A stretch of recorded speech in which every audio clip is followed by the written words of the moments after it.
You are clearly a beggar who competes with dogs for food, but you never rely on begging to make a living. You spend your days either playing a broken flute or laughing wildly at empty spaces. Everyone thinks you are a blind madman, but you just laugh it off. Just because when you first crossed over, you found that your eyes could only see clearly within half a meter, and even had uncontrollable laughing seizures. Fortunately, the system accidentally awakened, and playing the flute can not only treat your maniacal laughter, but also extend your life and improve your physical fitness. From then on, you wander and play music every day, intending to live out the rest of your life in a carefree manner. One morning, a sudden knocking at the door wakes you up. You see a thin girl standing in the snow, rubbing her body to keep warm. This girl is your neighbor, named Xiuji. She has a mother who is weak and sickly. The family relies on her father to chop wood for a living, but her father has been in the deep mountains for half a month already, with no news at all. It is likely that he has encountered an accident. You claim not to be a good person, but you can't just stand by and watch. After giving some appropriate relief to the Xiuji family, the relationship between the two families gradually improved as a result. Upon seeing your expression freeze, "What about the clothes I bought for you? Take care of my mother. She is weak and cannot afford to catch a cold again." You did not speak after listening, but silently unbuttoned your clothes and draped them over Xiaoji. "Thank you, Brother Huai'an," Xiaoji said with a smile. You shook your head helplessly. "Is there something wrong?" Xiaoji usually stays at home to take care of his mother and rarely goes out. Li Si from the Li family is known for eliminating evil and promoting good. The town has decided to hold a celebration in his honor and has invited everyone in the town. "My mother asked if you were going." You give a faint smile. "Don't refuse a free feast." "Okay, then I'll go back and tidy up." Xiaoji was very happy. Their family couldn't afford to eat many good meals throughout the year. For her, being able to eat at the Li family's house was also something worth being happy about. Seeing this scene, you couldn't help but shake your head and smile bitterly. When you first arrived, Xiaoji was very shy because you would laugh loudly from time to time, making you look like a madman. However, there was a special melodiousness in your flute sound that Xiuji really liked. Before long, the two of them arrived at the entrance of the Li family. The servant welcoming guests at the door saw the two approaching people, and the smile on his face disappeared instantly. "Go away. Today is a good day for the Li family. No entertaining lunatics and beggars." The name of the madman has spread in on Yuan town, to the extent that people forgot you were still a blind man. Your expression turned cold. "Isn't today the day when the Li family invited everyone in Yuanjin for a feast? Why are they still showing favoritism? I'm like this, so why don't you just roll?" Xiaoji is afraid, holding on to the clothes you sewed. But you have no intention of leaving. You have seen too many people like this in the world, and with such people, you need to be strong rather than compromise. That person got angry when he saw you still in the same place. "I offer a toast and you refuse to drink. Is that it? Get out of here." As the words fell, 6 burly men walked out behind that person. You protect Xiuji behind you. A big battle could happen at any time. "Stop."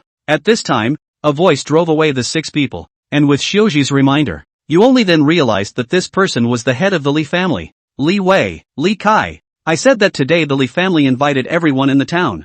Are you not taking my words seriously?" Li Kai was shocked, sweating in the cold winter, showing how much he feared Li Wei. "Master, you misunderstand me. I'm just afraid they will disrupt the order." Li Kai smiled obsequiously, but it seemed very uncomfortable to Xiaoji. Li Wei ignored Li Kai, turned his head and invited you and Xiaoji in, but his eyes were fixed on Xiaoji, with a possessive look in his eyes. Li Kai also knows how to please people. He walked up to Li Wei and asked, "Master, shall we?" He made a throat-slitting gesture while talking about you. Li nodded with a smile, his face showing a hint of fierceness. You and Xiuji chose a place to sit down, quickly attracting the attention of many people. But more people were captivated by Xiuji's appearance. Although she did not deliberately dress up, there was even dirt on her face, but this could not hide her beauty. The world is gradually becoming chaotic, and people like Xiuji find it difficult to control their own lives. The food on the table is not particularly abundant, with only 2 meat dishes, but for the little one who has not tasted meat for a long time, it is undoubtedly very attractive.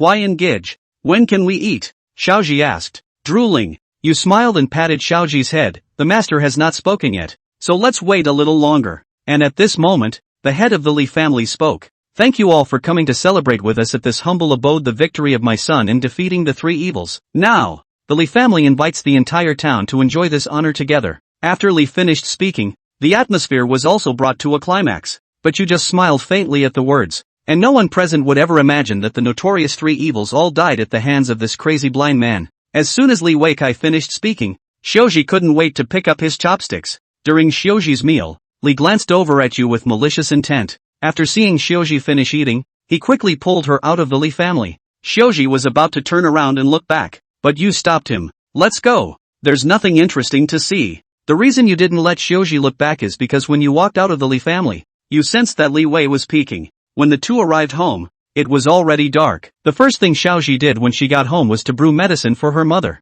And you returned home to practice the illusionary flow sword technique, which you obtained from them after eliminating the 3 evils. Xiaoji, did you enjoy your meal today? Zhangzhi lying on the bed asked Xiaoji weakly. Her face was pale, her body very thin. It was hard to imagine that this was the appearance of a living person. Xiaoji did not answer, holding the medicine and bringing it to Zhang's mouth. Daughter, it's time to take your medicine. Okay, Zhang spoke very weakly, as if she would stop breathing in the next moment. Xiaoji took off the clothes you draped over her. Daughter, let me warm your feet. No, you will get sick like this. Zhang strongly refused, but could not resist the stubborn Xiaoji. She felt the warmth coming from the soles of her feet and couldn't help but shed tears. Xiaoji is still just a child after all. It didn't take long before she fell asleep, leaving only Jiangshi still awake. She opened her eyes feebly. Her cloudy eyes gradually became firm and powerful, as if she hated the injustice of the world, and as if she had made a major decision. Early in the morning, Chen Huai'an pushed open the door. Although he wanted to get some wild game for Xiaoji and the girls, but today is obviously inappropriate.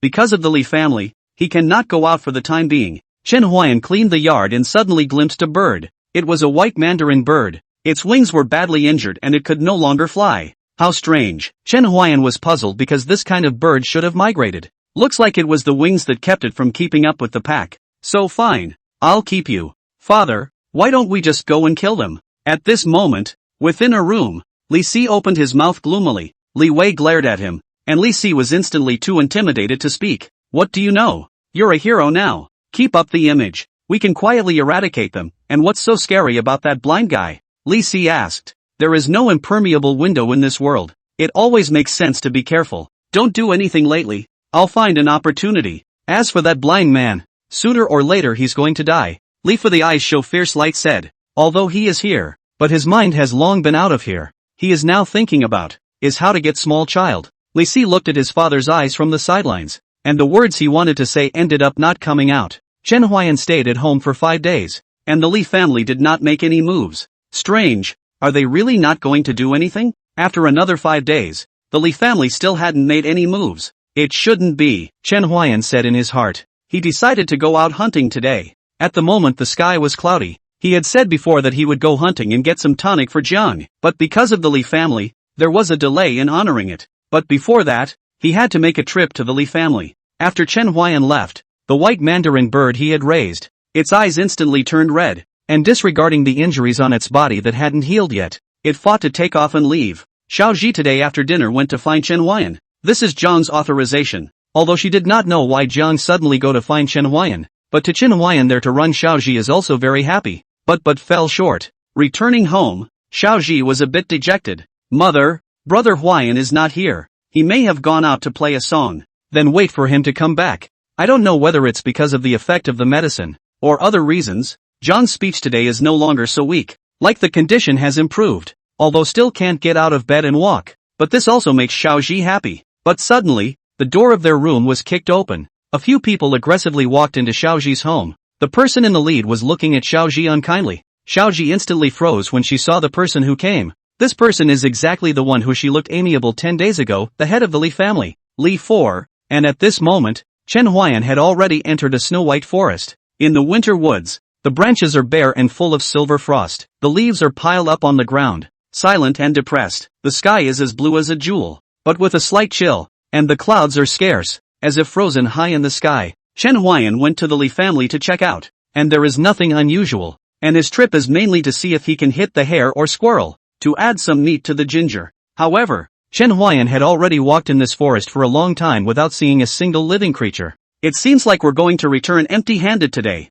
Just when he thought he had no luck today, a movement from the distance made the corners of his mouth turn up. It seems I'm still favored by God. As he said that, he stepped away and ran to the place where the sound came from at a very fast speed. Chen Huai'an ran in and threw the cane in his hand with great force, only to see a reddish hue blossom out of the pale earth, and ran with Chen Huai'an's cane for a few times, and then it was no longer moving. Chen Huai'an walked in, picked up his own walking stick, looked at the hair on the ground that had already lost its vitality, picked up the hair and said, "Extra meal tonight." Chen Huai'an was walking home in a happy mood, but before he got close, he smelled a smell of blood in the air. He felt bad and ran. When he came to Xiaoji's home, he couldn't believe the scene in front of him. Was lying on the floor in a disheveled state, no longer alive, while Kong was dying on the bed, equally disheveled. Seeing this scene, Chen Huai'an felt a ball of anger burning in Chen Huai'an's chest. He walked in beside Jiang, who was still alive, and took off his own clothes to cover her. Jiang had tears in her eyes,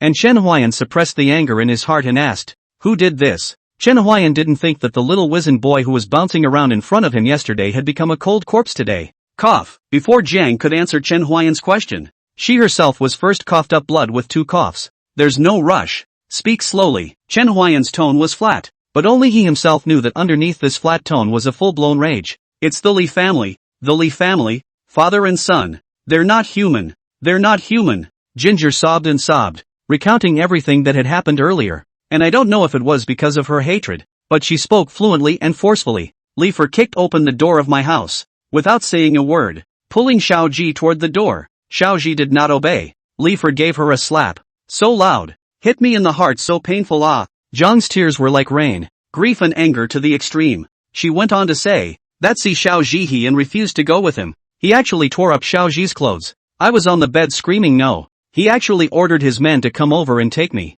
Take me." Jiang didn't finish her sentence, but Chen Huai'an also knew what had happened. He didn't say anything. He could feel that Kong was hanging on by all her breath, and it was a miracle that she had managed to hold on until now. I cried and prayed, "Let them let go of Xiaoji," but my pleas nonetheless did not change up this group of conscience, but instead made them more ferocious. Xiaoji in order to protect me, bit Li for the hand. Li for the anger killed Xiaoji. Even so they did not let go of her body. Me too. Jiang did not say more. But Chen Huai'an also understood, and he cursed a group of people in his heart. Jiang looked at Chen Huai'an and asked weakly, "Can you bury our bodies after we die? I just want to have a home with her under the springs. I would have wanted Wiz to live with you, to let her follow you, so that after my death it would also be good to feel at ease. I can feel that you are a good person, and Wiz follows you, and I am also very relieved, but now everything is gone. It's all gone. Good. I will bury you all," Chen Huai'an said, his voice cold, as if there were no emotional fluctuations.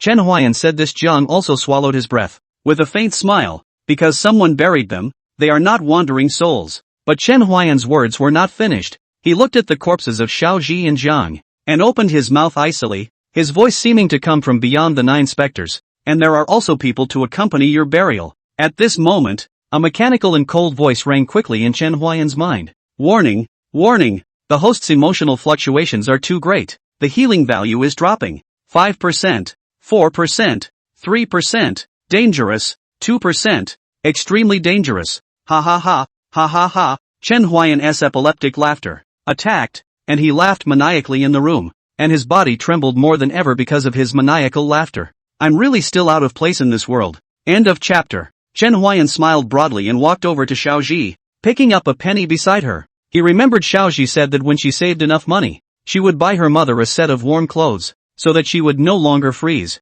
A penny, ha ha ha. In the next instant, Chen Huai'an's figure disappeared into thin air. He laughed and ran towards the Li family, and the people around him avoided Chen Huai'an like the plague when they heard his laughter. "That lunatic is going crazy again. Laughing like that every time really makes you feel inexplicably scared. Stop it now. It's becoming my shadow. I just wish that crazy person would leave here earlier, or let the Li family's teenage hero, Li Si, take action and kill this crazy person. That's a teenage hero. How could he make a move to kill a madman? How detrimental to his image as a teenage hero. Ha ha ha." The Li family. Chen Huai'an is not crazy. He just cannot want to laugh, and is a maniacal laugh. Epileptic laugh. The town wasn't big. After a few minutes he arrived at the entrance of the Li family. Li Wei, the head of the Li family, had heard Chen Huai'an's laughter long ago, but he didn't care. It was just a madman. How capable could he be? But soon he would have to pay a heavy price for his gullibility. "Crazy man. You'd better go back from wherever you came from now,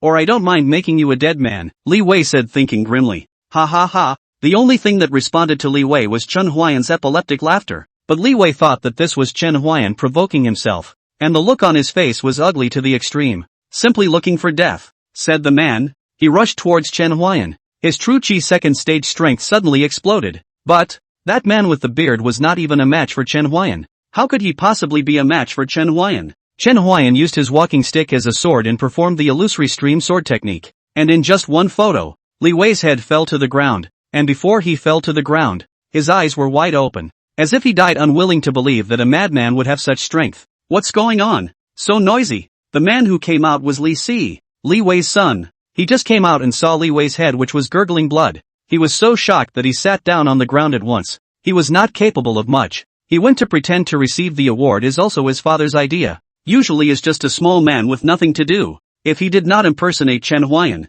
said he killed the 3 thieves. Weekdays there is no one to pay attention to him. Li Si still wanted to request Chen Huai'an to be able to let him go. But before he could say anything, Chen Huai'an chopped off his head with a sword. Chen Huai'an smiled broadly and walked into the middle of Li's house and saw a corpse that had been dismantled in large pieces. The appearance was very miserable, but Chen Huai'an still recognized that it was the person who had slapped Li Si's back 10 days ago. However, Chen Huai didn't bother. He walked straight towards the surviving ones of the Li family. His hand rose and his head fell. Chen Huai'an didn't leave after killing the Li family's men but entered their room. As he entered, he smelled a familiar scent. It was the white duck bird. He pushed open the door of the room where Li Wei lived. The white mandarin bird was clearly in the cage. Chen Huai'an did not have any nonsense. Even the cage with the bird. Everything cut in half. On this day, the Li family was wiped out. Not even one of their livestock survived. And it was a madman who did it all. After slaughtering the Li family, Chen Huai'an walked out of the Li family with a big smile on his face. His clothes not stained with blood, just like when he came. The Li family didn't expect that they were prepared to kill Chen Huai'an, but they didn't expect that they wouldn't have the slightest resistance in front of him. On this day, the town blew up because the madman killed people, but no one dared to stand up and accuse. Even the teenage hero Li Si was no match for him, so how could they dare to stand up and accuse Chen Huai'an? Chen Huai'an, who left the Li family, returned to Xiaoji's home. And at this moment, he no longer smiled at epileptic. He looked at the panel, and the situation was a bit bad. Disease, epileptic laughter syndrome, can be treated gradually by blow no return. Current treatment progress, 2%. Note, due to the current low therapeutic value of the host, the disease can strike at any time. Please pay attention to the host. Months of hard work have been kind of wasted. Chen Huai'an talked, but he didn't care. His lifespan was continuing to grow. The big deal was to start all over again. He resisted Jiang and Xiaoji. He didn't dare to let their bodies stay here anymore. Just when he came, he sensed 2 people sneaking around. He didn't want their bodies to be victimized again. He went to the coffin store and bought 2 coffins. The coffin store owner originally didn't want to sell them to him because he was a crazy person. But Chen Huai'an gave them too much. 2 coffins would pretty much wipe out the money he had gotten a month ago. But he didn't care. Promises were what mattered to him and he didn't want to break his word. He put the bodies of Jiang and Xiaoji into the coffin and carried it out of the coffin store. And on this day, Chen Huai'an left and never came back to the town. And no one knew where he went, as if he had evaporated. After Chen Huai'an left, the people of the town even organized their own crusade against Chen Huai'an, but they failed to find him, and the matter was left at that. Chen Huai'an didn't know anything about this. At this moment, he was carrying the coffin and came to a deserted place.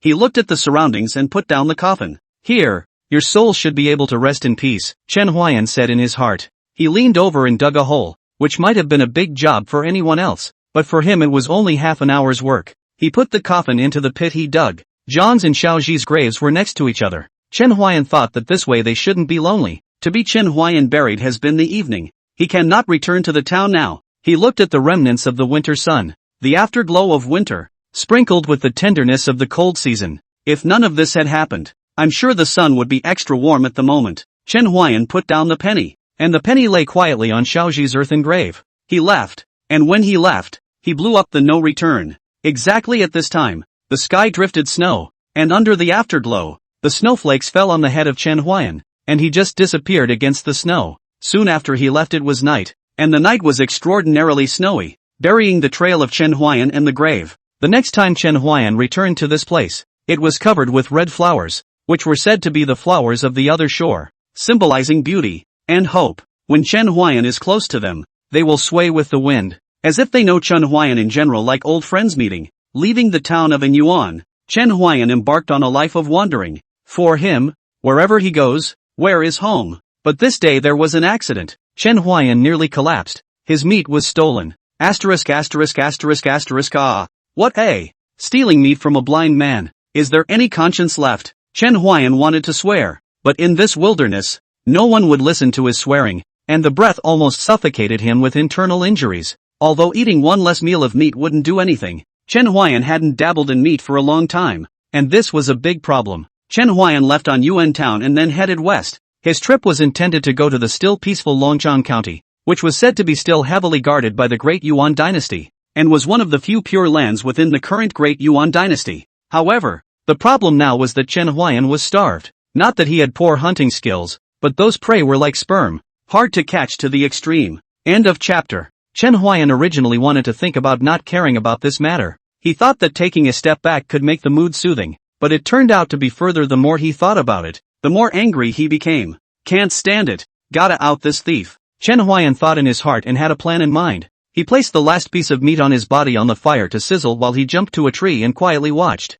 He waited from noon until evening, did not see anything to steal the meat. The fire has also long been extinguished. Just when he was about to give up, the rustling sound came from the distance. Chen Huai'an suppressed the excitement of the heart, murmured in his mind, "Hooked." Chen Huai'an listened sideways. When the thief was about to get close to the piece of meat, Chen Huai'an immediately jumped down from the tree. The thief didn't react, and was so scared that he screamed out, "Moo! Cow!" The cow's bellow was relatively clear and high-pitched, and Chen Huai'an had already guessed that it was a young thief. The young bull turned and fled, and Chen Huai'an immediately followed based on the voice coming from him. "Thief, give me back my meat." "Moo!" the young cow bellowed, but Chen Huai'an couldn't understand.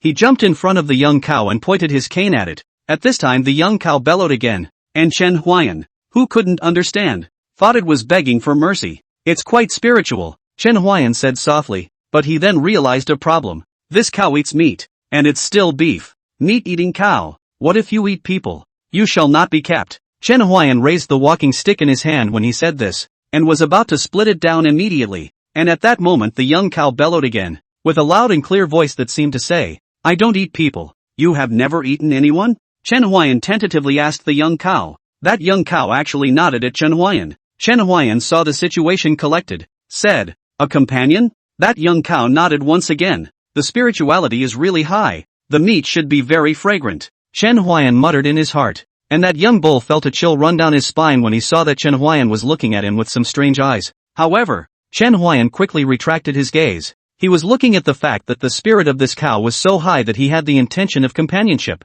and this cow had a gentle temperament. Although it ate meat, there was no violent aura in its body, so it should only be an occasional meat eater. "You don't have a name yet. You're supposed to be a black cow, so I'll call you Blackie." The little black is indeed black, very much like the buffalo used for plowing, but there is a little bit different. Specifically, which point is different, Chen Huai'an cannot say. Perhaps because it eats meat. Little Black howled, expressing his dissatisfaction with the name, but Chen Huai'an paid no attention to its howling as he turned to Little Black and asked, "There's nothing to eat. Do you know of anything to eat around here?" Chen Huai'an asked Xiao Hei that there weren't even any wild beasts in the neighborhood, and that Xiao Hei had encountered them by stealing his meat. After Chen Huai'an asked, Xiao Hei gestured with its hooves, but it was a bit far away from Chen Huai'an. Chen Huai'an didn't see it clearly. He told Xiao Hei to come closer. Xiao Hei's waving hooves almost smashed into Chen Huai'an's face. Chen Huai'an suspected that it was intentional, but he didn't have proof. But Chen Huai'an also roughly guessed what Xiao Hei meant. There was a very powerful mountain king in the east, and the nearby beasts were basically controlled by him, which caused this forest to look extraordinarily cold. "Then how did you escape?" Chen Huai'an's eyes wearing black cloth looked at Xiao Hei as if he wanted to see through him. Xiao Hei continued to use hooves to gesture. A person and a cow, so barrier-free communication. After a burst of Xiao Hei's gestures, Chen Huai'an, you probably know what is going on. Xiao Hei was also controlled, but it still had remnants of consciousness, and was so scared that its fear and desire to survive made it escape, but it would not say how it escaped. Until Chen Huai'an saw Xiao Hei grinding the tree with his horns from time to time, he probably understood, and could not help but chrysanthemums. This Xiao Hei is a little bit of a problem. While Chen Huai'an and Xiao Hei were clearing up their misunderstanding, the sky had long since hung dark and the bright moon spilled down from the sky. Chen Huai'an built a fire and shared the last piece of meat with Xiao Hei. "This is my last piece of meat," Chen Huai'an said, as he handed the meat over. Little Black took it obediently, but it took a lot of effort to bring it over. Little Black let out a disgruntled yelp as Chen Huai'an was just being polite with it.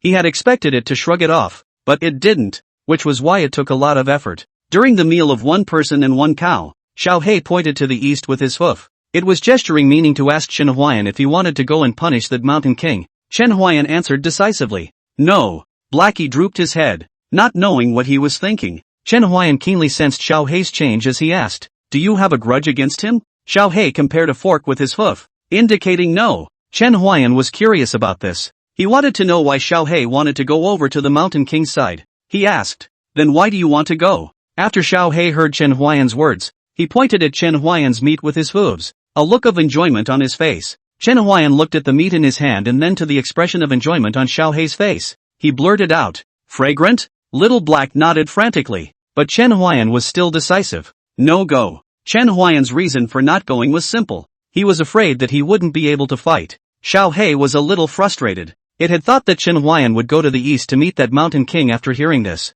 It didn't think that Chen Huai'an would refuse so decisively. Chen Huai'an ignored Xiao Hei. He walked to the side by himself, took out his flute, and blew wuji. This was what he must blow every night, and unless there were special circumstances, it would usually not break. The melodious sound of the flute resounded in the forest, as if it were the joy of a returning traveler, and as if it were the sorrow of separation. Name, Chen Huai'an. Age, 18. Lifespan, 42. Root bone, mortal bone. Technique, LV1 Phantom Flow Sword Technique, 43%. Skill, no return. Rank, LV1, 83 out of 100. Current effects, increases longevity, unblocks meridians, repels dampness and warms the body. Condition, epileptic laughing disorder, can be blown without return for gradual treatment. Current treatment progress, 5%, out of very low risk value. Chen Huai'an has been playing his flute very hard lately, and seems to have something on his mind. Xiao Hei was quietly listening on the side. Chen Huai'an turned around after blowing and saw Xiao Hei's mesmerized look,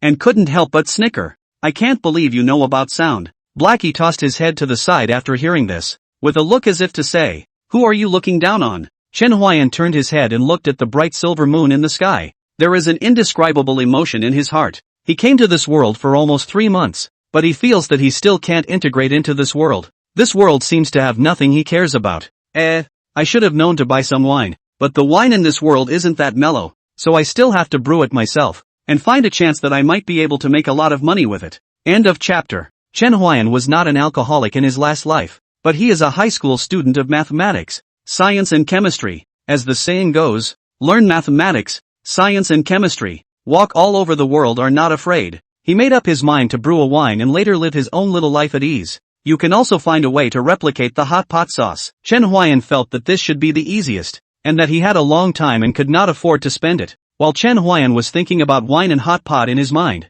Xiao Hei had long since fallen asleep, and it was then that Chen Huai'an carefully observed Xiao Hei, who was even larger than the average cow, and even though he was in his juvenile years, his size was almost catching up to that of an adult cow. Chen Huai'an's trip was a bit lonely, that's why he wanted to be accompanied by Xiao Hei. He didn't dare to be attached in this world. With the help of the system, his lifespan would increase day by day. He allowed himself to be unattached, which was the main reason he didn't feel like he fit in. He still felt comfortable being alone. But of course, a traveling companion would have been better. Xiao Hei was very spiritual, and he believed that if he encountered danger, Xiao Hei might have the ability to run faster than him. Chen Huai'an thought about the late night. It was rare for him to go to bed so late, and he didn't understand why, so he simply practiced the illusory stream sword technique. Without realizing it was early morning, the earth tore through the darkness and the sky was tinted with red. The morning sun breaks through the fog and sprinkles the forest with gold. Branches and leaves are fringed with diamonds of dew. Birds chirp,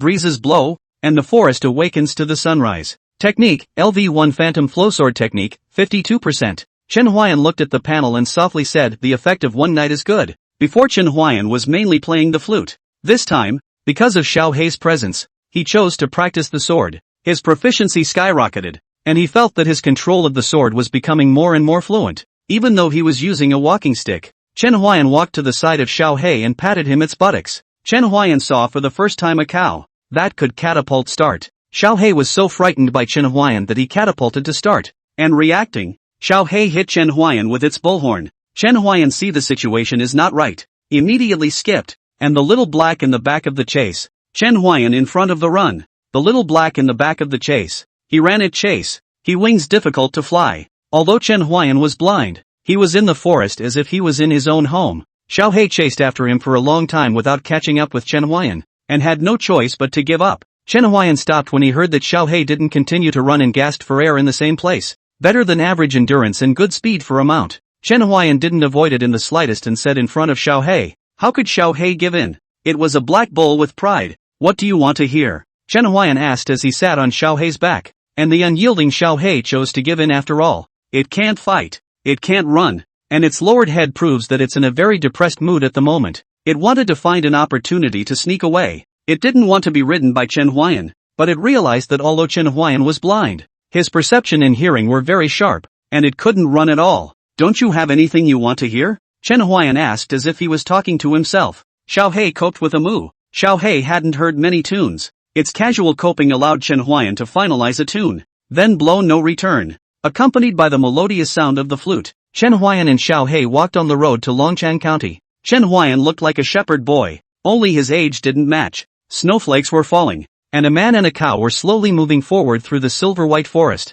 Chen Huai'an's clothes fluttered as he held a flute and gently played, the melodious sound of the flute drifting in the snowy curtain. Little Black's hoofprints left deep and shallow traces on the snow. The only people on this road were Chen Huai'an and little Blackie, as well as the ethereal flute sound. And time is like sand between the fingers. Hurriedly January has passed, and Chen Huai'an and Xiao Hei also finally arrived in Longchang County. Finally arrived, Chen Huai'an sighed. Then he looked at Little Black. "Little Black, take you to eat something delicious." "Moo." Xiao Hei's voice was low. Chen Huai'an had instructed it not to scream loudly before coming, but it was hard to hide the excitement in its voice. It was starving. Chen Huai'an walked to the entrance of the city, only to see that there was already a long line of people already entering the city. "This is a bit slow," Chen Huai'an muttered in his mind. He wasn't annoyed by the wait, but he was hungry now, the kind that could gnaw on tree bark. Xiao Hei didn't make any noise or fuss beside him, quietly marching along with Chen Huai'an following the group. Xiao Hei's size was now close to that of a normal cow, and its character was much more calm.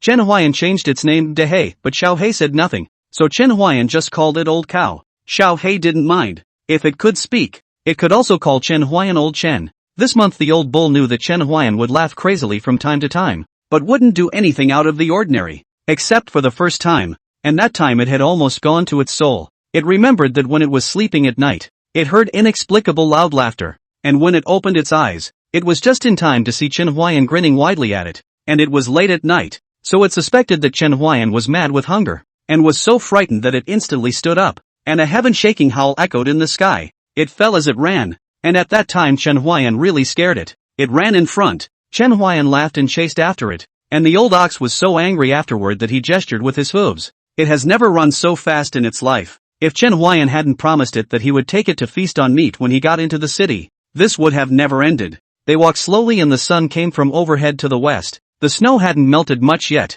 Chen Huai'an didn't know if it was because of geography that the snow melted extraordinarily slowly in the territory of the Great Yuan dynasty. When it was Chen Huai'an's turn, it was almost time for curfew, but the good thing is that the interrogation of Chen Huai'an didn't ask for long, and he was a blind man, with only a cow by his side. The man was not good enough to make things difficult on purpose, and also let him into the city. Entered the city of Chen Huai'an did not rush to find a place to live. He first took the old bull to eat powder. Fortunately there is still a little time away from the curfew, otherwise they will be hungry again. Chen Huai'an looked for a stall, actually sells beef noodles. He called 2 bowls of beef noodles and so when the noodles were served up he remembered that the old cow will not use chopsticks, ready to eat 2 bowls of their own, but found that the old cow actually held the bowl and drank up. The scene scared the owner of the flour stand. A beggar blind eating flour and a cow eating beef. The boss wanted to leave his stall and run away, but Chen Huai'an stopped him in time and explained, saying that this cow has this hobby. It is not sick, and it is not a demon.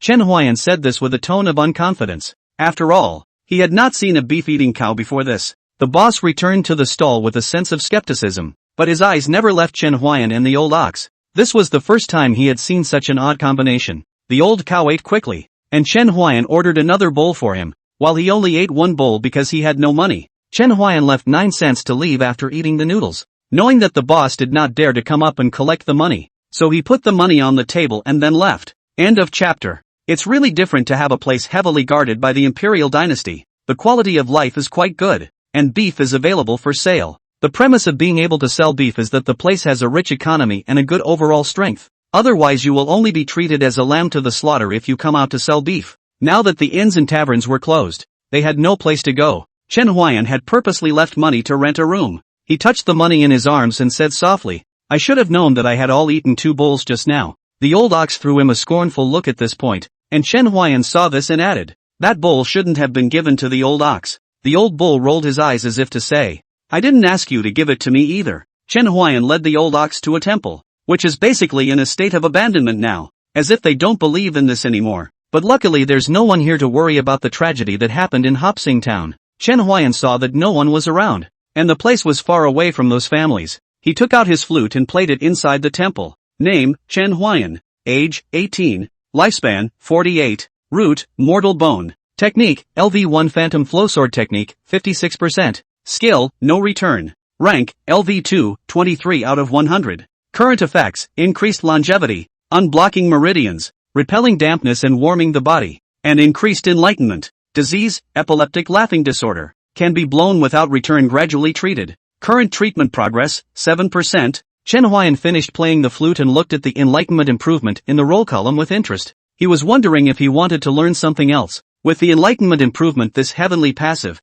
he didn't worry about not being able to learn. Chen Huai'an remembered what he had thought about last time, brewing wine. But then he gently shook his head and said, I don't know if it can make wine. If it can't, it will be a big loss. Chen Huai'an is worried that the wine vendors here have the backing of the people behind the Daiyuan dynasty. After all, here wine can be used as a sacrifice to the Sky Ming rituals, but the existence of the profanity is not to be desecrated. If there is a winemaking, he had to pass the test. But a beggar blind, how easy it is to talk about it. Better go to bed early, and if you get a chance to brew again, you'll still have to sell songs to support yourself. Chen Huai'an said. He intends to temporarily settle in Longchang County. After that, if he is not accustomed to living, he and the old ox will go again. But Chen Huai'an did not think he would stay in Longchang County for 3 years. Sir, what is the nature of man? A child of about 9 years old asked as he sat in front of Chen Huai'an, looking at him with ignorant eyes and an expectant gleam in his eyes. This saying says that when people are just born, they are good by nature. Chen Huai'an patiently explained.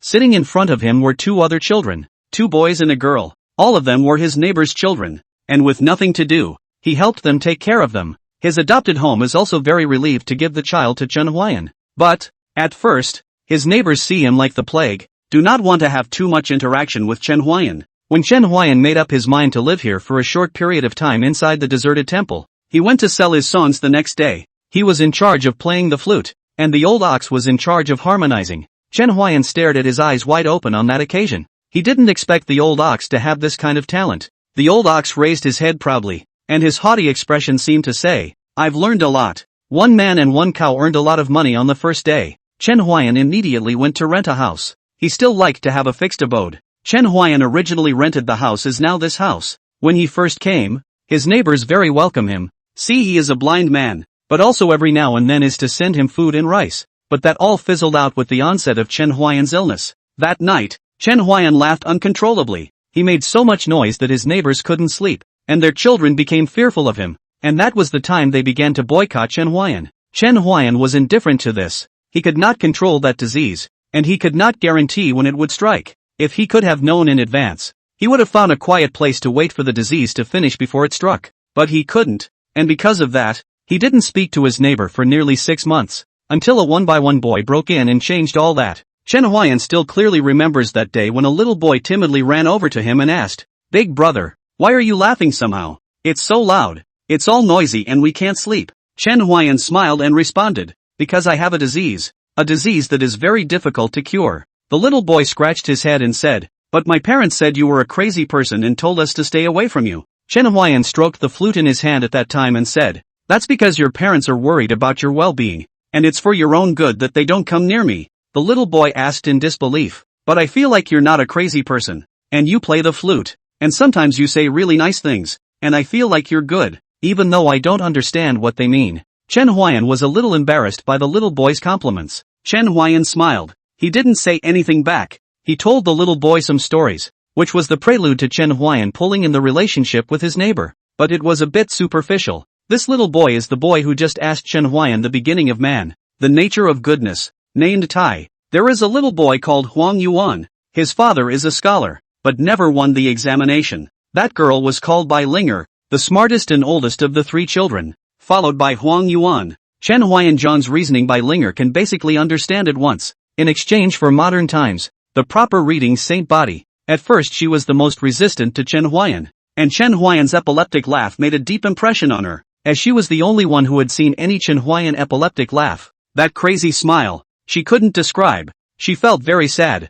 and felt very frightened. An unspeakable mood pervaded in her heart. So at first she was very resistant to Chen Huai'an, but with the passage of time, she slowly put down the emotions in her heart. Sir, I remember you said before that you had a dream about a world that was special and incomparable, and I was wondering if there would be people like us who can't read in that world? The one who asked the question was Bai Linger. She had always aspired to read, so she was very envious of Huang Yuan. But in this world, there was still the idea that men were superior to women in people's concepts, so it was very difficult for Bai Linger to have access to books. Huang Yuan's father, Huang Hua, had also taught her to read, but Huang Hua had the arrogance of a scholar in his heart, and since Bai Linger was a female, he didn't care to teach her at all, so Bai Linger didn't learn much from Huang Hua. All of this still changed because of the arrival of Chen Huai'an. End of chapter 10. Chen Huai'an does things fairly. There is no such thing as male superiority or female inferiority in his place. Everyone is equal. He would patiently explain the questions they asked, always with a humble smile on his face, and he gave her the impression of a kind and learned teacher. Moreover, she also found that the knowledge Chen Huai'an taught them was more useful than Huang Hua's, and contained richer, deeper, and more thought-provoking truths. Compared to Huang Hua's rote reading, Chen Huai'an had to teach them better. Chen Huai'an listened to Bai Linger's question and smiled as he replied, "In that world, everyone can read, and, if someone can't read, there will be other people who will lend a hand to help them read." As Chen Huai'an spoke of that world, Bai Linger's eyes showed a look of longing. Chen Huai'an looked at the look of longing on her face, and although he couldn't really see it, the flow of emotions was genuine. "Bai Linger, what are you still doing here? Don't go back and cook yet. You want to wait for your father to come back and be starved to death." A bossy voice pulled Linger back to reality. Chen Huai'an couldn't help but shake his head when he heard the voice of the visitor. The visitor was Bai Linger's mother. But she couldn't see a bit of a virtuous wife and mother in her. All she had was ferocity and scolding. Chen Huai'an had once persuaded, but it was not at all useful at all, and it was someone else's family matter. He was not good to say too much about it, and could only look at Bai Linger being scolded without a cause. But the good thing is that Bai Linger's father is sensible, and he is very happy that Chen Huai'an is teaching Bai Linger to learn, even though Bai Linger's mother doesn't think so. "Yes, mother, I'll be right back." Just as Bai Linger's words fell, whose voice came again? "What's the use of studying? It's better to do more work so that you don't starve to death." Her words alluded to Chen Huai'an, who gave the impression of being a learned gentleman, but was not much use now that he was not a song player. Bai Linger did not reply. She slowly stood up and left Chen Huai'an's courtyard. Tai and Huang Yuan looked at Bai Linger's departing back and did not say anything. Only after Bai Linger had completely walked out of Chen Huai'an's courtyard did Tai open his mouth and ask, "Sir, why don't you persuade Bai Linger's mother more? She is so pitiful." Chen Huai'an looked into Tai's sincere eyes and said,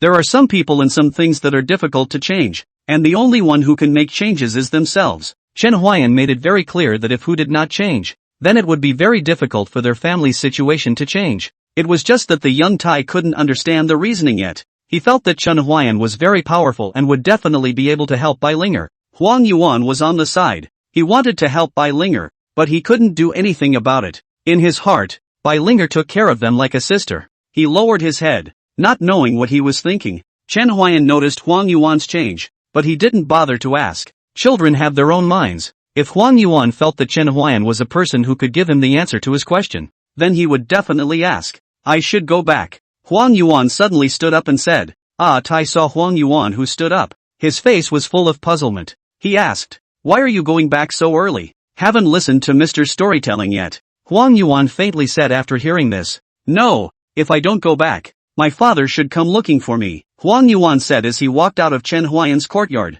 Chen Huai'an knew why. He had heard Huang Hua say that he was just a blind and crazy man who knew a little bit of learning. That day Huang Hua should have been drunk and spoke very loudly. He had thought that Chen Huai'an was not at home, but he did not expect that everything he said was heard by Chen Huai'an word for word. But afterward, Chen Huai'an didn't bother with this matter. To him, Huang Hua was just a dispensable character in his life. Irrelevant. "Sir, I feel like they're all so unfree. Unlike me, my parents don't really care about me." Chen Huai'an smiled and touched Tai's head, saying, "That's not because you know what you're doing." When Tai heard Chen Huai'an praising him, a small proud expression couldn't help but flow from his face. At his age, Tai was at the time when he was most easily satisfied, and a casual compliment would make him feel very happy. But Chen Huai'an said the truth.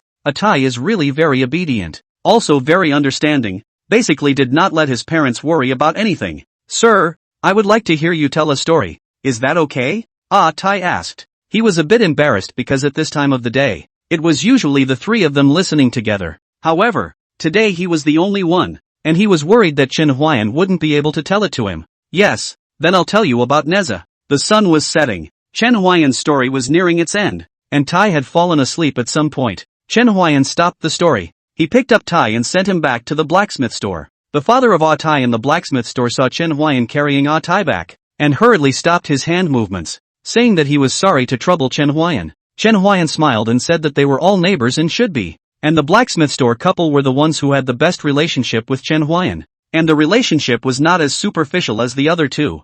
Tai's father wanted to stay with Chen Huai'an for dinner, but was politely refused by Chen Huai'an, who had to go back to play the flute, and this could not be delayed. Chen Huai'an finished and left. Just as he returned home, the old ox grumbled and Chen Huai'an knew that he had forgotten to cook for the old ox today. "Sorry about that, it's coming," Chen Huai'an said and walked into the stoveroom. No one knew how humane the old ox was in these 3 years, because Chen Huai'an didn't want to invite too much trouble, so he let the old ox disguise itself. But this does not include the 3 children of his neighbors, because they often come. Some things were discovered inevitably. Chen Huai'an also asked them to keep secret. This thing they also do very well. 3 years, even their parents did not find out. But how could things keep developing according to the plot Chen Huai'an had in mind? In his second year in Longchang County, his cattle were stolen. That time was also the craziest he had ever been. He searched all over the city for the old ox, and finally found it in the cow slaughter store. If he had been a little later, he might not have seen it. Chen Huai'an explained to the owner of the cow slaughter store that someone had stolen his cow, but that owner refused to let Chen Huai'an take the cow away, so he had no choice but to pay the money. Chen Huai'an Old Cow Redemption also almost spent all his savings, but Chen Huai'an does not care. The money is gone, can earn again. The cow is gone. That is really gone. Afterwards, Chen Huai'an thought left and right. The more he thought, the more wrong. He wanted to not be clear about how the old cow was captured, and asked to know that it was seduced by a cow. Chen Huai'an could not understand why the original stable old cow was suddenly rutting, until he found the rutting medicine in the old cow's grass. For the first time in the world he exploded. "Holy, why are these people so dirty?" Chen Huai'an, in order to appease the old cow's wounded heart, bought a little beef back. Chen Huai'an did not eat a little, all for the old cow to eat. The old cow ate that at enjoyment. "Stewing my second uncle. Fragrant." This is the real expression on the face of the old cow, giving Chen Huai'an her whole stunned. After Chen Huai'an had pacified the old ox, he began to look for the person who had administered the drug and would not rest until he found him. He searched for 3 days before he finally found the person who drugged him,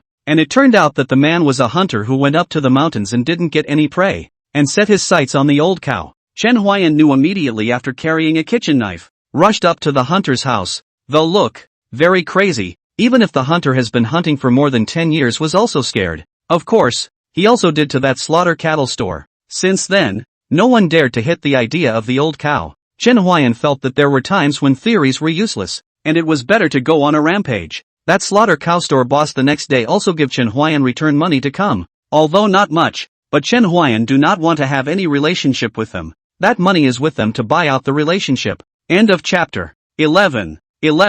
Chen Huai'an in that period of time to live in very straitened circumstances, but the good thing is that at that time then with Bai Linger their relationship is good. They quietly to Chen Huai'an succor for a period of time.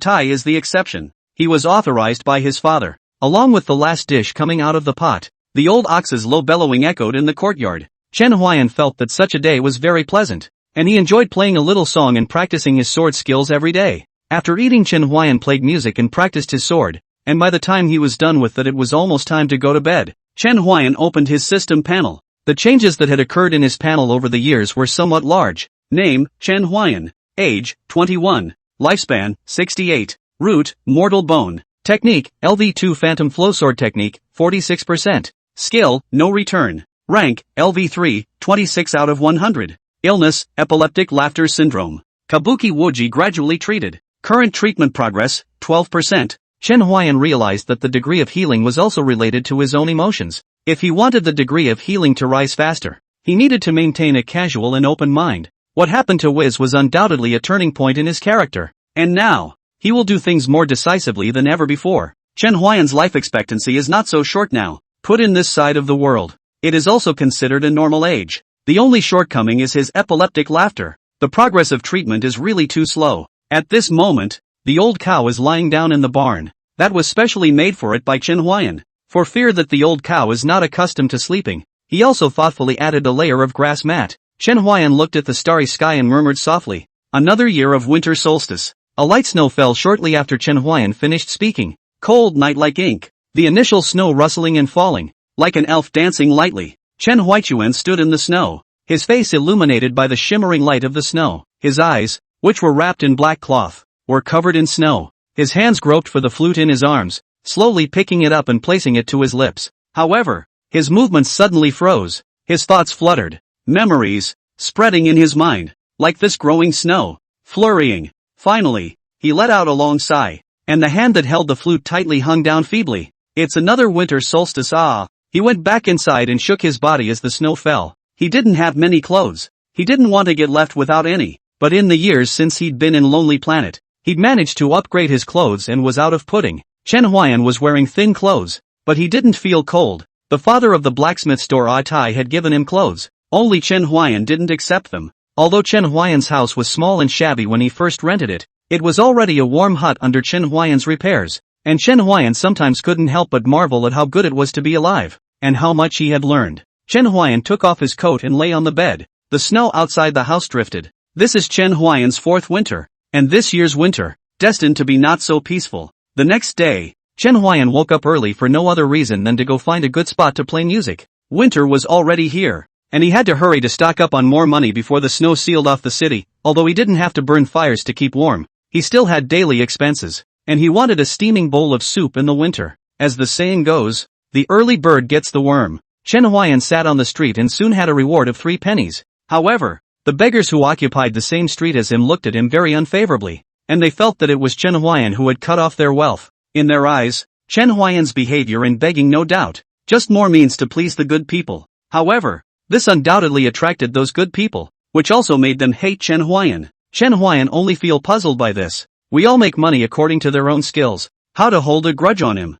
Shucks. This guy doesn't just rely on the fact that he can play the flute. I really want to break it for him. There was a beggar with a dirt-covered face who said in exasperation, his gaze dead set on Chen Huai'an, who was still playing his flute and didn't seem to notice the unkind gaze at all. Doggy, don't just talk without doing anything. The brothers support you. Go up and fold him. Let him blow here all day long. It's annoying. A buck-toothed man arched his fire and said that he would love for this man called Dog Z to go and break Chen Huai'an's flute. He looked at Chen Huai'an with a sinister look in his eyes, and his skin was good and his hands weren't rough, unlike what a beggar should look like. Why don't you go? Although the dog is angry, but there is still reason in. He does not want to pick a fight. Moreover, once he went up and broke Chen Huai'an's flute, Chen Huai'an made a fuss to the officials. He will not feel good, mainly because this county official is not a good official. Without paying money cannot come out at all. I want to have you this physique. You this vibrant man's momentum. I have long been on. The brothers can all look at you, buck-toothed man said.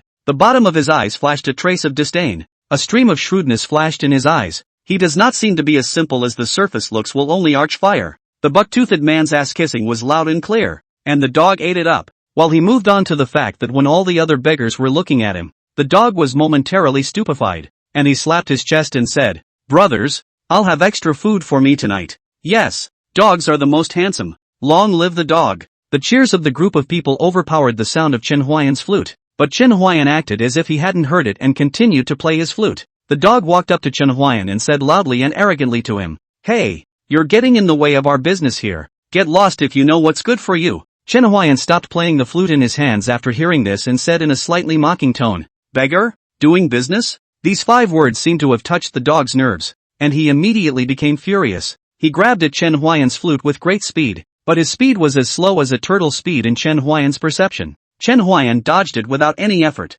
but it made Dog Zifeng's face ugly. He didn't expect a blind man to be so fast. "Dog, can you do it or not? The brothers are watching." When the dog heard this, the look on his face became a little colder. If he couldn't even hold a blind man, then he would have lost a lot of face. Without the slightest hesitation, he raised his hand to give Chen Huai'an an earful, wanting to let Chen Huai'an know how powerful his dog was. But, after the pop sound, fell to the ground as the dog, Chen Huai'an is still well standing in place. The other beggars' unbelievable look at Chen Huai'an seems to simply cannot believe the scene in front of them. This street had a high flow of people. and that was the main reason why Chen Huai'an chose to play his tunes here. And at the moment, they had all become Chen Huai'an's audience. They looked at Chen Huai'an dumbfounded. They just couldn't figure out how a blind man had sent a beggar flying. However, there are some people who made a reward. They think this is Chen Huai'an and their program effect, just to let them a little more reward. But this is not the effect of the program, and they do not know that Chen Huai'an's physical quality is strengthened by the system.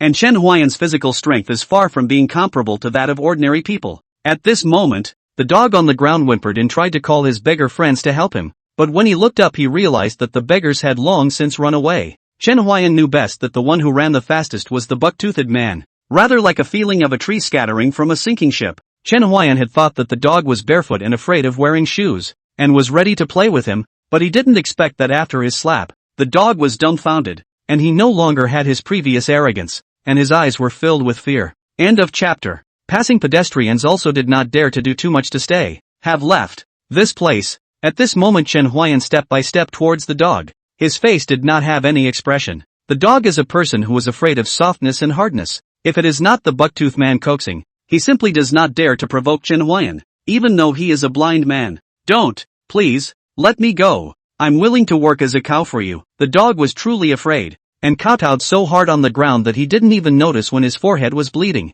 Just now Chen Huai'an gave him too great a shock. He has been unable to rise a little will to resist. Ask which blind man can in an instant put down as sound limbs of the beggar? All signs indicate that Chen Huai'an is not simple. The dog is still kowtowing on the ground, and Chen Huai'an did not open his mouth to speak. He walked slowly, and those eyes wrapped in black cloth seemed to be the scythe of regicide, so that people did not dare to look directly. Chen Huai'an walked past the dog and gradually drifted away. From the beginning to the end he didn't say anything. He just wanted to give the dog a lesson. He was able to take a shot at a blind man, so you can imagine how low his lower limit was. The dog didn't get up until he couldn't see Chen Huai'an's back. He looked in the direction Chen Huai'an had left. His eyes were full of resentment, but they flickered. Then he looked at the beggar's den, and a wisp of madness spread from the bottom of his eyes, and left. Chen Huai'an did not go home. He changed a place to continue to blow music. Blowing is still no return. No return seems to have a special magic. Will always attract some people to stop and listen to Chen Huai'an blow music. This blowing will be blown to the noon. Chen Huai'an put away the flute. Walking on the way home, he heard the gossip of the bystanders. His eyebrows cannot help but slightly wrinkled. The beggar's nest on the west side of the city is dead. This brother, what happened on the west side of town? Chen Huai'an pulled the man and asked. The man saw that Chen Huai'an was a blind man and did not have any discriminatory mentality towards him, explaining patiently to him. There's a crazy beggar on the west side of the city who killed another beggar and stabbed other beggars, and if the city guards hadn't stopped him in time, I don't know if he would have continued to kill. Crazy beggar? Chen Huai'an frowned slightly. He suddenly thought of the beggar from this morning. It can't be such a coincidence. How did you guys know? Chen Huai'an asked again. His point of information was a bit closed, or perhaps he was too serious about blowing the song this morning to notice some subtle changes. It's making a lot of noise, and just now I wondered why you didn't know anything about it. Chen Huai'an coughed awkwardly. Don't care about these details. So how is it being handled now? Although the man was puzzled, he still explained for Chen Huai'an. He's already been arrested and taken to the yamen. The probability is that he will be put to death. You might even be able to see the county master interrogating the criminal if you go over there now. Many thanks. Chen Huai'an arched his hand in thanks, and the man waved his hand and said, It's fine. He then left, and Chen Huai'an's figure disappeared into the streets in the next moment. The large street was not even noticed by anyone, as if Chen Huai'an's presence was like air. Dog, why did you kill? Chen Huai'an just arrived to see the county master Jian Lu in the trial of criminals. His face majestic, but his eyes have a faint sadness. The dog actually laughed out loud in the face of Jian Lu's interrogation. Why do I kill? Because I want to kill all. There was a crazy smile on the dog's face, but he was nowhere near as crazy as Chen Huai'an. Jian Lu frowned slightly and said in a stern tone, You're going to pay for this. Instead of being afraid, the dog laughed out loud upon hearing this. What am I afraid of? I was doing the people a favor. Don't think I don't know what you did. The dog's words changed,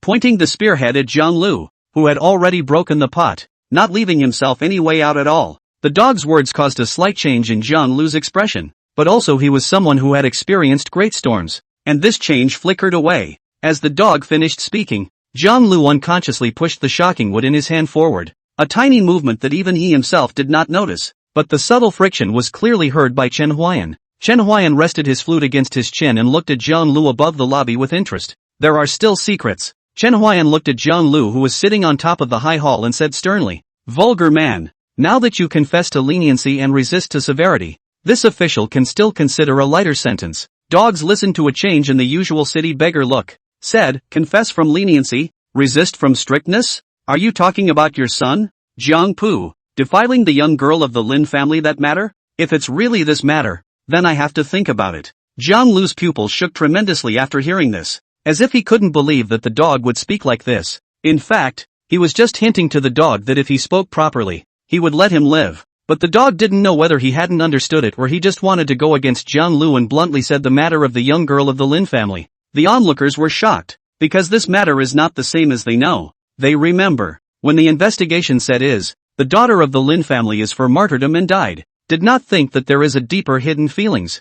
Jiang Pu? This beggar called dog so say also really long time did not see him. Weekdays he on the basis of his father's not strict as a bully. Do not know how many yellow flower girl defiled. Yeah, it's an animal. I'll be damned. Pigs and dogs. The people outside the yamen are talking. Chen Huai'an is listening to the side. He also knows this called Jiang Pu. Usually he is almost no evil. If it is not his old man is the county magistrate of this county. He does not know how many times he died. I thought he had gone off to wreak havoc somewhere. But it turns out he's in hiding. The people in a 10-mile radius look at him very unfavorably. But because he has a powerful father, there is nothing they can do with him. The people below whispered. And Jiang Lu above the lobby had an ugly face to the extreme. And he slapped the shocking wood and looked angrily at the dog.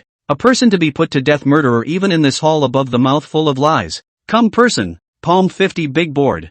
Jiang Liuxin spoke quickly. He wanted to block the dog's mouth. But how could the dog give him this opportunity? He had already thought of this result when he killed. Look nah, this is our Cheng Tian Daoliang. The Cheng Tian Daoliang who serves the people for the people. The last 5 words of the dog's tone were bitten heavily, rather mockingly. Not waiting for someone to drag him off, he continued, "So eager to fight because I killed your son?" This word, the whole scene into a dead silence. The dog kills people would have nothing to live. Plus he killed the county magistrate's son, which is even more to push themselves to the dead end. Suddenly, the people outside the courthouse realized what was going on and were shocked and started talking at the same time. This dog has killed just one person. Do you think it will? Point of certainty, that is, really have the courage to burn a stick of incense for him in the coming year. However, even the appearance has changed. This Jiang Lu was really tolerated. Turned into a bucktooth. Shoo, keep it down. Don't get heard. Watch your head. And the yamen who were ready to go forward to drag the dog also stopped.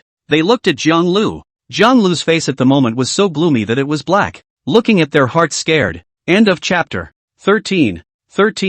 Who in Longchang County doesn't know that Jiang Lu extremely favors his children, and the dog's death is almost a nail in the coffin. Chen Huai'an gently shook the flute in his hand. He didn't think that he would encounter this kind of thing. He guessed that it was because he had broken the dog's defense this morning, but the main reason was the arch-fire of the buck-toothed man. Chen Huai'an felt helpless all of a sudden. He felt like he always met some oddballs who liked to find trouble over nothing. Jiang Lu was ready to swing the shocking wood again, but the shocking wood suddenly cracked in half, as if God wanted the dog to continue. The people under the stage looked at the official board that cracked in half and couldn't help but be shocked. How many things have been done to harm the heavens and the earth that even the heavens can't stand to look at it anymore? Let him talk. I don't know who shouted, and the crowd of onlookers loudly chimed in. Let him talk. Let him talk. The cries of the people outside the courthouse grew louder and louder, and the magistrates who wanted to go forward to disperse the crowd inexplicably collapsed on the ground, covering their legs in pain and lying on the ground moaning. The originator of all this was naturally Chen Huai'an, and although he had a conflict with the dog today, he was unwilling to let the truth be clouded with fog. However, he was curious as to why Jiang Lu delayed his attack. He was the county official of this county, and for the people to make such a scene was really detrimental to his face and majesty. Moreover, if he was not a good official, and was entirely a local snake on this side of the border, he could have forcibly gagged the people, and there was no need for the dog to make a scene in the public court in this way. Is it because it's heavily guarded by the court? Chen Huai'an said in his heart, but then he gently shook his head, vetoed this conjecture. If this is really the case, his son's accident, he can directly kill the dog. Why bother to open the hall? He is the county magistrate of this county. Chen Huai'an does not believe that he has not privately dealt with the relationship with the court's heavy military. Suddenly, Chen Huai'an thought of a possibility. That is, there is a big man to come. This is even the court's heavy soldiers have to follow the orders of the roll. Otherwise, the dog cannot say so many words have been sentenced. If no one more official than him had come here, he would not have needed to try the dog in this way at all, but would have simply given a murderer's death, without even asking him the reason for his murder. Chen Huai'an's expression became playful at the moment, looking at Jiang Lu above the lobby like he was watching a play. Although he couldn't see it, he could guess. At this moment, Jiang Lu's face was more ugly than eating a fly. The dog also saw the look on Jiang Lu's face, and thought that he had the help of heaven if he had any, and did not have the slightest fear on his face. Perhaps he was a bully this morning, but now, he dared to look straight at Jiang Lu. That's still what your son told me himself, but you're so cruel to change your own son's bones and change his face just so he can live, the dog said in a mocking tone. Jiang Lu would like to directly give him the death penalty, but now he did not dare to do so. Just as Chen Huai'an thought, there is a big man to come. Don't you dare to talk nonsense. This official has lived a clear life, and even if my son were to make a mistake, this official would treat him equally and would not have a hint of selfishness. Besides, I didn't say it was my son, so don't take my word for it.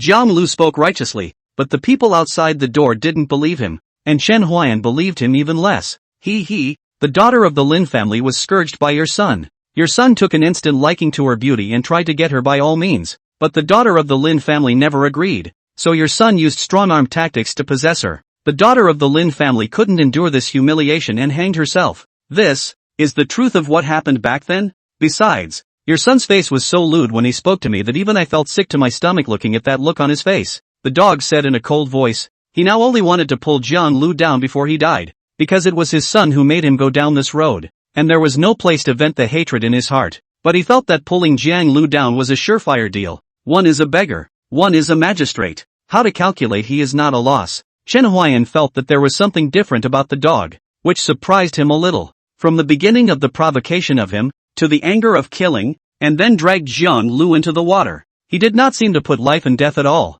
According to reason, this kind of person is the most afraid of death, right? Chen Huai'an didn't know what the dog thought in the beginning, but it didn't matter now. He felt that the dog wasn't bad, and was probably brought down by Jiang Pu, the son of Jiang Lu. Nonsense, come on, drag him down and beat him 50 times. I still don't believe that I can't cure him of this nonsense. The people outside the yamen accused Jiang Lu at his words, but Jiang Lu was unmoved and flung out his warrant stick to execute the sentence. However, those few magistrates looked at each other and did not dare to go forward, for the simple reason that they were also afraid of suddenly collapsing to the ground like those magistrates in front of them, but they were forced to comply in the face of Jiang Lu's official authority. However, this time, Chen Huai'an did not make a move. He felt that the big man had already arrived. There were a few more special figures in the crowd, with a very special aura, and although they tried their best to hide it, they could not escape Chen Huai'an's perception. Even though he could only see half a meter, it didn't affect Chen Huai'an's ability to notice them the moment they appeared. He wanted to know this big man's reaction to this matter. If that big man doesn't care about this kind of thing,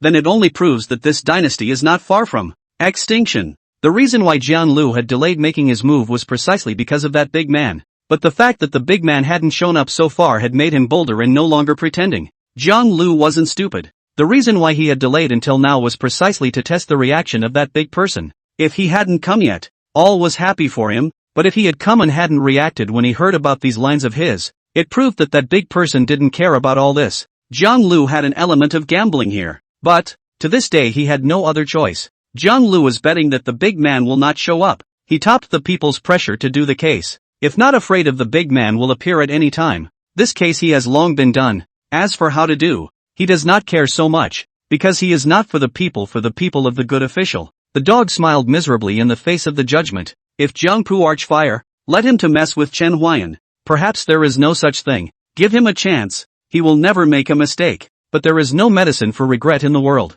and there is no chance to start over outside the door of the people for him to complain of injustice. In addition to a major scourge, Jiang Pu do let them angry. Humiliating things can be more than one. In Longchang County, Jiang Pu is a major tumor. Everyone wants to eradicate the tumor. What are you all waiting for? Didn't you hear the sentence I gave? Jiang Lu's voice was cold, a coldness that wanted to kill. Chen Huai'an looked at Jiang Lu on the lobby. Although he couldn't see clearly, it didn't affect the direction he was looking in. He turned his head slightly and looked at a woman, murmuring softly, "Still not making a move? Stop." As a clear female voice rang out and she stepped out of the crowd, Chen Huai'an's mouth curled into a faint smile. It's not too late. The woman has a dignified face, eyes long and thin, eyes upturned, nose straight and plump, tall, atmospheric temperament, hands and feet show confidence and boldness. End of chapter. 14. Chen Huai'an could not see clearly, but this did not affect his judgment. From the arrival of this woman he noticed, every move was different from the regular family's women, dignified but not too dignified. Chen Huai'an was curious about what this big shot would do with the dog. That woman walked out of the crowd. When Jiang Lu saw it clearly, he panicked, and hurriedly left his position in the public hall and walked over to the woman. The next official didn't know that the female, the Empress, was coming, and failed to greet her. But also, I hope to forgive you, he stuttered in his speech, showing how much fear was in his heart. After Jiang Lu finished speaking, the surrounding people also knelt down and said in unison, "Greetings to the Empress." Their faces were filled with respect, but there was one person in here except for Chen Huai'an, who didn't kneel and didn't have the slightest bit of respect on his face, but he admired this Empress. Chen Huai'an had heard a little about this Empress. At the age of 14 when the dynasty, so far in charge of the dynasty for 5 years, resisting the invasion of the Cloud Heaven Imperial Dynasty for 5 years, need to know that before she took office, the country was already shaken by the wind and rain, but everyone did not expect a 14-year-old girl has such a thunderous means, outside the battlefield to kill the enemy to collect the territory. Inside the dynasty can be reorganized to collect the hearts of the people. Only 2 years' time, the Daiyuan Imperial Dynasty stabilized, and began to move towards strength. Being respected is not without reason, Chen Huai'an said in his heart as he looked at the scene, except that what Chen Huai'an did not expect was that this was actually the Empress of the dynasty. Chen Huai'an looked at the kneeling crowd. He knew that he would be beheaded if he didn't kneel. But, so what? The big deal was that he ran. Kneeling was impossible, and he had a feeling that if he knelt, he would have a seizure of epileptic laughter the next moment. Xin Yun looked at Chen Huai'an who didn't kneel. Her face was a bit puzzled, but she didn't care too much about him. Kneeling or not kneeling wasn't important to her. However, she was interested in Chen Huai'an. I can't even see through him. Though I am incarnate, I should not be so. After she made the people outside the courthouse get up, she turned her head towards Jiang Lu and walked to the public hall. She carried a powerful pressure that came from a higher power. At this moment, Jiang Lu lowered his head, his face full of cold sweat, and the clothes on his back had long been drenched in cold sweat at some point. "You, how dare you?" Xin Yun said in a cold voice, her gaze blazing, and Jiang Lu's figure, who heard Xin Yun's voice, trembled even more. "Next, my humble servant knows that he is wrong." Jiang Lu's body couldn't stop trembling. That was something that could only happen with extreme fear. Locked up in the dungeon, waiting to be sentenced when the matter is investigated clearly. She picked up the shocking wood as she spoke and slapped it down so hard that the half-broken shocking wood shattered again. The current situation has long been clear to her. The current charges are not at all lethal. So what she wants to check is what Jiang Lu did before. According to the level of indignation of the people of Longchang County, what Jiang Lu did is definitely the indignation of the people and the gods. After Jiang Lu heard Qin Yun's pronouncement on himself, he instantly fell limp on the ground. His eyes were lifeless. He knew it was all over. Everything was over. Qin Yun ignored him, turned toward the dog, and said, "I'll give you the name Shirhan, and go to the border city where the war is tense to atone for your sins. Do you have a difference?" Qin Yun's voice compared to the previous easing a lot. "The dog killed this is to kill people. Cannot be sentenced to death. If not, he also stabbed the other beggars. Qin Yun is trying to let him go to jail for a few years. The grass is no different. The dog is in an excited mood at the moment. He was ready to lead the death, but now he doesn't have to die, and he can still go to the battlefield to protect the country. The ups and downs make him almost think that this is a dream." Qin Yun looked out of the courthouse after doing this. The blind man who was standing there had already left. She was curious. A blind man. Why would she be unable to see through it? The unknown always attracted attention. However, at this moment, Chen Huai'an was already on his way home, pondering about the dog in his mind. Rather, it's a happy outcome for all. Jiang Pu is dead. Jiang Lu cannot live. This pair of scourge of Longchang County father and son finally became deceased. However, the cause of all this is that Jiang Pu instigated Shirhan to provoke him. Chen Huai'an summarized this in one sentence. Self-inflicted sins, cannot live, but with the bestowal of the name, his life, perhaps, will be different. Chen Huai'an walks very fast. Not much time has arrived at the door of the house. He knows that going in is sure to look at the old cow's blank stare. As expected, when Chen Huai'an pushed open the door and walked into the courtyard, the old ox affectionately sent him a blank stare and called out in a deep voice. "Got it. Lost track of time at the theater. Start cooking right away." The old cow bellowed again, as if to say, "You're a blind man. What's the play for?" The old ox knew that Chen Huai'an could barely see things within half a meter, but this said it was going to the theater, which it thought was ridiculous. But in fact, Chen Huai'an really did go to the theater, and although it wasn't a theater, it was quite dramatic. The old cow didn't bellow again. It lay there, waiting for Chen Huai'an to cook. When Chen Huai'an saw this, an idea came to him. Why can't the old cow cook? Old ox, come here, I'll teach you to cook. Moo, don't be surprised, I believe you. Thus, the meal that should have been ready in half an hour, Chen Huai'an and the old ox froze for more than 2 hours. Chen Huai'an picked up his chopsticks and tasted the dishes made by the old cow. Although it wasn't very tasty, it was pretty good to be able to cook with hooves. Just as Lao Niu and Chen Huai'an were preparing to eat, a knock sounded outside the door. Bang, bang, bang. Chen Huai'an looked skeptical. Bai Linger and the others wouldn't come at this time. After all, it was already almost dark, and their parents in addition to the blacksmith will hardly come. Chen Huai'an in Longchang County also do not have any acquaintances. In addition to the hotel owner, who could it be? Chen Huai'an opened the door with doubts, and what met his eyes was a familiar figure. Xin Yun. That, I fled the famine and came here. I haven't eaten for a long time. Can you give some food? Xin Yun said weakly, and changed her voice, obviously not wanting Chen Huai'an to recognize her. Chen Huai'an immediately understood that Xin Yun didn't want him to recognize her, but he didn't know why she did that, and in order to know why, Chen Huai'an also pretended that he didn't recognize her. Of course, please come in. Chen Huai'an moved away and gestured for Xin Yun to enter. However, it was this move that Xin Yun saw a scene she could never forget in her life. A cow that is holding chopsticks to a dish. Xin Yun's body incarnation is a bit confused. Body incarnation is a special means of the royal family, can be separated from their own strength equivalent to the body, although not synchronized, but has the same emotions as the body, and they need to be fused in order to know the news. So Xin Yun's body did not come. Chen Huai'an sensed that Xin Yun stood still and did not move. He understood that it must have been the old ox that scared Xin Yun. So he said, "This ox in my house is a little bit smarter. Don't be afraid. Being able to use chopsticks, that's a little bit smarter?" Xin Yun asked rhetorically, but Chen Huai'an didn't reply back to her because he didn't know how to explain it, and sometimes he also felt that the old ox was too smart for its own good. Chen Huai'an sat on the small wooden stool, waved at Xin Yun who was still standing in place, and said, "Come and eat, even though it's already cold." Xin Yun slowly walked toward the wooden table where Chen Huai'an and the old ox were eating, and at that moment the old ox gave her a blank stare, as if to say that she had no insight. Seeing this, Xin Yun thought that the cow was too interesting, and as she sighed, Chen Huai'an handed her a bowl of rice and said, "Try it, it's made by my old cow." Xin Yun, who was about to clip the food, immediately froze for a moment and asked in an uncertain tone, "Your family's old cow, did it?" "Yeah, it's lacking in flavor, but overall it's not bad." The old cow put down the bowl and collected Chen Huai'an's bowl. This scene put Xin Yun were dumbfounded. She is a king of a country. What big storms have not seen, but today this cow. But let her once doubt that this world is not epileptic. End of chapter. What are you doing? Chen Huai'an asked, not understanding why the old ox was taking away his bowl. Moo. Chen Huai'an's face was normal after hearing this, but he went to get another bowl himself. Xin Yun looked on in awe, and when Chen Huai'an returned to his seat,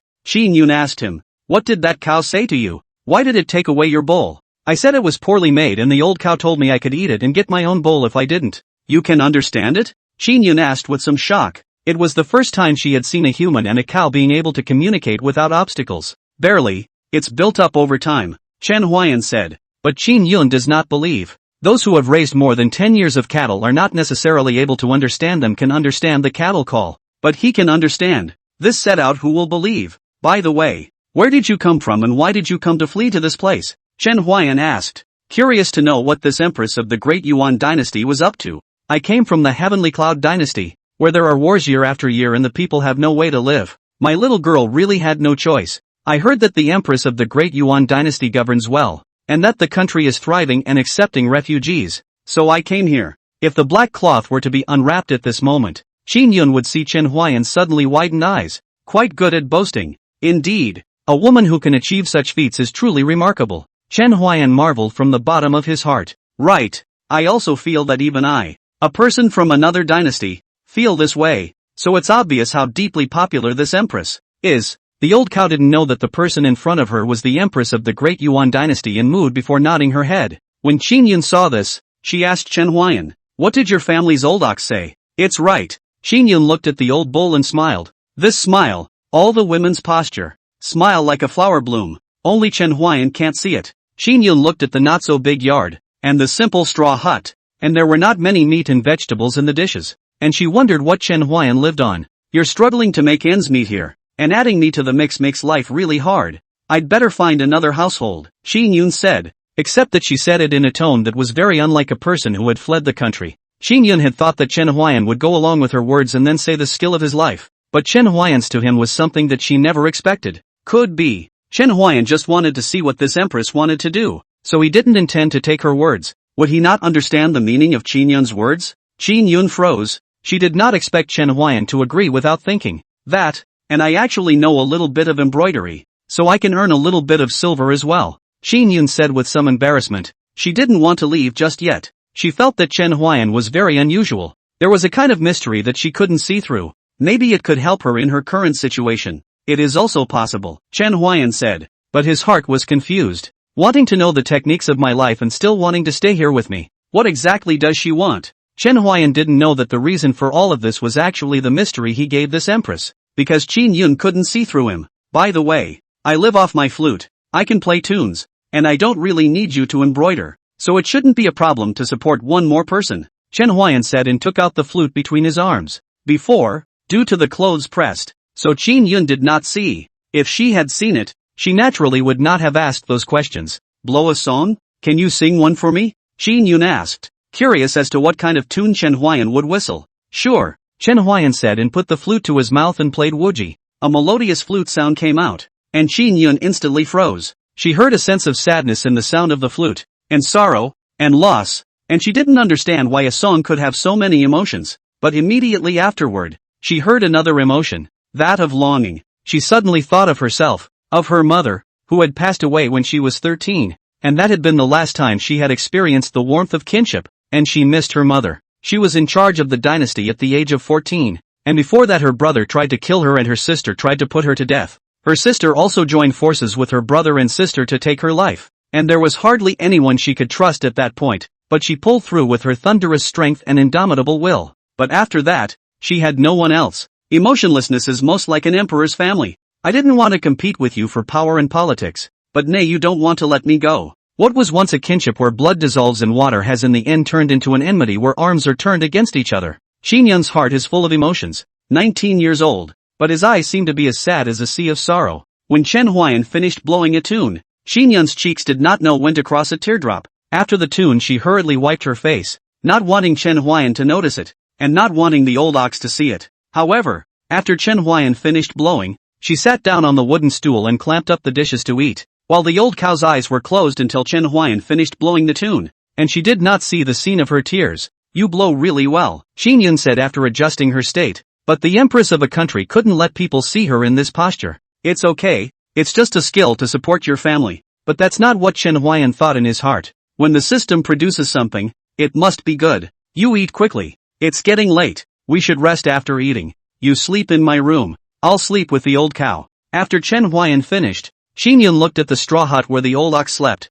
Although very simple, but very clean, it can be seen how good Chen Huai'an usually treats the old ox. If not for the lack of money, he designated to build a house for the old ox. Thanks a lot. After talking for so long, I still don't know your name. Could. Before Chen Yun could finish her words, Chen Huai'an also spoke his name. Chen Huai'an. When? Chen Yun naturally knew Chen Huai'an's name, but she needed a reasonable reason. Otherwise it was too weird to call out his name directly. My name is Ouyang Yun. I'm going to trouble you to take care of me for a while. It's fine. One more mouth to feed, Chen Huai'an said, full of concern. But he did say something else in his heart, and changing her name, this is to be afraid that I will know that she is the queen of the dynasty. They had been chatting for so long and the meal was almost ready. Chen Huai'an had thought that Chen Yun would not be used to eating this kind of coarse grain, but what he had not expected was that Chen Yun not only ate it, but also said it was delicious. The old ox bellowed happily when he heard Chen Yun's words. This time she didn't ask Chen Huai'an because she could hear the joy in the old ox's bellowing, and it pushed the food in front of her after she finished, signaling her to eat more. Chen Yun laughed a little and said, I'm full. Let me wash the dishes. Could be. Chen Yun began to pack up the dishes, so that it was in line with her status of escaping from the famine, and she hadn't thought that Chen Huai'an would say that he should be allowed to come. After all, Chen Huai'an's answers were always unexpected. End of chapter. 16. Come on, old cow. Let's go and rest. We have to get up early tomorrow to sell our art. Chen Huai'an finished walking towards the hayloft. On the of the haystacks, the old ox was behind him, lying beside him. Chen Yun looked at the one man and one cow and thought they were so comfortable. If she could, She would like to live like this, although poor, but very free. Reality, however, would not allow her to do so. Chen Huai'an lying on the haystack. The sky began to snow. Chen Huai'an through the loophole on the hayloft looked at the bright silver moon in the sky. He did not know that the moon tonight. All the old ox told him. At the moment, all was silent, except for the thumping and crashing sound of dishes being washed. The snow was falling heavily at this moment. The snow-pressed grass hut made a rustling sound, and a poem off about snow came out of Chen Huai'an's mouth. Deep in the night, I know the snow is heavy, and I hear the sound of folding bamboo. Although it was not bamboo at the moment, this scene made Chen Huai'an flash the poem in his mind. And Qin Yun, who was washing the dishes, couldn't help but freeze for a moment when she heard this poem. Almost subconsciously she uttered, "Good poem." Qin Yun realized that something was wrong when she uttered these words. She slowly turned her head to look at Chen Huai'an, deliberately making the sound of washing the dishes loud, just because she didn't want Chen Huai'an to hear her moving. But Chen Huai'an, who was lying on the haystack, looked as if he hadn't heard it, still quietly looking at the starry sky. Qin Yun breathed a sigh of relief at this. Luckily I didn't hear it. But, how could Chen Huai'an, who was blind, not hear it? He was merely too lazy to ask. He was just thinking the same question. Whatever the queen's purpose in approaching him, he was only a blind man. And what use was a blind man to her? Thinking of these, Chen Huai'an decided not to care about Qin Yun. Whether it is good or bad, there is time to decide. No need for him to care more. Chen Huai'an lay comfortably on the haystack. Qin Yun also finished washing the bowl at this moment. She had been born and died with the soldiers. She still knew these skills. As for the embroidery, she said, it was also what her mother taught her when she was young. However, she didn't expect to make any money with this. After all, she wasn't poor. Chen Huai'an didn't hear the clash of the porcelain bowls, so he guessed that she had already finished washing the bowls. So he said, "There is my room. It might be a bit cold. There are my clothes inside. You can cover them." Chen Huai'an finished pointing at a room with his finger. "Okay, but you'll get wind chill sleeping like that. Why don't we squeeze in?" "No matter. I'm not afraid of the cold," Chen Huai'an said indifferently. And after he finished, he stopped talking. Qin Yun saw Chen Huai'an's careless appearance, and wondered if he was really not afraid of the cold or pretending. But she had already decided in her mind that she would ask someone to give Chen Huai'an a reward tomorrow to improve his life. Then she walked towards the room that Chen Huai'an had slept in before. Qin Yun had just entered the room, and what met her eyes was the clean and tidy room. Although it was a bit shabby, you could tell that Chen Huai'an had taken good care of it. However, Qin Yun noticed the window on the wall at the moment, and then jumped out of that window. Chen Huai'an listened to the commotion and ignored it. It's really strange. Coming and going. Chen Huai'an didn't know that it was just Qin Yun's incarnation. However, it also happened to follow Chen Huai'an's wishes, and it was not good for him to practice his swordplay with Qin Yun here. Chen Huai'an took out his walking stick and practiced the phantom stream sword technique. In the midst of the flying snow, Chen Huai'an held his walking stick in his hand, and his stance was resolute, forgetting to drill his sword technique. After a long time, Chen Huai'an was tired of practicing, while Qin Yun still had not returned. Sleep, sleep, sleep. Technique, LV2 Phantom Flow Sword Technique, 47%. Tomorrow you send for a blind man who plays music on a flute, and offer him a reward. At this moment, she had clearly fused with her body incarnation, and she stood within the great hall, her face slightly haggard, but no less majestic. Qin Yun turned her back to the green-clothed woman behind her and said. The green-clothed woman was very puzzled and asked, "Empress, why is this? A blind man. Is it worth your attention?" "Xin Yao, let me ask you, this poem, is it something that an ordinary blind man could create?" Xin Yao froze for a moment, her mouth murmuring the poem Qin Yun had said, then said, "I can't, the writing is just too good." Knowing that the snow is heavy, the sound of folding bamboo, is this really something a blind man could come up with? When Qin Yun heard this, she frowned slightly, then said, "He is just blind, not stupid." Xin Yao also realized that she had said the wrong thing, and hurriedly half-kneeled on the ground and said, "It's my humble servant who has looked at people with prejudiced eyes. It's my humble servant's fault. It's not your fault. Get up," Qin Yun said, while Qin Yao also got up. However, she was still very puzzled. As the queen of a country, who in the world would not respect her? Why did she care about that blind man? She asked. "Empress, what else is so special about that blind man that deserves so much of your attention? If it's learning alone, I'm afraid it can't make you so concerned. Indeed, he gives me a very mysterious feeling, as if he doesn't belong to this world." Although Qin Yun had exaggerated a bit, she was curious to know why Chen Huai'an had given him such a special sense of mystery. But Qin Yun didn't know that Chen Huai'an really didn't belong to this world, and if she did know, she didn't know how she would feel. Qin Yao was a bit shocked. She had followed Qin Yun to fight together, Almost any battlefield with Qin Yun she was there. She even blocked swords for Qin Yun. Not to say that she understood Qin Yun very well, but she could roughly know what she was thinking. However, at this moment, she was very confused. Just because of a so-called mystery, she just approached a person of unknown origin, which was quite dangerous for the emperor of a country. Xingyao had already checked. Chen Huai'an came to Longchang County 3 years ago. As for other information, nothing was known. And this was what worried Xingyao the most. This kind of person with no origin. It is better for you, Empress, not to get too close. It is now a critical period. You must not have any accidents. I'll make my own decision on this matter. And with my strength at the 9th stage of true qi, there aren't many people who can injure me, Qin Yun said. But these words also let Xingyao feel quite at ease. Indeed, the strength of true qi 8 paragraphs is also a party of small experts. Not many people can hurt Qin Yun. The Cloud Sky Imperial Dynasty has been making a lot of small moves lately. And last night, 3 people with secretive movements were caught in the city defense. And according to the investigation, they were people from the Cloud Sky Imperial Dynasty. Have you poked around for any news? Qin Yun asked. Recently there were just too many small moves from the Cloud Sky Imperial Dynasty, sometimes making the soldiers of the Great Yuan Imperial Dynasty unable to defend themselves. These things made Qin Yun feel haggard. Xingyao shook her head slightly and said, those people's mouths are very hard, and they haven't poked around to find out any useful information yet. Qin Yun frowned slightly and said, what does the State Master have to say about this? The State Master didn't take a position on the matter. He said to just listen to you on everything. Queen, you. Xingyao did not finish her words, but Qin Yun knew what she wanted to say. Put this matter of the State Master aside beforehand. The matter of the Cloud Sky Imperial Dynasty is more important. If the State Master has any movements during this period, just report to me directly. Empress, I don't understand why you still want to use the State Master when he's like this. Some people, some things, it's hard to choose, Qin Yun said faintly. Xingyao felt some sadness, but the sadness deep in her words Xingyao did not hear it. Xingyao thought that Qin Yun just still had some things she couldn't part with, but Qin Yun didn't think so. She also had her own selfishness. Jiang Lu's matter has also been investigated, and his crime is punishable, Xingyao said. Then issue a notice. Qin Yun gave the order. Only her tone was a bit helpless. Good officials. There were really too few of them. Yes. The next day, when the people of Longchang County learned of Jiang Lu's death, the whole city cheered. But it didn't last long because they didn't know if the next county official would be the next Jiang Lu. End of chapter 17.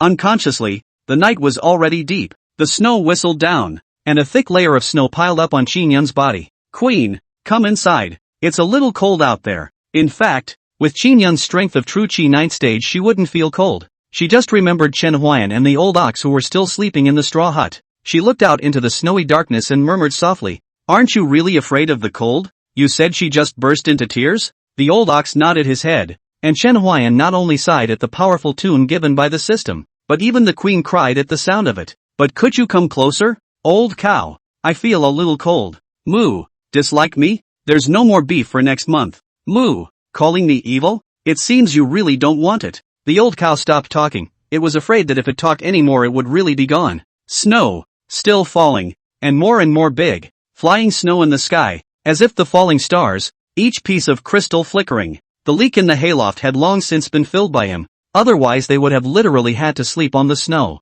Actually, Chen Huai'an didn't feel cold. He just felt a little bored and wanted to tease the old ox. This was the 4th snowfall that Chen Huai'an had come to this world, and he felt as if something had changed in him, yet he felt as if nothing had changed. What can't be said? What can't be said is lost to time. Chen Huai'an stopped thinking and rolled over on the haystack, then went to sleep, with the old cow lying on its side, showing all the serenity and peace. The next day, the day dawned, and the snow had stopped falling. Chen Huai'an got up. He yawned and didn't care what was going on inside the house. He knew that Qin Yun came back in the middle of the night. He simply washed up and then went out the door, while Qin Yun listened to the commotion of him going out before he went out of the room. At this moment the old ox was still sleeping soundly, as if this cold environment did not have any effect on it. However, I don't know if it was because of the shock that the old ox brought her yesterday. She didn't notice for a moment that the old ox was actually that big. The old cow was almost twice the size of the other cows, and she muttered in her mind, it's no wonder you're not allowed to go out.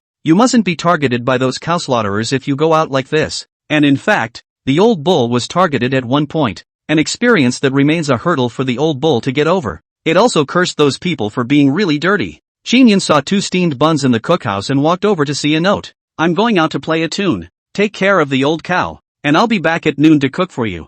There was another sentence underneath the paper, and after reading it, Chen Huai'an turned her head to look at the old cow and said to herself, "Can it really?" The last words written on the paper were, "If you are hungry, let the old ox get up and cook." It is accompanied by a drawing of a bull's head. It had to be said that Chen Huai'an's drawing skills still needed to be improved, and Chen Huai'an almost didn't recognize that it was a bull's head. At the moment, Chen Huai'an was walking in the place where he usually blew his tunes. He knew that due to the fact that there were fewer people coming out in winter, there wouldn't be too many people listening to the tunes. But he still wanted to come out and blow his tunes because it was his livelihood and a habit he had developed over the past 3 years. However, after 3 songs, the bowl in front of him was empty. Chen Huai'an couldn't help but shake his head. It seems that today is a day to return empty-handed. Just when Chen Huai'an was ready to change the place, he heard a crisp sound, a sound he was more than familiar with. It was the sound of copper coins hitting a porcelain bowl. Moreover, there was quite a lot of money. "Thanks a lot. Great song.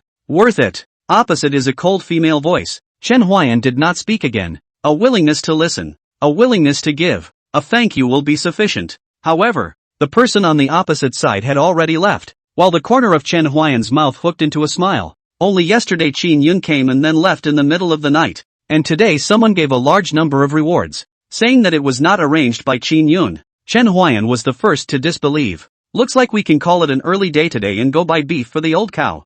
I wonder what Chen Huai'an will think when she sees the old cow eating beef." Chen Huai'an laughed. "There is not much people in the winter, and there is no point in blowing down here again. It is better to go home and drink a pot of strong wine before it is too late." Mentioning wine, Chen Huai'an felt some pity. The brewing technology in the world here was far inferior to that of his previous life. It was said to be a strong wine, but it was actually about the same as a dozen degrees. Chen Huai'an had also thought of brewing his own wine, but he could barely afford to feed himself. So how could he delve into brewing wine? I feel like it's a good way to get rich. Nah, there's still a cow to feed. If it doesn't eat beef, Chen Huai'an thought, then shook his head. This was simply impossible. To make an old cow not eat meat. This was even worse than cutting off his life. Chen Huai'an came to the beef store. The boss saw him with a smile on his face. He is a regular customer here. 3 years, they have become old acquaintances. "Here's the beef again." Chen Huai'an nodded and said, "Today is the same as always." But thinking that Chen Huai'an was also at his home, and that the money was also hers,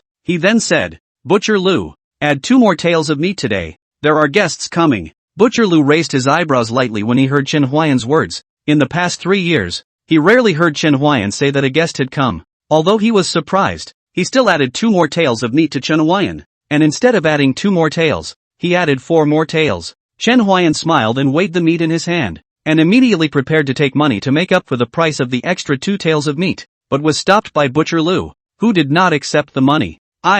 Just take it back. You also come out less to sell your art in this winter. It's weirdly cold," Lu Butcher said, waving his arm and urging Chen Huai'an to leave quickly. Hearing this, Chen Huai'an smiled and thanked him before leaving the beef store. The beef store owner had not been like this for a day or two, and when other beef store owners saw Chen Huai'an was blind, they either lacked catty or bad meat. Only Butcher Lu did not do so. Not only did he not do so, but he was given more meat for Chen Huai'an every time, and Chen Huai'an was refused by Butcher Lu every time he wanted to make up for it, which made Chen Huai'an become a regular customer here. However, although Lu Butcher didn't accept this money, it didn't mean that Chen Huai'an he didn't give it. After Chen Huai'an left, Butcher Lu found a few pennies underneath a piece of beef. Counting it was exactly the money for those 2 tails of meat. Butcher Lu smiled bitterly and shook his head. Every time it's like this. Chen Huai'an returned to his hut. He saw Bai Linger and Ah Tai standing in front of his house. He shouted, "Why are you standing outside? Come inside. It's weirdly cold outside."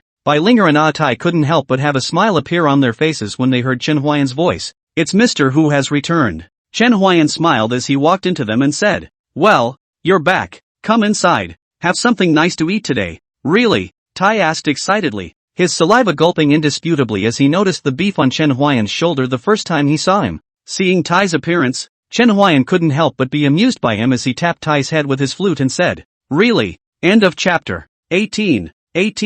Bai Linger saw Tai, who was gulping at the side, and grabbed his ears, saying, "We're here to learn, not to eat." Pain. Lighter. Ah Tai covered his ears and said. He tried to break Bai Linger's hand, but was unsuccessful. In fact, with his strength line he could easily break free from Bai Linger's hand, but he did not do so. Chen Huai'an knew that Tai was letting her go, but Bai Linger didn't know that. She felt that she was older than Tai and it was normal for him to be unable to break free. But, how could the strength of a child born in an iron store be small? Tai had a lot of respect for Bai Linger, so he didn't choose to do so. Chen Huai'an said to Bai Linger, "Linger, let go of him first, and I'll tell you the rest after dinner." Bai Linger heard Chen Huai'an's words, and only then did she let go of her hand. Seeing that only the two of them came today, Chen Huai'an asked, "Isn't Huang Yuan coming today?" Usually the three of them came together, and it was slightly strange that Huang Yuan didn't come today. When Bai Linger heard Chen Huai'an's question, she looked embarrassed and stammered,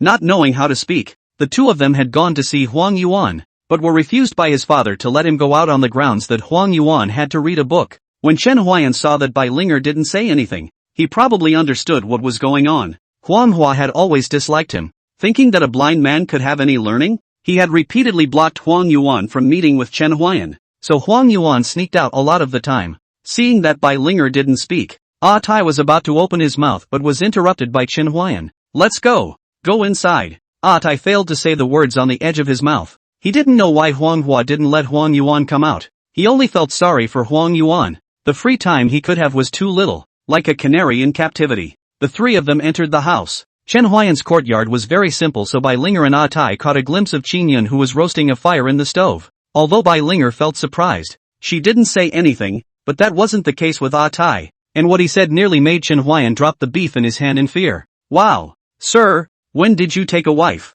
She's so pretty." Bai Linger hurriedly covered Tai's mouth, but his words were already finished. Chen Huai'an looked in the direction where Qin Yun was and awkwardly explained, childish words, please don't be offended." Qin Yun smiled faintly, acting unconcerned as she said, "I know. You guys quickly come over to roast the fire. It's quite cold standing in the snow." Bai Linger quietly moved her head closer next to Tai and said softly, "Watch what you say. Mr. hasn't had a wife for 3 years. How could we not know that he has a wife? This should be a friend of Mr. Don't talk nonsense." Hearing Bai Linger's words, Tai slapped his head violently and said remorsefully, "I said the wrong thing. Will Mr. get angry? Will he hate me because of this?" Tai said fearfully. He was afraid that he had made Chen Huai'an angry, and Chen Huai'an would not teach him. "Sir won't. With Sir's temper, you see when he ever gets mad, it is sometimes that he goes mad." Bai Linger and the others had been with Chen Huai'an for 3 years, so they naturally knew that he had the disease of epileptic laughter, and they didn't care because Chen Huai'an was really good to them, but their parents didn't think so. This was one of the reasons why in the past 3 years, apart from the blacksmith store couple, Chen Huai'an hadn't been able to establish friendly relations with the other two. Chen Huai'an walked over to Qin Yun and Lao Niu as he walked to the side where he had piled up the firewood just now, touching what little dry firewood was left with his walking stick. "Rather, it will last a few more days." He then turned his head and said to Qin Yun and the others, "You guys roast for a while, I'll go cook." Chen Huai'an said, walking towards the cauldron. In fact, Qin Yun's place where they roasted the fire was very close to where Chen Huai'an was cooking. To say or not to say actually did not have much impact. Chen Huai'an looked at the leftover dishes from yesterday on the side,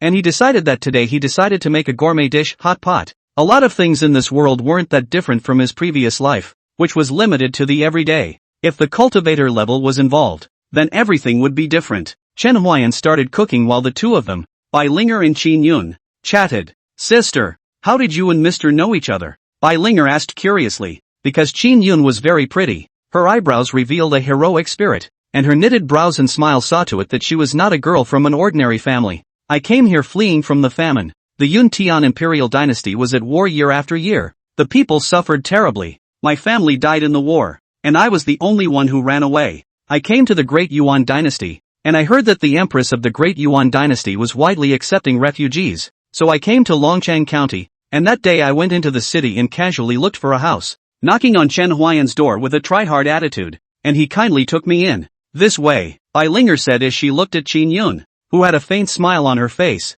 She knew that Bai Linger wanted to find something from her face, but Qin Yun had experienced too much. No matter if it was human feelings or expression management, Bai Linger couldn't find anything useful. "By the way, why do you call him sir? No matter which world, Mr. is a respectful term for a person who teaches." So this also aroused Qin Yun's curiosity. She was curious about how a blind man teaches people to read and write. Bai Linger didn't find what she wanted from Qin Yun's face and had no choice but to believe what she said, but that didn't mean that she dispelled her doubts. Bai Linger was very smart, and Qin Yun also knew that she couldn't convince Bai Linger in a few words, but she didn't intend to do too much explaining either, as it was meaningless. But Tai is different. He feels so poor Qin Yun.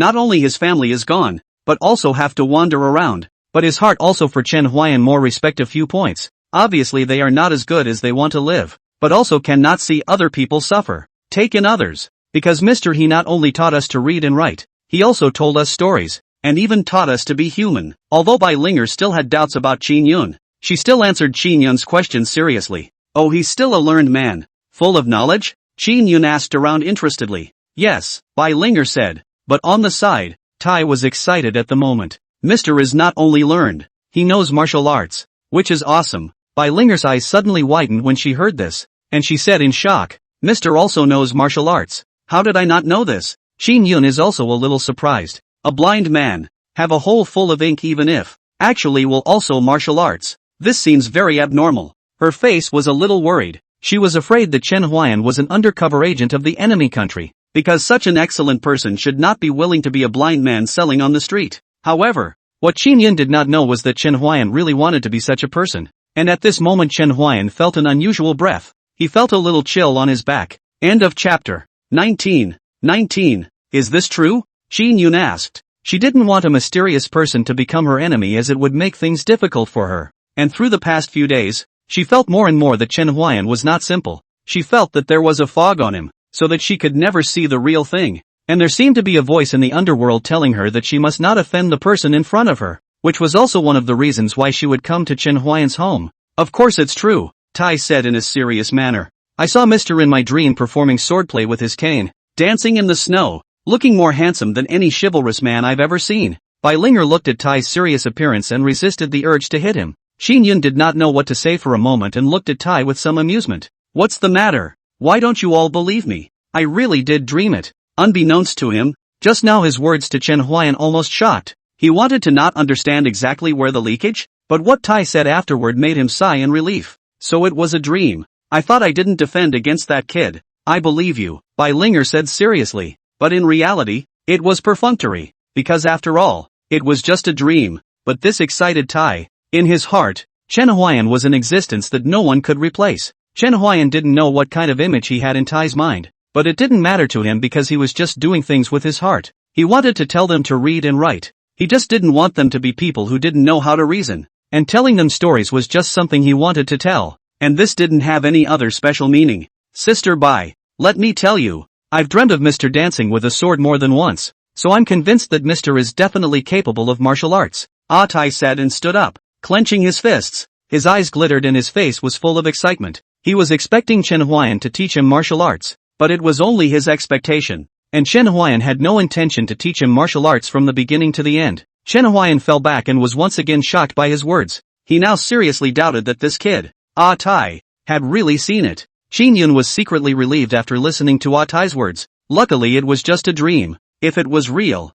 I don't think he would have survived the night. Qin Yun had already moved to kill when Tai said that Chen Huai'an knew martial arts. She is the Empress of a country. She does not allow any unfavorable factors to exist in the Daiyuan imperial dynasty, even though there is a voice in the underworld that tells her not to offend the person in front of her. Tai didn't know that his words almost put Chen Huai'an in danger. While several people were talking about Chen Huai'an, a rich aroma floated out from Chen Huai'an's pot, while an extremely obvious swallowing sound reached everyone's ears. Bai Linger didn't need to think to know who it was. She looked at Tai with a look of hatred and said, just know how to eat. Linger, don't talk about him either. He's just growing his body. It's normal for him to eat more. Chen Huai'an carried a large pot of dishes to them and said to Bai Linger with a smile. But Mr. Bai Linger wanted to say that it wasn't easy for Mr. to live alone. He couldn't eat something good for a long time. And if he added Tai as a foodie, he wouldn't even be able to eat a few bites of meat. But Chen Huai'an didn't care about these things. He interrupted Bai Linger and said, all of you eat more. You're all still growing your bodies.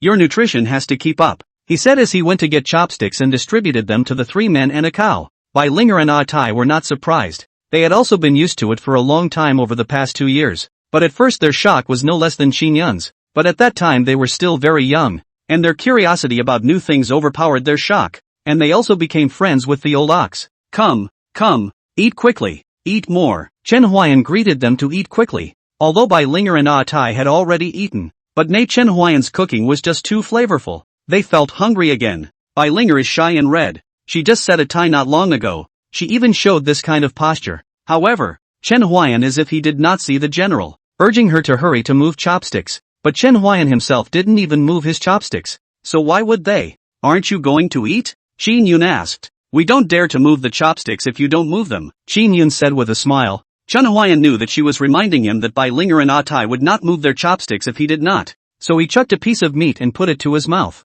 Then said, you guys eat quickly. It won't taste good if it gets cold in a while. Chen Huai'an wanted to make a hot pot, but the conditions didn't allow it. So he came up with a pot of chowder, which was good, although he felt it didn't smell as good as boiling it. When Bai Linger and Ah Tai saw Chen Huai'an move his chopsticks, they also picked up their chopsticks, and they ate deliciously with happy smiles on their faces. After all, they were only children from ordinary families, and the days when they could eat these things were very few, and every bite was extraordinarily satisfying. Qin Yun did not move her chopsticks on the side. She did not think that what she could usually eat casually, in the eyes of others, had become a delicious food that was difficult to ask for. An inexplicable heartache filled her heart. She felt that she was not a good emperor. Her face was a bit melancholy. Chen Huai'an saw it. He ate in silence. He knew exactly what Qin Yun was thinking in his heart. Perhaps this is a common problem of every good emperor. Qin Yun may not think she is a good emperor, but in the eyes of her subjects, she is an irreplaceable presence. And perhaps, she has a great misunderstanding of herself. Sister Bai, eat this. This is delicious. Ah Tai said and picked up a piece of white radish and put it into Bai Linger's bowl. The white radish that absorbed the soup was extraordinarily tasty, and put it in his mouth full of rich meat flavor. Bai Linger gently took a bite. The soup with the fragrance of meat, and the unique taste of radish, the mixture of the two, can be called a delicacy on earth? Simple pleasure is no better than this. Qin Yun looked frozen. She could not remember how long no one had given herself food. She had to deal with court politics every day within the palace, facing the officials' deceitfulness, as well as being wary of the back. She took every step with extra caution. She could not remember how long she had not been so relaxed. Eat it, it won't be good when it's cold, Chen Huai'an said and added a piece of radish to her. Out of respect for the Empress, he used a new pair of chopsticks. Qin Yun smiled and ate the piece of radish, a sourness spreading in her heart. Sister, eat quickly. Bai Linger gave Qin Yun meat. Although she had doubts about Qin Yun earlier, she could feel how low Qin Yun's mood was at the moment. And Chen Huai'an even took the initiative to give her food just now, which proved that she was definitely a good person. Her trust in Chen Huai'an was almost unconditional, so she believed that Qin Yun was a good person, and the doubts in her heart dissipated the moment Chen Huai'an gave her a dish. Thank you, Qin Yun said with a smile. In the end, she was only a 19-year-old girl. She should have been a carefree age, but she had taken on the big responsibility of governing the country. She was very tired because she had almost no one she trusted around her. Chen Huai'an didn't know the situation she was facing, but he knew she was excellent. Very excellent. End of chapter. Chen Huai'an did not say that he had read through the ancient and modern history of this world, but he did understand some of it, and in the history he knew, there was no emperor who could go into battle at the age of 14 to kill the enemy and recover the territory. Qin Yun not only did it, but did it beautifully. This alone was enough to make Chen Huai'an admire him. Chen Huai'an couldn't help but lament at this moment. It's true that the greater the ability,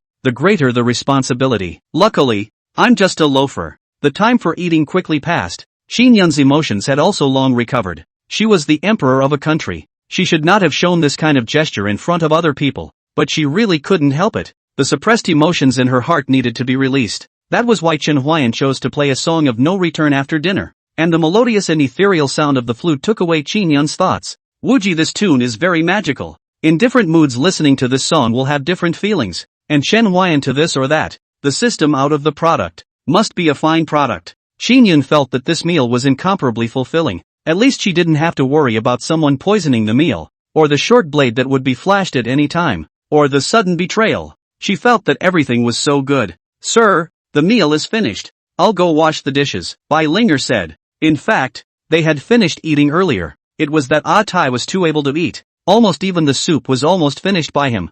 I'll do it. Qin Yun also said that it would be more in line with her status as an escapee to be more active. Ha ha ha, none of that. I got it. Chen Huai'an refused Bai Linger's and Qin Yun's request to wash the dishes. He still likes to do these things himself. Yesterday Qin Yun said to wash the dishes. Chen Huai'an agreed because he just wanted to cooperate with Qin Yun's acting. But today or forget it. Always let the king of a country to wash the dishes is not a thing. He is afraid that one day Qin Yun does not act. Showdown. Pull into the palace to wash the dishes. Sister Bai, what do you think Mr. will teach us today? Ah Tai asked. He enjoyed Chen Huai'an's lectures because they always gave him a sense of anticipation. How am I supposed to know that? Bai Linger replied back. But she was also curious as to what lesson Chen Huai'an would be teaching them today. Seeing this, Chen Yun asked curiously, "What does Chen Huai'an usually tell you guys? It makes you guys look forward to it so much." "A lot." Bai Linger's words were interrupted by Ah Tai just before she finished speaking and said, "The knowledge that Mr. speaks of ranges from astronomy to geography. Almost everything is known and understood." Unbeknownst to Tai, his eyes practically twinkled as he said this. Bai Linger and Chen Yun were watching from the sidelines. Chen Yun was getting more and more curious. She really wanted to listen to Chen Huai'an's lecture. But there was a hidden part of her waist, where a jade pendant was vibrating, and Chen Yun's heart was suddenly alarmed. Something's wrong. She decisively stood up and walked towards Chen Huai'an. Bai Linger and Ah Tai were puzzled by Chen Yun, who suddenly stood up, only to see her walk to Chen Huai'an's side and say, "You'll be lecturing in a while, so I'll just happen to go and buy a few things, then cook in the afternoon." "Yes, go ahead and give you the money," Chen Huai'an replied back, taking out money from his arms and giving it to Chen Yun, who was first stunned, then took the money from Chen Huai'an's hands. Chen Yun walked out of the courtyard after receiving the money. Bai Linger and Ah Tai looked at Chen Yun's back and asked Chen Huai'an curiously, "Sir, where is she going?" "Go shopping and cook in the afternoon," Chen Huai'an replied back. While he finished washing the dishes at this time, he walked towards Bai Linger and Ah Tai and sat down in front of them. "Today, I will continue to teach you the three-character classic." Chen Huai'an opened his mouth indifferently and spoke about the three-character classic. He knew that Chen Yun wasn't going to buy groceries, and if he could make an empress leave in a hurry, he thought that something big must have happened. However, pretending to be blind and unaware of anything was what he should do, and while he wasn't afraid of things, he didn't want to get into trouble. He didn't want to break the serenity of this life just yet. Love, evil and desire, the 7 emotions. "Xin Yao, what happened?" "Xin Yun, who came in a hurry?" asked Emotion Yao. She vaguely felt some uneasiness in her heart, and she hoped that it wasn't the thing she thought had happened. "We've captured 3 true Qi 6th stage experts. All of them are from the Great Yuan dynasty, and they're carrying secret orders." "What did the secret order say?" Xin Yun's voice was icy cold, as if everything was as she thought it would be, and the worst outcome had still happened. "Lord Qin Feng, it's time to act." "Qin Feng, Qin Feng," Xin Yun murmured. She still didn't seem to quite believe the news. Qin Yao looked at Qin Yun, who was a little lost in thought, and asked in a low voice, "Empress, should we?" "You go down first." Qin Yao's eyes were intolerant. Betrayal from those closest to her. How cruel it was. She wanted to stay and comfort Qin Yun, but she didn't know what to say. Unlike Qin Yun, she only had one close family member left in this world. Qin Yao retreated. Qin Yun was the only one on top of the high wall at the moment. The other soldiers were transferred away by Qin Yao. Now, Qin Yun needed a quiet environment. Qin Yun stood on the high wall, her back all alone. Qin Feng's betrayal made the sea of her heart toss and turn like waves, and her unwillingness surged like a tidal wave. Winter snow along with the cold wind blew her green silk, but not blow away the sadness in her eyes. The lonesome figure seems to be telling the loneliness that no one can understand. She was so unwilling. She had obviously given Qin Feng so many chances. Each time she did not look deeper. Why? Still in return, she was betrayed. She doesn't understand. The snow grew heavier and she looked away into the distance to her eyes, but her eyes grew more determined. "I, perhaps, am destined to be alone." Chen Huai'an, who was teaching, heard a knock on the door, and the one who came to knock on his door at this moment. Chen Huai'an didn't need to think to know who it was. Chen Huai'an got up and went to open the door, only to see Qin Yun carrying quite a few things in her hand. Chen Huai took the things she bought from Qin Yun. Bai Linger and Ah Tai also rushed to help. Bai Linger and Ah Tai carried their things and entered the door. Qin Yun also entered the courtyard, but Chen Huai'an was slow to enter the courtyard. Qin Yun frowned slightly when she saw Chen Huai'an still standing at the door. She asked Chen Huai'an, "What are you still standing at the door for? Aren't you cold?" Chen Huai'an heard this and replied back, "Nothing, just now it seems like a few rats ran by. I want to see whose rats it is and see if I can add to my meal tonight." "Who's the rat? Extra food?" Qin Yun laughed at his comment. "You still eat rats? No food, added for the old cow." "Old bull." Qin Yun looked at the old ox, her eyes carrying some pity, and the old ox saw the pity in Qin Yun's eyes and was momentarily confused about the situation. What's wrong with this woman? Why is she looking at me like that? Doubtful as it was, it plopped down next to the coals and continued to roast the fire. To it, as long as the sky wasn't falling, nothing else was a big deal. "Let's go.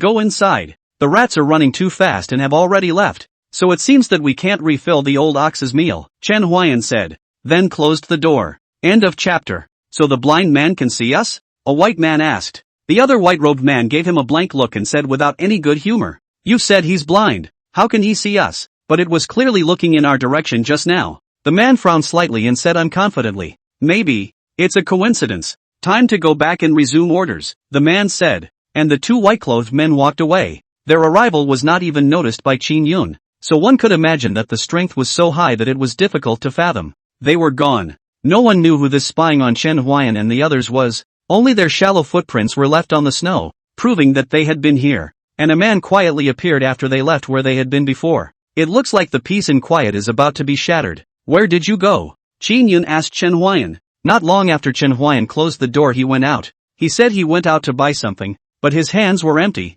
which made Qin Yun bring up the question. I was going to buy some cooking spices, but they weren't open today, so it was a wasted trip, Chen Huai'an said, with a serious expression on his face as if he had really gone shopping. Alright then, I'll leave the cooking to you, Qin Yun said with a smile, as if she wasn't affected by this morning's events. Yes, why don't you go ahead and get the fire going? I'll cook quickly. Good. Qin Yun made it to Bai Linger and Tai's side. Chen Huai'an was cooking and didn't call knowledge for them. Qin Yun felt that it was nothing to do with idleness, so she told them a story. Those were her stories. Stories of her bloodshed on the battlefield. Qin Yun spoke mesmerized. Perhaps this was her way of venting her emotions. She didn't even notice that Chen Huai'an had already served the dishes. Bai Linger and Tai also listened to fascinated. Bai Linger, how can not imagine? This world has such a strange woman. On the field to kill the enemy. Women and men. Valiant. Chen Huai'an served the dishes in silence. She knew who Qin Yun was talking about, and she also knew that Qin Yun needed to vent her emotions. Therefore,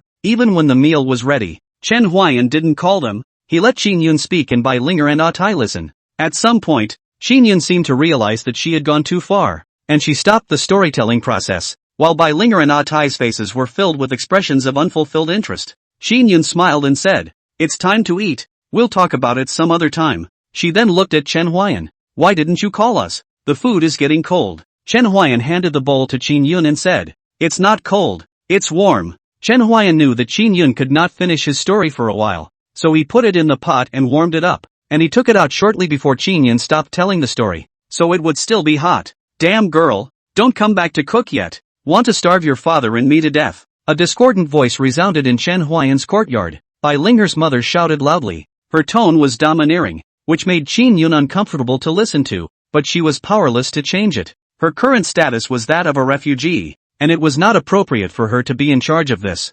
"Sir, Bai Linger's face was a bit embarrassed. Usually there were only a few acquaintances. She still had a step down, but today Qin Yun was also there, making her feel like her dignity was trampled by her mother. "Take some back. The three of us can't finish it anyway." Chen Huai'an drew this matter away from Bai Linger's attention, and he also believed that Qin Yun, as the king of a country, she knew what to do. "Yes, bring some back. I eat little and Huai'an makes a lot. We can't even finish it," Qin Yun said with a smile, which gave Bai Linger a great feeling of goodwill. She felt that her dignity was respected. Bai Linger just wanted to refuse, but Chen Huai'an had already put a plate of dishes into her hands, and Tai was also advising, "Sister Linger, just accept it. Sir also has good intentions. You don't want to chill Sir's heart." When Chen Huai'an heard Tai's words, he felt a little surprised. When did this kid become so good at talking? Chen Huai'an said in his heart as he looked at Bai Linger, who heard Tai's words and didn't refuse anymore, leaving with Chen Huai'an's dishes. What a great kid. Shame. The meaning of Qin Yun's words was obvious, but Chen Huai'an just waved his hand in response. Everyone has their own choices. Some choices can't be changed, but some changes can be chosen, can't they? Chen Huai'an asked Qin Yun in return, and Qin Yun was shocked at once. There are some changes that can be chosen. She murmured these words in her mind. "I seem, there's no choice left. Don't gawk. Quickly come over to eat." Chen Huai'an greeted Qin Yun and came over to eat, while at the side, Tai happily raised his chopsticks. He did not doubt Chen Huai'an's cooking skills at all. For more than 2 years, he never got tired of eating. The next lunchtime flew by. Tai went back after eating. Before he went back he was instructed by Chen Huai'an not to come in the next few days. He was a little unwell and needed to take a rest. Tai worriedly inquired about Chen Huai'an before he left, because in his impression, Chen Huai'an almost never got sick. Even if he only wore a single thin shirt in winter, he would never get wind chill. That was why Chen Huai'an had always given Tai the impression of being the kind of powerful person who was invulnerable to all diseases. In response, Chen Huai'an patiently explained, "There are rats coming. I need to take care of them." Tai does not understand. What is there to deal with the rats? But Chen Huai'an's words are no different from the holy decree for him. Chen Huai'an let him not come for a few days. He will not come for a few days. Although Chen Huai'an did not say the time, but Tai has a number in his heart. At the very least, it is 3 days' time.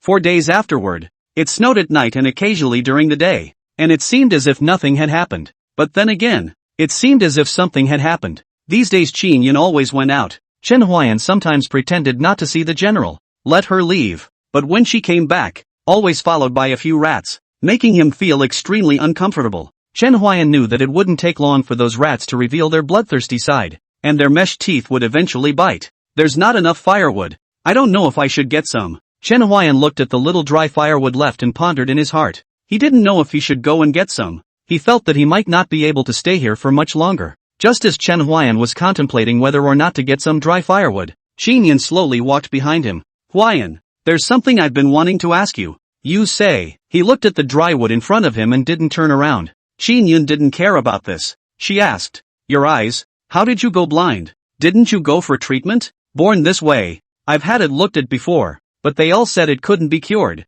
and then they gave up. Chen Huai'an's words, half true and half false, is not born he does not know. He only knows that he came to this world his eyes are blind. Do you believe me when I say there's a place that can cure your eyes? Hearing this, Chen Huai'an's breathing became a little sharp as he asked, is this true? End of chapter. Seriously, Qin Yun said with incomparable seriousness. Chen Huai'an turned around violently and asked Qin Yun in a very fast speech, where can I cure my eyes? Chen Huai'an could only barely see half a meter, and although it was now no longer an impact on his life, who wanted to be blind for the rest of his life? Legend has it that there is an immortal island called Penglai, where there is a herb that takes over the creation of heaven and earth, and ordinary people who eat it are immune to all diseases, and their life expectancy can be up to more than 300 years. Cultivators who eat it also have the effect of enhancing their talent and essence of true qi. The effect is very magical. I think it may also have a miraculous effect on your eyes. Penglai? Chen Huai'an murmured softly. He was no stranger to this place. In the stories of his previous life, this place called Penglai was almost always labeled as mysterious and powerful, a place inhabited by immortals. Where to? Chen Huai'an asked Qin Yun. If he could cure his eyes. He didn't care how far the road was, how high the mountain was, how long the water was, because he didn't lack longevity. He could gain longevity by playing the flute. It is said that in the Sea of the East China Sea, if you start from here, you will have to travel all the way to the east and reach a sea, and then, in the sea, you will find a place wrapped in dense mist, and there is Penglai. Keep going east. It seems to be a journey with only a direction, Chen Huai'an said in his mind, his tone a little melancholy, as he had yet to sail the sea. Thanks a lot. After Chen Huai'an finished thanking him, the system's voice suddenly appeared in his mind. Ding, road to Penglai. Please set off to Penglai. Chen Huai'an froze for a moment when he heard the system's voice. System, is this considered a mission? The system didn't reply to him. This was the first time the system had given him mission-like instructions. Chen Huai'an looked at Qin Yun. He didn't ask Qin Yun how she got this news. He just assumed that Qin Yun overheard it when she was fleeing the famine. It's fine, Qin Yun said, then stopped talking, and the atmosphere became silent for a moment. Chen Huai'an was the first to open his mouth to break the silence. You're not going to stay long, are you? Well, found a relative, Qin Yun said without changing her face. We're leaving after dinner tonight? Good. Chen Huai'an didn't know what Qin Yun was going to do, but he knew that it was important. In the afternoon time, Chen Huai'an blew wuji from time to time. The flurry of snow fell on him. He could not help but see this and said, today's snow is a bit big. Yeah, it hasn't snowed this much in years past. Time passed by minute by minute. The speed of the snow falling did not decrease in the slightest. Chen Huai'an was busy with dinner in the stoveroom. Today he was a bit late in cooking. The sky was already completely dark before he started cooking. Although Qin Yun was a bit puzzled, as this was not in line with Chen Huai'an's usual style of doing things. She didn't ask too many questions and just watched from the sidelines. In the past few days, Tian Bai Linger didn't come, but Huang Yuan did come once. He came to ask Chen Huai'an, if a person only knows what he learns from books, can he bring peace to the world? Instead of answering him, Chen Huai'an said something else. Didn't you already have an answer when you asked mine? Chen Huai'an returned the choice to Huang Yuan, who had grown up in an environment that had told him the answer from the very beginning. It was just that his heart was not firm. Huang Yuan made a bow and saluted after asking the question and left. A smile appeared on Chen Huai'an's face. He knew that Huang Yuan was very perceptive, and he also knew that Huang Yuan already had his own answer. Soon, Chen Huai'an made a good meal. It was very hot. Only the snow in the sky was a bit unseasonable. They would drift into the good meal from time to time. It was good that the snow wasn't dirty, otherwise these meals couldn't be wanted. Chen Huai'an served 7 bowls of rice. Xin Yun was very puzzled when she saw this and asked, "It's just the 2 of us. Why did you serve 7 bowls of rice? There are guests." Chen Huai'an returned indifferently. "A guest?" Xin Yun was puzzled. She didn't remember Chen Huai'an having any close friends. Even his neighbors didn't treat him very well because of his illness. So how could there be guests? "Then we'll eat when your guests arrive." "No, we'll eat first." Xin Yun frowned slightly at what she heard. Serving the guests rice but not waiting for them. The hospitality she had learned was not like this. But this was Chen Huai'an's home. She listened to the master of this house. Xin Yun picked up the bowls and chopsticks. Chen Huai'an also ate. And today the old ox did not know where it was bolted by Chen Huai'an and disappeared. Xin Yun asked Chen Huai'an. And Chen Huai'an didn't say anything. And Xin Yun also understood that if Chen Huai'an didn't want to say anything, no matter how much she asked, it wouldn't be fruitful. So she didn't ask anymore. "Have you eaten?" Chen Huai'an asked. "Aha." Xin Yun nodded slightly. She felt that there was something strange about Chen Huai'an today, but she couldn't put her finger on it. "Oh Yang Yun." Chen Huai'an suddenly called out Qin Yun's pseudonym, and the unknown Qin Yun hummed with confusion. Chen Huai'an rarely called her name so formally, making Qin Yun feel very uncomfortable. "Tired, I guess." "What's very tired?" Qin Yun was once again puzzled. She didn't understand why Chen Huai'an would say that she was tired.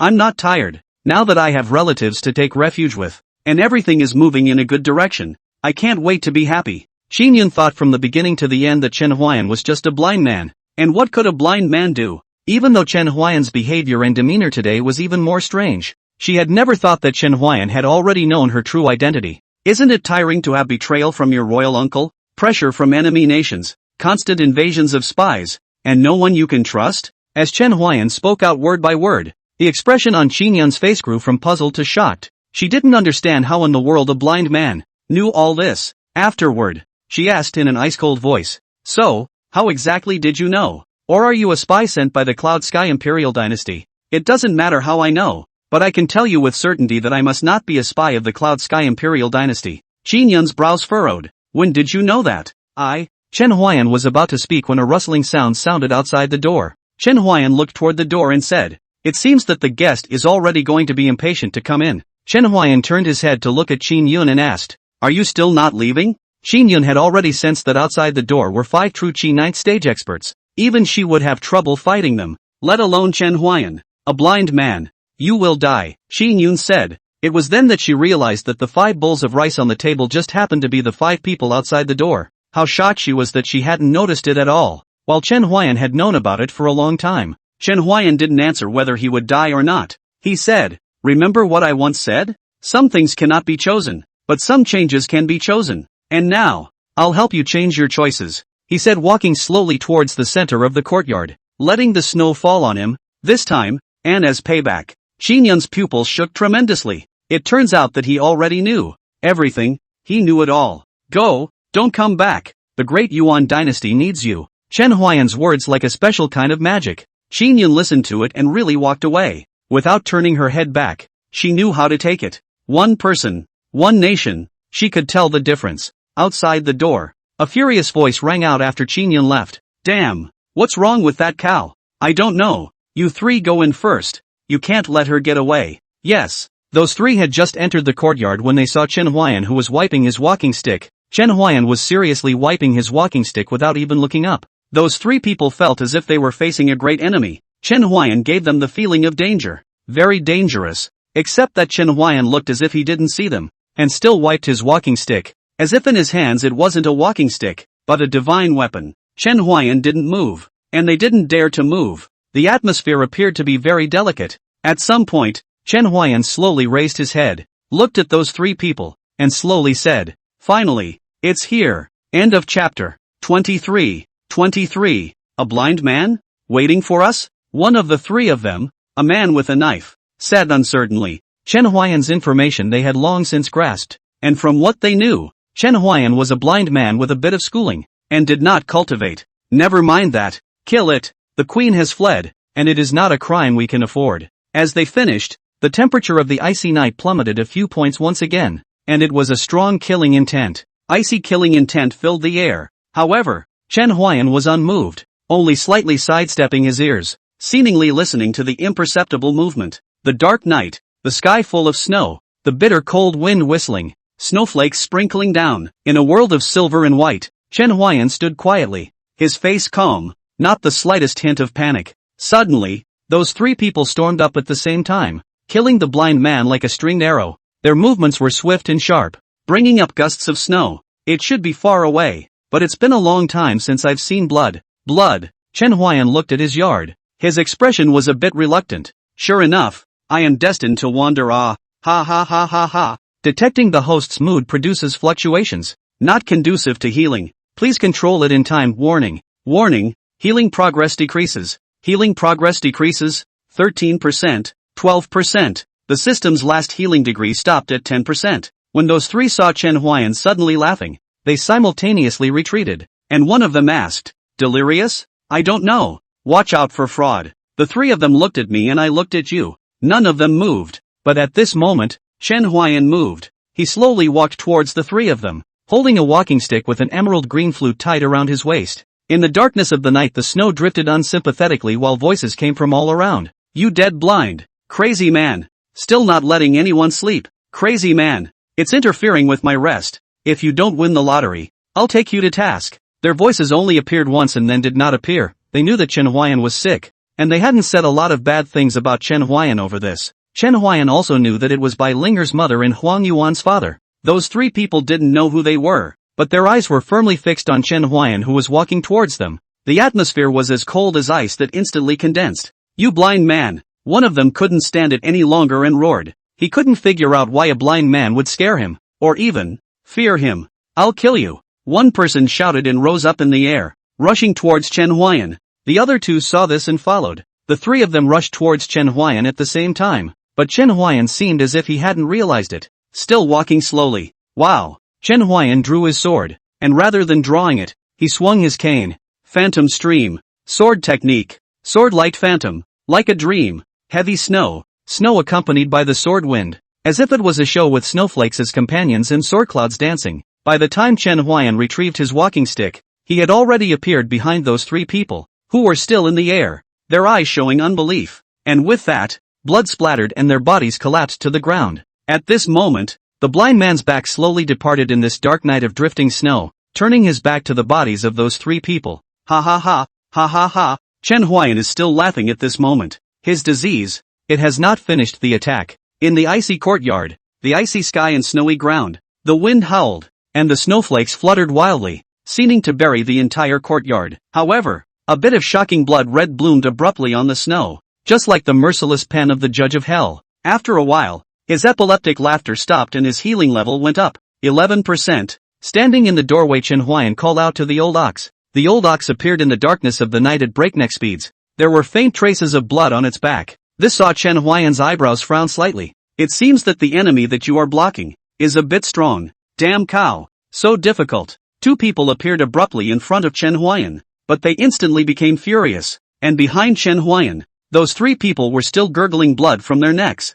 The darkness of the night had almost no effect on the cultivator's vision, so they saw the shock in those three people's eyes. But, at this moment, their sanity had long been suppressed by their anger. Failing to assassinate the Empress was already a heavenly sin, and if the people above them knew that it was all because of a blind man that they hadn't succeeded, they didn't dare to imagine how furious those people would be. "Damned blind man! I'll have your life!" A man roared angrily and then rushed towards Chen Huai'an with his sword. When Chen Huai'an saw the man who rushed towards him, he just faintly instructed the old ox, "You head towards the eastern city gates. I'll come and find you in a while." When the old bull heard this, he did not hesitate a moment and went up through the eastern gate. Seeing the old ox who didn't return with his head, Chen Huai'an instantly froze. "Old ox, you really left? Moo." A second of hesitation is a sign of distrust. "Crazy?" The man standing in place said softly, his brow furrowed. In their opinion, the old cow is just an unenlightened cow. It is not able to communicate at all. But Chen Huai'an understands it.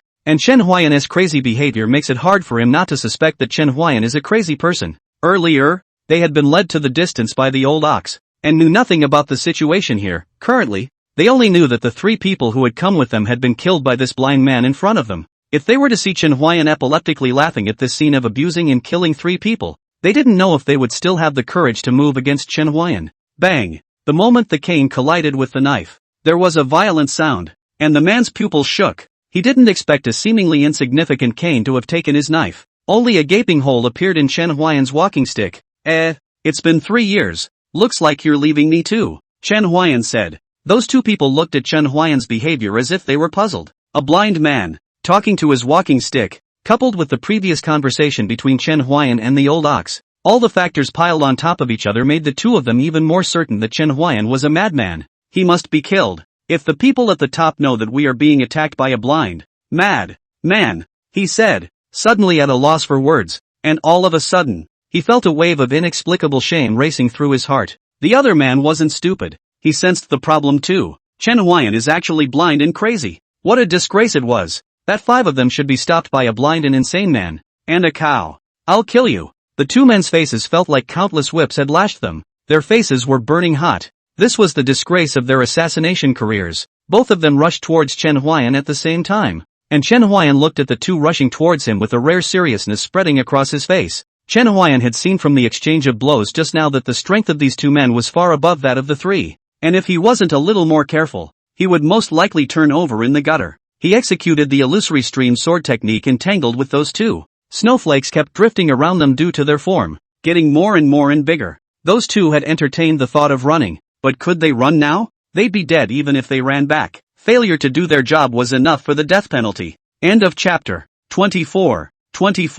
Jab. Chen Huai'an's clothes were cut, and a bloody wound appeared on his chest, deep into his ribs. However, Chen Huai'an only frowned slightly, and the movements in his hands became more and more fluid, as if what was in his hands was not a walking stick, but a real sword. The more those two fought, the more alarmed they became. How could a blind and crazy person have such combat power? And the two of them could not take it down for a long time even if they joined hands. They sprouted the intention to escape. If they escaped and hid, they might still have a chance of survival. If they were to stay entangled like this, they might not really have a single way to live. The fleeing Empress did not know when she would return, but they were certain that the mission to assassinate the Empress had failed, and that they would be crippled if not dead when they returned. The two of them glanced at each other in the middle of the battle and seemed to know what the other was thinking as they nodded to each other and prepared to retreat. At this moment, the click sound suddenly sounded. The two men looked and found that it was Chen Huai'an's walking stick broke. The two men were instantly overjoyed. Without weapons, Chen Huai'an is not a lamb to be slaughtered. At the mercy of others to pinch? Just when they thought they could pin Chen Huai'an down, the old ox came out of nowhere, toppled one person, and directly crashed out. Chen Huai'an frowned as he watched this. Even just now when he was caught in a bitter battle, he did not frown, but at this moment, the old ox's behavior made him unable to resist frowning. Where you hit is bad. Hit someone's butt. Chen Huai'an covered his face. He was embarrassed to say this. Moo, what do you know? That's how you disable your opponent faster. Damn cow. I'm going to kill you. The man's face was flushed, and one of his hands covered his ass, where bright red liquid dripped down from time to time. It was truly miserable. The other party has not lost their fighting spirit. I see it's more like a galvanized fighting spirit. Chen Huai'an turned his head to old ox and said, I'm going to kill you too. The man roared. His anger had taken over his rationality as he endured the excruciating pain that tore through his hip and rushed towards Chen Huai'an and the old ox. And the people around him hurriedly shouted, calm down, but it was too late, as he had already rushed out. Good timing, Chen Huai'an said softly. Old ox, keep an eye on that man, don't let him get away. Chen Huai'an's words fell, holding the walking stick broken into half rushed out, and the old ox also made a fighting stance, ready to rush out to top the man. Only atop the part is not known. Phantom stream sword technique, the great wheel blade. There was not the slightest suspense in the collision between the walking stick and the sword. The man flew out backwards and fell to the ground, his life and death unknown, while Chen Huai'an also retreated a few steps back before he managed to stabilize himself. The other person saw the bad situation and prepared to escape, but he saw the old ox that was poised at the side, and thinking of the tragic situation of the man earlier, his chrysanthemums could not help but tighten. If he turned around and ran, he was sure that this big black bull would come up with the top of its horns, and the thought of the pain of his asshole being torn apart made him give up his intention to run away. Don't think you can do anything about me. If I want to run, you can't do anything about me at all, the man said in a sinister manner. But Chen Huai'an didn't eat this set of words at all. He said back, then you run. The man was instantly dumbfounded. He couldn't run even now. And to fight, he wouldn't necessarily be able to fight. He was already clear about Chen Huai'an's strength. At least above him, he needed to know that he was already at the 10th stage of Jinshi, and was almost ready to advance. Let us each take a step back, each in peace. If you have difficulties in the future, maybe I can also help. What do you think? The man softened. He was not necessarily able to beat Chen Huai'an, and now there is a cow. He cannot beat it even more. In my opinion, it is not good, because you are sent by the state master. Therefore, you cannot stay. Chen Huai'an spoke indifferently, his tone cold. The man's eyes instantly widened when he heard Chen Huai recognition's words. Their identity was known to no one except the state master. He was shocked. He was puzzled. He didn't understand how a blind man knew about it. But then he realized something. You're not crazy. Chen Huai'an waved his hand. I never said I was crazy. The man only felt a chill rise from the soles of his feet and go straight to his ceiling. A blind man, pretending to be crazy to make us careless. You have a heavy heart. Chen Huai'an instantly froze when he heard his words. He didn't know when he had pretended to be crazy, and he knew even less when he had toyed with them. Old ox, it's really too hard to be a human being. They actually slandered even a blind man. Old cow nods. The man was infuriated when he saw that Chen Huai'an still didn't admit it. Everything that he had witnessed all proved that Chen Huai'an had an extremely heavy heart, but he was now denying it all.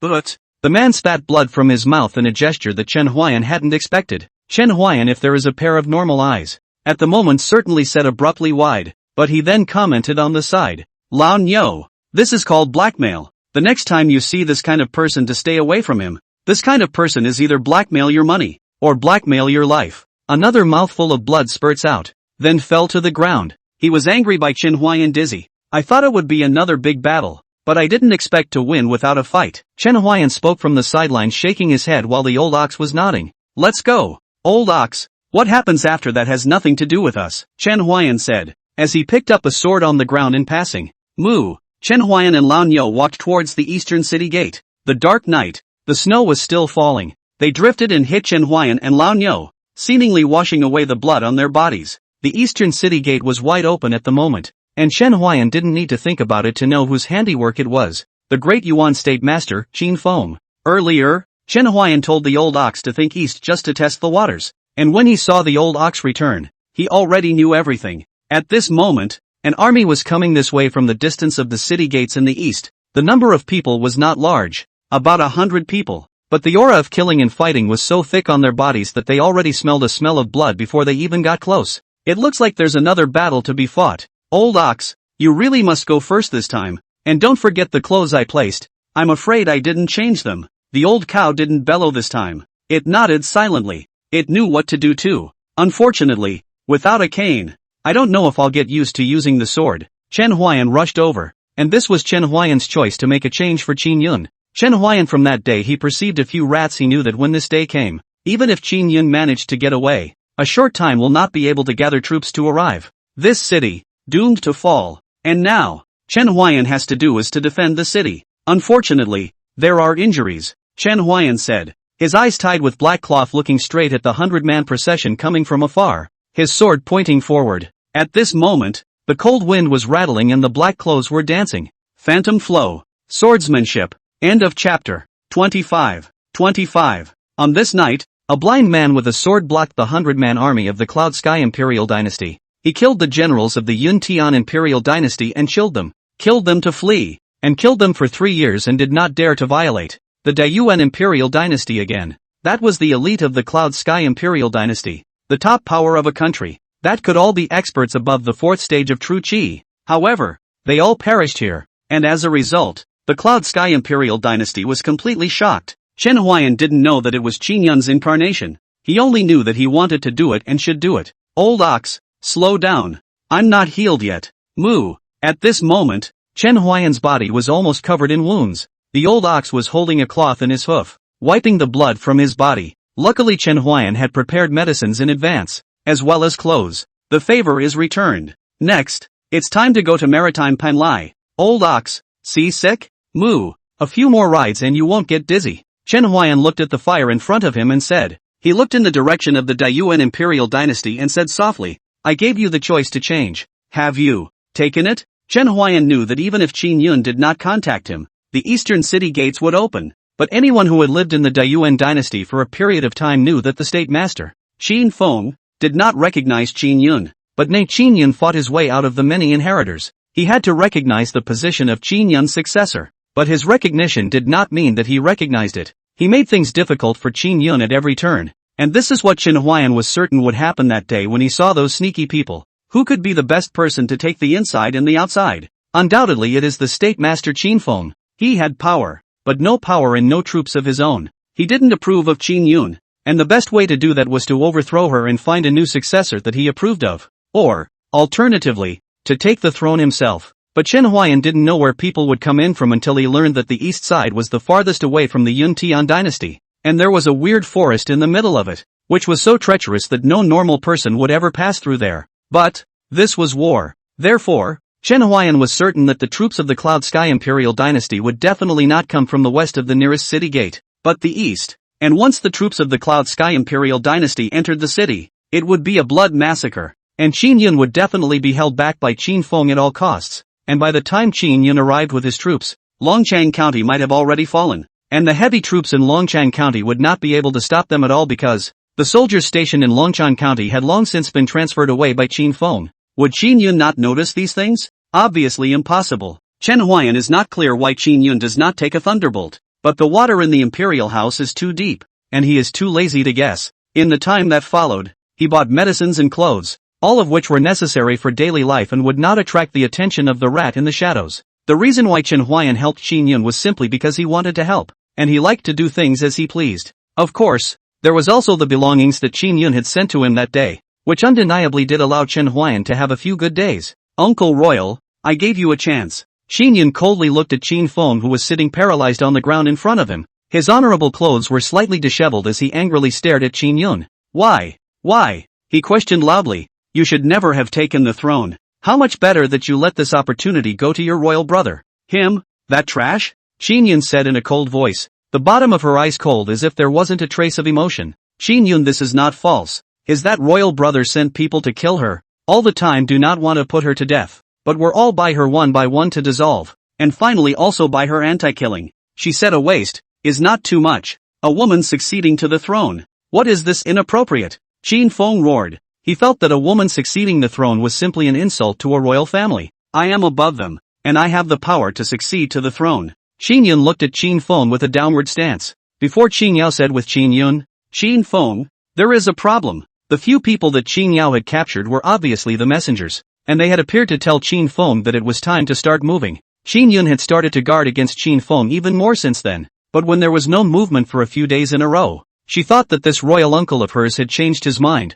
After all, she still had the slightest illusion that this was her last family member on Earth. But the truth was not. The forces of the Cloud Sky Imperial dynasty had only taken a long detour as they passed through the Bazaar Forest and pointed straight to the east. Here, if Chen Huai'an had not guarded the city gate, the consequences would have been unimaginable. Thinking of Chen Huai'an, Qin Yun's face was in a trance. When she arrived, it was almost dawn, and she was all ready for the fall of Longchang County. But when she came to Longchang County, a noisy hawking, not at all like the general washed by the blood, she rushed to Chen Huai'an's courtyard. She saw the 3 corpses on the ground, 2 unconscious people when, greatly shocked, this is even she cannot do things, but even by a blind man did. Then, news came from her ministry that there was a situation in the east, and when she traveled to the east and saw the situation there, the shock in her beautiful eyes was hard to hide. Even though it snowed all night, you still had trouble burying the scarlet blood on the ground. Horizontal corpses lay there. Almost all of them were killed by one blow.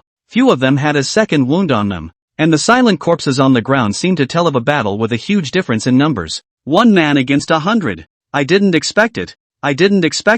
I've worked so hard for so long, but I've been ruined by a blind man. In fact, after Qin Yun took the throne, Qin Yun had always been wary of him, and if he wasn't her royal uncle, he wouldn't even have the qualifications to talk to her here right now. Qin Feng's voice pulled back Qin Yun's thoughts. At first she was still wondering why Chen Huai'an would say that he would give her a chance to change her choices. Qin Yun felt that instead of giving her a chance to change her choices, it would be more like giving her a chance to repent. It was then that she realized that Chen Huai'an was giving her a chance to change her choice and make up for her mistake. This time she no longer thought of kinship, she was an emperor, and among the thoughts of her royal uncle, she was not destined to reach the point of recognition, nor could she get him to assist her wholeheartedly. Instead of keeping him like this and turning him into an extremely unstable factor, it would be better to let him go to his death, so that it would be better for her and for De Yuan. Imperial uncle, the kinship between us is over. You can't see me leading the great Yuan dynasty to the top. Qin Feng's eyes suddenly glared after hearing this. From the tone of Qin Yun's speech it was clear to him that he would never have another chance.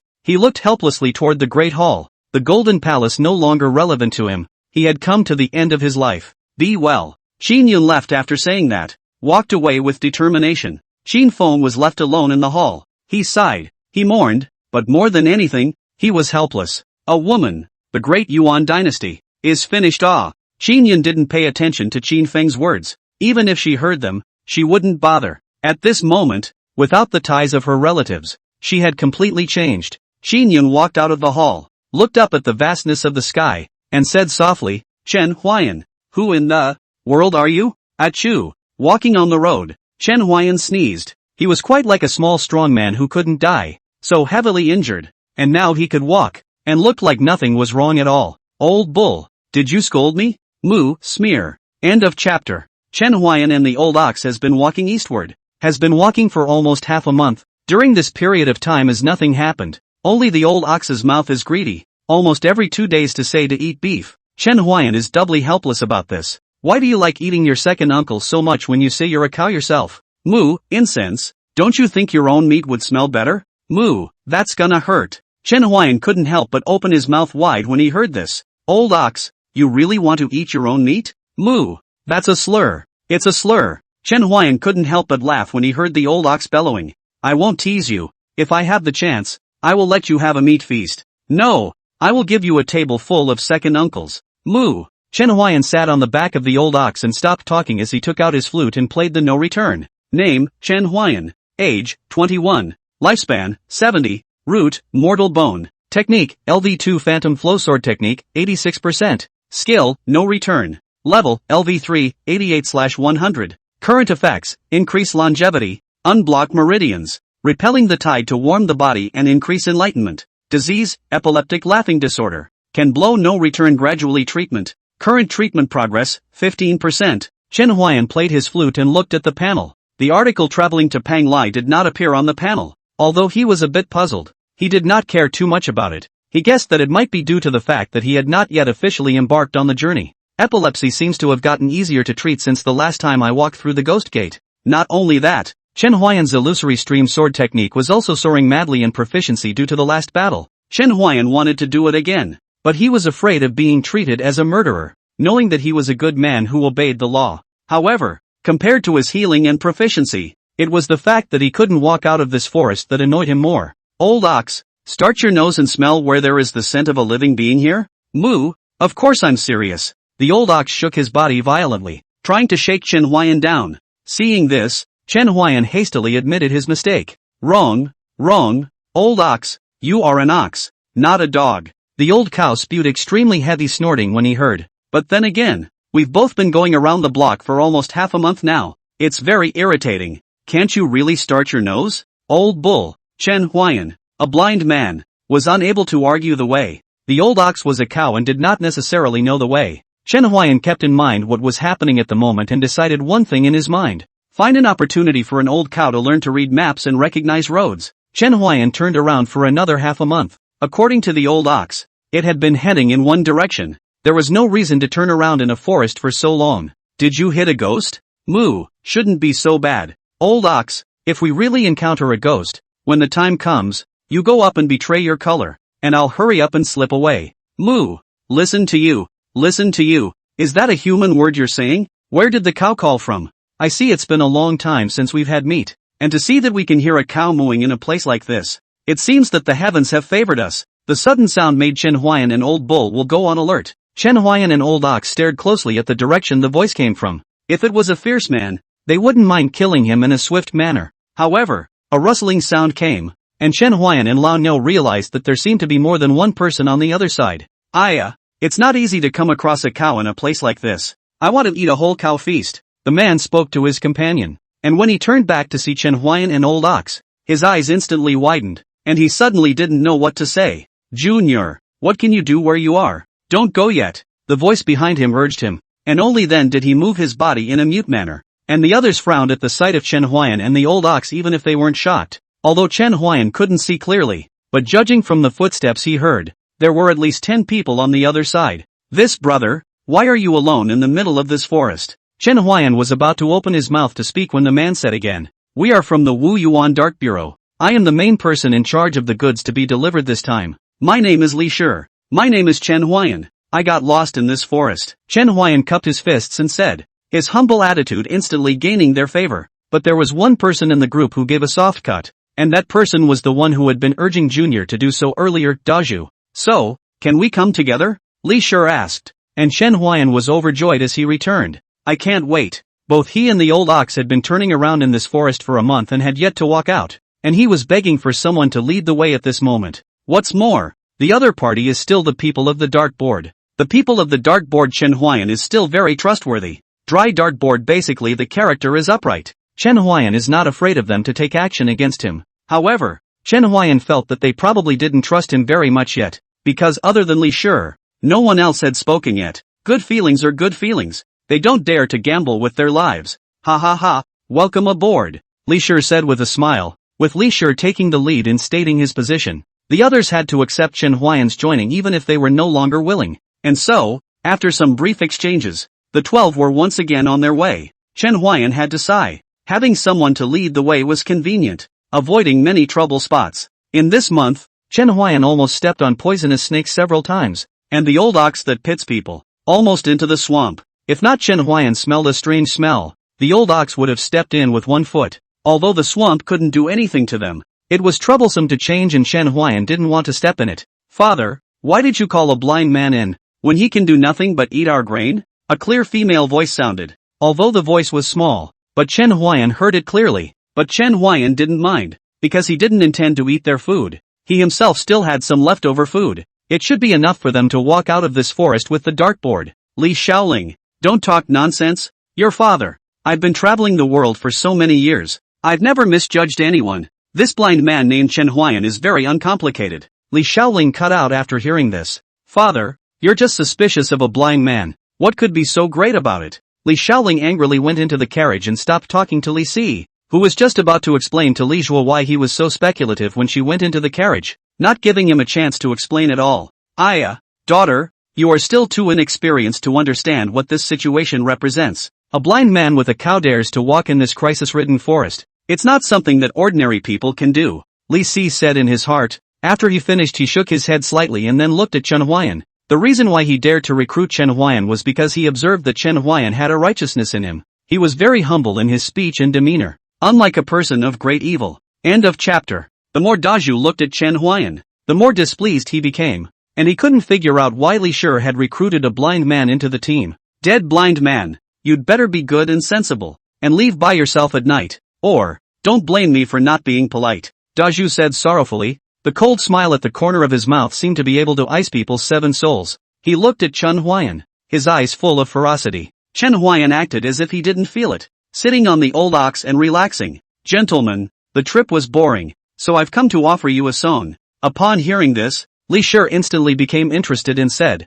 Brother Chen also plays music? That's for sure, Chen Huai'an said as he took out the flute at his waist and blew wuji. The sound of the flute rang out, lilting through the forest, and the group felt comfortable listening to Chen Huai'an's tune. After the group finished listening to Chen Huai'an's tune, Li Shi was the first to applaud, and the others followed suit. Brother Chen, we're all brown men and don't know anything about music theory, but you play this tune really well, better than anything I've heard earlier, Li Shi said with a smile. He wasn't lying. The tune that Chen Huai'an played was indeed the best he had ever heard. Daju cut another sound on the side, his eyes full of disdain. Isn't it just that he can play a tune? In case of danger, will this tune save his life, or will it serve to please the enemy? Daju's voice was not loud, but it was just loud enough for the 12 to hear, and Li Shi was the first to react as he said in a deep voice, Daju, if you still want to be with us keep your mouth shut. Daju's eyes widened instantly when he heard Li Shi's voice. Looking at Li Shi incredulously, he didn't expect Li Shi to flip out with him for the blind man he had known for only half a day. You, Li Shi, you're good, Li Shi snorted coldly, not wanting to speak to Daju. He turned back to Chen Huai'an and said, Don't mind Brother Chen, my brother is like that, don't take it to heart. Chen Huai'an smiled faintly. It's not a problem. I don't care about that. The reason why Chen Huai'an was playing the flute at this moment was just his habit, or more accurately, it was just that he wanted to play the flute. This Li Shi is a man of understanding, Chen Huai'an said in his heart. After Li Shaoling, who was inside the carriage, heard Chen Huai'an's flute, a look of pleasure spread across her pretty face. The tune this blind man is playing is really good. If Chen Huai'an had heard Li Shaoling's words, his mind would have definitely said again, when the system produces a product, It must be a masterpiece. The party spoke little for the rest of the journey. The fatigue of the journey had left them with few words to say to each other. So they set up camp before night had come. Brother Chen. Here. This is dry food. We all eat this. Thanks. I have my own dry food, Chen Huai'an said. Li Shi saw this and retrieved his dry food. Li Shi guessed that Chen Huai'an was not worried about himself, so he did not leave his dry food behind. But Chen Huai'an didn't think that way. He just simply didn't want their dry food. Dazhu carefully observed the movements between Chen Huai'an and Li Shi on the sidelines. And when he saw that Chen Huai'an did not take Li Shi's dry food, he aimed on the sidelines. Yo, this is because you're afraid that we're going to poison you. Hearing this, Li Shi was instantly furious. Dazhu, if you keep talking like this, I won't bring you on the next trip. Dazhu was furious and gritted his teeth, but there wasn't a single thing he could do about it, so he could only snort coldly and then walk towards other places. Li Shaoling was watching, frowning slightly, but did not speak. Cough, cough. A sudden coughing fit put the crowd on instant alert. Where did that coughing sound come from? Li Shi was alarmed. The others also drew their weapons, and the atmosphere instantly became extremely. Only Chen Huai'an was still sitting where he was, looking out of place with them. Dazhu once again let out a cold snort at the sight. Only this time, Li Shi ignored him. At the moment, he didn't have the time to take care of him. Good man, don't do it. A low, sluggish voice rang out, and one could tell it was the voice of an older person. Sure enough, out of the darkness came two figures, an old man and a young man. The old man with loose skin and hunched over, a young girl hiding behind her with a very frightened look. Li Shi's brows furrowed when he saw these two, and from his experience, this was very wrong. Kind-hearted people. Our grandparents and grandchildren came to the mountains to collect medicines and accidentally got lost. We haven't eaten anything for 3 days. Can you show some kindness and give us something to eat? The old woman sobbed, and the young girl behind her, tears welling up in her eyes, looked so pitiful that one couldn't help but feel the desire to help them. Only the people of the dartboard and Chen Huai'an were basically indifferent, except for one person. Old man, you are so pitiful. I still have some dry food here. Take it and eat it. Li Xiaoling's voice sobbed as she handed over the dry food. She was clearly being won over to sympathy by the grandparents and grandchildren. Seeing this, Li Shi stretched out his hand to stop them. Only he was a step too slow, and Li Xiaoling had already handed the pair of grandchildren the dry food. The pair of grandparents and grandchildren took the dry food and ate it in large mouthfuls, looking really hungry. Li Shi looked at the grandparents and grandchildren who were gulping down their food and dispelled most of the doubts in his heart, but that didn't mean that he had completely dropped his guard. When the others saw such poor grandchildren, the guard in their hearts had long since been put down, and they all gathered around and cared for that pair of grandchildren, and they took out their dry food and handed it to them. That old woman tearfully thanked. Thank you kindly. Thank you kindly. There is one person in here who has not made a move from the beginning to the end, and that is Chen Huai'an, which just gives Dazhu a chance to play. Oh yo, Li Shi, this is the blind man that you have to defend even if you fall out with me. All of them are still sitting on the ground at this moment. Shouldn't they be scared silly? Dazhu scoffed, and Li Shi frowned slightly at his words as he asked in his mind, could it really be that I've recognized the wrong person?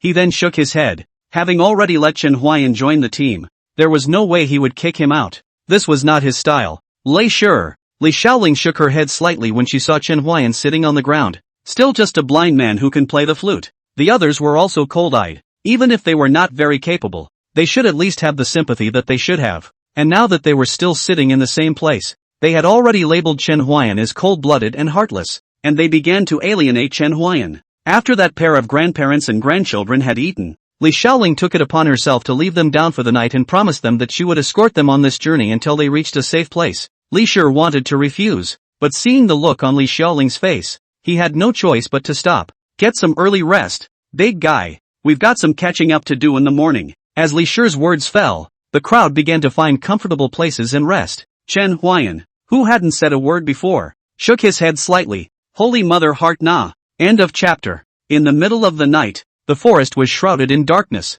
and a campfire was burning, the branches of the wood prickling and the embers dancing, dispersing the small patches of darkness, and the two nets appeared silently in the quiet forest, along with a gust of mist, but that mist did not affect the burning fire. The net wrapped Li Xiaoling and Dazhu. The whole process did not make a single sound, and none of the people in the dartboard woke up. After that net completely wrapped Li Xiaoling and Dazhu, it dragged them into a place where the firelight couldn't reach and completely disappeared. And along with it, there were also the grandchildren. Ha ha ha, these people, that's really stupid. A little acting and they believe it. It's been a long time since I've eaten human meat. Human meat can be the most delicious. The young girl spoke excitedly. Except that the pair of horrible teeth at the corner of her mouth looked particularly creepy. Those 8 eyes on her face glowed a ghostly green while she dragged a chrysalis woven from a net behind her. The old woman no longer looked old at the moment, and her appearance looked no different from that of the young girl, who was likewise dragging behind her a chrysalis woven from a net. Boo boo, go faster. That fog won't stun them for long.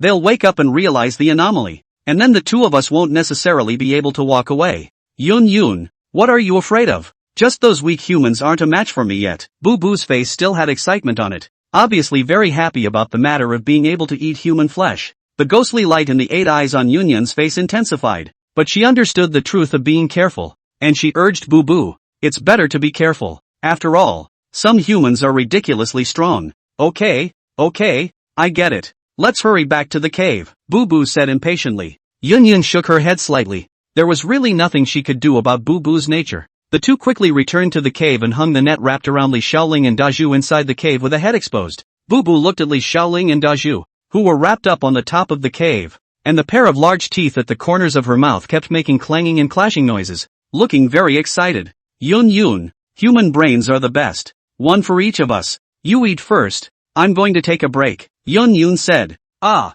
A piercing scream suddenly rang out in the cave. It was Li Xiaoling who woke up. She looked at the unfamiliar cave and the two monsters in front of her. She didn't hold back the scream. Wow! Wake up! I heard that humans eat when they're under fear. That's when the meat is most flavorful. Boo Boo bumped her big pair of teeth, excitedly. Where is this place? Dazhu was woken up by Li Xiaoling's screams. He just woke up and didn't understand what was happening in front of him. But when he saw the two monsters in front of him, instantly understood everything. He was caught by a demon. He then looked towards Li Xiaoling, who was already pale with fear at the moment, and frowned slightly, but then an idea arose in his mind. I advise you to let go quickly now. If you wait for her father to find out, you will only have to die by then. Now if you let us both go, when they come, I can still plead for you both, and you won't have to die too hard. When Dazhu finished his words, Li Xiaoling's face showed an expression of hopelessness, even at this time still threatening the demon. Is it too much to live too long? Cutie! Yun, what should we do? Caught a little cutie. Will eating it like this affect my IQ? Boo Boo said. These words made Dazhu's face look like he had eaten a fly. It was unsightly. He had wanted to make a splash in front of Li Xiaoling, but he didn't expect to make a fool of himself. Then I'll eat this one, and you eat the female one, Yun said, then closed her eyes and lay on her side. When Li Xiaoling heard their conversation, she panicked and hurriedly said, Don't eat me. I can give you many favors, as long as you don't eat me. Anything. Li Xiaoling was so scared and anxious that she even spoke with a crying tone. I'm not interested in what you humans have. Only the flesh on you, Boo Boo said. As she said that, she maneuvered the spider web strings to release Li Xiaoling. Dazhu was going to say something else, but he was afraid that he would be eaten the next moment, so he shut his mouth in fear. Please, don't eat me. Li Xiaoling looked pitiful as she prayed in a humble manner, but that didn't help Boo Boo, who was bent on eating her. In your next life, wipe your eyes brightly and don't send out kindness indiscriminately, Boo Boo said and opened his mouth. The pair of horrible teeth gradually enlarged in Li Xiaoling's eyes. Li Xiaoling couldn't stop the shock and fainted. Still, that didn't stop Boo from eating. Just as Boo Boo's teeth were about to bite Li Xiaoling, there was a dang sound. Boo Boo was sent flying, and Dazhu was knocked out. Yun instantly opened her eyes when she heard the voice. She surveyed her surroundings but did not find anything out of the ordinary. At this moment, Boo Boo touched her pair of big teeth, a ball of flame rising in her chest. Which Yakuza is sneaking around in the dark? Don't come out yet. See if Auntie doesn't beat all your dog teeth to pieces.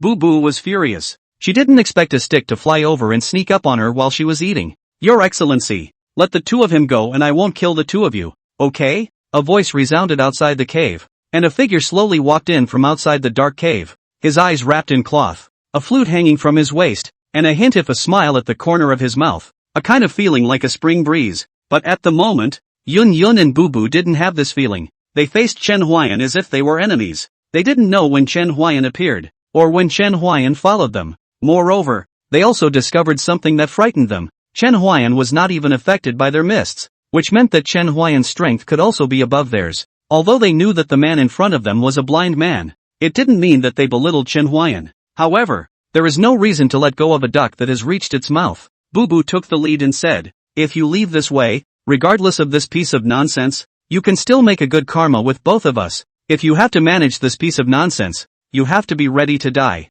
Boo Boo's voice was icy cold, although she felt that Chen Huai'an's strength was above hers. But there were two of them. If they really fought, it was not certain who would lose and who would win. I'm sorry, but I'm going to have to rely on the team they're with to get me out of this forest. So this is something that I have to manage, Chen Huai'an said nonchalantly, the smile on his face not diminishing in the slightest. But this appeared to Boo Boo and Yun Yun to be provoking them. Boo Boo and Yun Yun looked at each other and nodded their heads gently. They knew that this matter was no longer negotiable. A fog also suddenly appeared at this time, accompanied by a bang sound. Boo Boo and Yun Yun rushed out, where they were originally located. Instantly, because of their force, appeared a deep pit. Chen Huai'an stood still and did not move in the face of the impending attack. I told you to leave it at that. I could have let you go. End of chapter. Chen Huai'an slowly raised the branch in his hand. He hadn't used a walking stick since the last time his quick walking stick broke. Trying to kill us even with a single branch is simply delusional, Boo Boo said. A hint of madness flashed under her eyes, her mind already thinking of the bloody scene of dismantling Chen Huai'an into 8 pieces,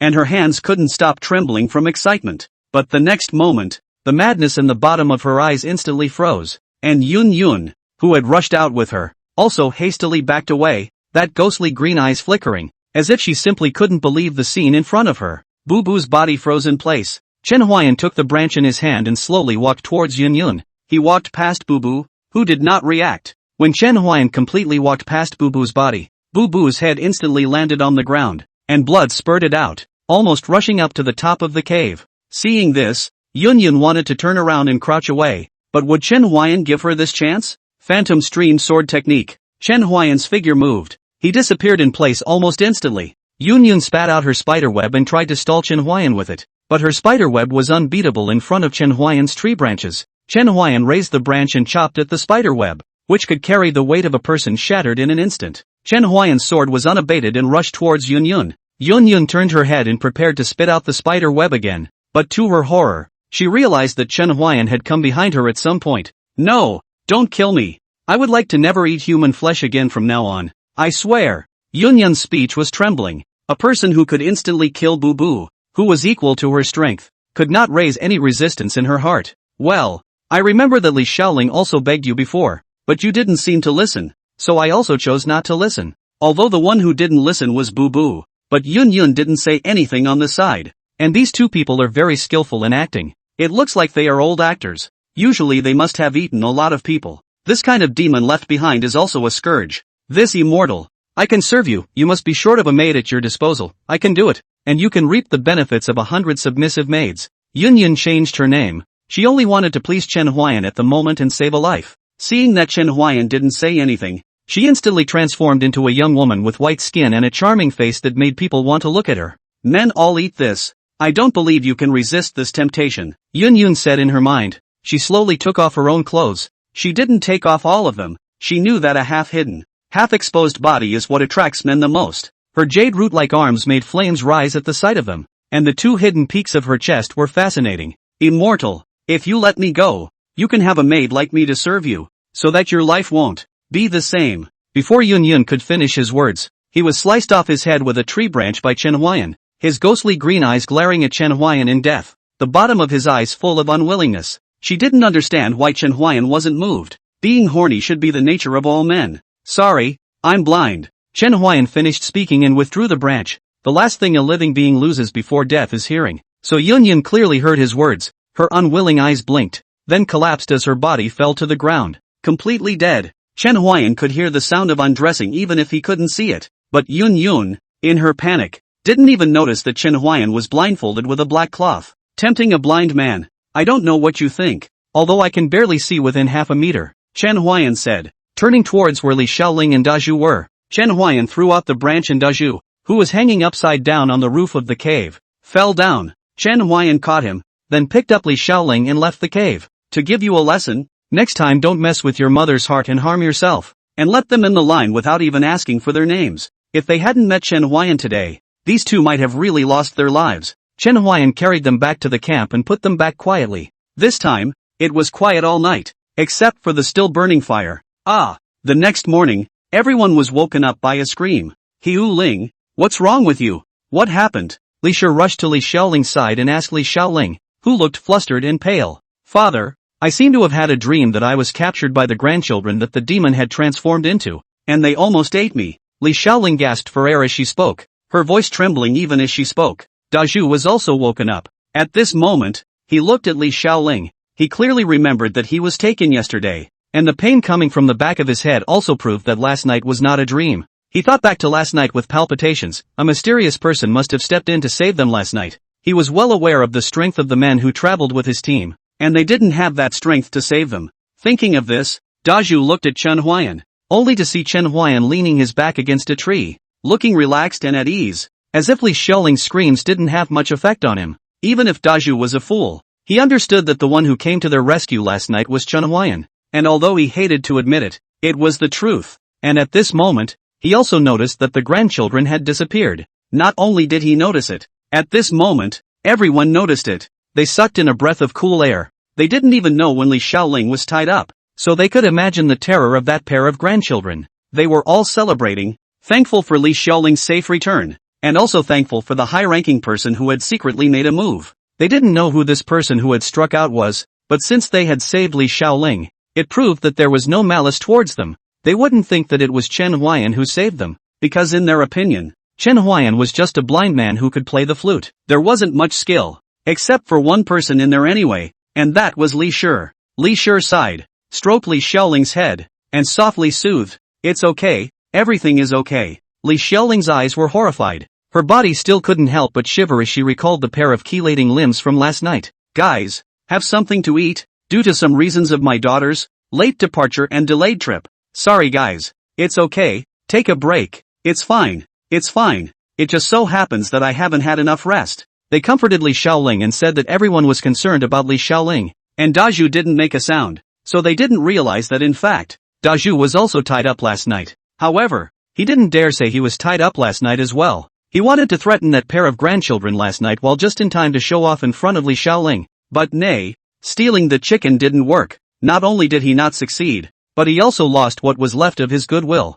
End of chapter. After resting a bit, the crowd was once again ready to hit the road, but this time the atmosphere was slightly more subtle. Dazhu, who often targeted Chen Huai'an, became silent, and also looked at Chen Huai'an from time to time, his rotating eyes not knowing what he was thinking. Li Xiaoling sat in the carriage, her eyes a little hollow. Last night if it was not for that mysterious high person to save her, perhaps she had become a demon in the belly of the time. She wasn't stupid. She knew most of this team. They didn't have that ability to save her, and the fact that everyone in here was basically lower than her father in heart made it even less of an ability to save her. Therefore, the only one in here who could save her was Chen Huai'an, who had only joined the team yesterday. Could it really be him? Li Xiaoling asked herself in her mind. It seems as if there is no other possibility but that it is him. She pulled back the curtain of the car window and looked at Chen Huai'an, who was currently sitting on the back of an old cow, with a leisurely expression on his face, as if he didn't know anything. And at this time, Li Shi quietly walked over to Chen Huai'an's side.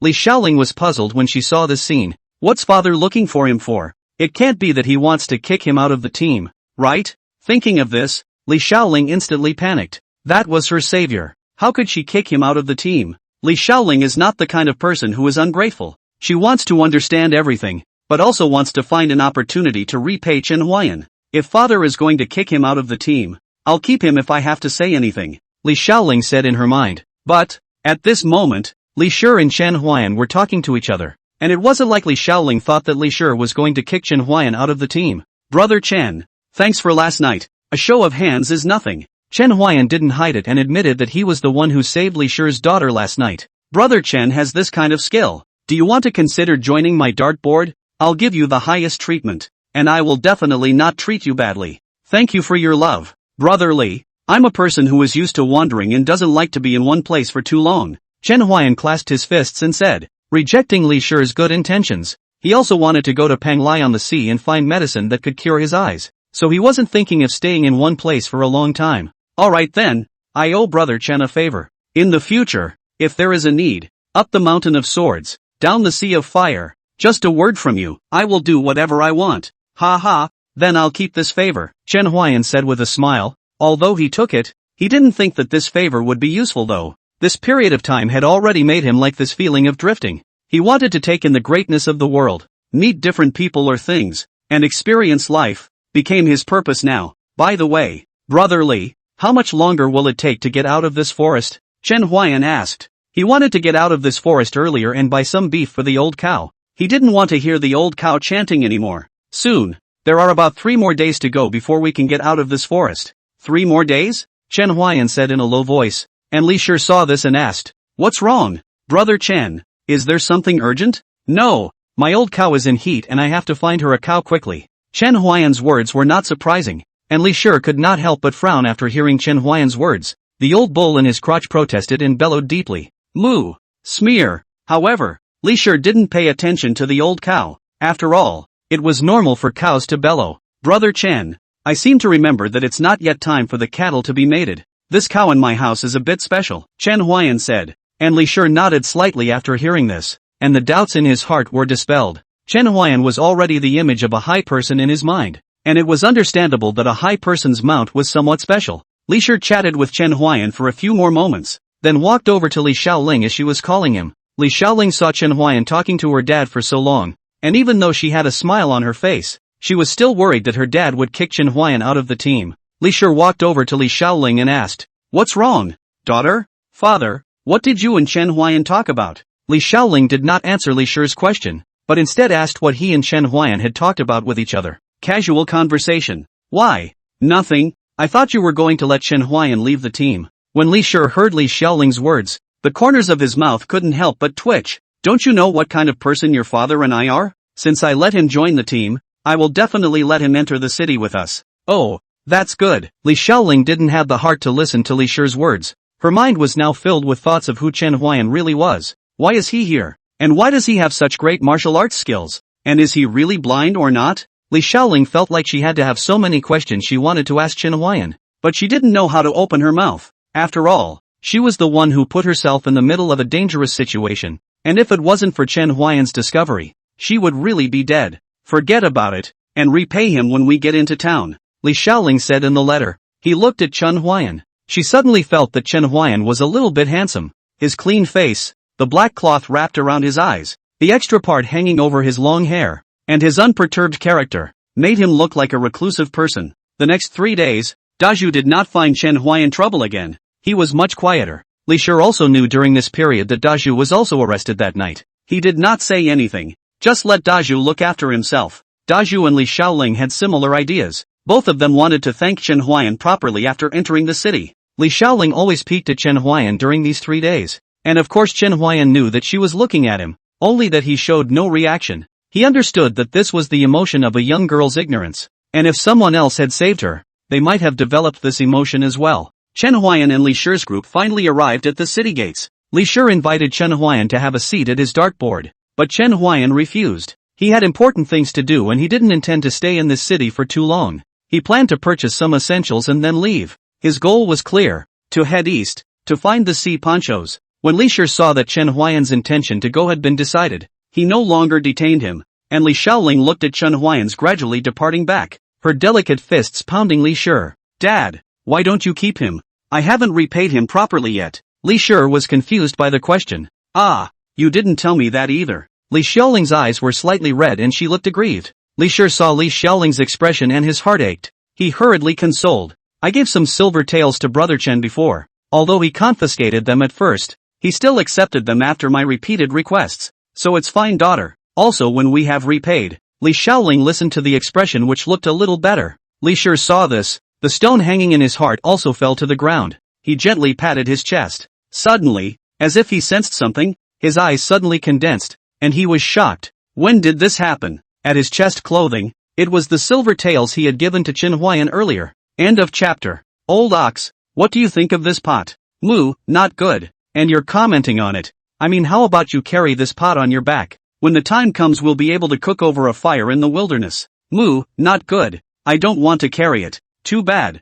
I was talking about the whole beef. Moo, I see the pot has a lot of wind in it, too. Chen Huai'an, the owner of the store selling pots and pans, was confused for a moment as he watched Chen Huai'an conversing with the old cow. A man conversing with a cow? This is not a madman. I'm afraid, the boss said in his heart as he surveyed Chen Huai'an and the old ox with strange eyes. Boss, how much is this? Chen Huai'an asked the boss, who was still a bit confused at the moment. Ha, clueless, business is still business. 15 cents. A bit expensive, Chen Huai'an said softly, but it was still within the acceptable range. So the first thing Chen Huai'an bought in the city was this pot. Chen Huai'an counted his remaining money. There was not much left, but it was enough for him to buy some things to facilitate the next journey without eating dirt. He bought some cinnamon and star anise or something like that, and he's pretty particular when it comes to food. In the things he bought, the number of salt is the most expensive. The technology of making salt here is not advanced. Chen Huai'an quite want to teach them to make salt, but the work of making salt is controlled by the government.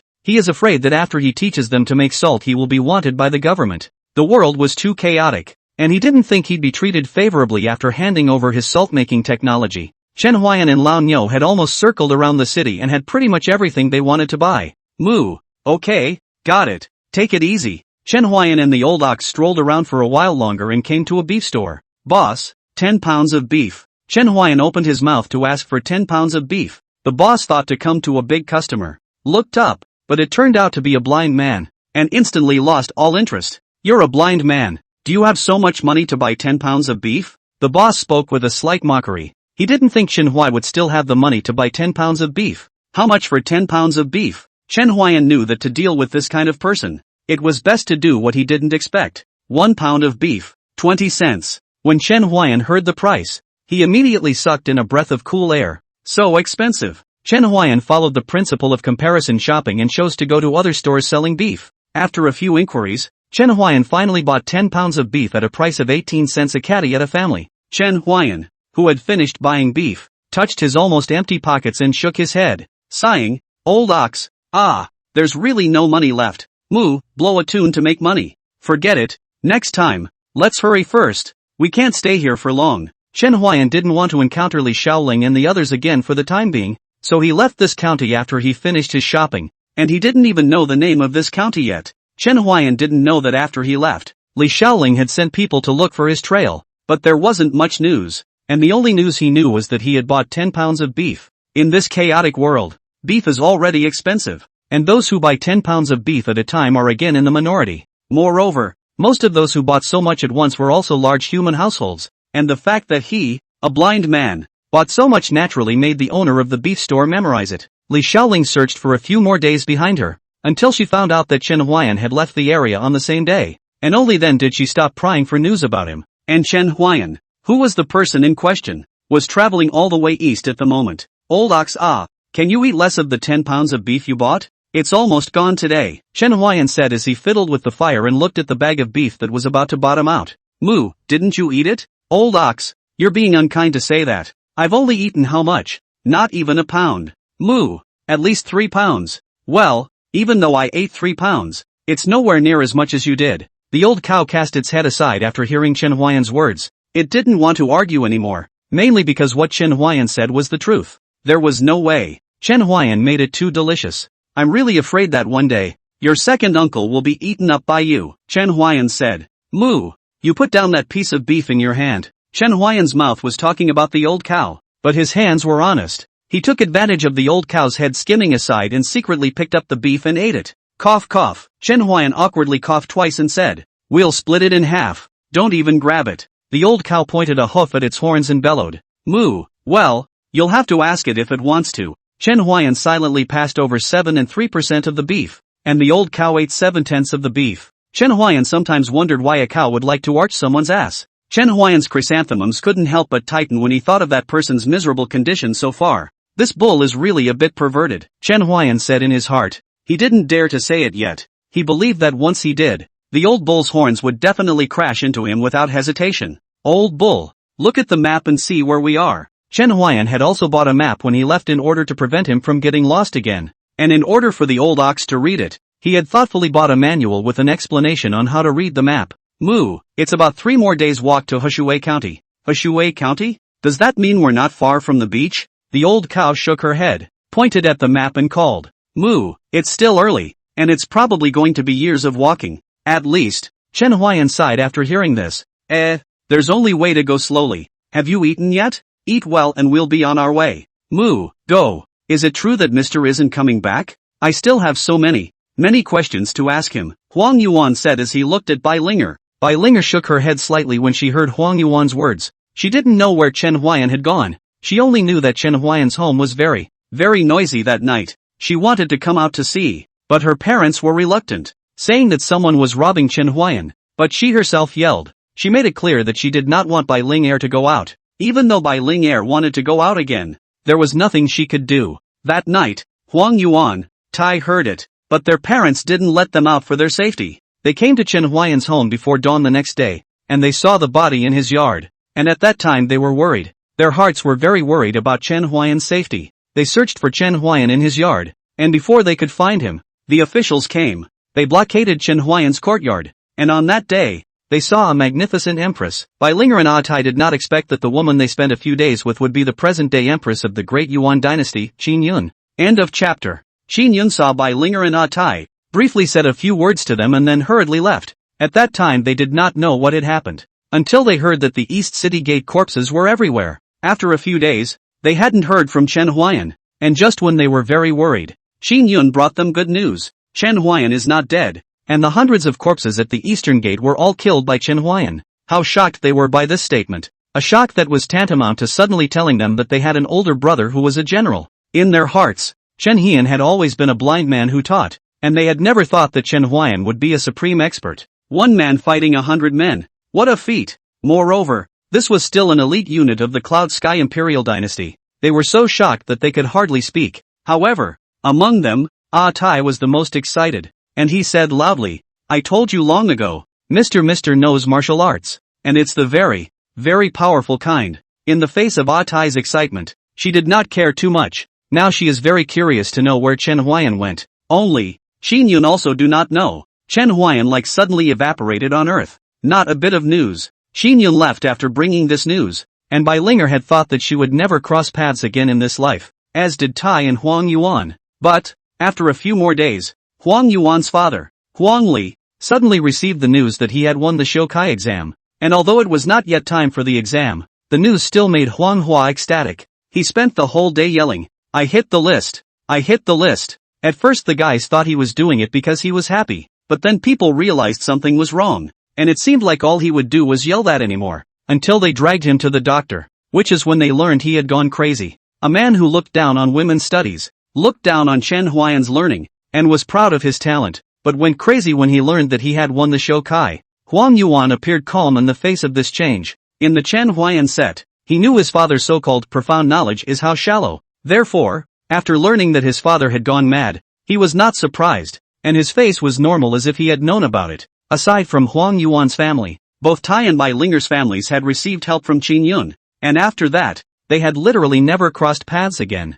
In the third month after Chen Huai'an left, a passing immortal came to Bai Linger's house and saw her cultivation talent. At first Bai Linger's mother said nothing to let that immortal take Bai Linger away, until that immortal took out a lot of treasures. Immortals, appearing more and more frequently, as if signaling that something great will happen in the world. Huang Yuan and Tai looked at the departing Bai Linger, each with their own plans in mind, and many years later, when they encountered each other again, things were already different. "Old ox, we've finally arrived." Chen Huai'an wiped the non-existent sweat from his forehead. Under the leadership of the old ox, they had managed to walk for half a month. "Moo, I want beef. I don't eat beef. Old cows are too defeating." Chen Huai'an quit beef for the time being. As Chen Huai'an walked towards the city gates to enter the city, he was stopped by a guard on the side. "Stand still. You're new here, aren't you? You don't even know the rules. Those who enter the city are to offer incense." I don't know if it was because he saw Chen Huai'an's eyes wrapped in black cloth and thought he was a blind man, but the guard spoke less seriously and somewhat more gently.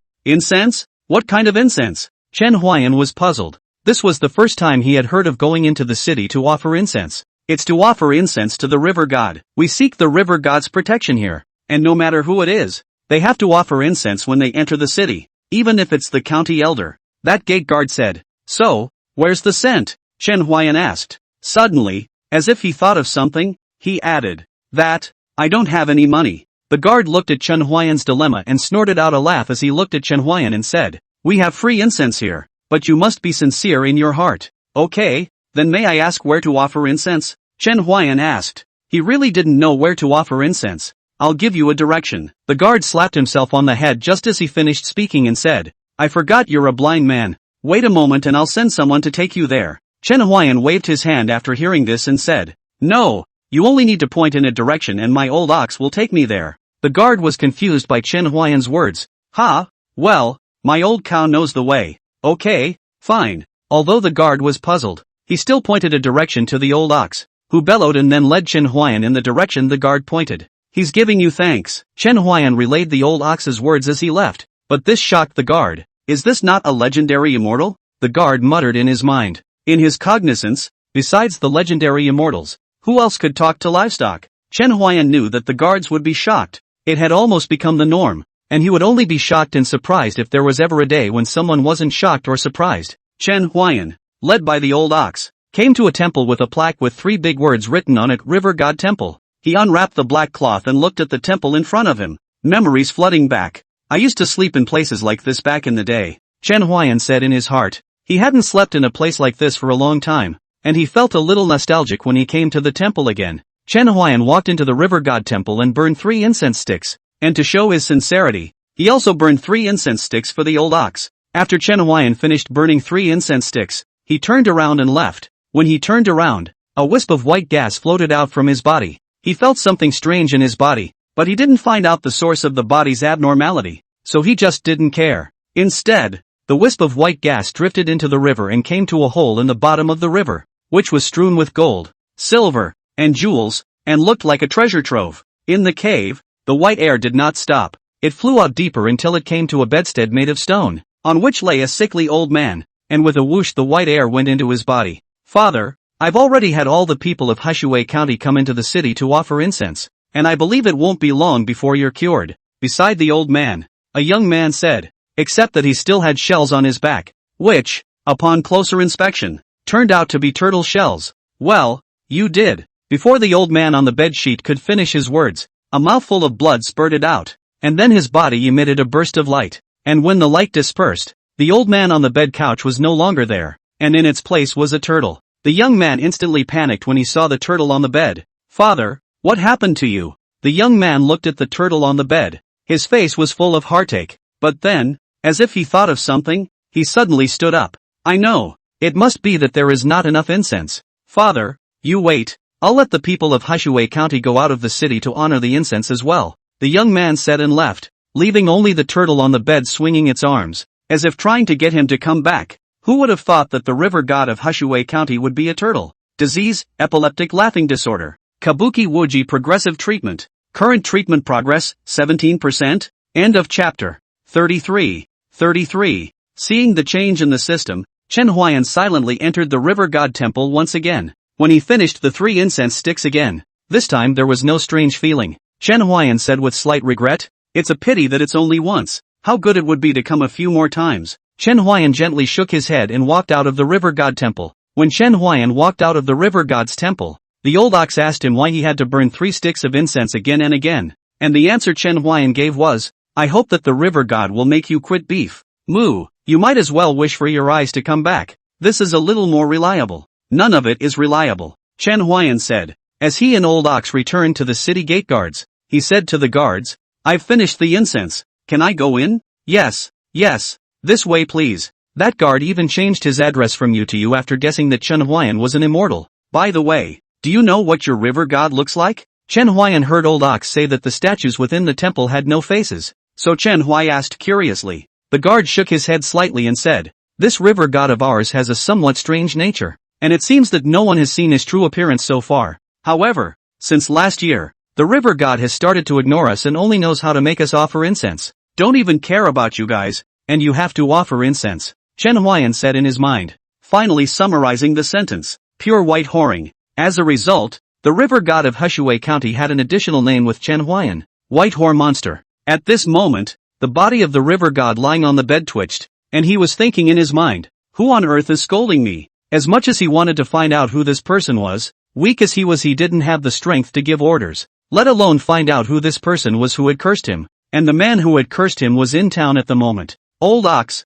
it looks like we'll have to stay here for a short time. No money to buy anything." "Moo, then why don't you go make some money?" "Fine, then learn how to read maps and cook at home. I don't want to end up with a half-month detour next time when I could have traveled 3 days." The old bull said that this time it was an accident and that it would certainly not happen next time. Chen Huai'an looked for a house. It was good that he still had the money to rent a house, otherwise he would have to find another broken temple to sleep inside. After renting the house, Chen Huai'an found a place with a lot of traffic and began to blow the no return, and the tune just sounded. attracting a large number of people to stop. The beautiful melody, the clear flute sound, and the fact that everyone had different feelings when listening to this tune. So more and more people listened to Chen Huai'an play the tune. So much so that in the end he had people standing all around him. Chen Huai'an was also happy in his heart as he listened to the thumping sound. It looks like we don't have to stay long. Blow 2 or 3 days and then we can go. Chen Huai'an mainly wanted to buy salt this time. Without salt he felt that the food was really too difficult to eat.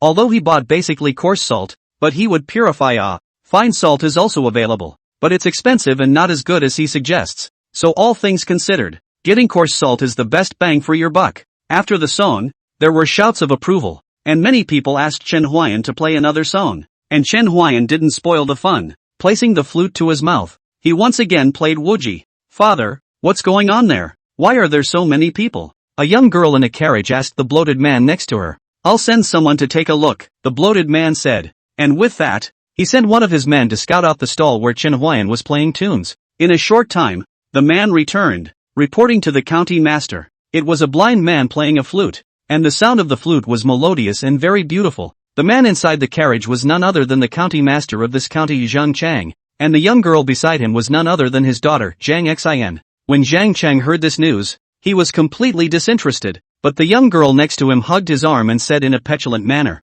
Father, I want to hear it. I want to hear it. Take me to hear it. Zhang Chang couldn't stand the fact that the young girl was so pampered to him, and gently patted Zhang Shu's hand and said, Okay, father will take you there. Men, make a path. With Zhang Chang's order, the guards in front of him rushed into the crowd and shouted, Master Xia has come to listen to the music. Why don't you all quickly get out of the way? It's that Zhang pickpocket coming again. Go, go. Isn't that right? Hurry up, hurry up. And if you have daughters, hurry up and take them too. Many people whispered bad things about Zhang Chang before silently making way. Chen Huai'an couldn't help but frown as he listened to them. There are really few good officials in troubled times. And you, blind man, hurry up and take the money you've earned. Otherwise there won't be a penny left in a while. Yeah, put it away. Reminding Chen Huai'an to quickly put away the money he had earned. Chen Huai'an didn't hesitate for a second after hearing this and quickly put away the money in the bowl. After he had collected the money, the crowds that had been listening at his place became few. And at that moment, the carriage that Zhang Chang was in arrived in front of Chen Huai'an. A blind man? Zhang Chang's tone carried disdain. Doesn't seem to have much money, Zhang Chang said in his heart. Zhang Shu was different. She looked at Chen Huai'an with interest. My subordinate said that you play tunes very well. Can you play another tune for me? Sure. Chen Huai'an finished then put the flute to his mouth, blowing no return. Chen Huai'an is not afraid of Zhang Chang. He blew the tune. Whether those people reward it all depends on their own. This thing he did not force, and he felt like he'd made almost enough money for the day. Not to mention he didn't want to get into trouble, so it wouldn't hurt for him to blow another song. After a song, Zhang Xian happily clapped her hands repeatedly. Good sound. Really good sound. I didn't expect you, a blind man, to be able to play such a good sounding tune. Zhang Xian's eyes were glowing, but her next words displeased Chen Huai'an. Father, I want this person to be my slave and play tunes for me for the rest of his life. Chen Huai'an frowned slightly as he held the flute and cupped his fists. This young lady, I sell my art, not my body, so please don't get that idea. Zhang Xian was instantly upset. Father, I want it. Zhang Chang did not have a bit of resistance when he was faced with Zhang Xian spilling her guts. He then waved his big hand and said to the people under him, Men, tie him back. Chen Huai'an screamed in his heart that it was not good. Could Chen Huai'an submit to them? These were obviously unlikely things. He took a fighting stance, ready to knock them out and get the hell out of there. Zhang Chang laughed disdainfully at this scene, while the guards under his hand also laughed coldly. The battle was imminent. The guards under Zhang Chang's hand rushed towards Chen Huai'an, and Chen Huai'an also rushed towards them. The scene changed. Chen Huai'an was carried to Zhang Chang's mansion tied up. Not that Chen Huai'an didn't want to resist, but this would bring unnecessary trouble. It would be better to obey them first and find a chance to sneak out at night. However, what Chen Huai'an didn't know was that this would be the most regrettable decision he had ever made. End of chapter. A blind man who still wants to fight me? Zhang Chang said contemptuously,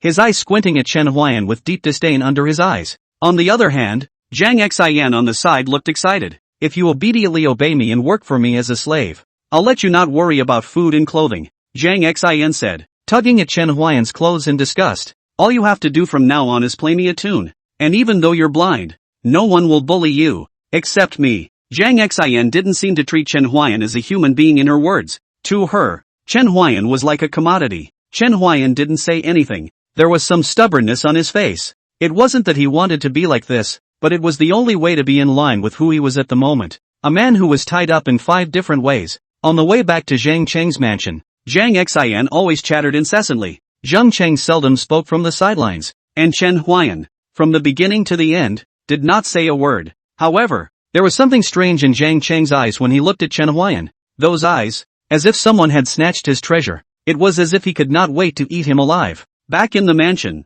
Zhang Xian couldn't wait to pull Chen Huai'an to the backyard where she lived. Zhang Cheng looked at Chen Huai'an, who left with Zhang Xian, and was furious, but there was nothing he could do. I'm sure my daughter won't look at a blind man, Zhang Cheng reassured himself, but his eyes were still those of a man who wanted to knife him. And Zhang Xian and Chen Huai'an, who had come to the backyard at the moment, just sat quietly. Zhang Xian did nothing, nor did she let Chen Huai'an play the song. She looked at Chen Huai'an and murmured, "This black cloth of yours is so rough. Are you used to wearing it? Do you need me to change it for you? I think it's better to get another one. I have fine silk here and it's comfortable to wear. I'm sure you'll like it." Zhang Xian chattered on the side, while Chen Huai'an didn't say anything from the beginning to the end, and didn't even react much. Right now he just wanted to get dark early and get out of here quietly. But he had underestimated Zhang Xian. She was just too articulate. "What's your name? Where are you from? Where did you learn that tune? It's really good. Listening to it once actually reminds me of my long-lost mother.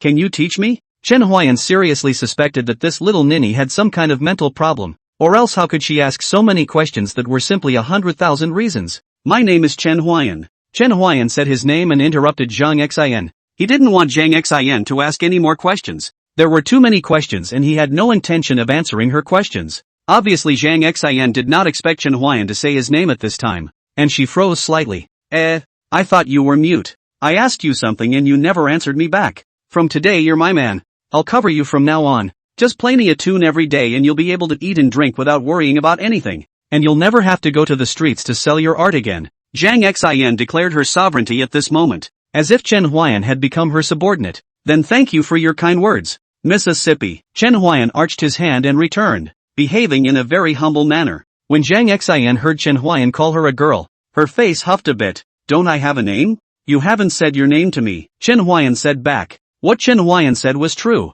Zhang Xian indeed had not said her name to him. "My name is Zhang Xian. How about it? Can you teach me to play a tune now? Family heirloom craft, not to be taught out." Chen Huai'an replied back. This is the tune given by the system. He wouldn't dare to teach it to others at will. He still has to rely on this tune to increase his longevity, so teaching it to other people is never possible. Let alone this person he knows less than a day. Bold. Zhang Xian slammed the table when she heard that Chen Huai'an refused to teach her. "I'm giving you face by letting you teach me. Don't be so uneducated. There's nothing I can't get in Hushui County." In the face of Zhang Xian's sudden outburst of anger, Chen Huai'an only smiled faintly, as if he had already known about this situation. How can an arrogant and domineering father teach a gentle and kind daughter? She had been kind to Chen Huai'an before, but only because she wanted Chen Huai'an to teach her how to play the flute. And now that Chen Huai'an was unwilling to teach her, her nature was exposed at this moment. "Miss Zhang Xian, please don't be angry. This is indeed my family's craft, and there are rules in my ancestry that it should not be spread out." Zhang Xian's face was red with anger at the moment, but when she heard Chen Huai'an's words, she frowned slightly, as if she had thought of something, as she turned to Chen Huai'an and asked, "Not to spread the word?" Chen Huai'an always had a bad feeling when he heard this, but he still replied, "Yes, not outside. Then I'll marry you. Will that always do?" When Chen Huai'an heard Zhang Xian's words, he instantly felt that the sky had collapsed. He felt that Zhang Xian's tactics to get what he wanted were simply all-encompassing, and he even had the idea of marrying him. "Miss Zhang Xian, this is never acceptable. It doesn't make sense. What's not to like? Don't I deserve you?" Zhang Xian asked. This time, Chen Huai'an asked, "Indeed, whether it is identity or status, or appearance, Zhang Xian is not bad, but he is Chen Huai'an. Into marriage? That was impossible." He also had to travel to Panglai in the east to look for the immortal medicine for his eyes, and from the beginning to the end, he had no idea of marrying a woman. "No, it is I who do not deserve you," Chen Huai'an replied back, but he felt that with Zhang Xian's strange brain circuits, this kind of statement would definitely not work, and sure enough, after Chen Huai'an finished speaking, Zhang Xian said something else that shocked even him. "Don't care if it's a good match or not. Let's make it happen first. When the time comes, my dad is sure we'll organize a big wedding." Chen Huai'an spat in his heart. Is the tune given by the system so powerful that a woman wants to forcefully rob me? In fact, Zhang Xian simply thought of Chen Huai'an. Chen Huai'an is very clean looking, belongs to the kind of never get tired of looking at, while the behavior and demeanor is very modest, is really the ideal type of many women, not to mention that he had a tune that she loved very much, which made her want Chen Huai'an even more. Miss Zhang Xian, you still have a great future ahead of you. There's no need to set your eyes on me. The world is so big, there's always something you want to see. Chen Huai'an returned. If Zhang Xian continued to pester him like this, he would have to consider knocking her out. If I set my eyes only on you, wouldn't my world be you? Zhang Xian's words once again made Chen Huai'an freeze. If she was not looking at Chen Huai'an out of purpose, she was also an infatuated woman, at least from the current point of view. Forget it, do it. Chen Huai'an felt that reasoning was not going to work, and instead of reasoning, he should just do it. End of chapter. Just as Chen Huai'an was about to make his move, he heard a strange sound suddenly emanate from the room in front of him, and Chen Huai'an with his sharp hearing immediately heard that it was the voice of a girl. What's in there? Chen Huai'an asked. The voice was weak, sounding like he hadn't eaten in a long time, but also like a subconscious groan. My personal maid. What do you care about that? Zhang Xian's eyes were a bit evasive when she said this, and although Chen Huai'an couldn't see her eyes, her slightly flustered tone was still heard by Chen Huai'an. Then can I go in and take a look? Chen Huai'an asked. He was just testing Zhang Xian. If Zhang Xian showed the slightest difference, he would not hesitate to knock Zhang Xian out and go in to check. Sure enough, when Chen Huai'an said these words, Zhang Xian's eyes obviously panicked, but she still forced her composure and said, that is my boudoir. Only my husband can enter it. Unless you promise to marry me, I will allow you to. Zhang Xian suddenly rolled both eyes and fainted as she spoke. Marrying you is impossible. But your boudoir, I must go and see it. Chen Huai'an said and walked towards Zhang Xian's room. He pushed open the door of Zhang Xian's boudoir. He walked around the room but did not find anything unusual. But he could be sure that he hadn't misheard a girl's voice. He had really heard a girl's voice. There was no way he could have misheard it. However, he searched for a while longer, and there was still nothing. And when he was about to go out and wake Zhang Xian up to question her, he suddenly heard a voice like a mosquito fly.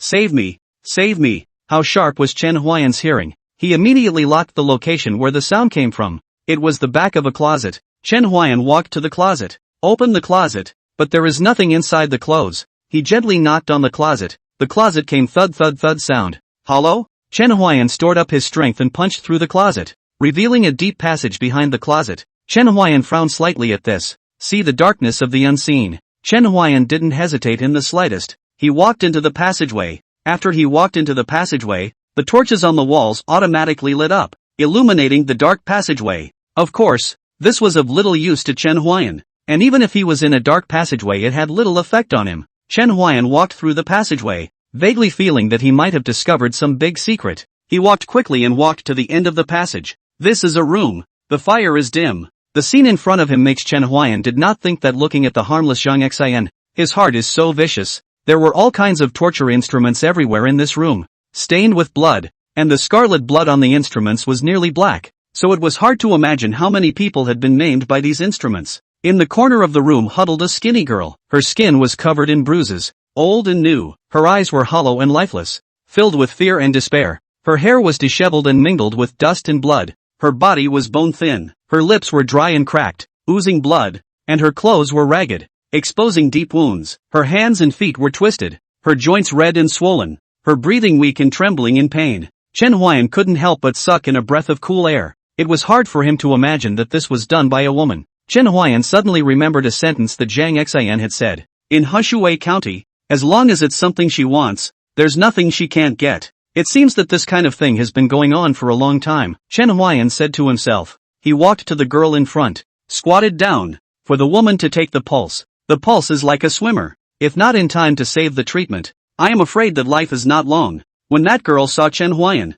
she subconsciously shrank into a ball, not wanting Chen Huai'an to come near her. Chen Huai'an sighed and said softly in a low voice, It's all right, I'm here to save you. Chen Huai'an's voice was gentle, and the girl looked up at Chen Huai'an when she heard Chen Huai's gentle voice. The clear face seemed like a shimmering light shining in the darkness. The girl froze for a moment as she looked at Chen Huai'an, and then buried her head, muttering to herself, Don't hit me, please, don't hit me. Chen Huai'an's frown deepened. I'm here to get you out. Do you want to get out? Instead of saying that he wouldn't hit her or something like that, Chen Huai'an changed his words. Get her out. At the moment, she must be yearning for freedom. The girl heard Chen Huai'an's words touched, but then has not yet spoken to Chen Huai'an again. Chen Huai'an understood. This girl in front of him does not trust him. Do you, miss home? Chen Huai'an asked. These words touched the girl's heartstrings. She looked up at Chen Huai'an. You, really didn't lie to me? Lying is a puppy, Chen Huai'an said as he coaxed her. The girl looked at Chen Huai'an with tears in her eyes and cried out with a wow. She had too many grievances. She had endured too much pain. And at this moment, someone had come to her rescue. Chen Huai'an gently touched her head and fed her a pill. And the girl, after trusting Chen Huai'an, she did not hesitate to eat the pill Chen Huai'an gave her in the face of it. Chen Huai'an picked up the girl, ready to turn away. The nearly closed room did not know where to scrape a gust of wind. Lifted a piece of cloth. Behind the cloth is tired white bones. Asterisk. Chen Huai'an almost spat these two words out from between his teeth. He walked towards a fire pit and bowed respectfully to the white bones. Good day, everyone. He threw the fire pot at the tired white bones, and the modest flames actually burned up in a moment. And in the flames, there seemed to be wailing. Gone. As if Chen Huai'an could not hear him, he left the room with the girl in his arms. What's your name? Chen Huai'an asked the girl in his arms, who weakly returned. Huan. Cheerful. Chen Huai'an whispered Huan's name as he walked through the passageway, seemingly slowly, but in actuality, it didn't take long for him to get out of the passageway. He walked out of Zhang Xian's boudoir, feeling the bright sunlight, and let out a cold snort, ridiculous to the extreme. At this moment, Zhang Xian was still unconscious. Chen Huai'an didn't care about her. He left with Huan in his arms, and throughout the Zhang mansion, he walked out of the Zhang mansion as if no one was there, until he walked out of the Zhang mansion, and not one person noticed that he had left. After Chen Huai'an left the Zhang mansion, he quickly searched for a medical clinic, and when the doctor at the clinic saw Huan's injuries, he couldn't help but be shocked. The wide eyes and slightly open mouth all emphasized his shock. He could not imagine in any way what kind of person would lay such a heavy hand on a girl. Chen Huai'an handed Huan to the doctor and said, whatever it takes, save her. Chen Huai'an turned around and left after he finished speaking. He had to go do something. Something very important. He is going to see if this Zhang Fu is eating blood buns. End of chapter. Chen Huai'an had wanted to go to the Zhang mansion during the day to explore, but he thought that the security was tight during the day and he didn't want to be exposed just yet, so he decided to go back at night. Taking advantage of the time, he went back to the place he had rented and told the old bull about it. The old bull's nose spewed out white breath after hearing this, and he was obviously infuriated as well. It bellowed angrily and searched for something in the not-so-large yard, and when Chen Huai'an saw this, he couldn't help but be curious as he asked the old ox, what are you looking for? Moo, axe. When Chen Huai'an heard this, the corners of his mouth couldn't help but twitch. You're going to chop people? Chen Huai'an didn't doubt that the old ox could pick up an axe. He was worried that the old ox would hold up an axe and kill indiscriminately in the Zhang mansion, and the news would spread in Hushui County and cause unnecessary panic. Moo, I'm all about axing people with virtue. Nice to axe people with virtue, but we don't have an axe. Moo, buy one. No money. Chen Huai'an replied back and recounted to the old ox where all the money he had earned today had gone. The old cow heard this and said that his hooves would be fine. Big deal. He would convince people with his hooves. The corner of Chen Huai'an's mouth twitched once again. Late at night, a figure sneakily appeared on top of the roof of the Zhang mansion, and he didn't wear the night clothes specialized in assassination. He wore just plain black clothes. It's a good thing the old bull didn't follow. This tile wouldn't have been crushed by its foot, Chen Huai'an said in his heart. Remembering the way the old ox raised its hoof today, he couldn't help but shake his head slightly, not expecting that the old ox with a calm temperament would be so furious one day. Chen Huai'an looked at Zhang Fu and retrieved his thoughts as he heard Zhang Xian's curses. What are you all doing? Not one of you even noticed the departure of two large living people. What's the use of my raising you? The more Zhang Xian spoke, the angrier she became, her body trembling violently from anger. There were a few people kneeling in front of him. And how could the huge Zhang mansion be the responsibility of just these few people? These few people were merely used to vent their anger on Zhang Xian. Miss, Wei, live to see a man, die to see a corpse. That girl must be retrieved for me, or else my reputation will be tarnished, and you won't be able to live either. And the blind man, even if it's a broken piece of the body, get it back for me. Yes, the ones in front of her didn't dare to raise their heads at all, lowering their heads in response to Zhang Xian. What is? Don't go yet. The ones in front of her quickly got up and disappeared in front of Zhang Xian's eyes. Chen Huai'an. Zhang Xian gritted her teeth and said Chen Huai'an's name. When Chen Huai'an heard Zhang Xian call him this way, his back couldn't help but develop a trace of coldness. This Zhang Xian doesn't know how many people he has killed to have such a strong killing intent. The scarlet aura was like substance behind her. And Chen Huai'an remembered the tired white bones he had seen in the room at the end of the passage today. These were probably just the tip of the iceberg of the people she had killed. To kill so many people without being discovered, there must be someone behind it. And there is no doubt that this person is Zhang Xian's father, Zhang Chang. One and the same. Really none of them are any good, Chen Huai'an said in his mind. Got up and jumped out of the place. His goal was clear. He was going to go to Zhang Chang's room to listen if he could hear some unknown news. When Chen Huai'an arrived on the roof of Zhang Chang's room,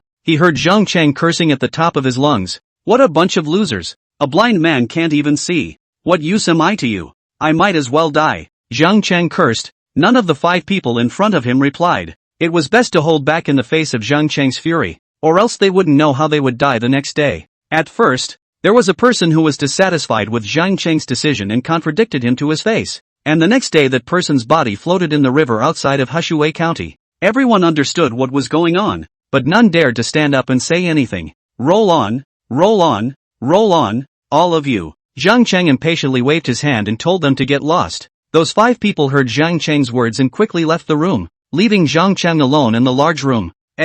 What a thing to call it. Zhang Chang lost his earlier rage and replaced it with some disillusionment. If this matter were to be shaken out, it would have a great impact on him. The Empress of the Great Yuan dynasty vigorously rectified the phenomenon of official corruption some time ago. He was very afraid that the Empress would investigate him. He more than once reminded Zhang Xian to be more careful, but Zhang Xian did not listen at all. But she was his only daughter, and he had no choice but to spoil her. It turned out to be a spoilsport. I hope the queen won't find out that I've deducted most of the money I gave to the people for the previous disaster, or else I really won't have a life. When Chen Huai'an heard this news, he frowned. You also dare to withhold the disaster money for the disaster relief. Who will you kill if not you? Chen Huai'an said in his mind. No, I have to find a quick chance to move all the money I got somewhere and find a place to hide. Zhang Chang made up his mind. He looked left and right until he was sure that no one was there. He walked over to a vase and gently turned the vase, accompanied by a rumbling sound. Right in front of the vase, a door was slowly opened. Zhang Chang walked in, and the door was closed with him. The house was completely silent, and Chen Huai'an's ears twitched to make sure there was no sound before he jumped down from the roof as he searched for the thing that could turn. He was sure it was some object that could be turned, but he didn't know which one, so he had to try them one by one until he realized he couldn't push a vase. That's it. Chen Huai'an followed Zhang Chang's movements and gently turned the vase. A rumbling sound rang out, and the unexpected door was opened. Without the slightest hesitation, Chen Huai'an walked straight in. He trailed Zhang Chang all the way. The passages here were to be repaired better than Zhang Xian's. Moreover, the passages here were just coming in with gold, silver and jewels. It was unimaginable to imagine that Zhang Chang did not know how much he had coveted behind his back. It's a pity that I can't take so much with me. I've worked hard for most of my life to get so little. I'm so upset. Zhang Chang held a small box and said to the gold, silver and jewels all over the ground, in which there were also some exotic treasures. I don't know where Zhang Chang got them from, but looking at the color of flesh pain on Zhang Chang's face, he knew that they were worth a lot of money. So, these were scavenged from your people? Chen Huai'an's voice suddenly rang out with an icy tone. His voice scared Zhang Chang so much that the box in his hand didn't hold steady and fell out. Who is it? Zhang Chang shouted in panic. Chen Huai'an's figure slowly walked out from the darkness with a calm face. While Zhang Chang was first shocked when he saw Chen Huai'an, and then he was furious beyond words. If it wasn't for Chen Huai'an, there wouldn't have been the current incident at all. He said grimly to Chen Huai'an. I was looking for you, but I didn't think you would dare to appear in front of me. Why wouldn't I dare? Chen Huai'an asked rhetorically. I came to kill you. As Chen Huai'an's words fell, the temperature of the not-so-large space plummeted, freezing to the extreme. End of chapter. Just you? A blind man who wants to kill me? Zhang Chang also reacted at this moment and said in a cold voice. Chen Huai'an didn't reply to him. He just slowly approached him with an extremely strong sense of oppression. Zhang Chang panicked. He could feel that if he were to move against Chen Huai'an, he would not be a match at all. You, don't come over. I'm a true Qi 4th stage expert. Chen Huai'an wanted to laugh a little when he heard this, and faintly replied back. Then let me tell you some news. I once killed 3 true Qi 9th stage experts in seconds. As soon as Zhang Chang heard this, his spirit was in a trance and he paralyzed helplessly on the ground. He understood that he did not have the slightest ability to resist in front of Chen Huai'an. The gap between him and Chen Huai'an was like an ant in a tree, but he didn't want to die yet, and he humbly prayed for Chen Huai'an not to kill him. Hearing this, Chen Huai'an literally stopped in his tracks as he stepped aside and picked up a gold nugget. Zhang Cheng thought that Chen Huai'an was greedy for money and hurriedly said, my lord, I can give you all of these. I only ask that you can let me live. Zhang Cheng was trying his best to please Chen Huai'an at the moment. Ever since he realized the gap between himself and Chen Huai'an, he hadn't had a single thought of confronting Chen Huai'an. But Chen Huai'an didn't say anything after picking up the nugget. He picked up the gold nuggets and then continued to walk towards Zhang Cheng, the sound of his footsteps echoing in this space like the knocking of the king of hell. Zhang Cheng saw that Chen Huai'an continued to walk towards him. He was a little confused. Chen Huai'an had picked up the gold nuggets. Why did he still walk towards him? Shouldn't he just leave? Do you still refuse to let me go? Everything I have here can be yours. Just please let me go. Zhang Cheng said, his tone full of panic. At this moment he really panicked. He could feel that the closer Chen Huai'an got to him, the colder the temperature around him became. Chen Huai'an returned to him. I'll kill you. Zhang Cheng had realized that Chen Huai'an was not going to let him go, and he wanted to make a final fight. Wow. Blood gushed out from the neck and spread on those gold and silver jewelry. Killing you with your favorite treasure is not to make you have money to spend in hell after you die. It's just to use your blood to wash away the resentment on this treasure money. Chen Huai'an looked at the belongings here and had a plan in mind. Now that the county master of Hushui County is dead, according to Qin Yun's character, he will definitely investigate this matter thoroughly. So he wrote briefly on the wall here how dirty Zhang Cheng's money was. Blood buns. Chen Huai'an knew that this place would definitely be checked,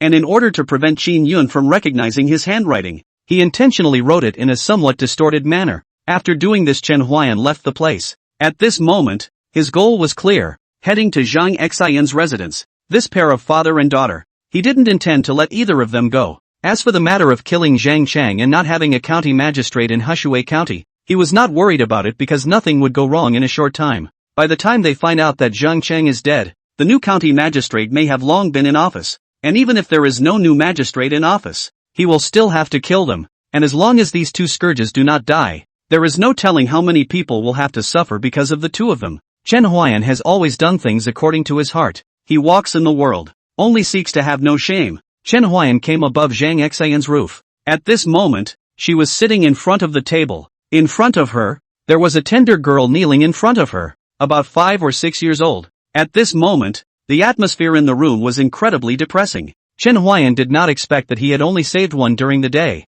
and Zhang Xian had found another one at night. What is your name? Zhang Xian opened her mouth and asked. Her tone sounded very gentle, but the girl in front of her was incomparably scared, so much so that she had only just opened her mouth to speak, and the girl in front of her was so frightened that her body trembled slightly. My name is. That girl was so scared that she failed to say her name. Zhang Xian saw this, his eyes condensed, and the cold light in his eyes made people shiver. Are you very afraid of me? Zhang Xian asked, narrowing her eyes as she walked up to the girl. The girl stammered back, which caused Zhang Xian to become extremely upset. It seems so. In extreme panic, the girl cried out. I didn't. When Zhang Xian heard this, she became even more upset. Why are you still so loud? Is it to express your dissatisfaction with me? I didn't. Just what? Zhang Xian pulled off the hairpin coiled in her hair and held it in her hand. The girl had her head lowered and did not notice Zhang Xian's movements in the slightest. The girl didn't answer her back. Her tears were flowing from her eyes. She was scared. What she had just said had taken all her courage. No talk? Then you can go to hell. After she finished speaking, she raised her hairpin and viciously stabbed the girl. Just as the hairpin was about to pierce the girl's head, Chen Huai'an appeared in time. He snatched the hairpin from Zhang Xian's hand, rotated it in a half circle and then crouched down. His gentle voice rang out at this moment. Close your eyes. The girl looked at Chen Huai'an's glance, and then obediently closed her eyes. Chen Huai'an picked up the girl, and threw the hairpin in the process, accurately and unerringly stabbed Zhang Xian's forehead, and she collapsed in the process, while her neck was bubbling with blood. Where is your home? Let's go find your parents, Chen Huai'an said to the girl in his arms. But the girl in his arms burst into tears when she heard his words. My parents were killed by these bad people. The girl cried loudly and heartbreakingly. Chen Huai'an's walking pace stopped after hearing this, and in the darkness of the night, Chen Huai'an's figure stood there dumbfounded, and the girl in his arms cried more than once. The world seemed to fall silent. Only the sound of the girl's crying remained. At some point, a gust of wind blew by, and Chen Huai'an finally moved, while the servants of the Zhang mansion also gathered around at this moment. He's the one who killed the young lady, and the master doesn't know where he's gone, so he must have something to do with it. Take him down, a fat-headed man said to the people behind him as he looked at Chen Huai'an with a sinister look in his eyes. Some of the servants behind him had sticks, some had knives, and some had swords, and they rushed toward Chen Huai'an. Chen Huai'an put down the girl in his arms, and said gently to the girl, "Stand behind me, close your eyes. I want to teach a lesson to these bad people who killed your parents." The last two words Chen Huai'an bites hard. The girl heard Chen Huai'an's gentle words, sobbed and obediently closed her eyes. Chen Huai'an looked at the Zhang Fu servants who were rushing towards him, and he moved holding the girl. A servant making a sword rushed in front of him. Chen Huai'an raised his leg and kicked hard at the servant who was using the sword in front of him. The sword fell out of the servant's hand and Chen Huai'an caught it in the process. At this moment, Chen Huai'an was walking calmly with the girl in one hand and his sword in the other, and the black cloth he had tied around his eyes was fluttering. Chen Huai'an had realized that the entire Zhang mansion was a place that ate people without spitting out bones. And how much better would his servants be for a corrupt magistrate? In that case, there was no need for the Zhang mansion to exist. Tonight, he decided to wash the Zhang mansion in blood. End of chapter. Chen Huai'an held the girl and walked slowly. At first, those servants were still able to brave death and rush towards Chen Huai'an, but after a long time, they realized that they couldn't help Chen Huai'an at all. They don't even go near Chen Huai'an. Chen Huai'an walked in this way holding the girl, who did not have a bit of blood on her body, and was just as clean as when she came, except for a few tear marks on her face. Don't get any closer to him, he's a devil. At the moment, bodies were piled up on both sides of the road, and a man with a knife swallowed in horror. Lu, Butler Lu, run, we're no match at all. Butler Lu grimaced. He was the very same fat-headed man who had given the orders earlier. He was still wondering why a blind man actually had such battle power. So many people still couldn't take Chen Huai'an. Moreover, it was important to realize that Chen Huai'an was still holding a girl. If he didn't care about that girl, how terrifying his battle power would be. No retreat. No one is allowed to retreat. Butler Lu yelled, his fat body stopping in front of the servants, the flesh on his body trembling. But those servants had already been killed by Chen Huai'an and were afraid, as Chen Huai'an walked forward and they retreated backward. Suddenly, Chen Huai'an raised his sword. The sound of the sword cutting through the air, the sword slightly trembling. The sword in Chen Huai'an's hand pointed at the servants. Get lost. The voice was cold, like falling into a cold cave. Chen Huai'an's words made Butler Lu very upset as he ordered the servants in front of him to kill Chen Huai'an. But, not only did they not listen to Butler Lu's words, instead, they all put down their weapons and made way for Chen Huai'an.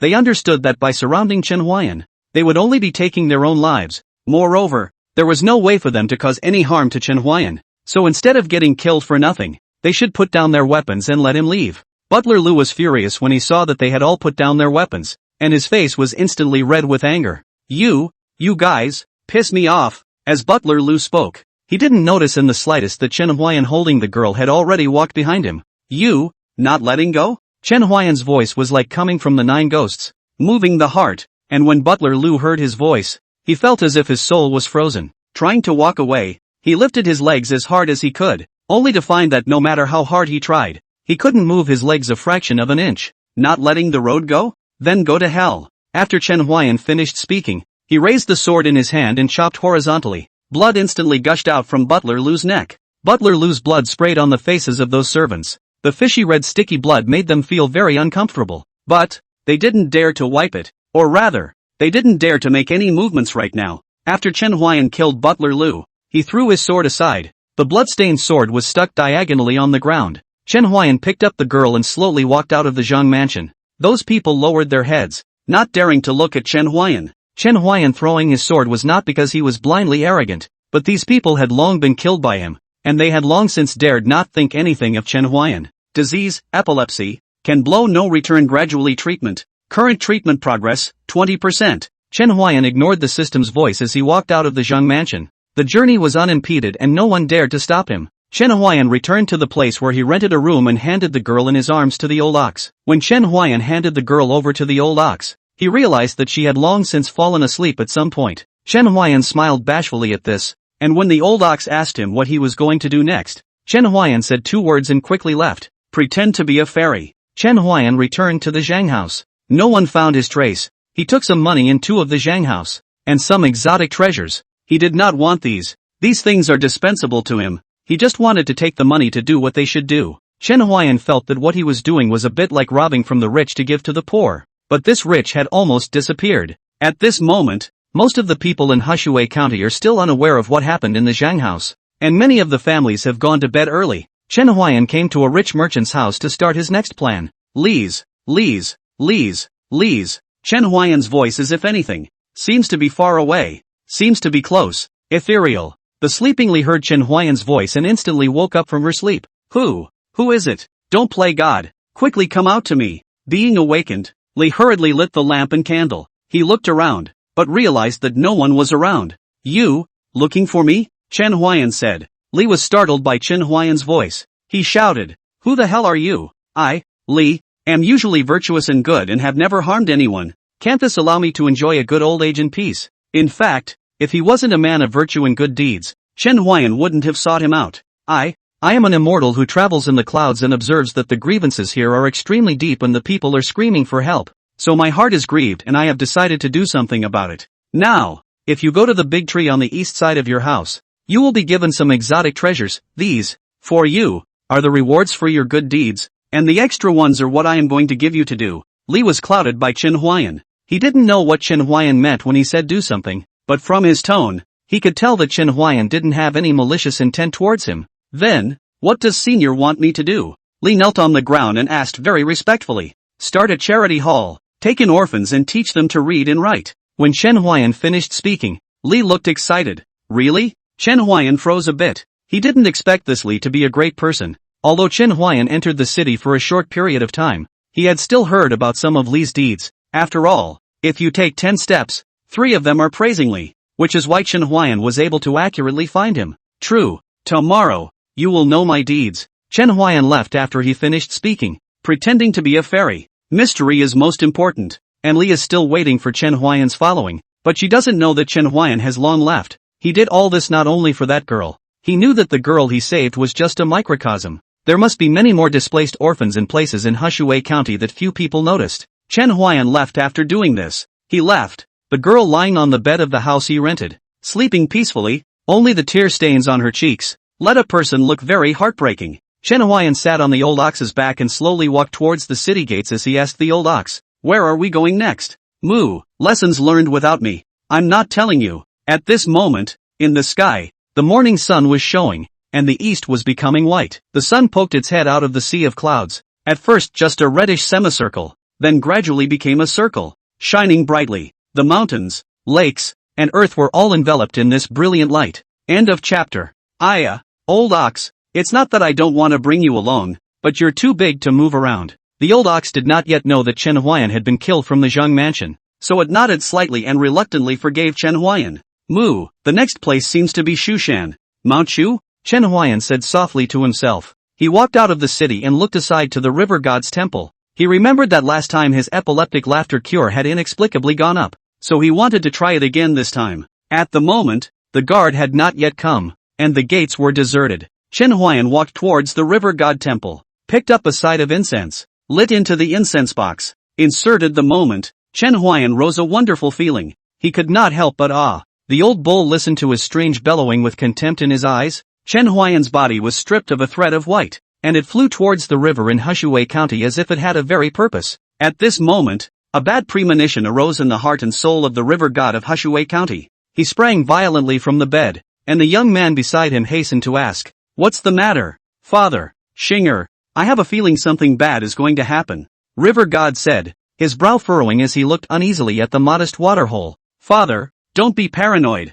You'd better heal in peace. The pimples on your waist are getting bigger and bigger. The river god sighed. What kind of disease is this? It's been haunting me for almost 3 months now, never getting better. And that inexplicable incense yesterday almost made me not survive. Xinger knew the problem with that incense, so he was going to retract the order he had issued yesterday early in the morning. No more incense, and if it came back again, his father might not really be able to pull through. Father, could this be caused by karma because you colluded with Zhang Chang and plagued the people of Hushui County? The young man called Xinger said. As soon as he finished speaking, the river god glared at him. This matter was known to very few people, so it was basically something that would not be uttered even if it was rotted in the stomach. But Xinger didn't know what was going on today, but he actually said it without a trace. This matter must not be mentioned again. Rot in your stomach. If you mention it again, don't blame me. Before River Myth could speak, a mouthful of blood spewed out and he collapsed on the bed. He instantly changed back to his original form. A turtle. A hint of the white thread that flew out from Chen Huai'an's body. Seeing this, Shinger instantly understood that this must be that weird incense again. The moment the river god transformed back into his original form, the red pox at his waist instantly crawled all over his body. Then one by one, they burst open, and the pus inside splattered out as Shinger quickly dodged. In the past 3 months, he had witnessed his father's attack, and even his father couldn't help the strange red pox, let alone him. When the red pox on the river god stopped splattering, Shinger stepped out from behind a boulder, and the river god had long since stopped breathing at this moment, completely dead. Damn it, it must be that Xiang man, actually letting my father die in such an unexplained manner. I must make you accompany my father to the funeral, Shinger said, but his eyes were not only sinister, but also excited. He looked at the river god on the stone bed and gently licked his lips. Oh old dad, you've been enjoying your blessings for so long, it's time for me to take my turn. Ha ha ha, the treasure of Hushui County,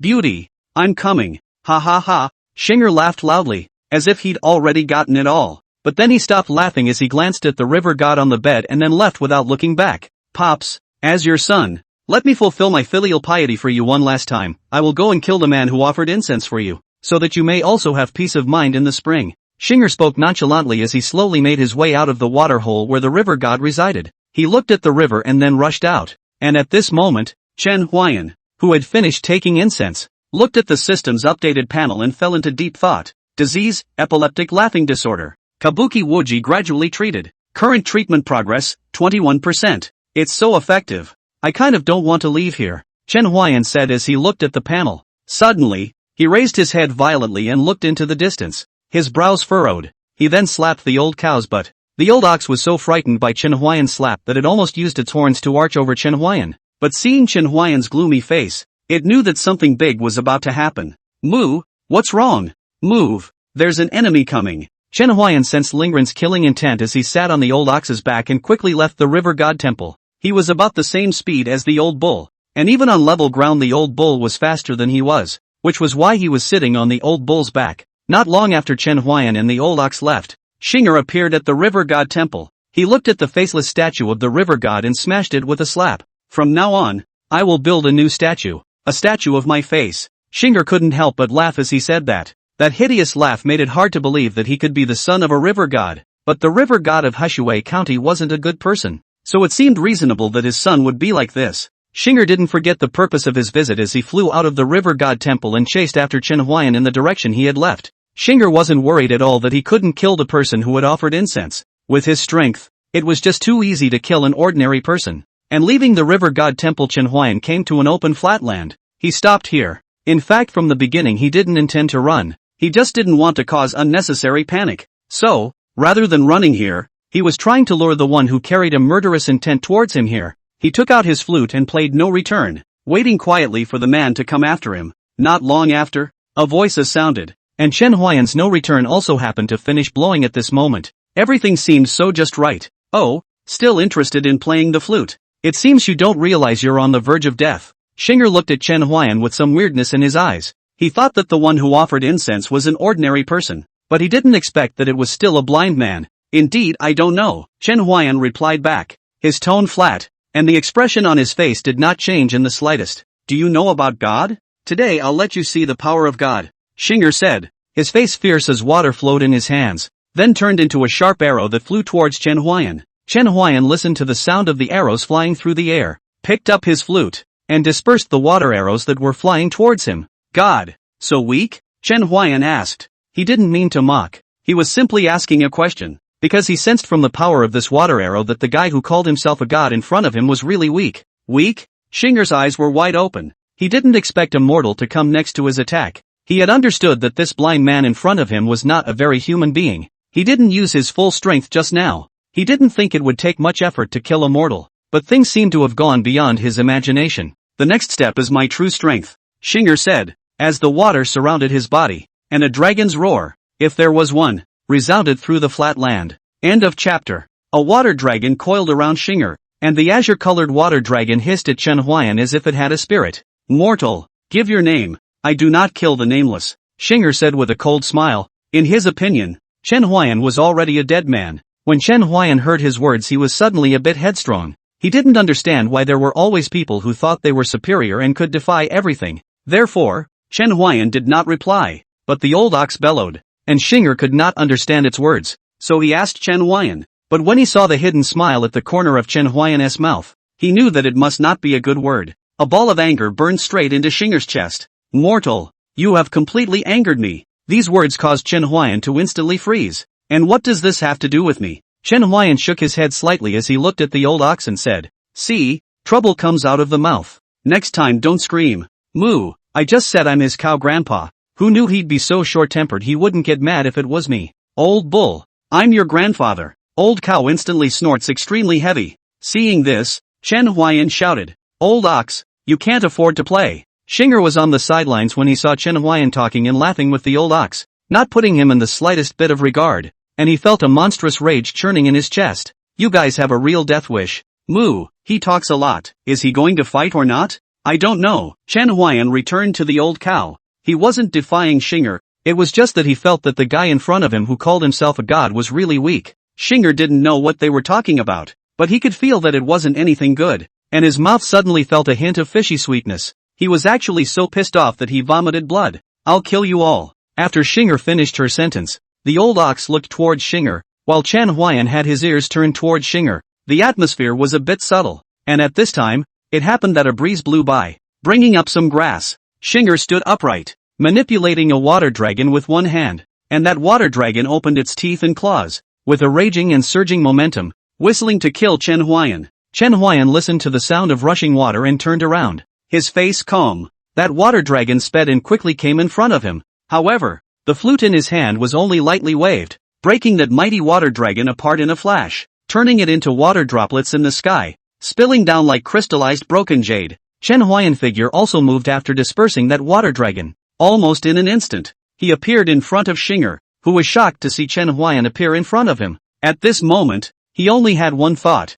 and that was escape. How could he be a match for someone who could effortlessly defuse his strongest attack? Therefore, the moment Chen Huai'an dispersed his water dragon, he had no will to fight again. Xinger quickly reacted and pulled away from Chen Huai'an. But, how could Chen Huai'an not know what he was thinking? Only, he still had a few things to ask, so for the time being, he didn't want to kill Xinger. After Xinger fled for a while, that heart-stopping feeling had disappeared, and he said thankfully, it's a good thing I ran fast, or else I would have been planted here today. Father should have died a violent death after receiving his incense. He was too strong. There weren't many who could afford to receive his incense. Xinger said. He turned his head to look behind him and realized that his back was empty. He couldn't help but laugh. Ha ha ha, so what even if you are strong? In terms of running speed it's still not as good as me. I do wonder what species you are that runs so fast. Chen Huai'an's voice faintly sounded in front of him, and Xinger's heart was suddenly ashen. He turned his head numbly and realized that Chen Huai'an had already come to him at some point,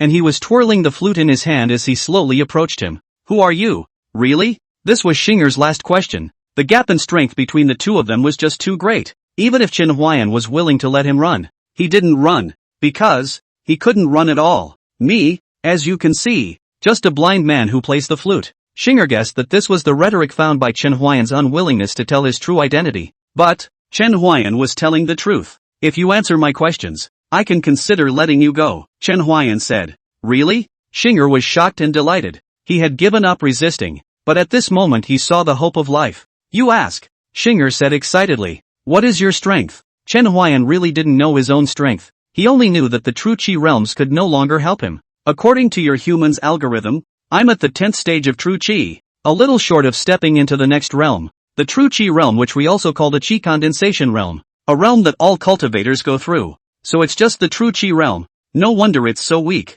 Chen Huai'an said to himself. He wanted to know what strength he was today, but it seemed like the man in front of him couldn't give him the answer he wanted. However, what Chen Huai'an didn't know was that his words became incomparably horrible words in Xinger's ears. How difficult it was for living beings to cultivate. Those like him who were in the 10th stage of true Qi were already rare, and from Chen Huai'an's words he could hear that Chen Huai'an had already fought with someone in his realm, and the other party should not have much ability to resist. Xinger guessed half right. The previous battle still left Chen Huai'an in a bitter fight, but that was the previous Chen Huai'an. The current Chen Huai'an shouldn't be. However, Xinger was very nervous in his heart at the moment. A big shot like Chen Huai'an, killing people was just a thought away. He was very afraid that Chen Huai'an would regret and not let him go. Forget it, someone this weak is not much of a threat to me, but remember, the next time I see you again, I will not hesitate to strike you down.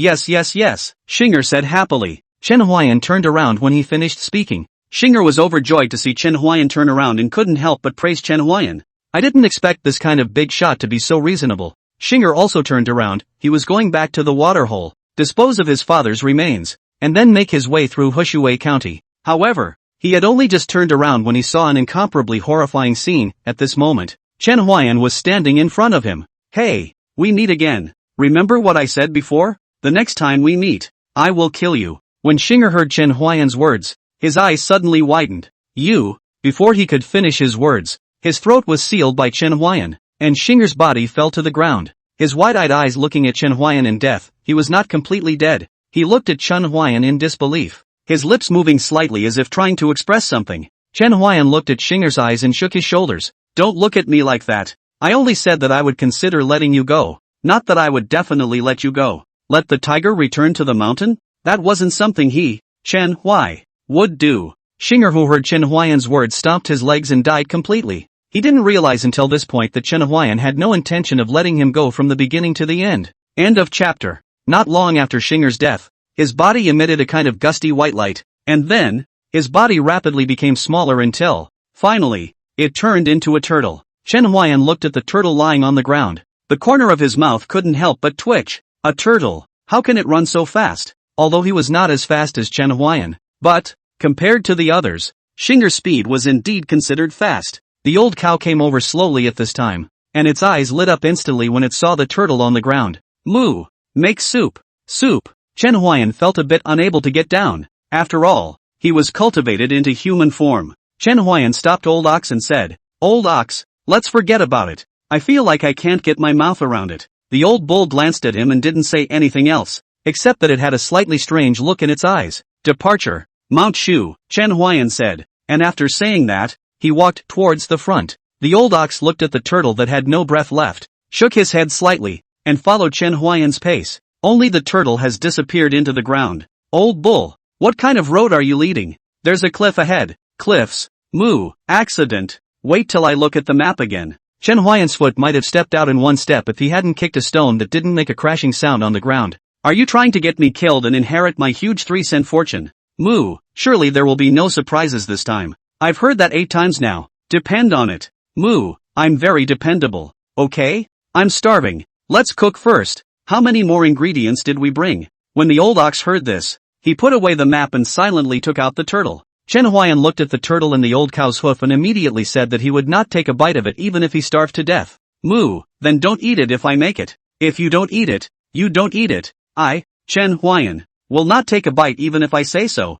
The old ox ignored Chen Huai'an. It silently took down the pot on its back and built a fire. It skillfully took out its tools and began to cook the turtle. The aroma gradually drifted into Chen Huai'an's nose, and saliva indisputably produced in Chen Huai'an's mouth. The old cow's cooking is getting better and better. When the old ox saw Chen Huai'an's small movements, it cast its head to the side and squinted at Chen Huai'an, but the movements in its hands did not stop and it was still stirring. Chen Huai'an smelled the tantalizing fragrance, but the words that were said were like water that had been thrown out, and it was difficult to take them back. He's still the same. If you say no, you don't eat. The old bull still ignored him. Old ox, don't bring it to me later. I really can't get down. Old bull. The scene shifted and Chen Huai'an was holding a bowl with his mouth full of oil.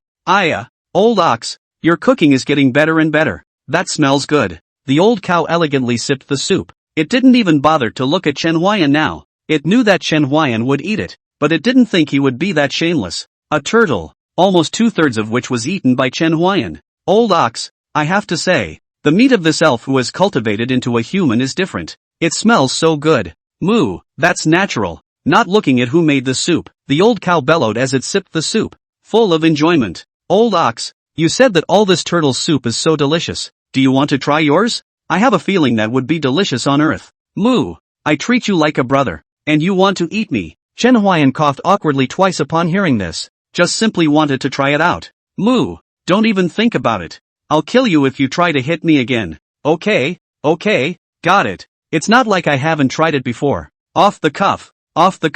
But it was Chen Huai'an's casual remark that prevented the old ox from getting a good night's sleep for several nights. It was impossible for Chen Huai'an to really hit his idea on the old ox. In these few years of living together, this man and ox had almost become each other's family. How could he possibly hit his idea on the other? Let's not go today. Get some rest. We still have a long way to go. A good rest is the right thing to do. Moo, you clean up while I study the map. Don't make another wrong turn, or we really will have to open the table. Moo, no way. That was just an accident. You've had too many accidents. One man and one cow thus divided the labor. One cleaning up the aftermath of the meal and the other studying the map. When that map was looked at carefully, one could find that there were many circled and drawn places on it. Places where Chen Huai'an and Lao Nyo were almost in danger, and places where they would never go again even if they killed themselves. At night, the old ox confidently told Chen Huai'an that he had figured out the map and would never go wrong next time. Chen Huai'an didn't believe a single word of the old ox's words, but that didn't stop him from taking out his flute and playing wuji.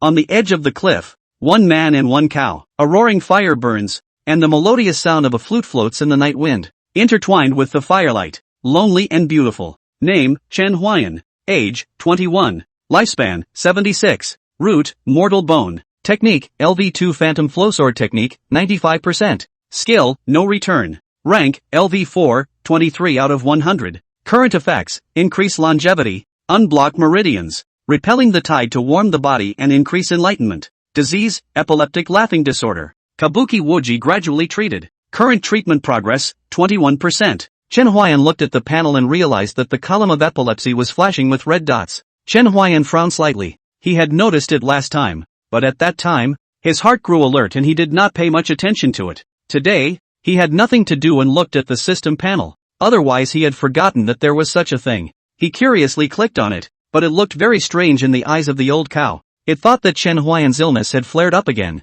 When Chen Huai'an clicked on that small red dot, 3 medicines appeared in his hand. Chen Huai'an looked at those 3 round medicines, and he had an explanation for the medicine in his eyes. Epileptic laughter pill. A host will become more and more epileptic for a short period of time after consuming it, but strength rises and healing is greatly increased. Note, recommended for use in times of danger. Chen Huai'an looked at the 3 pills in his hand, suggesting to use them when in danger, but I'm partial to advice. He swallowed a pill when he finished speaking, and immediately afterward, he felt a warm current flow through his body, and a strange sensation was born in his body. It was very comfortable and strange. He was a bit unable to tell. He reveled in the feeling the drug gave him, but he seemed to forget that it would make him even more insane. As expected, it wasn't long before he opened his mouth and laughed, his eyes a little misty, and the old bull was startled by his maniacal laugh. It had never seen Chen Huai'an laugh in such a maniacal manner, and at the moment, he was laughing like he didn't want to die. At this moment, the edge of the cliff,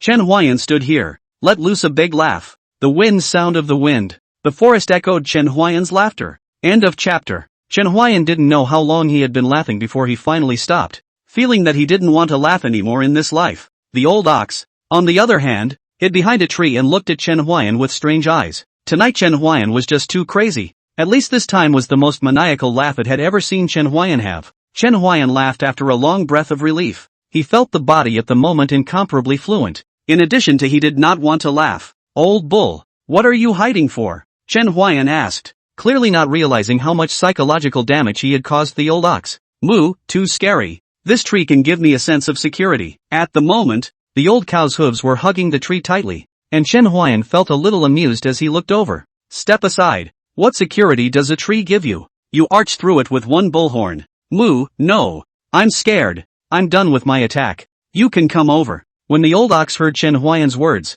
it slowly loosened its own hooves and slowly walked towards Chen Huai'an. Moo, is the seizure really over? Aha. Chen Huai'an didn't say anything else after he hummed. He was feeling tired now and his mouth felt a little twitchy. Seeing that Chen Huai'an didn't say anything else, the old ox also didn't bark anymore. It felt that Chen Huai'an should also take a good rest at this moment. Without speaking, Chen Huai'an looked at the system panel. Disease, epileptic laughing disorder. Kabuki wuji progressive treatment. Current treatment progress, 26%. A 5% increase in healing in one go, which I wouldn't even think of in normal times. With this 5% healing degree, Chen Huai'an might have to play the flute for a few months or do something very smooth once. Otherwise it would be hard to raise it. And this one medicine had boosted his healing degree by 5% at once. How could he not be happy about that? He looked at the medicine in his hand and actually had the idea of taking it all in one go. But then he thought of his earlier maniacal laughter and finally held back. One more epileptic laugh and it might actually psych out the old cow, Chen Huai'an said in his heart,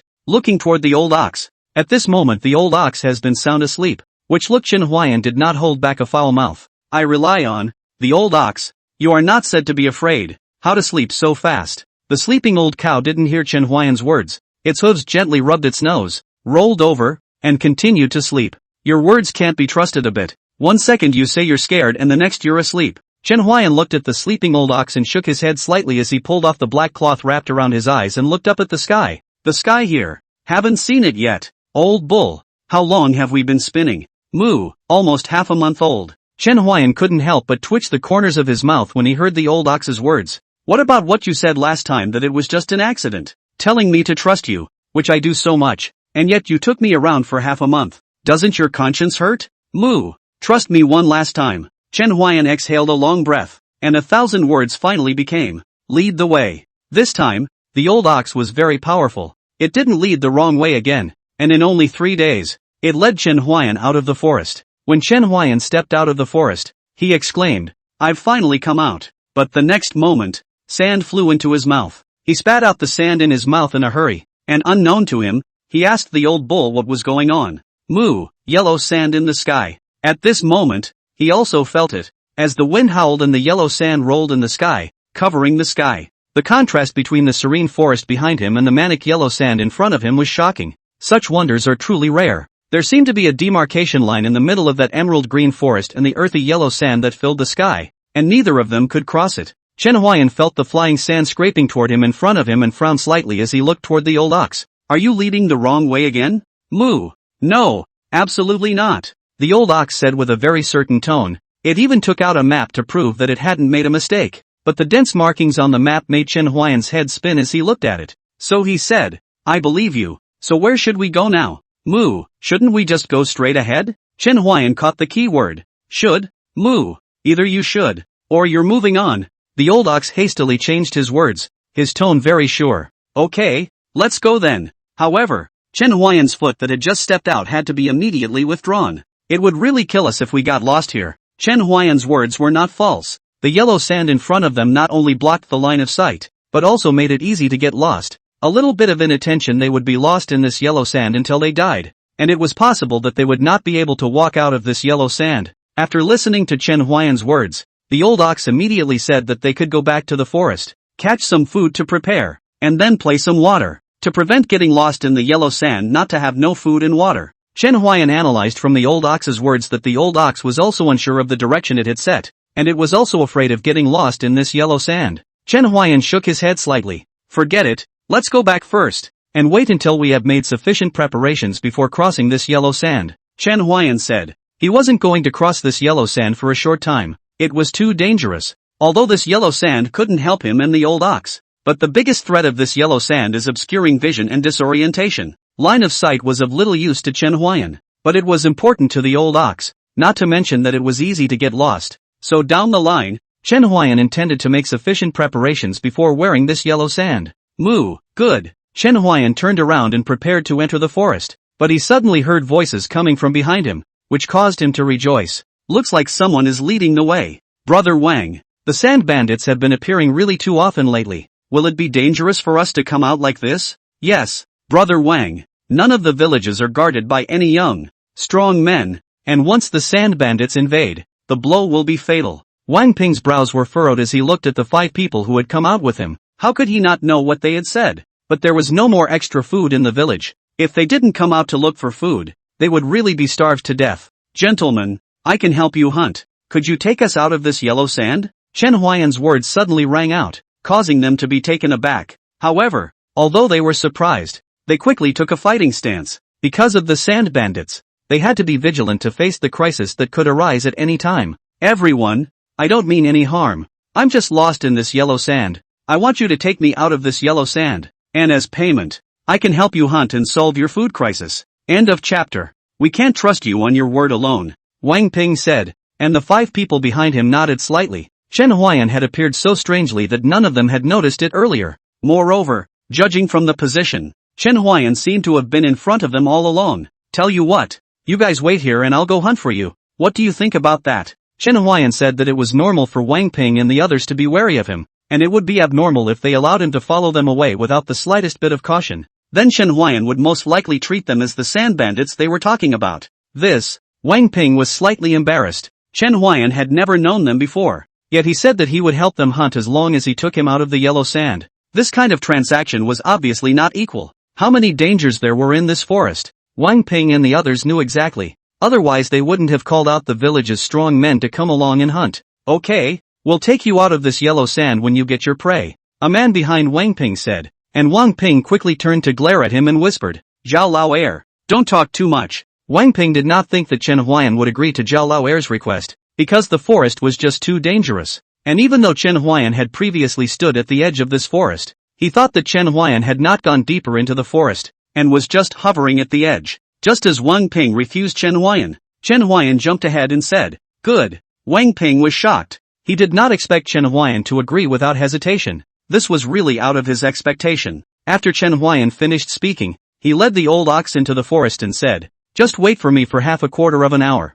After Zhao Lao Er, who was behind Wang Ping, saw Chen Huai'an walk completely into the forest, he walked up to Wang Ping's side and he asked Wang Ping, this blind man, can we really trust him? When Wang Ping heard Zhao Lao Er's words, he was on fire. Shut up, if you hadn't been so talkative. We could have gone in and hunted by ourselves. Now it's good that a blind man went in. Who knew that blind man would say yes? Zhao Lao Er's voice got smaller and smaller. Wang Ping could do nothing even if he wanted to beat him in a million ways. There are not many young and strong laborers left. Each one is very precious. So what do we do now? One of the people behind Wang Ping asked. Wang Ping shook his head slightly. Now he didn't know what to do. Go in now? It was impossible. Chen Huai'an had already gone in. If he didn't pay attention and caused the bug beasts inside to rage, they might all die in this forest. If they did not go in, then there would be no food. At the moment, he felt very headstrong. How to choose is not. However, while he was at a loss for words, Chen Huai'an appeared in front of them dragging a huge boar.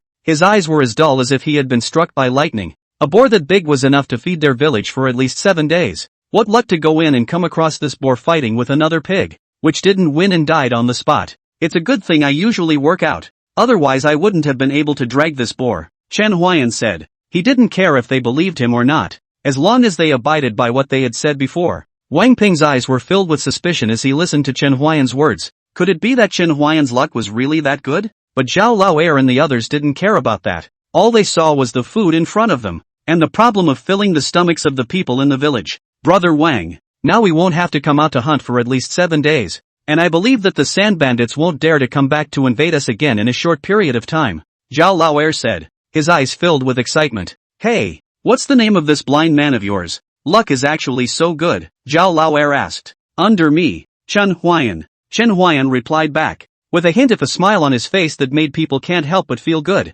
What's more, Chen Huai'an also brought them 7 days of rations, causing their good feelings towards Chen Huai'an to soar even more, although Chen Huai'an was still suspicious now. From start to finish Chen Huai'an had never revealed any hostility towards them, which couldn't help but make them feel even more favorable towards Chen Huai'an. But this land of yellow sand is so difficult to gain the trust of others. Chen Huai'an? Good name, Wang Ping said. Then you follow us closely next. I will take you back to our village first, and then send you away the next day. Do you think this is alright? Wang Ping asked. Chen Huai'an nodded slightly. He happened to rest for the night. He hadn't slept in a bed for a long time. These days he was either lying on the ground or sleeping on a tree, which made him miss the comfort of a bed somewhat. Chen Huai'an and Wang Ping and their group went on their way. Before going on the road, Wang Ping handed Chen Huai'an a piece of cloth to cover his mouth and nose, but Chen Huai'an noticed that everyone else was wearing them, except Wang Ping. It looks like he gave me his piece of the turban. Chen Huai'an, who thought of this, refused Wang Ping's goodwill,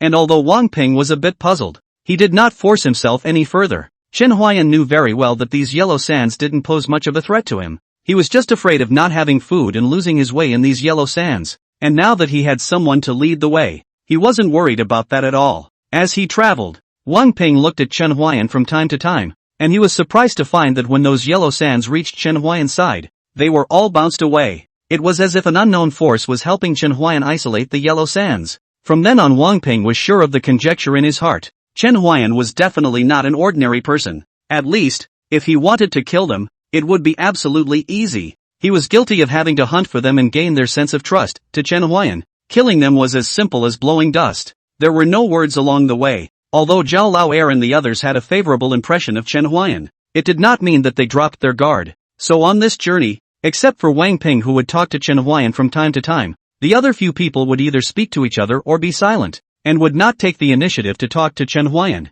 After traveling for about 2 hours, the speed of Wang Ping and his group slowed down while a village entrance loomed in the distance. Chen Huai'an and Wang Ping's group came to the entrance of the village. At this time, Wang Ping suddenly said to Chen Huai'an, "Brother Chen, this is our village. It's a bit simple. I hope that Brother Chen won't mind." Wang Ping was not like Zhao Laoer and these people in general. His mind was very sharp. Although he did not know why Chen Huai'an appeared here, he could be sure that Chen Huai'an had no malice towards them. So his address became a bit closer and he started to call Chen Huai'an his brother Chen. Zhao Laoer and the others did not understand why Wang Ping was suddenly like this. But Wang Ping always had his reasons for doing things. "I've gotten used to living with the sky as my blanket and the earth as my bed. Why would I mind?" Chen Huai'an returned. Wang Ping let out a laugh after hearing Chen Huai'an's words, and then led Chen Huai'an into the village. Just after entering the village, Chen Huai'an felt a hint of something wrong, and he asked the old ox what the situation was. The old ox softly bellowed, and Chen Huai'an then learned something about this village.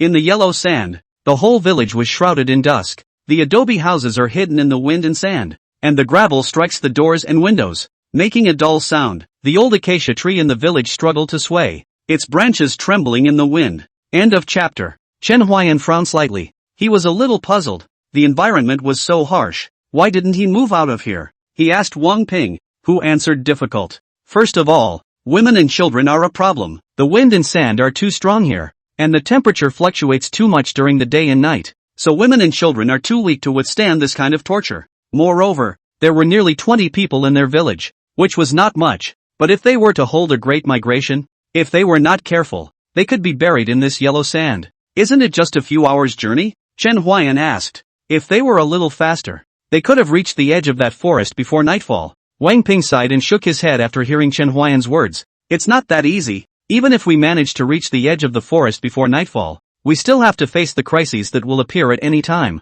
Beasts that can charge out of the woods at any moment, highly poisonous insects and snakes that lurk in the sand. And, after arriving in a new environment, we still need to adapt. Many of our women and children here can't really stand up physically due to the erosion of the wind and sand." Chen Huai'an frowned slightly after hearing Wang Ping's words. "Could it be that this is how you plan to live your lives?" Chen Huai'an asked. "In this kind of environment, people are bound to not live for a long time. Their lungs have long been eroded by the wind and sand, and some of them might even have trouble breathing. Some of us have lived here too long to leave. Our village used to be full of people, but many of them couldn't stand this kind of life and gradually left. And at the end of the day, there were more and more old people, and we couldn't bear the thought of these old people being left uncared for. So we stayed. By the way, Brother Wang, I heard you guys talking about sand bandits earlier. What kind of group of people is this?" Chen Huai'an changed the topic. He did not intend to continue the discussion on this heavy topic. "Sand bandits." Wang Ping's tone changed significantly when he said those two words. "That's a group of people I can't wait to whip," Wang Ping said, the anger in his tone hard to suppress. When Chen Huai'an heard Wang Ping's tone, he already had a rough idea of this group of sand bandits in his mind. He didn't ask any more questions, nor did he ask Wang Ping to speak specifically about the group of sand bandits, as doing so would be tantamount to uncovering someone else's scars. "Brother Chen, can I ask you for a favor?" Wang Ping suddenly asked. Chen Huai'an was a bit puzzled. He didn't know what to say to Wang Ping's sudden request. "You name it, I'll agree to it as long as it's not too much." When Chen Huai'an finished speaking, Wang Ping flung himself on his knees to Chen Huai'an. "Brother Chen, I know you're not an ordinary person. I implore you to help us eliminate the sand bandits and return peace to us. I won't stay long." Chen Huai'an replied back and reached out his hand to help Wang Ping up. Chen Huai'an's purpose was clear from start to finish. "Panglai, I know. I just want you to make a move. That group of sand bandits will come to our village tomorrow, and then you will make a move. If you don't get out of here, this is just a reprieve," Chen Huai'an said. But what Chen Huai'an said was true. If Wang Ping and the others did not move out of here, this problem would never be solved. Wang Ping wanted to say something. How could he not understand what Chen Huai'an said? But reality did not allow him to make that many choices. "Think about it. If you're ready to move out of here, tomorrow is the best chance to do so after the sand bandits are driven out. I know you're more worried about sand bandits than the uncertainty of the environment. Let's think about it." "Aha!" Chen Huai'an and Wang Ping ended the conversation. Wang Ping needs to think, and Chen Huai'an also needs to think, because the old ox does not know where to go. The old cow wouldn't run away and lose. This Chen Huai'an wasn't worried about. Only, it was time for it to study the map. Chen Huai'an searched for a while and finally found the old cow in a barn. When Chen Huai'an saw the tethered old ox, he couldn't hold back his laughter. "Old ox, what's your situation?" The average person can afford to tether an old cow unless it is willing. Moo. I was led here by a brother and sister whose mother had passed out halfway to fetch water and asked me to carry her. Like this, Chen Huai'an said as he approached the old cow and untied its tethered rope. Then you shouldn't be tethered either, Chen Huai'an said. And the old ox replied that the two children had tethered it here because they were worried that it would be captured by bad people. I thought you won the lottery again. Chen Huai'an naturally refers to the old ox being drugged before. Chen Huai'an does not mention this okay. He brought up this old ox's front hooves are a bit pressed. Just kidding. Just kidding. He couldn't afford the hooves of the old cow, one hoof down and he'd have to lie down for at least 3 days. Ryu. Who's out there? A guest? A weak female voice suddenly rang out, while a tender child's voice followed. Mother, you lie down. I'll go out and take a look. Chen Huai'an stood still. A boy walked out from the room. He looked towards Chen Huai'an. His clean black clothes and face made the boy named Lure instantly know that he was not a local. Who are you? Lure asked. His tone was fierce. Chen Huai'an didn't care about this. It was due to the environment. And it was possible that the reason why this boy named Lure did what he did was to protect his mother. Brother, what's wrong? From within the room came a little girl, about 4 or 5 years old, very delicate, with clear eyes.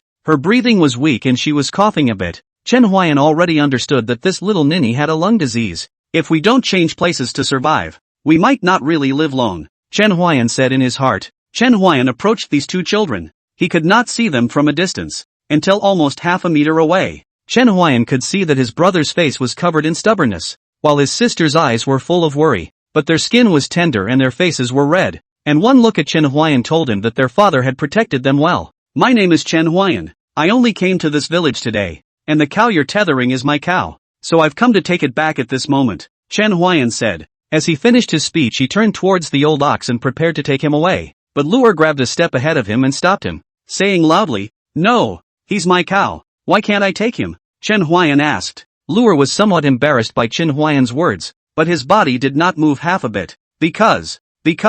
Streamer didn't know how to say it, but his sister spoke up in an aside. Because after you took the cow away, there was no one to take our mother about, and our mother got worse, perhaps.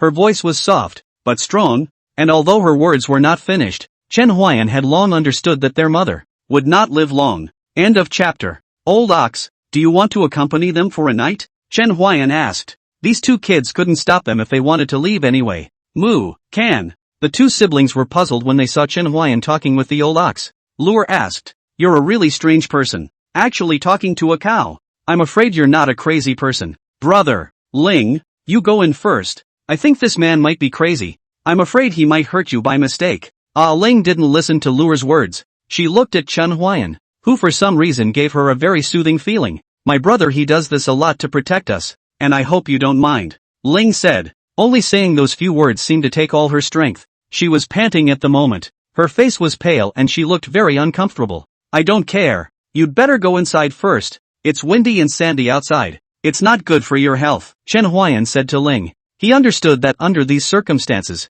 Streamer was like a prickly fence, and that there was an extremely tender place within him, the place where his sister and his mother were. He armed himself with ferocity just to protect his sister and his mother. After Chen Huai'an finished speaking, Ling went into the house. While he also left, Lure stood in the same place, looking at Chen Huai'an, who was gradually moving away. The expression on her face only slightly loosened up. When Lure entered the house, his mother who asked him what was going on, and Lure briefly told him what had happened earlier, then chided Ling. Why did you come out when that man was so weird? Brother, I don't feel like he's a bad guy. Ling said. She coughed when she finished speaking. Lure's face couldn't help but be flooded with heartache as she had wanted to lecture Ling. It's still too dangerous. Next time you should just hide properly inside the house. Don't come out, Lure said gently. Lying on the bed, who saw this and asked Lure what had happened. Lure simply told who what had happened. Who listened and frowned. Lure, after all, that's someone else's stuff. So if he comes to ask for it next time, make sure you give it back to him. Who said that at that time, when Lure found the old ox? She asked him, whose ox is this? It would be very rude to bring it over without someone's permission. Who finished coughing violently. She covered her mouth with her handkerchief. When she opened it, it was full of crimson blood and some clots. Who silently put away her handkerchief. She understood that she was already very sick. Lure would have liked to argue, if not to bring the old ox, with the two of them difficult to carry Who back, and the reason why Who went out to fetch water, but also because of the pain of his two children every day to fetch water is very hard. This time there is no water in the tank. She thought of taking advantage of the children are not at home. She went to fetch some back, but why he did not fetch water, but also fainted in the middle of the road. Being lectured by who? Lure's face was filled with heartache. Alright mother, I know. Next time I won't do it again. Yes, we know we're wrong. Mother mustn't be angry. My brother and I will do as we're told. Ling said from the sidelines, her good-natured eyes doubling in pity. Who didn't say anything? She asked Lure and Ling to cook something to eat. It was almost nightfall and they hadn't eaten anything yet. However, Lure and Ling looked at Hu with some embarrassment, and when Hu saw that they didn't move, she asked weakly, have you already finished the food that Brother Wang sent last time? Lure and Ling nodded. When Hu saw this, the corners of her eyes couldn't help but cross helpless tears. When Lure and Ling saw Hu crying, they hurriedly went up to comfort Hu. Mother, we're not hungry. Look, my stomach is still round and bulging. Lure said to Hu with a smile and patted her stomach. But in fact, he did not have much meat on his body. Very thin. He did not know. He patted his stomach to make the bang bang sound. Let Hu understand that he is actually very hungry. But he pretends not to be hungry. Yes, mother, we're not hungry. Ling looked at Hu and said. She followed Lure's example and patted her stomach, which also made a thumping sound. Hu looked in her eyes, pain in her heart. If it was not the top pillar of his family was killed by the sand bandits, perhaps their family of 3 would not live so hard. Let's go to Big Brother Wang's house tomorrow to order some food, Hu said. The hatred in her heart at the moment was incomparably strong. She hated the sand bandits, and even more so, she hated that she couldn't do anything. Bang, bang. There was a sudden knock at the door. Lure was instantly alert. He believed that all the ones in this village were good people. He just didn't trust Chen Huai'an. Lure, go see who's here, Hu gasped and said. Lure went to open the door after hearing Hu's words. He opened the door but didn't see anyone. Just as he closed the door and was about to go back to the house, he was surprised to find a piece of meat on the floor. He picked up the meat on the floor with joy. At the moment he was so hungry that he didn't think twice about where the meat came from. He picked it up and went inside and closed the door. He ran into the house and happily shouted to Hu. Mother, we have food. I don't know which kind person gave us a piece of meat. It's sitting at the door. He was very excited. They hadn't eaten meat for a long time, and Ling gulped as she looked at the meat in Lure's hand. Now that she was supposed to be the age of love for food, she hadn't eaten much of it. Could it be from Big Brother Wang? Hu asked. She also had doubts in her mind, but thinking of her child's starving stomach, she suppressed them. Lure shook her head slightly when she heard Hu's words and said, tomorrow I'll ask Uncle Wang. I think he sent it to me. I heard they shot a big boar today. Good. Then you can cook first. Lure's words also led her to believe that Wang Ping had sent it, probably because he had left beforehand. Lure nodded her head. Ling wanted to help but was stopped by Lure. Just do your job and wait for dinner. Cooking is something I should do as a brother. Wait for me to make you something delicious. After finishing her speech, Lure walked towards the cookhouse to make tonight's dinner. Lure's cooking speed was fast, and in a short time, she had prepared several steaming dishes, and for Hu's convenience, their dining table was moved to Hu's bedside. At the moment, the 3 of them as a family were happily eating their meal, and they, who hadn't dabbled in meat and fish for a long time, were extraordinarily happy with this meal. At this time, the night has already fallen. The yellow sand, the breeze slightly blowing, the bright moon is like a silver plate, illuminating the barren world, to the sand sea with a layer of hazy veil. Chen Huai'an sat on the roof of Lure's house and looked up at the bright moon, which he could not see, and looked up only because he felt a little melancholy. Actually, a meal can be extraordinarily happy. After Chen Huai'an finished speaking, he subconsciously wanted to take out his flute and blow wuji, but when he reached his hand towards the flute, he froze slightly. At this moment, if the flute sounded, he was afraid that it would ruin their happy atmosphere. He stood up and leapt off the roof of the streamer's house. He had applied some medicine on that piece of meat, which could effectively alleviate Hu's and Ling's illness, and if he wanted them to live longer, the only way was to move away from here. End of chapter. Not long after Chen Huai'an left, Wang Ping came, except that he looked at the cows in the barn and was a bit puzzled. He remembered that there were no cows in Hu's house. He looked more like the cow in Chen's arms, but the night was late and the wind and sand blowing in the air made it a little hard for him to see, so he simply didn't care whose cow it was anymore. He came to the door of Lure's house, and before he got close, he smelled a smell of meat. He couldn't help but frown slightly and said to himself, could it be that they still have food left over? He knocked on the door of Hu's family's room even though he was a bit confused. Lure, open the door. It's me. When Lure heard that it was Wang Ping's voice, his eyes were filled with joy and he happily ran to open the door. The moment he opened the door and saw Wang Ping, he shouted loudly to Hu, Mother, it's Uncle Wan who is here. Quickly let Big Brother Wang come in. Who said? And Luer was happy to receive Wang Ping into the house. Wang Ping often succored their family, so they thought that this piece of meat at the door was also from him. But at this moment, they froze as they looked at the meat Wang Ping was carrying in his hand. Who asked in confusion?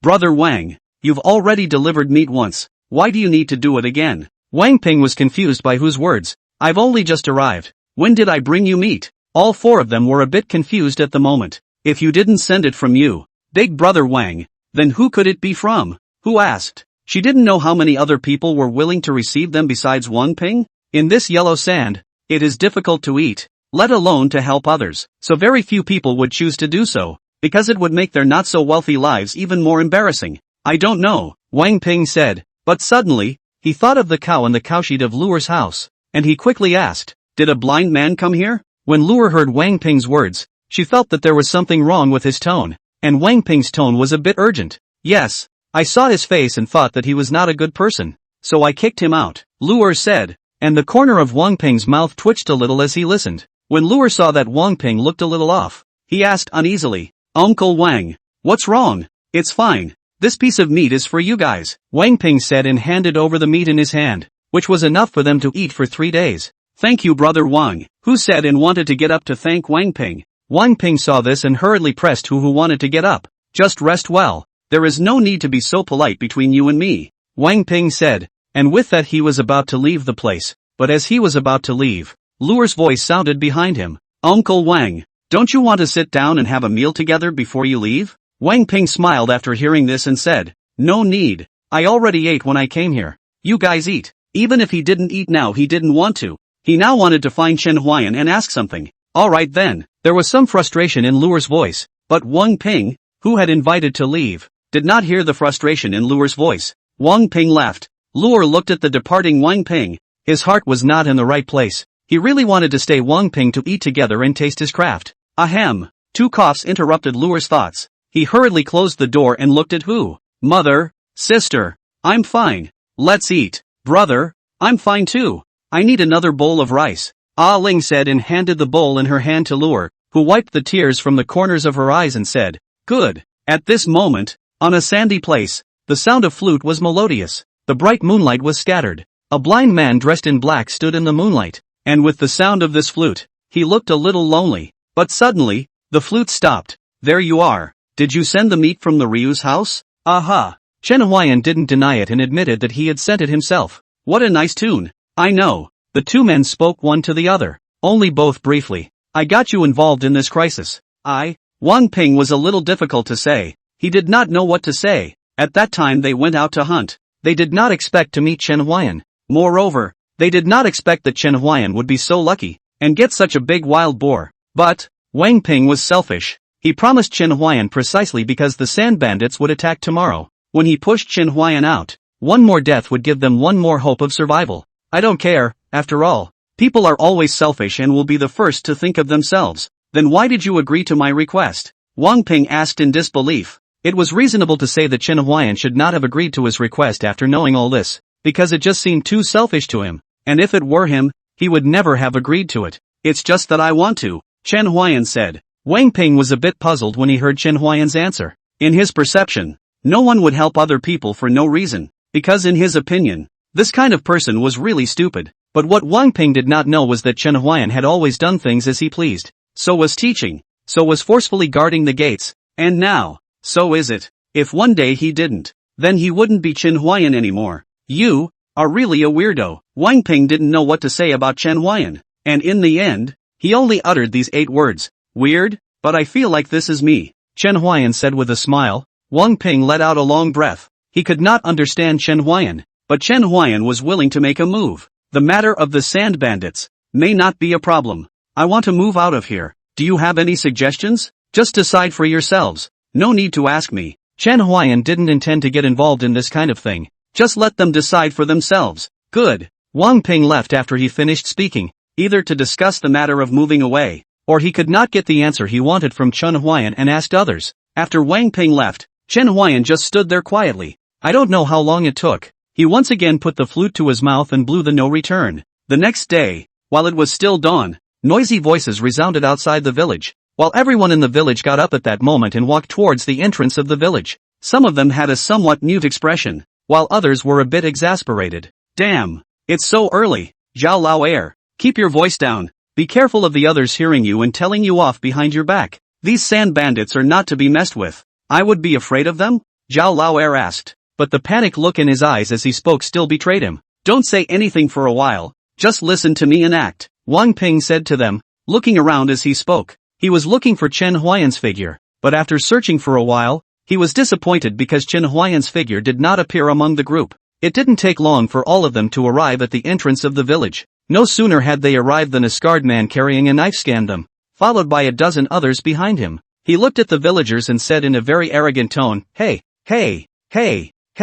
are you ready for the grain that will be turned in today? The one called Master Tiger had just finished speaking when Wang Ping pulled a cart filled with the wild boar meat that Chen Huai'an had shot yesterday. Master Tiger, here you go, Wang Ping said with a compensatory smile, but Master Tiger didn't appreciate it at all. It's too little, take more. Master Tiger, we have to live too, and this is really the most food we can come up with. I don't care, if I don't get it out today, I will slaughter your village, Master Tiger said. He waved the large knife in his hand and plunged it into the sand with a fierce look. Those villagers were frightened, squatting on the ground and shivering, except for Zhao Lao Air and others who did not squat. Master Tiger didn't care about Zhao Lao Air and the others. In his opinion, Zhao Lao Air and the others were nothing more than clowns, not much of a threat. He looked at the villagers who were scared because of him and frowned. Is there another person who didn't come? My mother is seriously ill and can't come. Master Tiger looked over to where the voice was coming from. The owner of this voice was none other than Lure. I don't care. Get her here. I do not. There was not a trace of fear on Lure's stubborn face, and her eyes firmly looked at Master Tiger. End of chapter. A child was really of no importance to him, and was settled with a single cut. Hairy child. Ha ha ha. Aren't you afraid I'll chop you into pieces? Not afraid. Lure responded loudly, her tone so firm that it moved everyone present. So young, but with a courage none of them had. Not afraid? I'll slash you and then I'll know if I'm afraid or not, Master Tiger said. And with that, he raised the knife in his hand, and Wang Ping wanted to stop it, but it was too late. The others kept their heads down, not wanting to see the bloody scene. Lure looked at the large knife that came toward him. His eyes remained firm. Was he afraid? He is afraid. He is very afraid. In the face of death, who will not be afraid? Not to mention a child. But, even though he was afraid, he didn't want his mother to suffer any more labor and pain. He covered Ling's eyes. He didn't want her to see the bloody scene that followed. The big knife whistled. Lure thought it was all over.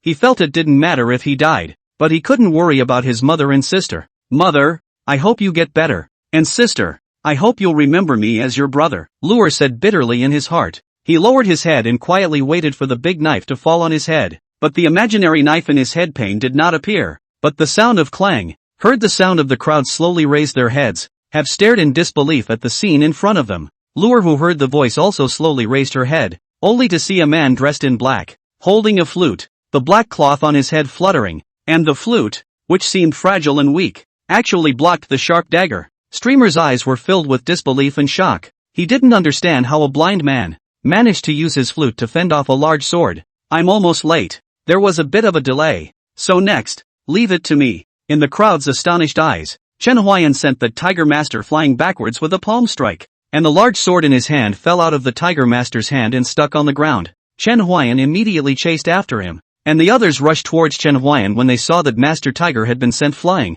But they were nothing more than a bunch of rabble in Chen Huai'an's eyes. Chen Huai'an weaved in and out of the crowd. The flute in his hand constantly knocked on their heads, seemingly gently, but actually hidden fierce force. Every time he knocked, one person lost his life, not even the chance to struggle. Not long after that, the only one left alive from that group of sand bandits was Master Tiger, and the whole process didn't take more than 10 breaths. Chen Huai'an almost killed one person per breath. The people in the village looked dumbfounded. Lure was stunned, and Wang Ping stared in disbelief at the scene in front of them. A blind man and a flute killed the sand bandits without a fight. Ling cheered from the sidelines. She didn't know how good Chen Huai'an was, but she knew that it was something to be happy about when Chen Huai'an beat up the bad guys. In her eyes, those people weren't dead yet. They were just beaten down by Chen Huai'an and fell unconscious on the ground. When the Tiger Master saw this, he wanted to die. He thought it was just a usual robbery, but he didn't expect to kick the bucket today. At this moment, an unknown fear arose in his heart. A voice in his heart told him that he could not resist Chen Huai'an. Once he resisted Chen Huai'an, he would be killed instantly without the slightest suspense. But people make decisions that are beyond common sense when they are in extreme fear. When Master Tiger saw Chen Huai'an walking towards him, he quickly stood up and rushed towards Chen Huai'an. Chen Huai'an frowned slightly. He felt that there was something familiar about the way Master Tiger made his moves. It always feels like I've seen it somewhere. Chen Huai'an decided not to kill Master Tiger for the time being, and first exchanged blows to figure out what was going on with that inexplicable sense of familiarity. But this looked a bit strange in the eyes of the others. Chen Huai'an was clearly able to instantly kill those people earlier. Even Master Tiger was knocked down by his palm. But now for some reason, he was slow to take them down. After exchanging blows for a while, Chen Huai'an finally remembered what that familiarity was all about. The moves used by Master Tiger were the same moves used by the people from the Cloudy Sky Imperial Dynasty when they fought with him that day. So it's someone from the Cloud Sky Imperial Dynasty. Chen Huai'an, who figured this out, immediately sent Master Tiger flying out with another slap. Master Tiger looked at Chen Huai'an with a confused face. Just now he was able to fight Chen Huai'an back and forth, but now he was sent flying with another slap. The others were equally puzzled, confused as to what Chen Huai'an was doing. But there was one person in here who was different, and that was Lure. Lure was currently looking at Chen Huai'an with glowing eyes. No one knew what he was thinking, but one could see the color of admiration in his eyes. The Tiger Master who had been sent flying fell to the ground lifelessly at the moment. The difference in strength between the two of them was so great that the Tiger Master felt that Chen Huai'an was teasing him just now. But Chen Huai'an didn't have this idea from the beginning. He walked towards Master Tiger, twirling the flute in his hand. He walked in front of Master Tiger, crouched down, and said, "You are a person from the Cloudy Heaven Imperial Dynasty?" The pupils of Master Tiger who heard these words shrunk violently, but they were quickly hidden by him. "My lord, how could I be a member of the Cloud Sky Imperial Dynasty? You must have made a mistake," Master Tiger said with a smile. But even though Chen Huai'an couldn't see it,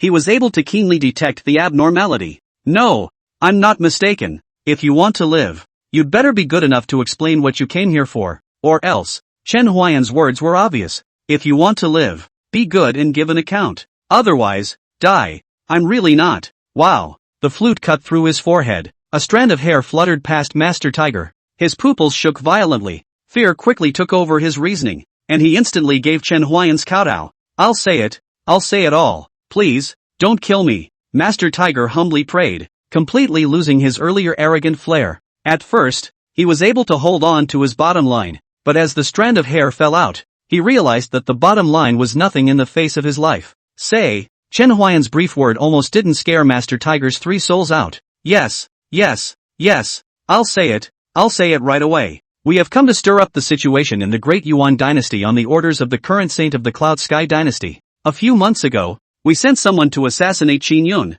and also worked with their state master, Qin Feng, inside and out, preparing to take Longchang County in one fell swoop. But we didn't expect it all to be sabotaged by a blind man. And that blind man even killed our army so much that we didn't dare to attack the Great Yuan Dynasty for a short period of time again." Suddenly, as if he thought of something, Master Tiger looked at Chen Huai'an with some disorientation. "Blind? You're the blind one," Master Tiger exclaimed. "Continue." Chen Huai'an ignored Master Tiger's shock and instead asked him to continue with what happened next. "After that, I brought the people who came with me here, pretended to be sand bandits, and spread rumors that Qin Yun didn't care about the people's deaths and didn't govern the sand bandits, so that she would lose the hearts of the people. Water can carry a boat, but it can also overturn it," Chen Huai'an said softly, his brows slightly furrowed. "It seems like he's trying to cause civil unrest in the Great Yuan Dynasty. If the people can't get by, they are bound to revolt. And this is the perfect time for the Cloud Sky Imperial Dynasty to attack." "How many more people like you are there?" Chen Huai'an asked. "We've come with a total of 300 people," Master Tiger said. He didn't dare to hide anything in the face of Chen Huai'an at the moment. 300 people. Chen Huai'an spoke softly, a plan gradually emerging in his present. End of chapter. Chen Huai'an mouth corners gradually surfaced a smile. The Tiger Master saw Chen Huai'an mouth corners of the smile. Only feel the back of the spine cold. As if there is something bad is about to happen generally. He was on the ground back and forth. This made the village people uncertain. They didn't know what Chen Huai'an and Master Tiger were doing. But looking at the situation, Master Tiger seemed to be very afraid of Chen Huai'an, lying on the ground and constantly backing away. "Come over here. I have something to discuss with you." Chen Huai'an spoke in a flat tone, but this was another way of saying in Master Tiger's ears, "Come over here and I'll consider how to kill you." The extremely scared Master Tiger hurriedly climbed up from the ground and knelt on the ground. My lord, please don't kill me. As long as you don't kill me, whatever you ask me to do is fine." Chen Huai'an was puzzled when he heard Master Tiger's words. When did I say I'd kill you? You hurry up and come over. If you don't come over, I'll really have to kill you in a while. When Master Tiger heard this, he exploded into the fastest speed he had ever seen and knelt at Chen Huai'an's feet. My lord, what do you want me to do? Eat this medicine and we'll talk about things slowly, Chen Huai'an said as he took out a medicine from his pocket and handed it to Master Tiger, who saw that the medicine was dark and black and thought that it was not a good medicine. But his situation today did not allow him to say no. He took the medicine handed by Chen Huai'an and swallowed it in one gulp. Seeing that he had swallowed the medicine, Chen Huai'an said, I will give you the antidote after I finish my business. There was no surprise on Master Tiger's face. He had long guessed that it was poison. You go back to the Cloud Sky Dynasty and pass on the movements of the Cloud Sky Dynasty, no matter how big or small, to the Great Yuan Dynasty by all means. And remember, don't let anyone find out about your traces. Chen Huai'an handed him a bottle of medicine when he finished speaking. There are 10 pills in it, one for each year. Don't presume to eat them all at once. This will cause you to die instantly due to the medicinal properties. After 10 years, I will seek you out and give you the antidote. And don't expect to go back and get someone to heal you. They can't heal you. And if you get someone to heal you, you'll probably die faster because of their medicine. Understand? After listening to Chen Huai'an's words, Master Tiger had understood Chen Huai'an's intention and also understood that he was going to give Chen Huai'an 10 years of free labor. Understand. You go. Master Tiger stood up after hearing this and walked off into the distance in a muddled manner, his figure gradually disappearing into the yellow sand. Those people, of course, cannot cure Master Tiger, because Chen Huai'an's medicine is not poisonous at all. He gave nothing more than health drugs, basically harmless to the body. Chen Huai'an is just using the human nature of the fear of death. However, his behavior caused resentment among some people in the village. He obviously could have killed Master Tiger. Why did you let him go? Zhao Lao'er asked in disbelief. After hearing this, Wang Ping immediately punched him in the head with such vigor that he did not hold back in the slightest. Wang Ping, what are you doing? Zhao Lao'er covered his head in pain and stared angrily at Wang Ping. Shut up if you don't want to die, Wang Ping said angrily. Zhao Lao'er is a typical ungrateful person. Wang Ping hates this kind of person. Luo and Ling looked at Zhao Lao'er in disbelief. They felt that what Chen Huai'an had done deserved their respect, not their suspicion of him. Wang Ping thought that Chen Huai'an must have his reasons for doing so. Earlier Chen Huai'an had his back to them, so they didn't know that Chen Huai'an handed Master Tiger a small medicine bottle. Of course, is that even if they saw it? They wouldn't be able to guess what Chen Huai'an was thinking. Chen Huai'an turned back. He walked towards Wang Ping and the others. He walked up to Wang Ping and said, what you asked me to do has been done. As for why I released that person, you and don't care. I have my own plans. Good. Next I plan to move out of here. And for the sake of the village's reproduction, I have to make this decision as well. Wang Ping said, just decide for yourselves. You don't have to talk to me. Good. Can you teach me martial arts? Luo's voice suddenly rang out. Wang Ping's eyes instantly widened, and he hurriedly covered Luo's mouth, fearing that what he said would upset Chen Huai'an. I'm almost gone. Chen Huai'an refused politely, but what he said was also true. He did have to leave. Wang Ping heard Chen Huai'an's words and loosened his hand covering Luo's mouth. Luo's eyes were full of loss at the moment. He wanted to learn martial arts to protect his mother and sister, but it seemed that this idea could not be realized. Where are you going? It was funny to say that after Chen Huai'an had done them such a great favor, they didn't even know where Chen Huai'an was going. Wang Ping shook his head slightly with a slight self-deprecation on his face. I'm going to Mount Shu, Chen Huai'an said. There was no way he could say that he was going to Panglai. Even Qin Yun had only heard about it. How could they possibly know about this place? Panglai? Shu Shan. Wang Ping whispered, murmuring and frowning, not knowing what he was thinking. You just go in this direction. Wang Ping pointed in a direction and Chen Huai'an nodded. You guys do your thing. I'm leaving. Wang Ping opened his mouth and was about to speak, but in the next breath, Chen Huai'an's figure had already disappeared into thin air. Immortal. This is immortal Na. Immortal blessing. The people in the village worshipped towards the place where Chen Huai'an had disappeared, and Wang Ping also bowed deeply. Luo looked at the place where Chen Huai'an disappeared. His heart was very bad. He wanted to worship the master so much, but Chen Huai'an, who was searching for the medicine, would never be able to stay in one place for a long time.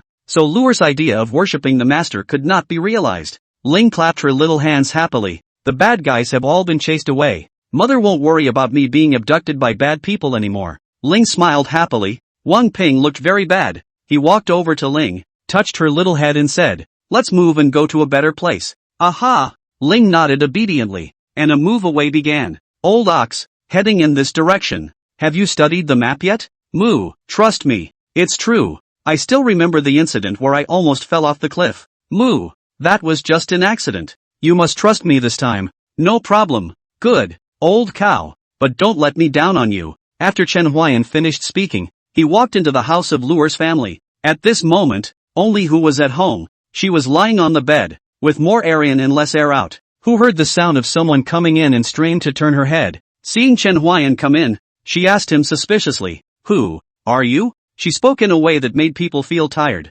but she only said 3 words, "A blind man." After finishing his speech, Chen Huai'an placed a small medicine bottle on their table and then turned to leave. The reason why Chen Huai'an had come late earlier was precisely to make this bottle of medicine. It can't cure Huan Ling, but improvement is still possible. Hu looked at Chen Huai'an's departing back. Her brows furrowed as she looked at the delicate little medicine bottle on the table and fell into deep thought. Old ox, depart and head for Mount Shu. Moo. End of chapter. Once again, old bull, you have failed me. Tell me, how long have we been spinning this time? Moo. It's been like almost 2 months now. Not a big problem. It was good that Chen Huai'an and the old ox had only spent a few hours getting out of that yellow sandy land. I thought the rest of the journey would be smooth sailing, but I didn't realize it was just the beginning of disaster. At first, they went along quite well, but they came upon a steep cliff soon afterward, which the old oxen could not climb, and they had no choice but to make a detour. First they crossed the rushing river and walked through the thorn-covered bushes, which were nothing,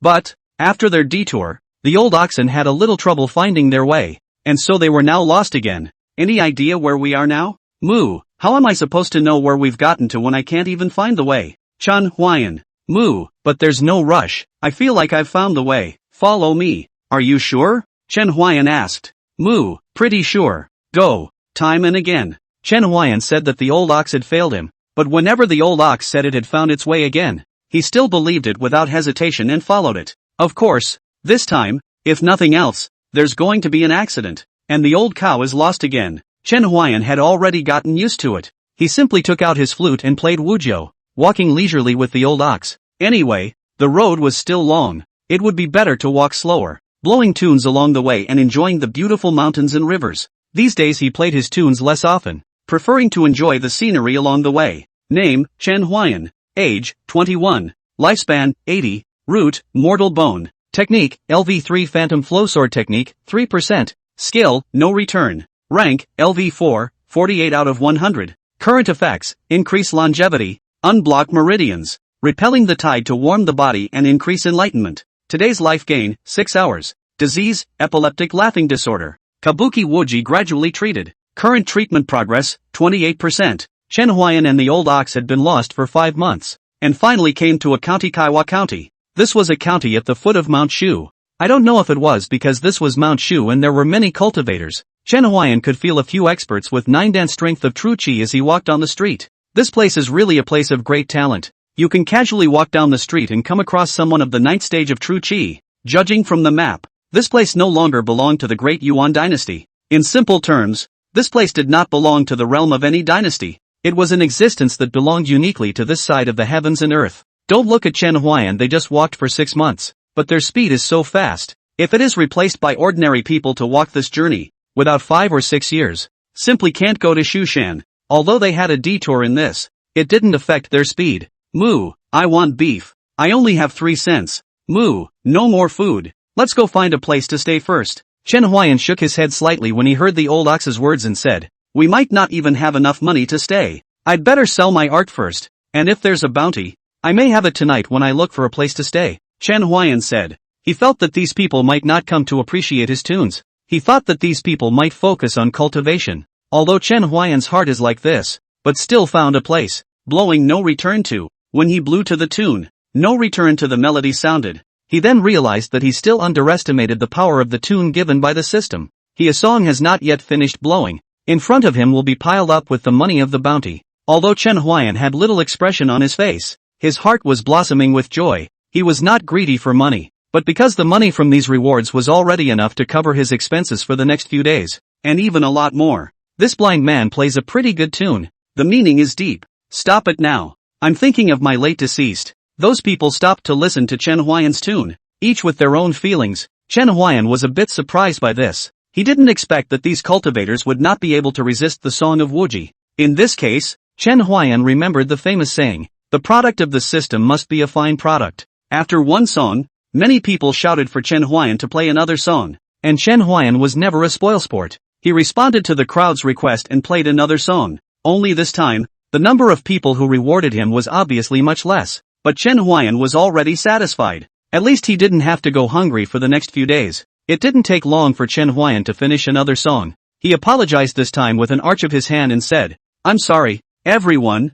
I haven't eaten yet and I'm incapable of blowing a song. I hope you'll forgive me." After Chen Huai'an finished, many people waved their hands and left, but didn't say much. Chen Huai'an was hungry to give them another blow. What else could they ask for? Chen Huai'an collected the money on the ground and brought the old ox to a tavern. At this moment, he could be described as rich. "Moo, beef, beef. I want 5 pounds. 5 pounds. Little boy, here's 8 pounds of beef and a jar of good wine." The youngest child smiled and came to Chen Huai'an. In fact, from the time Chen Huai'an entered the door he noticed, a blind man, a cow. To be able to come here would be a generalized generation? He made a note of what Chen Huai'an wanted and jogged away to get Chen Huai'an food. Within a short time, the store assistant served Chen Huai'an the 8 pounds of beef and a jar of good wine that he had asked for. "Guest, this is the best wine I have here. You can enjoy it." "Good, then I'm counting on you," Chen Huai'an said. Xiao'er also wisely walked away. Chen Huai'an and the old ox immediately feasted on the beef.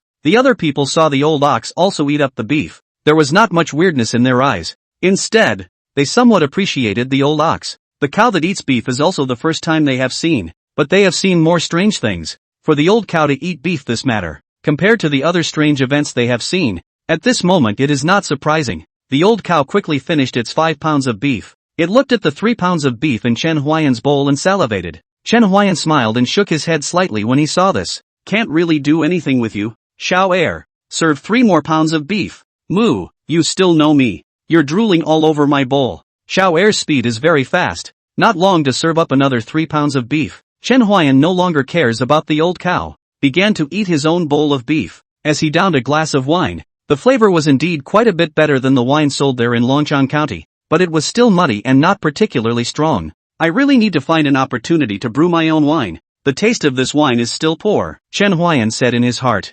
Do you have confidence in recruiting disciples from Mount Shu this time? Stop it now. It's the 3rd year and I still haven't made the cut. It's so strict that I feel like I might not make the cut this year either. It's going to start the day after tomorrow, so it's better to improve your strength first, in case you break through." Makes sense. The people in the tavern were talking to each other. Chen Huai'an was listening from the sidelines, and the corners of his mouth hooked into an imperceptible smile. Recruiting disciples? Interesting. End of chapter. 50.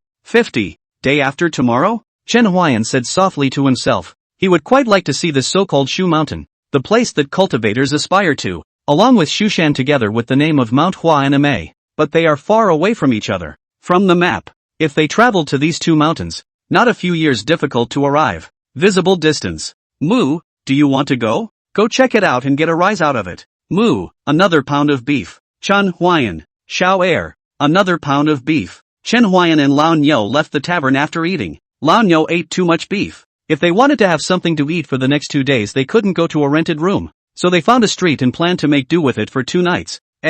Another day on the streets is another day. "Moo, kind of hungry. How much have you eaten and you're still hungry?" "Moo, his house tastes really good." Chen Huai'an helplessly shook his head. The old ox is a bit able to eat. However, at the moment he does not care about this, because the sky is thundering. The house is falling apart. "Moo, looking for shelter from the rain. Do you, too, have no home?" A female voice rang in their ears. Appearing timid, Chen Huai'an had previously paid attention to the weather changes, but did not notice when a little girl appeared in front of him. That little girl was dressed very dirty. Her clothes were tattered. She looked at Chen Huai'an and the old ox very timidly, her pitiful eyes gazing at Chen Huai'an and the old ox. It was hard to imagine how much courage it took for her to stand up and speak. Her words made people cannot help but feel a tug in their hearts. Chen Huai'an frowned slightly. He asked the little girl, "Where do you live?" I live in the broken temple on the east side. Only there are bad people there, and I haven't dared to go there for days." The little girl didn't know if it was because she was scared. She spoke a little fearfully and her voice was a little small. "Did they bully you?" Chen Huai'an asked. They said they were going to break my arms and legs and make me beg, and I was scared, so I ran away." Chen Huai'an frowned slightly after hearing this. A little girl, living here, it was hard to imagine how she survived. "Fear not, You take brother, there is no place to hide from the rain here. It is not good to get sick, Chen Huai'an said. If it is really as this little girl said so, he does not mind letting those so-called bad guys, soul to the west. But, they are so fierce, I am afraid, the little girl said timidly, her voice getting smaller and smaller in the back. If it wasn't for Chen Huai'an's extraordinary hearing, he probably wouldn't have been able to hear it. It's fine. Brother knows martial arts, Chen Huai'an said. But, you're blind, aren't you? Aren't you afraid? A blind man also has martial arts, Chen Huai'an said with a smile. Let's go.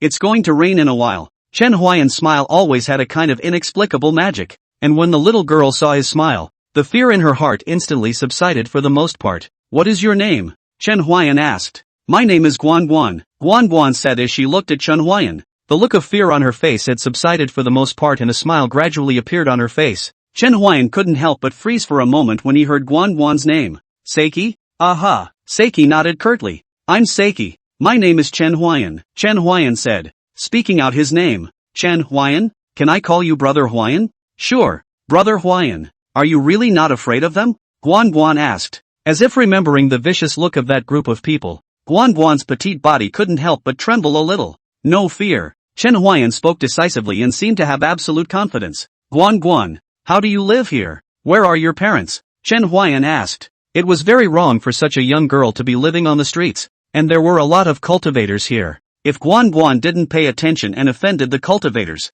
the end would be very miserable. Guan lowered her head, and after a while, she slowly spoke about what happened about her. My parents said that they were going out of town, and that it would take a long time for them to come back, but the night before they left, they were quarreling and fighting so hard that I was scared. I cried for a long time, but I cried and fell asleep, and when I woke up again I saw my mother holding me with a gentle face, and she said that they were going far away, and that there were people there who needed them. They're gone, and I've waited a long time.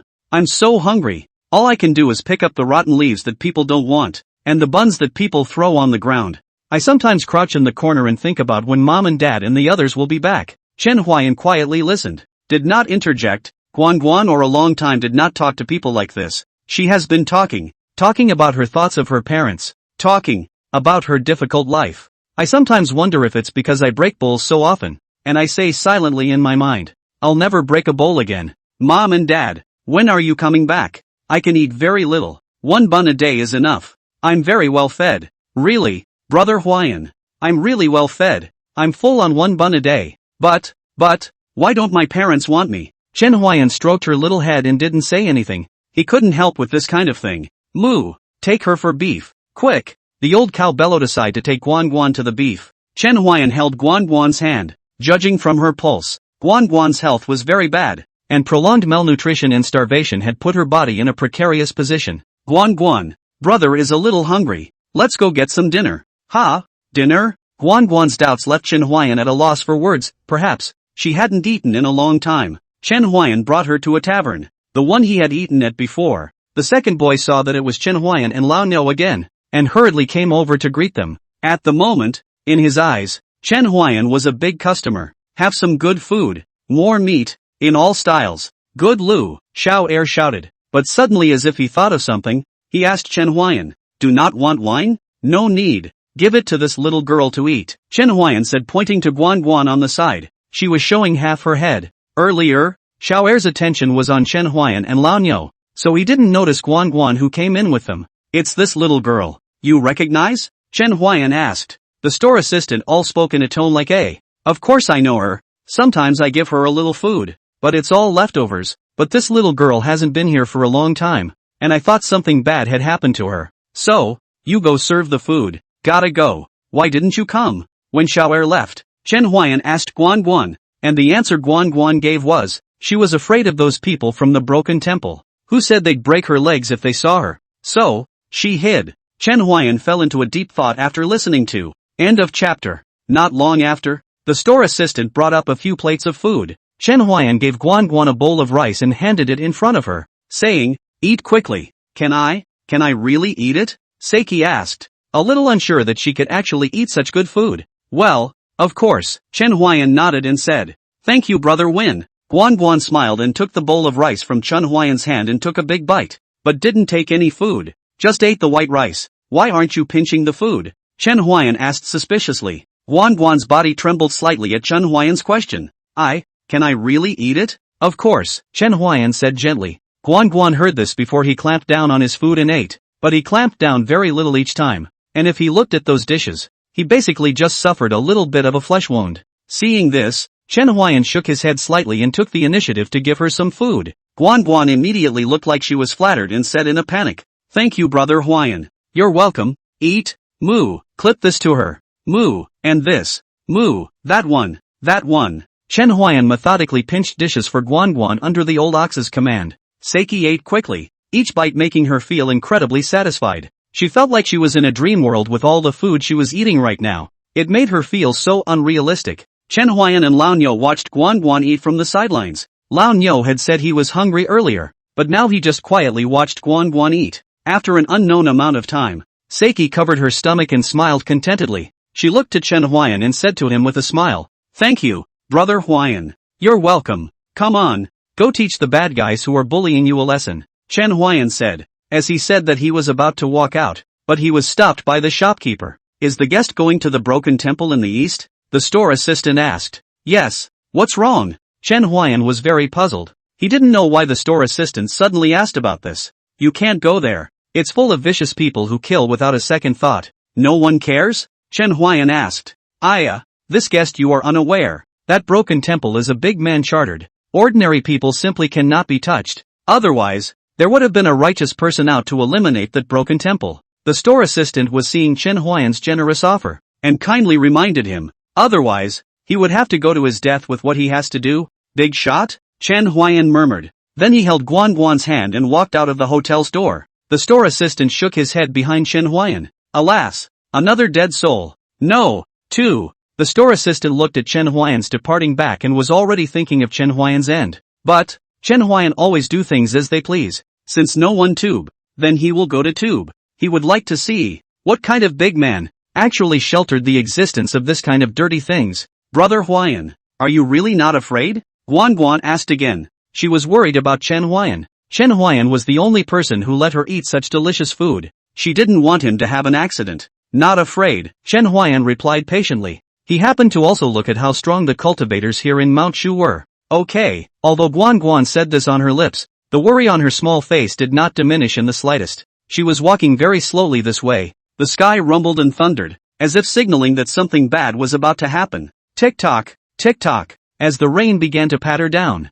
Chen Huai'an and Guan and Old Ox also walked to the entrance of the broken temple. Before Chen Huai'an could approach, he heard the sound of help coming from inside the broken temple. "No, please, Stinky, it's your honor to serve me. Don't gab. Let me serve you comfortably and I'll let you go." A topless man looked at the woman. He felt like he was burning all over. "Don't. I can give you money. Lots and lots of money," the woman said with a sobbing voice, but instead of arousing their conscience, it made them even more excited. "Don't nag. You have to serve my brothers after you've served me," the naked man said, and the three people behind him burst out laughing when they heard the naked man's words, as if what was in front of them was not a person, but a tool to vent their desires. "You stay outside. You come back in when I say you should come in. Got it?" Chen Huai'an squatted down and said to Guan. "Aha." Guan nodded her head obediently as Chen Huai'an walked into the broken temple. He already understood that although there were many cultivators here, but there were even more ordinary people here. Jab. The sound of tearing clothes resounded in the broken temple.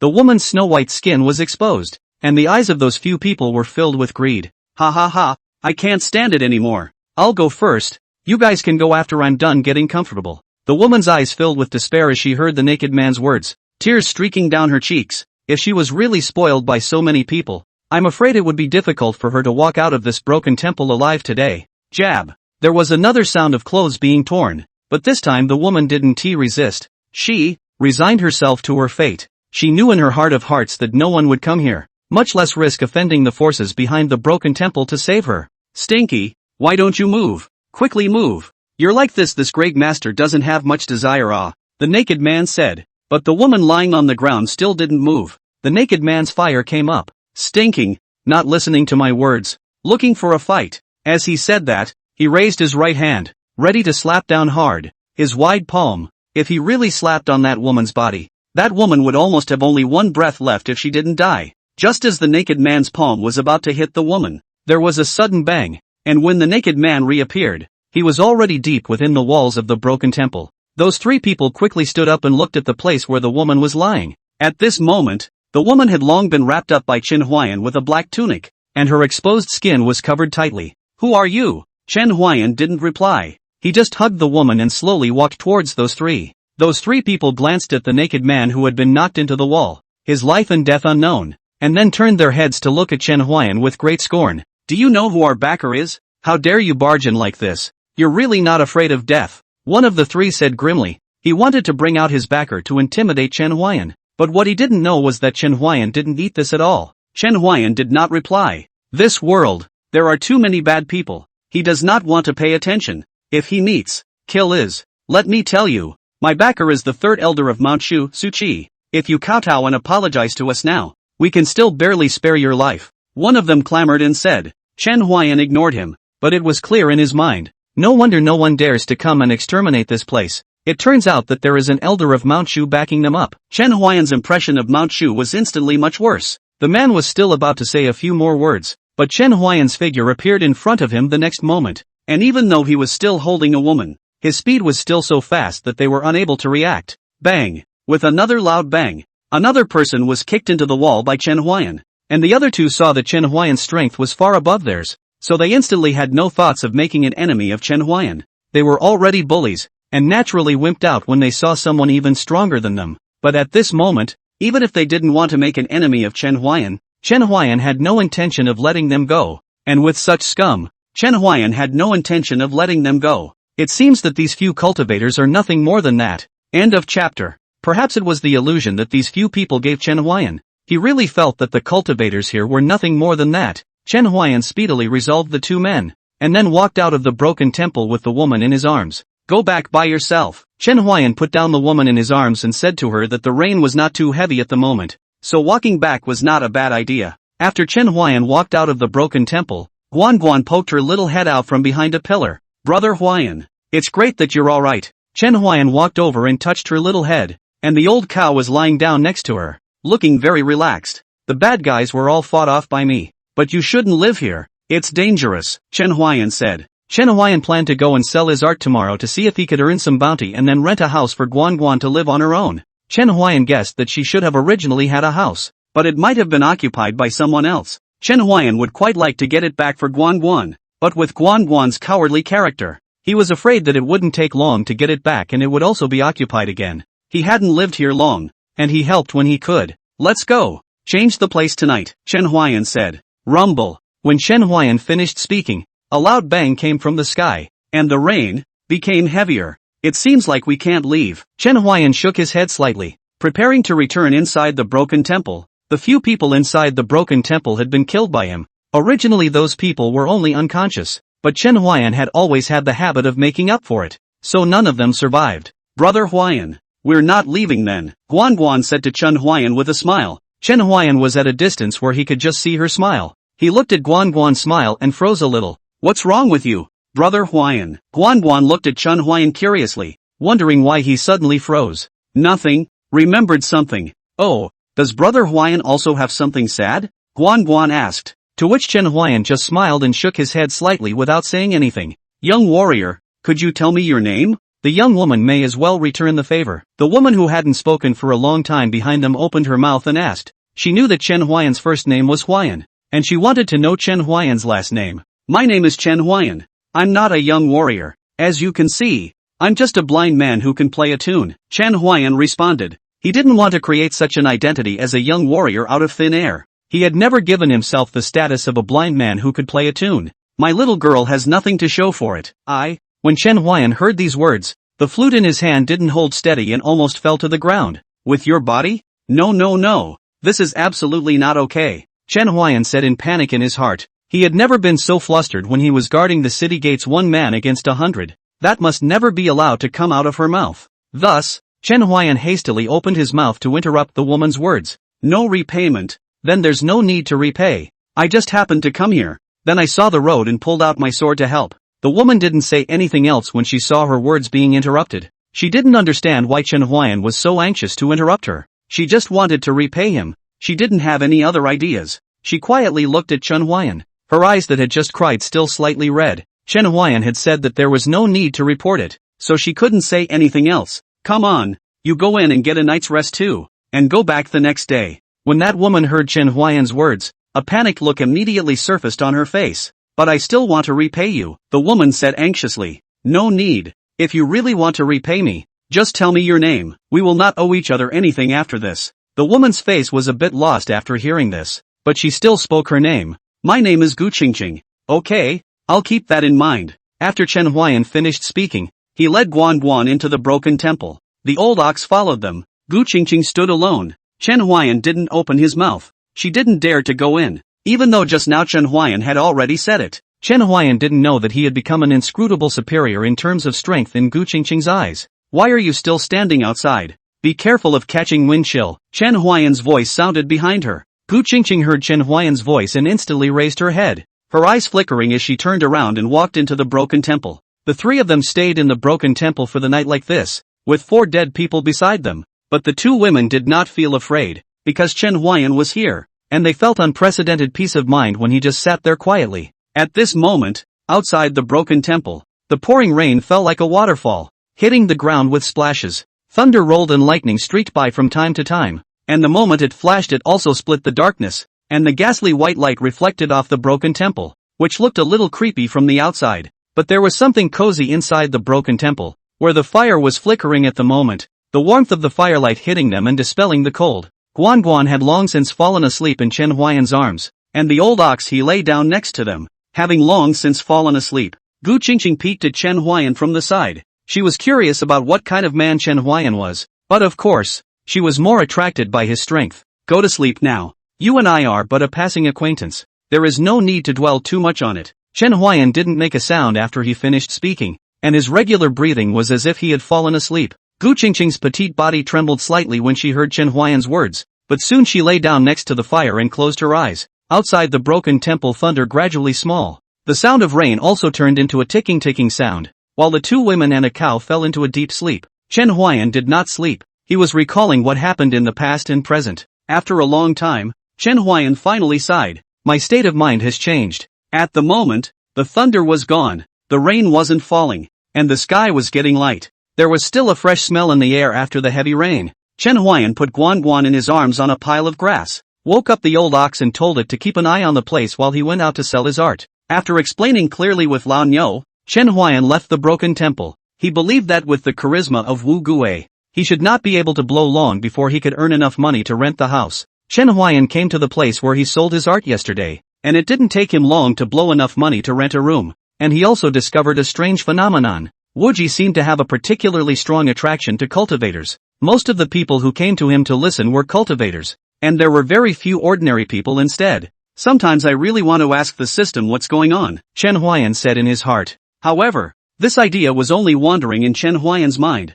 and he never said anything because he knew that even if he asked, the system wouldn't say anything, and more simply put, the system wouldn't pay any attention to him at all, except for specific occasions, or specific conditions. The system would come out. Normally he would not even have the system come out except for looking at the panel. Chen Huai'an gently shook his head and stopped playing the song. He collected the money on the ground and came to a breakfast store. He bought some breakfast and then returned to the broken temple. End of chapter. When Chen Huai'an returns to the broken temple, he doesn't see Gu Qingqing, and when he asks the old ox he learns that Gu Qingqing woke up not long after he left. She wanted to take Guan Guan, but the old ox stopped her, and the old ox said to her, if you want to take her, you'll have to ask her what she thinks. However, only Chen Huai'an could understand the words of the old ox, so one person and one ox engaged in ineffective communication for several minutes, until the old ox realized that something was wrong and took out a pen and paper to write, which broke the ineffective communication between the two.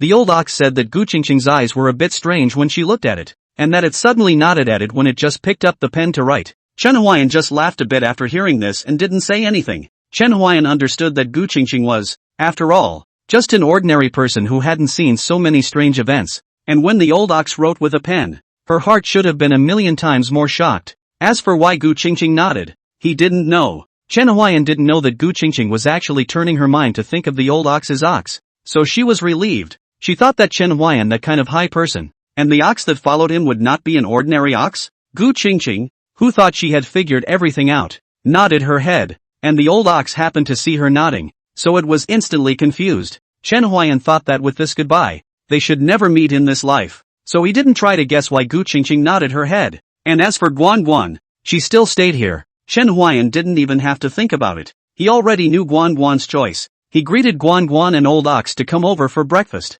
Chen Huai'an bought many buns and steamed buns. He could have come back earlier, but he spent some time in order to buy beef buns for Old Ox, so he came back late. Brother Huai'an, it's a hot bun eh? I haven't had one in a long time, Guan Guan said happily as she held the bun in her hands. When the Old Ox heard Guan Guan's words, he handed Guan Guan the beef bun that was about to be put to his mouth. Guan Guan's tiny head was full of doubts. She didn't know what the Old Ox was going to do, while Chen Huai'an didn't hold back a laugh when he saw this. It wants you to eat that bun on its hoof. Guan Guan's eyes lit up when she heard this, and she said happily, really? Nyo nyo, nyo nyo. The corners of Chen Huai'an's mouth twitched, and he eventually couldn't hold back his laughter. Moo, what are you laughing at? It's good. Okay, bull, that's good to hear. Brother Win, what are you laughing at? What sounds good? Guan Guan's tiny head was greatly puzzled, and her watery eyes looked at Chen Huai'an curiously. No, the old cow loves it when you call it that. Really? Bull, do you really like it?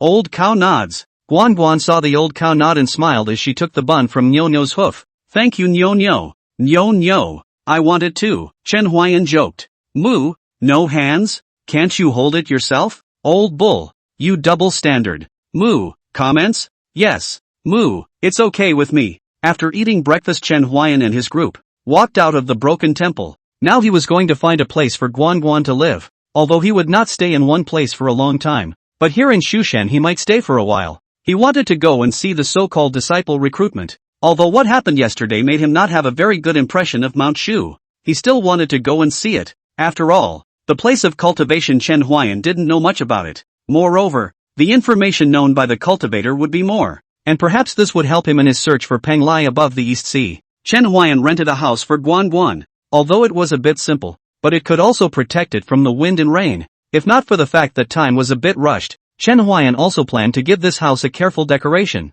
Half a day is enough time to roughly decorate, Chen Huai'an said in his heart. So, Chen Huai'an and the old ox were busy for half a day, and by the time they were done, it was already dark. The leaks of this humble house had also been filled in by them, and when they came back next time, Chen Huai'an planned to give this house a makeover. Chen Huai'an and Lao Niu were so busy decorating the house that they didn't even notice that Guan Guan had fallen asleep on the grass to one side at some point. Seeing this, Chen Huai'an walked over to pick up Guan Guan and carried her back to the bed in her room, then gently closed the door. Chen Huai'an walked over to the old cow, who was currently lying on his back in an outcropping shed. Chen Huai'an lay in the old cow's arms, and one person and one cow fell asleep next to each other like this. A clear breeze passed by, and the night was dotted with stars, like brilliant jewels set in the ink-colored canopy. The rising and falling cicadas echoed in the stillness of the night, while the moonlight on the sky was like water, splashing down. Old bull, wake up. Moo, I'm awake. Straight away? I'll go leave some money for her, Chen Huai'an said, then walked to the door of the room where Guan Guan was sleeping and gently pushed it open.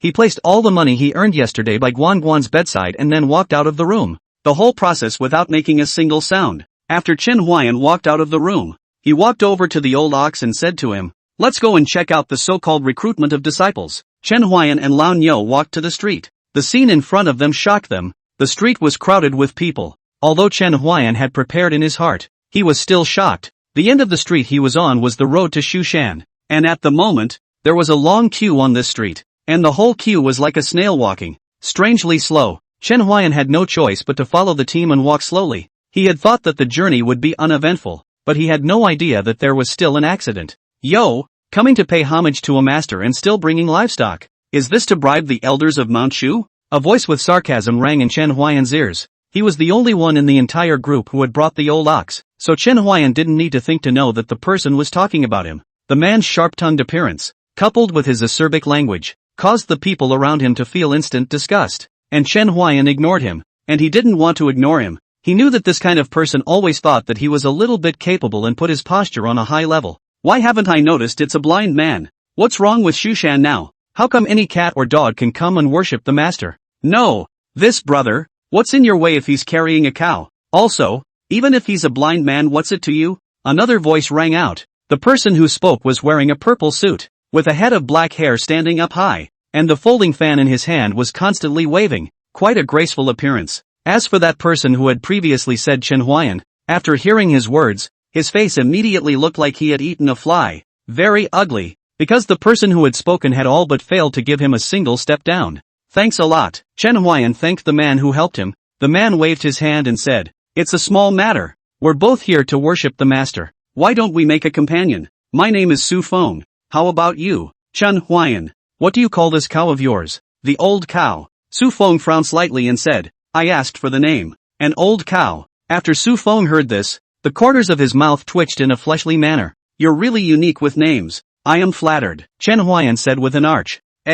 Su Feng suddenly put his hand on Chen Huai'an's shoulder and said mysteriously, "When we go up the mountain in a while, I'll show you something good." "What is it?" Chen Huai'an instantly became interested. He was quite curious to know what the goodies would be. "There's no rush. I'll show you when there are fewer people," Su Feng said with a smile. Only the smile on his face was a bit lewd. End of chapter. Chen Huai'an frowned, not knowing what drug Su Feng was selling in his gourd. He was, however, somewhat looking forward to it. The procession was still moving slowly. Some came in pairs, others alone, and those that came in pairs were discussing this year's ordeal. "I don't know what kind of test there will be this year. I don't want to encounter that sword formation last year again. It's just too terrifying." "Who says it isn't?" "And that bridge of inquiry. I feel like last year's test just wasn't meant for people." "Stop it now. My Taoist heart is going to break." "Wyvern, is this your first time attending?" Su Feng asked. "Well, for the first time. How about you?" "It's my first time too. How much do you know about Mount Shu?"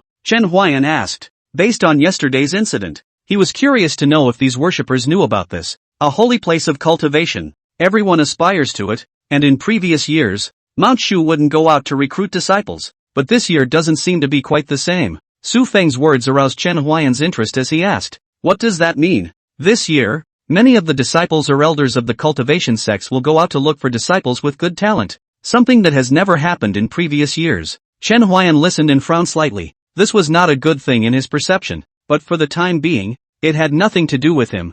There was still a tall man holding the roof when the sky collapsed. He was just a blind man. "But these are secondary. I've come mainly because I want to meet the stunning fairies of Mount Shu," Su Feng said with a lecherous smile. "Oh, a stunningly beautiful fairy?" Chen Huai'an was a little curious as to what kind of absolutely beautiful fairy could make Su Feng show such an expression. "Yeah, don't you know?" Su Feng asked Chen Huai'an, his brows slightly furrowed. Their beauty was well known. It was reasonable that cultivators who practiced shouldn't be unaware of it. "Indeed, I don't know," Chen Huai'an said. With a serious face, Su Feng had thought that Chen Huai'an was pretending, but he didn't expect that he really didn't know. But he suddenly thought that Chen Huai'an was a blind man, and he suddenly felt that it was normal for Chen Huai'an not to know about these two Shushan immortals. "Let me talk to you. A Shangwan Yunshi who is so high and cold that she doesn't eat earthly fire, and another Moron Wanner who is playful and cute to make people drunk. The height difference between these two fairies is a bit big, but I prefer the petite and cute Moron Wanner." After hearing this, Chen Huai'an summarized the two Shushan fairies Su Feng had said.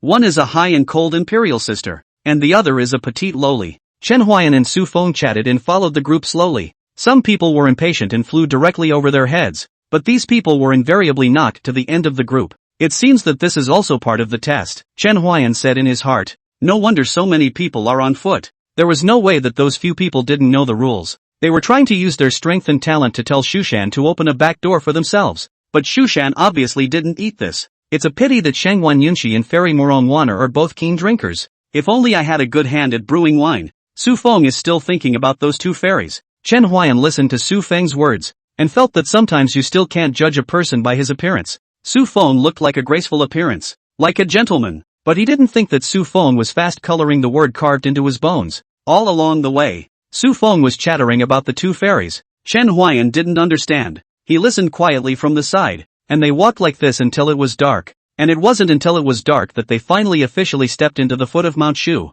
"The next one is much faster," Su Feng said. "Why?" the uninformed Chen Huai'an asked. "Once you step into the foot of this mountain, it won't be long before you'll be enveloped by a burst of mist, and then randomly teleported to a different place of test. Passing is the next level, failing which, you'll have to come back next year." Sure enough, not long after Su Feng had finished speaking, the earth suddenly flooded with a misty fog that came at them. "I know." Before Chen Huai'an could finish his sentence, he was teleported away, and the old ox disappeared with him. "Su Feng, on the other hand, stood in place with a relaxed face, waiting to be teleported. And not long after, he was also teleported away. Under the peach blossom tree, pink petals are falling. A lovely woman dressed in emerald green dress, eyes moving. Under the peach blossom tree sweetly called Sister, voice as crisp as a bell, the delicate appearance of pity. Sister Yun-shi, aren't you going to watch the test for this year's disciple recruitment? In the peach blossom tree, a woman dressed in blue lay on her side between the branches of the peach blossom tree. Her face was so beautiful that it seemed like she was not a woman on earth. She held a wine altar, lips sip, wine slightly rippling, between the eyebrows are cold, petals falling, blue clothes stained incense, drunken haze, seems to be with this scorching peach blossom into one. Boring, Shangguan Yunshi said indifferently, but her mouth didn't move as she raised the wine altar in her hand once again as she spoke and placed it near her mouth. Alright, then I'll go by myself. Bye-bye Sister Yun-shi. Morong Wan-er said goodbye, but her footsteps were slow. Sister Yun-shi, I'm leaving? Shangguan Yunshi lay on her side on the peach blossom tree and did not speak. Sister Yun-shi, am I really leaving? Shangguan Yunshi remained silent. Humph, ignore me. I'm really leaving. Morong Wan-er said that she was about to walk out of this peach blossom forest, but in the next moment, Shangguan Yunshi suddenly dashed to the side of Morong Wan-er and spoke icily. Let's go. He. I knew Sister Yun-shi would come. The two women slowly walked out of this peach blossom forest. They came to the top of a mountain and quietly looked at this year's disciples who had come to worship and learn from the master.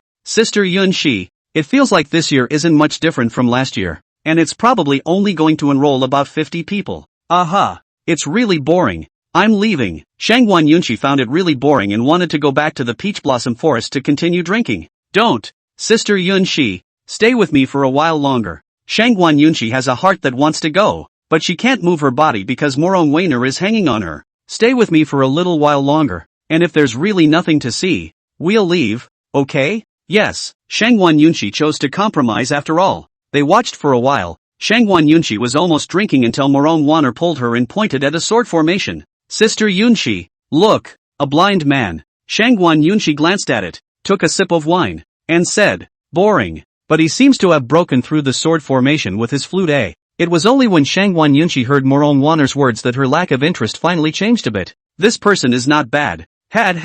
He's got a cow with him, so that's a weird one. Aha. Sister Yun-shi, why don't we pull him up and make him your disciple? How about it? Not good. End of chapter. Shangguan Yunshi refused decisively. Almost the instant Morong Wan-er spoke her words. Why? Morong Wan-er's lovely face showed her disbelief. You only have 2 disciples. What's the harm in recruiting another one? I don't want to teach. I can teach you, Morong Wan-er hurriedly said, and he also knows how to play the flute. Wouldn't it be a treat to play the flute for you while you drink? Shangguan Yunshi pondered for a moment. Pull him up. This sword formation. The power is average. Why those people will not be able to pass it? Chen Huai'an was very puzzled, but if those who didn't pass knew what he was thinking at the moment, they might even have the heart to kill him. Does that speak human language? After passing through the sword formation, Chen Huai'an took a step out, and the old ox followed him, while at that moment, the mists rose up in all directions and wrapped around them. When Chen Huai'an appeared from the mist again, there were 2 women standing in front of him, looking him up and down. The taller one is unbelievably beautiful and the other one is very spunky and cute. What's your name? Morong Wan-er asked with a smile. She looked at Chen Huai'an with her head raised. Her every move was very soulful. Chen Huai'an. Chen Huai'an replied back.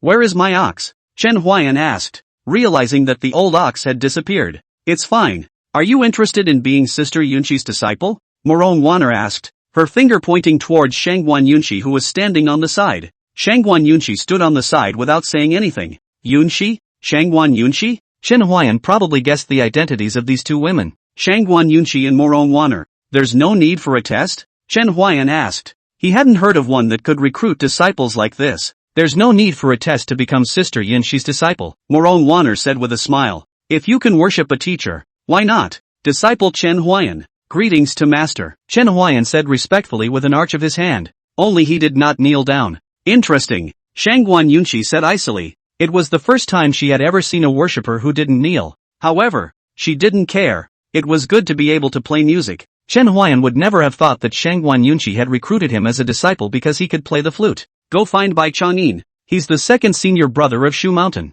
He'll arrange a place for you to stay. Shangguan Yunshi threw Chen Huai'an a token with the words Shangguan Yunshi engraved on it as she spoke, and then turned around and left the place. heading to the peach blossom forest. You have to keep it safe. Oh, this token is very important. It represents you becoming Sister Yunqi's disciple, Morong Wanner said, then followed Shangguan Yunqi and left together. By Chang'in? Chen Huai'an always felt that this name was familiar, but he couldn't recall where he had heard it before. Forget it, let's just go find this second senior brother first, and then go find my cow. Chen Huai'an then wandered around Mount Shu. He wandered around for a long time. He was taking in the scenery. At the moment, there were still many disciples who hadn't passed the test, and he was the only new face to show up here. However, after strolling around he realized one thing. Shangguan Yunqi only said for him to come and look for Bai Chang'in without saying where to look for him or what he looks like, so Chen Huai'an had some difficulty finding him. Unable to find it, he had to ask a random passerby, and a man in white in front of him who was practicing his sword in the grass was undoubtedly the best choice.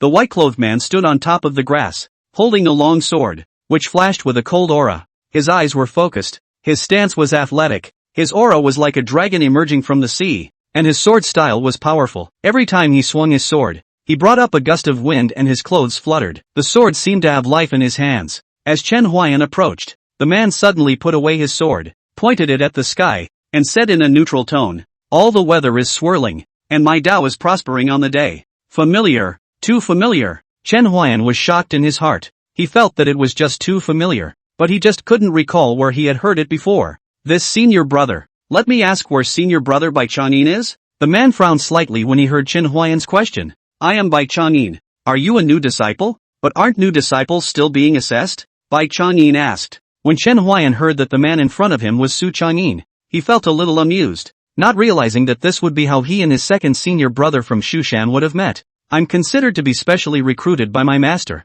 so my master asked you to arrange a place for me to stay, Chen Huai'an said as he handed the token to Bai Chang'in. Bai Chang'in's ancient face smiled a bit when he saw that token. So it's third senior brother. Follow me. Third disciple? There are only 3 disciples of Shangguan Yunqi plus me? Chen Huai'an was a bit puzzled in his heart. He didn't know why he was being paid attention to by Shangguan Yunqi. Could it be because I used my flute to break through the sword formation? However, Chen Huai'an quickly dismissed this speculation. This would certainly not be a point of interest. And how could Chen Huai'an have thought that Shangguan Yunqi had pulled him up precisely because he could play the flute? Bai Chang'in brought Chen Huai'an to the edge of a peach blossom forest. Junior brother, you'll be living here from now on. It must be beautiful here, Chen Huai'an said as he looked at this peach blossom forest. He could smell the faint fragrance of the peach blossoms and he guessed that there must be a large area of peach blossoms here. It's beautiful here. Peach blossoms everywhere, Bai Chang'in said. The peach blossoms bloom here in all seasons, and after they bear fruit they bloom again, year after year. So amazing, Chen Huai'an marveled. Of course, these 10 miles of peach blossoms are all master's handiwork. Master? Chen Huai'an had a slight perception of Shangguan Yunqi's strength, an existence he couldn't afford to mess with. Junior brother, when today is over, there will be a competition for new disciples, and you'll have to participate then, so prepare yourself. Okay, second brother. I still have to maneuver this matter, so you can cultivate here without fear, Bai Chang'in said as he took out a bag from between his arms and handed it to Chen Huai'an, returning the token along with it. Chen Huai'an already knew what was in the bag from the sound it made. It was full of money. Many thanks to second senior brother. Chen Huai'an arched his hand in thanks. No problem. I have something to do first. Take care, second senior brother. After Chen Huai'an finished speaking, Bai Chang'in nodded and then left. Since the competition is tomorrow, it would be better to go down the mountain now and take a look. Chen Huai'an was not in a hurry to find the old ox. What could happen to the old ox in Mount Shu? Moreover, Shangguan Yunqi had said that the old ox was fine, so he naturally didn't need to worry. Chen Huai'an could be sure that Shangguan Yunqi's status was very high. Otherwise how could he have the right to directly pull him up and guard the tower as an apprentice? Chen Huai'an went down the mountain intending to properly resettle Guanguan. He was planning to pick up Guanguan and go to Mount Shu, but not today. He hadn't asked Shangguan Yunqi yet. If he didn't want to, he could only make other plans. You can also buy some beef for the old cow on the way. Chen Huai'an went down the mountain after hanging the money pouch on his waist. End of chapter. Chen Huai'an descended the mountain, and with the token given by Shangguan Yunqi, he was able to travel unhindered all the way, which made him even more certain that Shangguan Yunqi's status was extraordinary. Chen Huai'an bought some food and then returned to the place where he had previously rented a house. When he pushed open the door, the room was empty. Chen Huai'an's brow suddenly wrinkled. He searched for Guanguan in the room. Not a large room. Chen Huai'an quickly found Guanguan. She curled up and hid in the corner, constantly sobbing. Father, mother, Guanguan misses you guys. Chen Huai'an walked toward Guan, tenderly stroked Guan's head, and said, "Are you hungry?" When Guan heard Chen Huai'an's words, she jerked her head up and looked at Chen Huai'an with her crying red eyes. "Brother Huai'an!" Guan cried out with a wow after calling out to Brother Huai'an. "I thought you were gone." Guan cried. She woke up and did not find Chen Huai'an or Old Ox figure. She looked around and still did not find Chen Huai'an or Old Ox. Only the money sitting on her bed seemed to tell her that Chen Huai'an had been here. She thought that Chen Huai'an was disgusted with her lack of understanding and silently left. "Brother Huai'an, I don't want money," Guan said and returned the money that Chen Huai'an had placed on her bedside. "Brother Huai'an, I don't want to eat delicious food, and I don't eat meat anymore. I just want one steamed bun a day. I won't be able to eat much. I'll get full easily. Please Brother Wing, don't leave me quietly. Can you?" Guan asked with a pleading tone. Although their time together was short, Chen Huai'an had long left an indelible impression in her mind. "I'm not leaving, I'm just going to Empress to pay my respects. I'll pick you up some days later as well," Chen Huai'an said as he stroked Guan's little head. After Guan heard this, the beanball-sized tears no longer flowed out of her eyes, replaced by eyes full of curiosity. Chen Huai'an was a bit confused by Guan's transformation, and also found it a bit funny that one second he was crying, and the next he was able to show a curious look. Is this the expression of a child? It's really rich. Shushan? Is that the place that's big and full of very powerful people? Guan's childish voice rang out, her hands moving in a gesture of comparison, as if Mount Shu was all in her comparison. "Yes, Mount Shu," Chen Huai'an said with a smile. "Wow, Brother Wyvern is amazing." This compliment actually caused Chen Huai'an's unperturbed old face to blush slightly. However, the emotion passed quickly. It was the first time he had ever been complimented like that, and he was a little uncomfortable for a moment. "I bought you some food. You eat first. I'll come back in a couple days to take you away," Chen Huai'an said. He wasn't sure if he could take it to Shushan, if not follow up with plans. "Yes." Seiki nodded her head obediently, wiping the teardrops hanging over her eyes in the process. Chen Huai'an left after accompanying Guan to eat. He found a family and asked them to send Guan food with some favors. As long as the money is there, these things are still easy to do. Chen Huai'an bought some beef for the old cow and then returned to Mount Shu when it was already dark. He returned to the residence that Bai Chang'in had arranged for him. At the moment, the candlelight of his room flickered, and as he looked at the dim light that lit up the room, doubts rose in his mind. Who could it be? Chen Huai'an pushed open the door with suspicion. A familiar voice rang out. "You're back. Where have you been this afternoon?" It was the second senior brother, Bai Chang'in.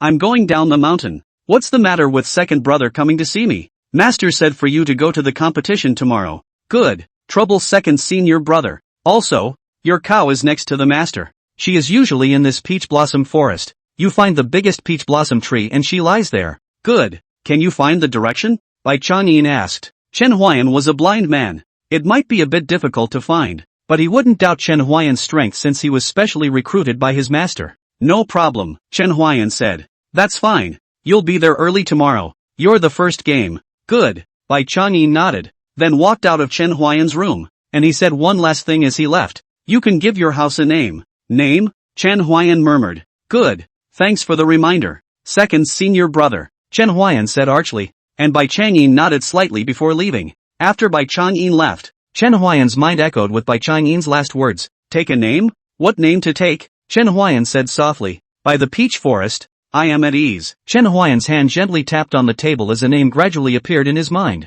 "Then let's call it Peachwood Escape." As his words fell, his house changed slightly. The house shook slightly. The unknown Chen Huai'an looked at the shaking house. It's going to collapse? But he quickly dismissed this conjecture. Shushan Mountain was a holy place of cultivation. How could the houses here be so fragile? Luckily, the house stopped shaking after a while, and in front of his house, a plaque hung there, Peach Forest Escape. Inexplicable jitters. Go ask the second brother tomorrow. Chen Huai'an always will not be deadlocked on issues that cannot be figured out. There is this energy to think about those who cannot figure out the problem. It is better to lie in bed and sleep. So, he chose to wash up and go to bed. As for the old ox, since he was next to his master, he wasn't worried at all. He was still relieved about the old ox's safety. "Sister Yunshi, this big black bull has such a high spirit. Why can't it talk yet?" Morong Wan looked at the old bull and asked Shangwan Yunshi, who was lying on the peach blossom tree. When the old bull heard the word Yunshi, it immediately remembered Su Feng's words Shangwan Yunshi,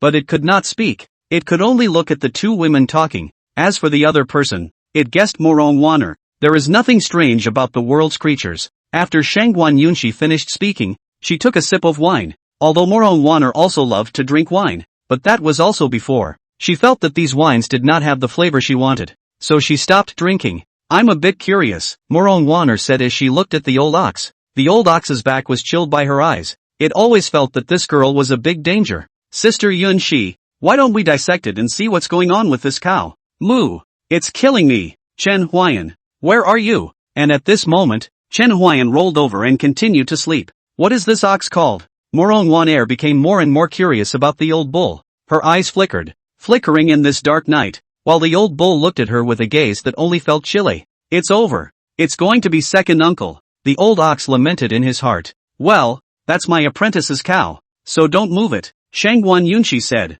and the old ox almost burst into tears after hearing this. Retrieving a cow's life. I'll just scare it. Why would I move your apprentice's cow? Drool. End of chapter. Morong Waner wiped her recent drool. Hey, haven't eaten this kind of beef. Somewhat curious about its flavor, Morong Waner said with great gluttony. When the old cow heard her words, it only felt a chill run down its back from its hooves. The wine is gone. Shangguan Yunshi seemed like she didn't hear Morong Waner's words as she looked at Morong Waner with a clear meaning in her eyes. Go buy me wine. Morong Waner read the meaning in her eyes and quickly said, I'm not going. How many other wine shops will be open this late? No more drinking, Shangguan Yunshi said indifferently. Morong Waner's eyes suddenly widened when she heard her words, and then she ran away without a trace in a puff of smoke. I'm not taking your drink. Shangguan Yunshi turned to look at the old bull after she finished speaking. Her icy cold eyes regaled the bull, but she didn't speak. Instead she slowly closed her eyes and fell asleep on the peach blossom tree. The old ox was at a loss for words under the peach blossom tree.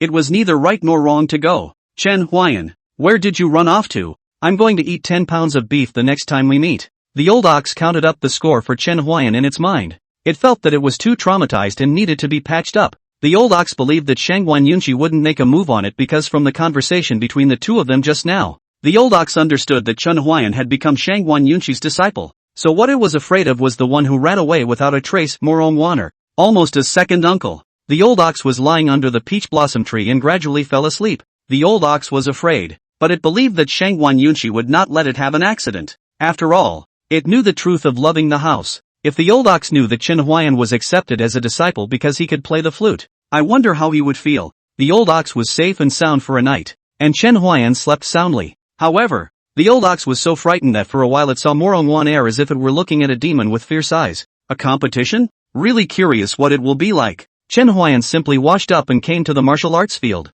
He could not have found the martial arts field, but he had the token given by Shangguan Yunshi, so he did not look for it at all. He was brought to the martial arts field by the token. Chen Huai'an arrived at the martial arts arena and idly wandered around for a while. His second senior brother was busy and left in a hurry after a brief greeting with Chen Huai'an. Good dutiful second brother, Chen Huai'an complimented in his heart. For by Chang'in, his heart was filled with good feelings. Hey, you passed too. Where's your cow? A voice suddenly rang in Chen Huai'an's ears. Chen Huai'an knew who it was when he heard this voice. This person was none other than Su Feng. I'm sure I can pass, Chen Huai'an said. My cow should still be sleeping right now. Chen Huai'an replied. Doesn't it come to cheer you on? Su Feng asked. Chen Huai'an thought that the old ox should still be at his master's place at this moment, in the middle of the peach blossom forest, so he said, it's just a competition. There's no need. As soon as Chen Huai'an's words were finished, Su Feng sighed. I don't know which elder's door I can enter. If I could go under Shangguan Yunshi and Morong Waner's door,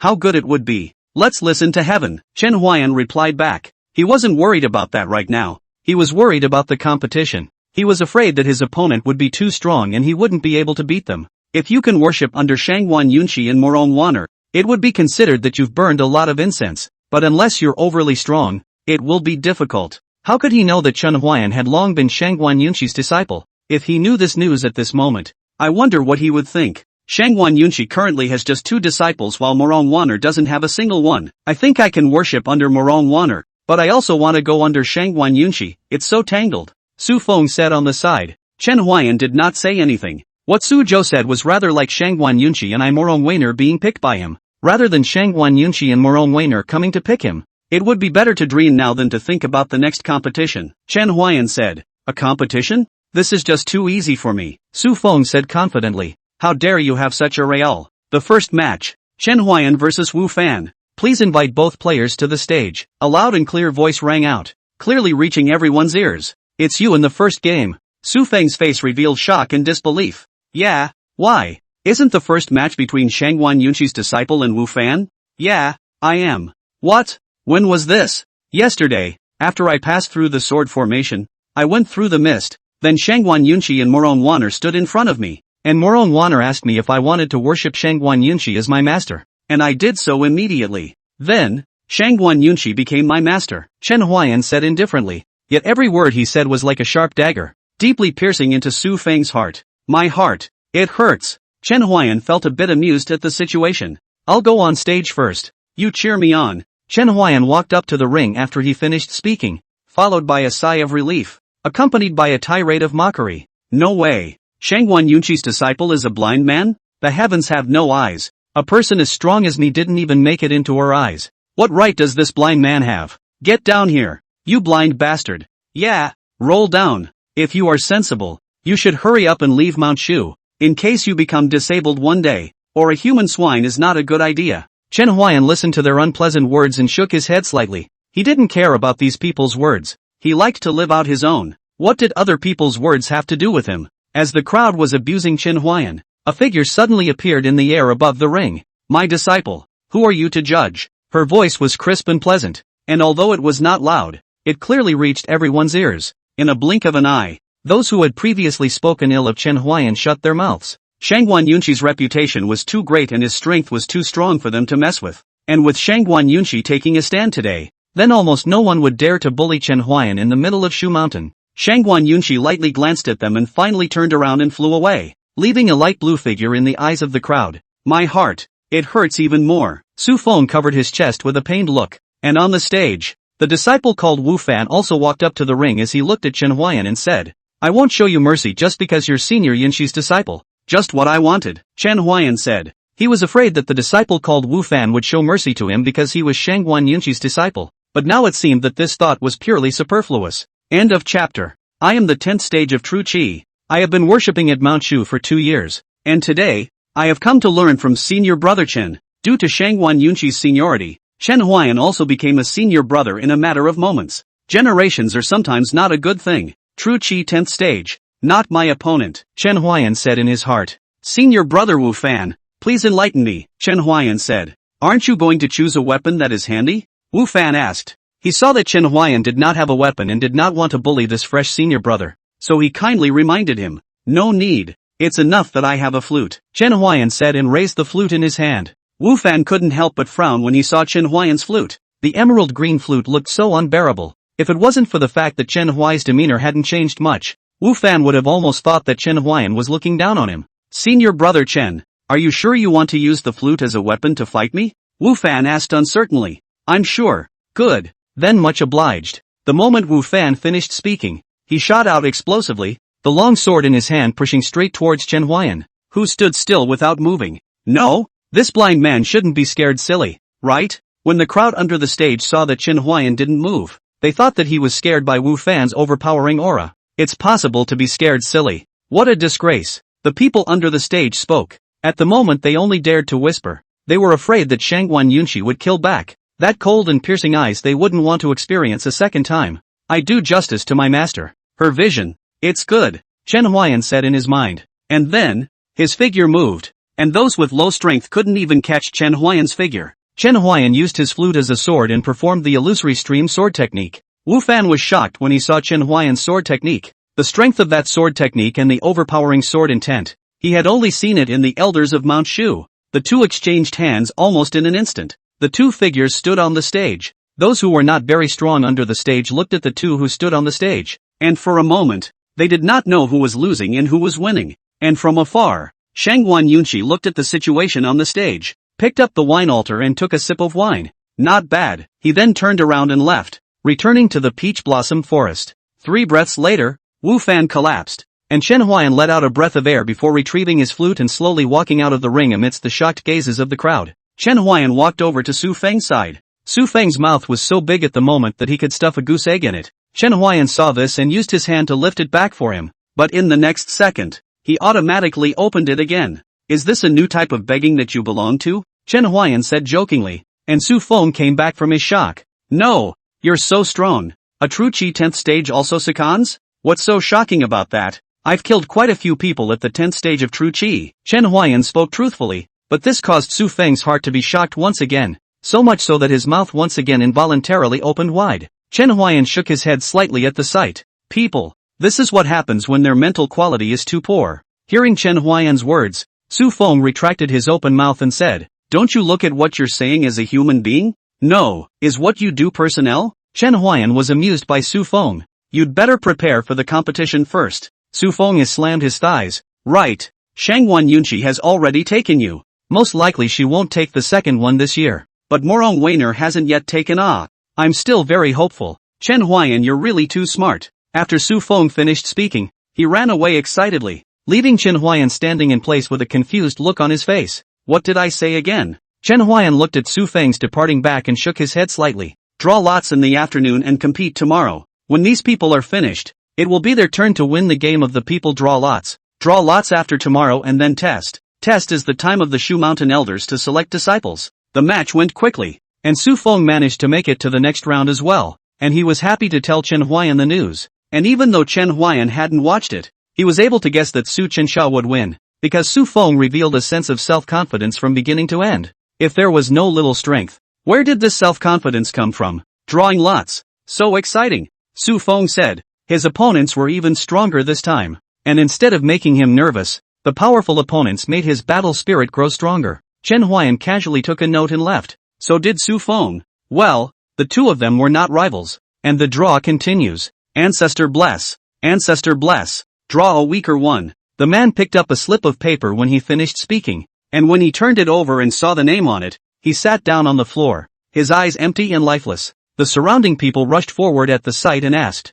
"What's going on? If you want to worship your ancestors, you should also kneel down and worship them. How can you sit down and worship them?" The crowd asked questions, only to see the man cry out and say, "Smoked the ancestors." The crowd was confused by what he said. "What? What ancestor? Your ancestors are here too?" "No, none of them," the man said. It's drawn to Chen Huai'an. After he finished those 6 words, his entire body shriveled up like a deflated ball of leather. The crowd instantly changed their faces and looked as if they deserved it. Indeed, the ancestors were drawn. Tomorrow you go on stage and say this, "Ancestor," and go easy on the hand. It shouldn't be a second. Chen Huai'an felt a bit amused when he heard their words. Am I that old? Su Feng knew that Chen Huai'an was joking. So he said, "You think everyone is as perverted as you?" A true Chi 10th stage expert was killed in seconds right out of the gate. The shock that Chen Huai'an brought to them was too strong. They didn't think that as a new disciple, they could second a disciple who had worshipped Mount Shu for 2 years. They thought that if they were to do it differently,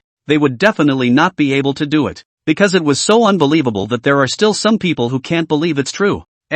Regardless of them, I have something to take to you, Su Feng said mysteriously. What is it? Chen Huai'an asked curiously. Aren't you worried about tomorrow's competition? Chen Huai'an asked again. But Su Feng waved his hand when he heard that and said, as long as you aren't drawn, nothing else is a big problem. You really do look up to me, Chen Huai'an said with a smile. That's for sure. If you can even get into Shangwan Yunqi's eyes, naturally you're extraordinary. Although it pains me to say it, I still sincerely wish you well and become Shangwan Yunqi's disciple. Thanks a lot. Chen Huai'an was about to arch his hand in thanks, but he was pulled away from the ring by Su Feng, and didn't stop until they came to a sparsely populated area. What are you doing? Chen Huai'an asked in disbelief. Of course it's to look after something for you, Su Feng said lewdly, as he fumbled around in his arms, and then, took out a red object. And when Chen Huai'an saw this, he immediately felt that Su Feng was an oddball. End of chapter. How about this? It's my long-cherished bib. Do you want to touch it? Su Feng didn't know that Chen Huai'an could see things within half a meter and thought that Chen Huai'an didn't know what he was holding in his hand. But, the thing in his hand Chen Huai'an could see clearly. It was actually a woman's belly pocket. Come on, let me touch you. Su Feng's words made Chen Huai'an almost confiscate his hand. He really wanted to punch Su Chensha in the face. I don't touch. Feel it. Maybe you'll fall in love with the feeling all of a sudden, Su Feng said and was about to shove the belly band into Chen Huai'an's hand. My master called me. I'll leave first, Chen Huai'an said and turned to leave. Su Feng saw that Chen Huai'an was unwilling to touch it. He suddenly hung his head inside.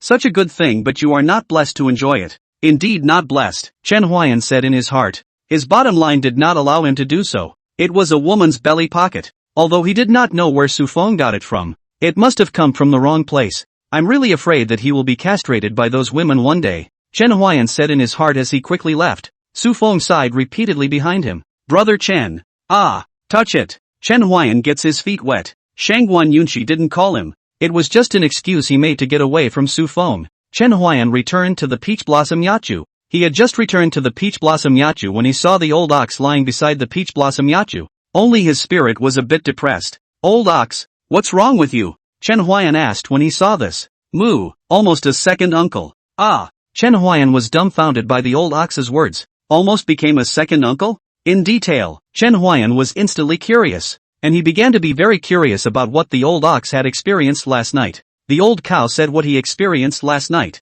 Chen Huai'an smiled after hearing it and comforted the old cow. It's okay, it hasn't become a second uncle yet. I'll buy you a second uncle. The old ox was about to give Chen Huai'an a hoof when he heard the first half of his sentence, but silently put away his hoof when he heard the second half. Old Chen, it's still you. I'll get it for you. You eat it here, and we'll all live here from now on. For a while. Moo, not going to pomp and circumstance? There's no rush. I'll learn something here first. Moo, good. After the old cow finished, Chen Huai'an went into the house to get it a second uncle. The old ox ate his second uncle with a beautiful face. Chen Huai'an had long been surprised by this. You eat here first, I'll go find my master. Moo, watch out for that little she-devil. Achoo! At this moment, a woman holding a wine jar and lying on the grass beside a stream suddenly sneezed. Which yakuza scolded me? This woman was none other than Morong Wan-er. Morong Wan-er pinched her fingers and a playful smile appeared at the corner of her mouth. Good, you big black cow. Actually dared to scold me.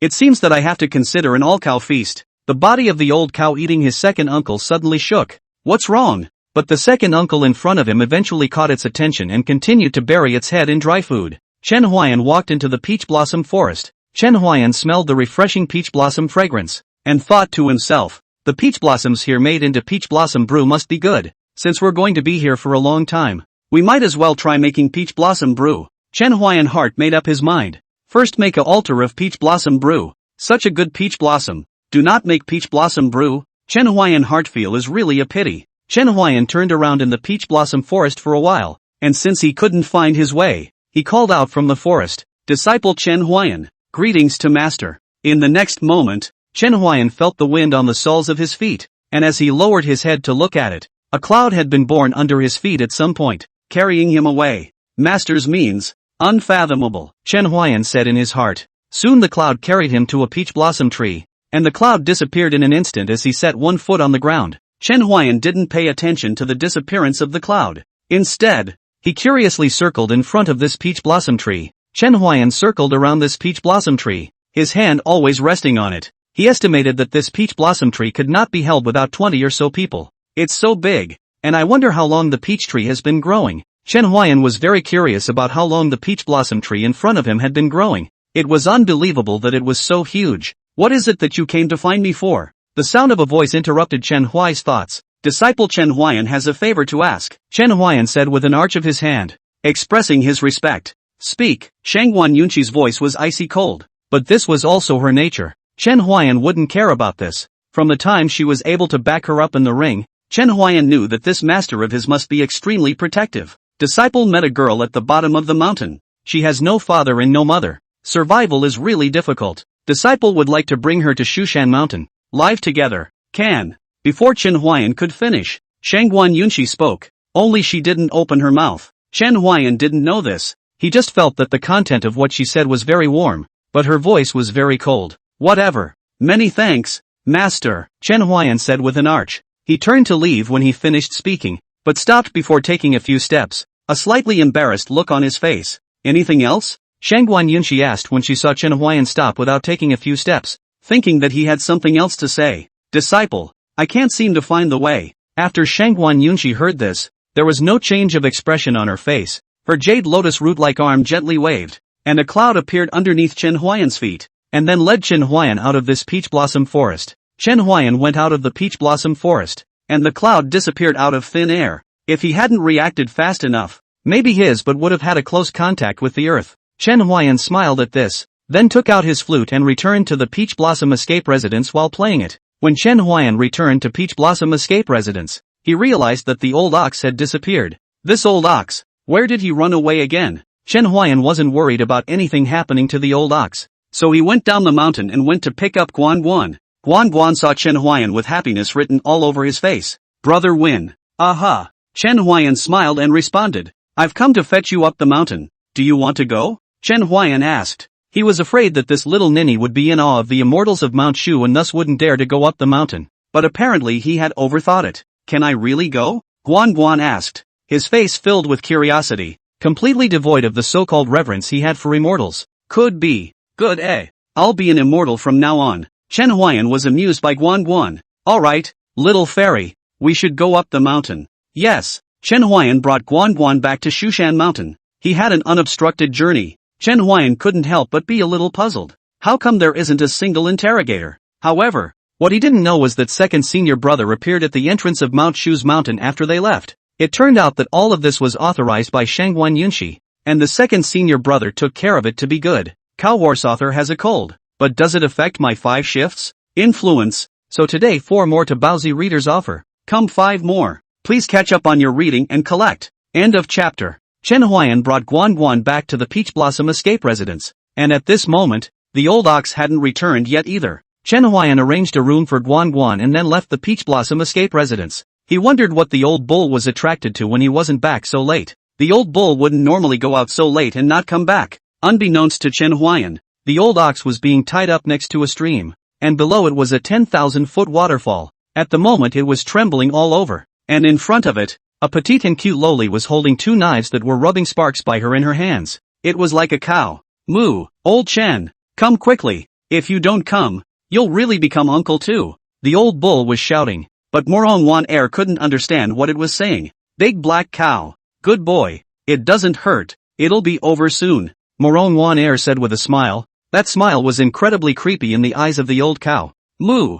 It's over. It's over. Old Chen, come save me. The old cow closed its eyes in fear. It had also tried to resist, but the gap between them was too great, and resisting was useless. The old bull had reason to believe that the lowly in front of him could rip off his horns without much effort. Swish! Instead of the pain the old bull had imagined coming, the binding on his body disappeared. Moo, what's the call? Don't come over to help yet, Morong Wanner said. She didn't know when she had already started a fire. One piece of beef after another was placed on a stone aside. The old cow's eyes lit up when she saw those beef. Moo, coming. Although Morong Wan Air couldn't understand what it said, she could hear the excitement in its bark. A cow that loves beef is strange. Morong Wan Air had wanted to ask this cow to give her a hand. She didn't expect that this cow would like to eat beef. Luckily she had brought enough beef. Otherwise it wouldn't be enough for them to eat. They skewered the beef on a tree branch and began to fire roast it. It wouldn't be long before a burst of meat aroma came from them, and the sound of swallowing saliva resounded at this moment.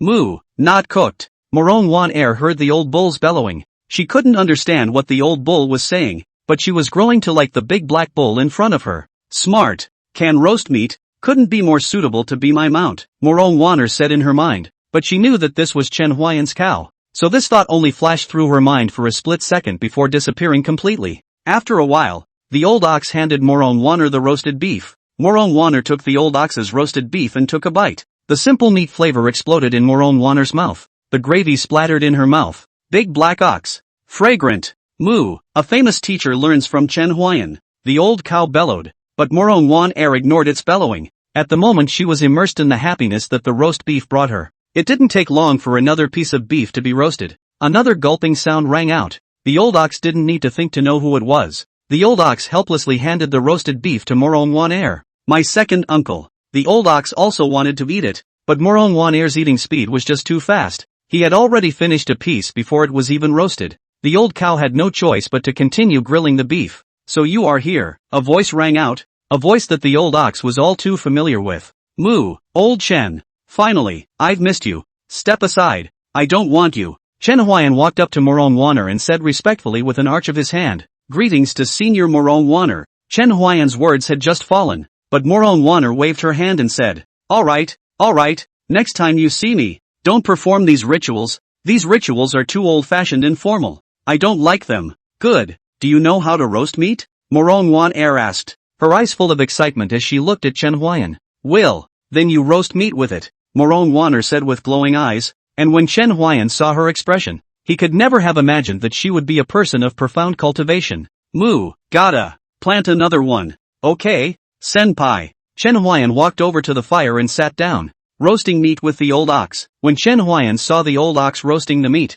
he couldn't help but snicker. I didn't expect that one day you'd be roasting meat for someone else. If it was usual, it would be Chen Huai'an who roasted the meat and the old ox was responsible for eating it. But today, the old ox actually roasted the meat, which was really too abnormal. Moo, can't beat her, or all these second uncles would be mine. Chen Huai'an had a new perception of the old ox's obsession with his second uncle. Their barbecuing continued until around midnight, and a large portion of the meat they barbecued went into Morong Wan Heir's belly. The old cow and Chen Huai'an ate a very small portion. Chen Huai'an was not hungry, but the quality of this beef was beyond words. It really smelled good. The old ox would always think of this roast by Morong Wan Heir from time to time for a long time afterward. Alright, you guys go back. I'll call you next time there's one. You two are really good at grilling meat, Morong Wan Heir said, and then disappeared in place. Even the grass on the meadow didn't move. It was as if she disappeared out of thin air. Come on, we should get back too. Moo, I want more. Chen Huai'an stayed in Mount Shu for 3 months, and in those 3 months he managed to make peach blossom brew, which tasted even more mellow than the wine in this world. So much so that it was taken away by his master the instant he made it. As she left, she didn't forget to say, the peach blossoms are better in the middle of the peach blossom forest, under that huge peach blossom tree. Chen Huai'an had no choice but to go to the peach blossom tree in the peach blossom forest to pick up peach blossoms. He had also been in regular contact with Su Feng for some time, and he would also take out his extremely fine belly band from time to time, wanting Chen Huai'an to touch it, and every time he did so, Chen Huai'an would say that his master teacher was looking for him. Su Feng was initially very skeptical, but Shangguan Yunqi's deterrent was too strong, so he had to put aside his doubts and chose to believe in Chen Huai'an. Besides, he didn't dare to ask Shangguan Yunqi. Chen Huai'an had learned about the big and small matters of Mount Shu in these 3 months. However, he was curious about the 5 swords hanging at the top of Mount Shu. According to Bai Chang'in, that was actually 7 swords. As for where the other 2 swords were, he didn't know where they were. At the foot of the mountain where the 5 swords were hanging, Chen Huai'an encountered an old man holding a coffin, who reeked of alcohol, and who ignored the passing disciples, as if there was nothing in the world that interested him, with the exception of alcohol. Chen Huai'an saw this and became interested. He would give the old man wine from time to time. The old man received the wine and gulped it down. The only thing he said was, "Good wine." The only thing he ever said was, "Good wine." He never said another word after that. Chen Huai'an found this old man very interesting, as if he was addicted to alcohol. However, that old man seemed to be very reluctant to talk, so every time Chen Huai'an delivered the wine, he left without saying a word to that old man. End of chapter. At some point during these 3 months, Guan had learned to make peach blossom pastry and pestered Chen Huai'an to taste it. "Brother Huai'an, try the peach blossom pastry Guan made. It's delicious." "Bull. You eat too." Chen Huai'an and Lao Niu never refused and finished eating every time. Guan couldn't stay idle, so he learned to make peach blossom cakes again.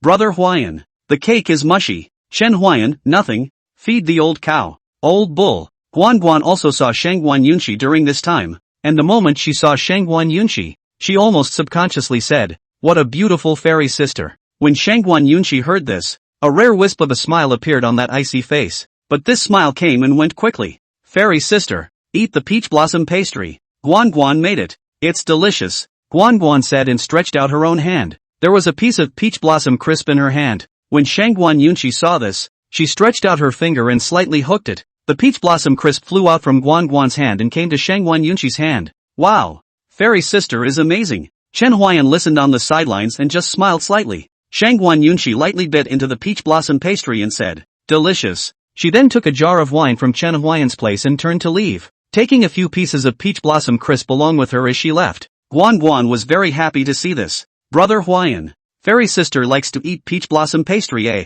"Aha." Since then, Guan would deliver the peach blossom pastry to Shangguan Yunqi every time she made it, and at first Guan couldn't find her way there, so it was the old ox that took her there. Later on, Guan not only made peach blossom cakes, but also peach blossom cakes, and peach blossom cakes, which she gave to Chen Huai'an and Lao Niu to taste and make sure they were fine before sending them to Shangguan Yunqi. Of course, if there were failures, Chen Huai'an gave them all to the old ox, beautifully saying, "Old ox, you've lost weight. You need to eat more." The old oxen disdained this and quietly gave it to the other livestock in Shushan. On this day, Chen Huai'an had nothing to do but open the system panel. Name, Chen Huai'an. Age, 22. Lifespan, 88. Root, mortal bone. Technique, LV3 phantom flowsword technique, 68%. Skill, no return. Rank, LV5, 52 out of 100. Current effects, increase longevity, unblock meridians, to drive away the tide and warm the body, to increase enlightenment, and to seek the gods. Divination, 1 divination per day, which can be categorized as small auspicious, auspicious, and large auspicious, and small adverse, adverse, and large adverse. Today's life increase, 4 hours. Disease, epilepsy, can blow no return gradually treatment. Current treatment progress, 30%. Epileptic laughter is coming back faster and faster. Chen Huai'an looked at the unreturned proficiency and cried a little. This March, Shangguan Yunxi would always pull him to blow her tunes from time to time, which caused his proficiency to grow at an extremely fast rate. As for this seeking God for divination, it only appeared after Wu Gui's rank broke through 5, although it was a daily fortune, but he rarely used it, because this is Shushan Mountain. What kind of great evil would there be? He thought the only culprit should be Shangguan Yunxi and Moron Waner. The peach blossom brew he made was looted by the two of them every time not long after it was brewed, and sometimes it was gone before he could even taste the flavor. In these 3 months, he had 5 epileptic laughter attacks. However, Guan didn't feel scared. Instead, she thought it was because Chen Huai'an had thought of something very happy, so she couldn't stop laughing. However, his master and second elder brother thought otherwise. They had checked the situation when Chen Huai'an was asleep, but even as strong as Shangguan Yunxi could not find any cause of the illness. Bai Changyin asked his master, "Is there nothing that can be done?" Pang Lai elixir. Shangguan Yunxi spoke of the possibility of a cure, but Bai Changyin's brows twisted into a Chuan character after Shangguan Yunxi spoke these words. Pang Lai, it's too nebulous. It's too hard and too difficult. Bai Changyin said that it was too unrealistic to go to Pang Lai. Bai Changyin said, the claim that Chen Huai'an could beat Shangguan Yunxi was even stronger than the credibility of the claim of finding Pang Lai, which showed how difficult it was to find Pang Lai's elixir. And let's not worry about it first. My master will think of a way. After Shangguan Yunxi finished speaking, he returned to the peach blossom forest, and Bai Changyin glanced at Chen Huai'an before leaving. After that, they came to check on the second night of each of Chen Huai'an's illnesses, but each time they could not find the cause of the illness. Later they realized that the disease had little effect on Chen Huai'an's daily life and simply left it alone. But they did not give up on finding medication for Chen Huai'an to treat the disease. Brother Huai'an, I want to make peach blossom soup, Guan said with a smile, her big eyes looking at Chen Huai'an as if she was very much looking forward to Chen Huai'an's reply. You just do it. Will you eat? Will. Good Guan left with a bounce in her step after receiving Chen Huai'an's affirmative reply. She was going to find fresh peach blossoms to make peach blossom soup. Shortly after Guan left, Bai Changyin came to the peach blossom escape residence in a panic, and when Chen Huai'an saw this, he asked, I don't know what second senior brother is here for. Recently, a demon has appeared at the foot of Mount Shu, and many children have already disappeared inexplicably. The master has ordered me to investigate this matter, and I would like to ask senior brother to go with me. Good. Chen Huai'an took the flute and left Mount Shu with Bai Changyin. It's just that they didn't find any useful clues throughout the day,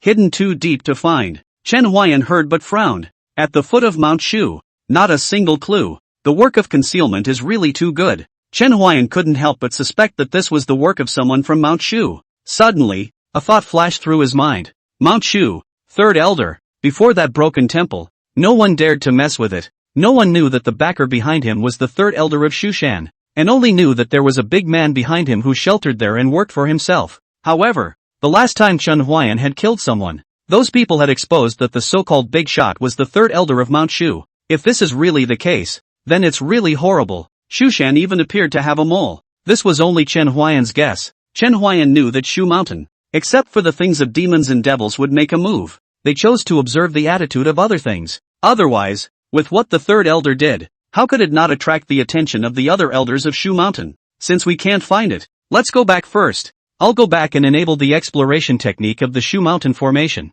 I think we should be able to find a little bit of a clue from it. Good. Chen Huai'an did not intend to tell this speculation of his for the time being. It would be too great an impact on Mount Shu for an elder to be working for a demon. This would be a great shame for Mount Shu. Chen Huai'an and Bai Changyin returned to Mount Shu. They parted at the entrance of the mountain. Chen Huai'an returned to Peach Blossom Escape Residence. He had just returned to Peach Blossom Escape Residence when he smelled a scent. Guan then walked out with a bowl of peach blossom soup. Brother Huai'an, taste it. End of chapter. Seiki was all smiles, looking incredibly innocent. Good. Chen Huai'an picked up the spoon and drank a mouthful. Peach blossom soup into the mouth. A fragrance burst in Chen Huai's mouth. The the taste of sweetness, the fragrance of flowers is quiet, the texture is delicate and silky, melt in the mouth, sweet but not greasy, the aftertaste is long, delicious. Chen Huai'an appreciated from the bottom of his heart. Really? Guan Guan's eyes blinked as if to say, Brother Huai'an shouldn't be lying to me. No, it's really good.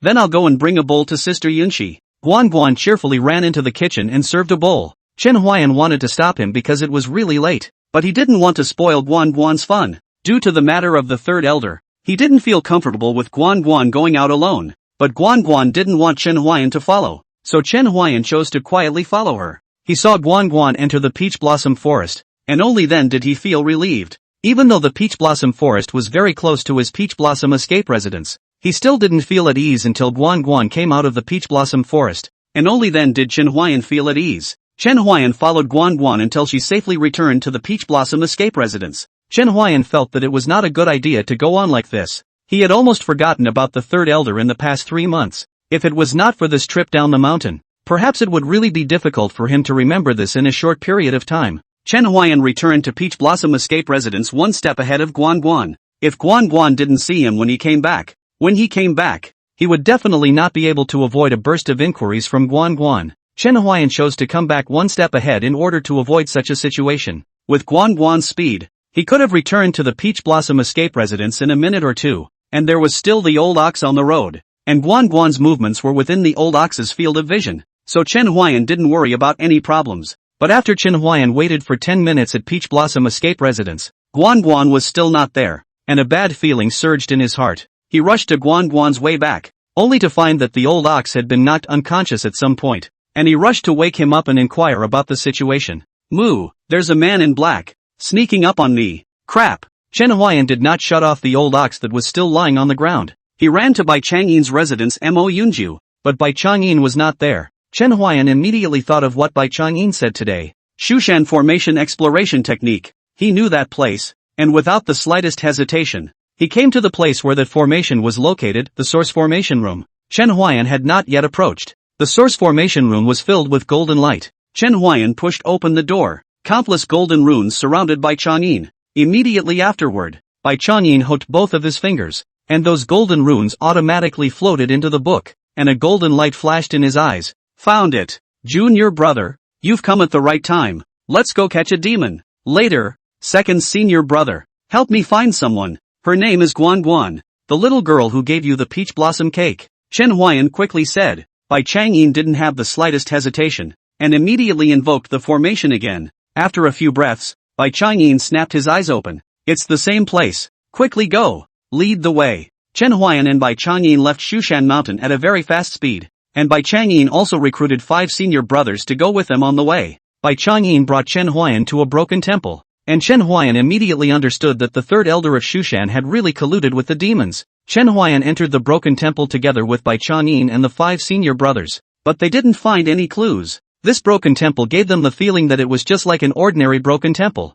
Nothing special about it. But Chen Huai'an, who has a sensitive sense of hearing, heard the sound of crying, wailing, and begging for help. Second senior brother, there should be a concealment formation here. Is there any way to break it? Chen Huai'an asked. Bai Changyin slapped his head when he heard Chen Huai'an's words. What senior brother Chen said is true. I was in too much of a hurry before. I actually forgot that there was such a formation as the concealment formation. I'll break this formation right away. Bai Changyin finished hand-strangling magic, mouth reciting words. A bagua map generated from the bottom of his feet, and then rose up to the sky, wrapped up the entire broken temple. A clicking sound rang out. The stone statue directly in front of them shattered with a bang. Below the stone statue was a deep hole. Chen Huai'an didn't hesitate for a second and jumped into the hole. Bai Changyin followed closely behind, and the other 5 Shushan disciples quickly jumped into the hole as well. As Chen Huai'an traveled along, the smell of blood gradually became heavier and heavier, so much so that in the end, they had to use a spell to dispel the smell,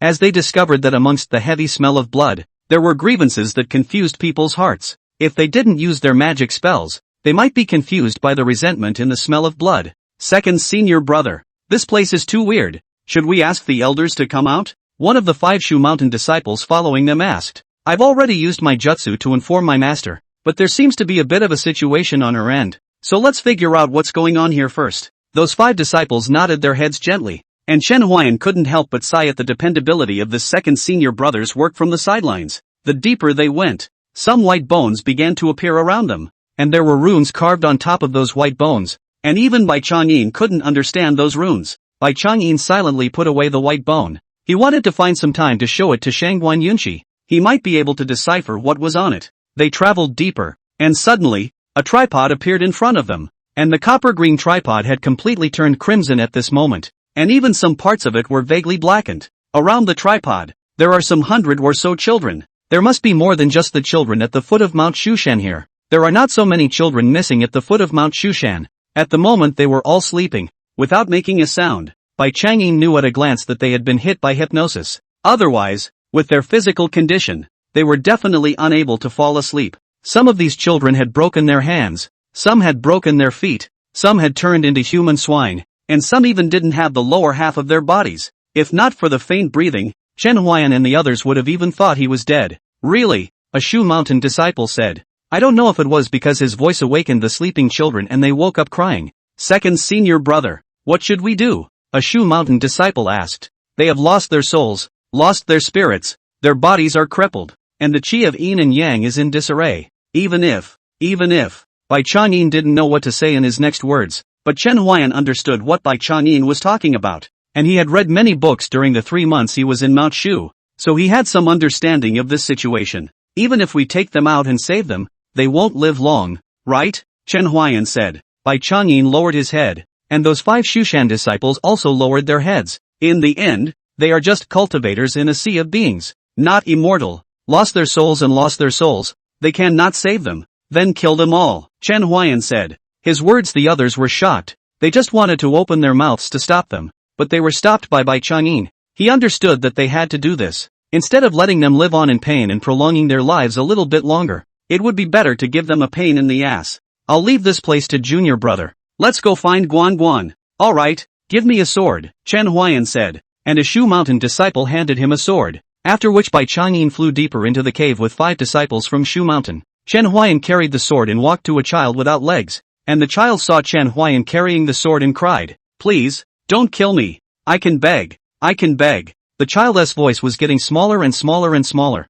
Chen Huai'an raised his sword. It doesn't hurt. Chen Huai'an's sword was fast. So fast that it didn't give him an ounce of pain, and even blood didn't splash out. End of chapter. 63.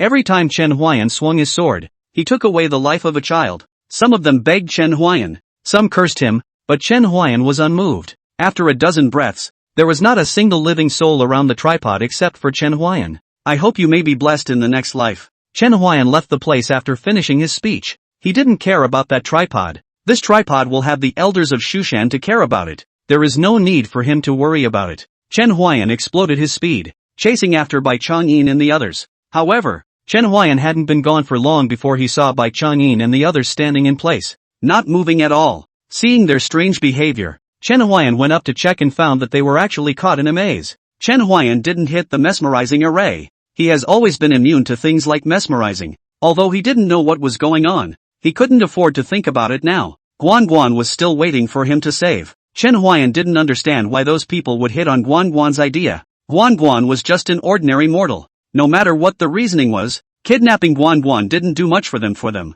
Chen Huai'an looked at the body in the maze of senior brothers and sisters. Only a moment of hesitation and then left. That maze will not endanger the lives of Bai Chang'in and others. It will not take long for them to get out of the trap. Chen Huai'an sped towards the deeper depths of the cave, the fury and resentment getting stronger and stronger. If not for the fact that he was different from normal people, he might have been affected by it and lost his mind. Chen Huai'an sped along at breakneck speeds, and it wasn't long before he heard a maniacal laugh. Ha ha ha, Mr. and Mrs. Xingyu, wouldn't you have imagined that after your deaths, I've practiced your daughters to become the Great Fury and Great Grudge? Chen Huai'an was shocked in his heart, and also became more anxious and faster. Soon. It's all too soon. Gathering the grievances of hundreds of children to give birth to the Great Fury and Great Grudge. Shushan will be turned upside down by me. The black-robed man looked at the blood-red spell formation in front of him. String after string of blood-colored runes surrounded the formation, then slowly surged into Guan Guan's body. Guan Guan's face was in pain, but her eyes were tightly closed as bizarre runes began to spread across her body until they were all over her body.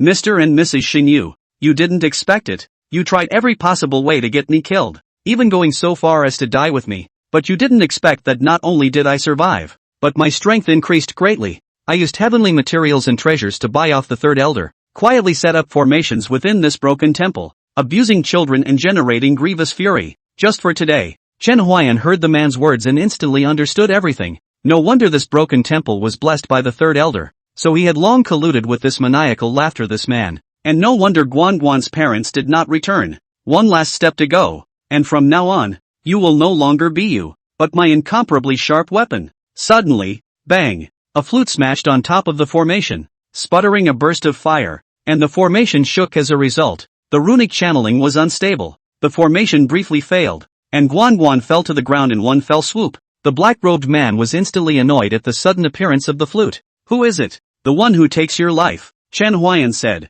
Chen Huai'an clenched the hilt of his sword with one hand and rushed towards the man in black. He took the lead in the attack. The wind of his sword whistled as he killed the man in black. The man in black changed into a black and red flag and reacted quickly, flickering sideways as the flag swept across in a smooth motion, forcing Chen Huai'an to retreat back and forth. Chen Huai'an shouted at once that it was not good. The strength of this man in black was not below him. He might have to face a bitter battle, and Guanguan's situation was very bad. Time did not allow him to fight for a long time. Chen Huai'an stabilized his stance and moved his sword with his body, performing the illusory stream sword technique, aiming straight for his opponent's vitals. The man in black used the flag as a shield and skillfully resisted, and then the flagpole violently poked, and Chen Huai'an narrowly avoided it. The opponent took advantage of the situation and attacked strongly. Chen Huai'an raised his sword to parry, the sword and the flag constantly colliding, sparks flying everywhere. While the two were fighting, Guanguan in the formation suddenly woke up. She looked at Chen Huai'an, who was having some difficulty fighting.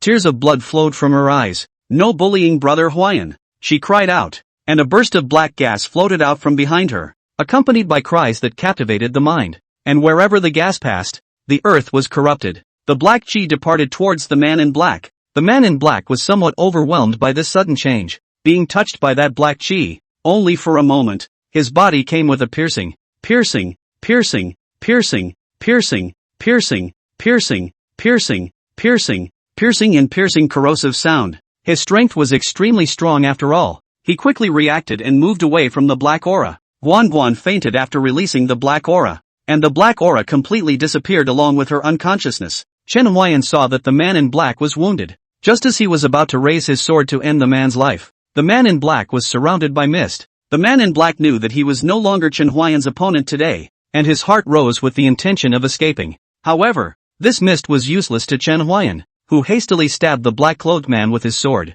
However, the man in black was incredibly cunning. He actually hit the surrounding stone walls, which rolled down, and Chen Huai'an swung his sword to shatter them, which undoubtedly slowed him down, and the man in black escaped. However, Chen Huai'an's sword also stabbed the man in black. Picking off a piece of his clothing, he saw an extremely frightening scene. His waist was actually an incomparably bizarre red pox. What was that? Although Chen Huai'an was puzzled in his mind, it was quickly thrown into irritation as he used his sword to split the formation and picked up Guanguan. Guanguan felt the vibration. She slowly opened her eyes, but they were empty and lifeless. She was, well, blind. Feeling her breath, Chen Huai'an hurriedly fed her an elixir to stabilize her heart veins and treated her with the Shu Mountain method. "Is it brother Huai'an?" Guan asked weakly. "Yes. It's so dark. Why can't I see? Can you light the candlelight?" "I don't have a candlelight, brother Huai'an. Guanguan is so cold and sleepy. Guanguan wants to sleep. Guanguan, be good. Don't sleep. Go home and sleep again." Chen Huai'an softly soothed.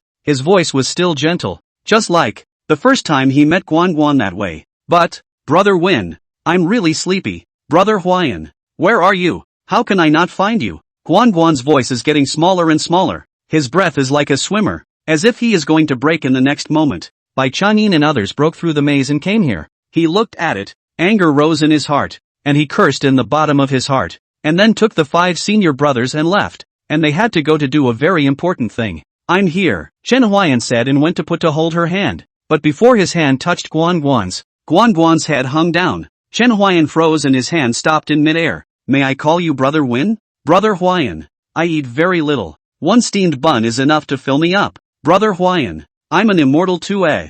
"Brother Huai'an, do you eat peach blossom pastry?" "Brother Win, is it good?" "Brother Win." Shangwan Yunqi's figure appeared behind Chen Huai'an at an unknown time. Resentment enters the body. The baleful qi eats away at the soul, The spiritual platform is unclear, and the soul is even more lost. Is it hopeless? Chen Huai'an's voice was icy cold, so cold that Shangguan Yunqi felt incredulous, as if she had fallen to the ninth ghost. Shangguan Yunqi was silent, off and on. It's hard to get through, but after all, didn't get through. Warning, warning, end of chapter. 64. 64. The host's mood swings are too great and the degree of healing continues to drop. 30%, 29%, 28%, 23%. One-time drop of 7%. Extremely dangerous, extremely dangerous. Chen Huai'an could not see. His eyes were obscured by the extreme danger and warning of the red light. I have the ice crystal soul jade, which can nourish her soul and keep her flesh immortal for 100 years. After 100 years, if there is no cure, she will return to dust and earth. Shangguan Yunqi's voice sounded behind him. Then please, master. At the foot of Mount Shu, there are 3 other similar organizations. I'll pass on the location to you, and when something goes wrong, this seat will be responsible. Yes. Chen Huai'an finished his speech and disappeared in an instantaneous flash, his almost maniacal laughter echoing in the cave. Shangguan Yunqi looked at Guan Guan on the ground and with a wave of one hand, a jade bed appeared in place. She lightly hooked her 2 fingers and Guan Guan lay on top of that jade bed. Although she was cold in nature, but after 3 months of getting along, she also liked this naive little girl. This ice crystal soul jade was precious, but it was far less than the moody joy that these 3 months of Guan Guan brought to her. When Chen Huai'an left the broken temple, he sped off in a direction at breakneck speed, so fast that passers-by could only see a stump. And at this moment, a gambling house. Come on, buy in, buy out. Gamblers were placing bets, and the table was piled high with money and tickets. Big, big, big, little, little, little. A sexy and enchanting woman saw that they had finished placing their bets and was about to unveil the dice cup, when suddenly, the door was slammed open and the woman was hit by the door and flew out backwards. Which bastard? How dare you make trouble in the casino, said a fat-headed man who was also one of the gamblers here. Ha ha ha, ha ha ha. Chen Huai'an carried his sword and laughed at the door. A madman? No, it looks more like a cutie to me. Hey, you crazy bastard, get lost if you don't want to die. Are you nuts? How can a crazy person understand what you're saying? The people were talking, but Chen Huai'an couldn't see them because his eyes were full of warnings and extreme danger.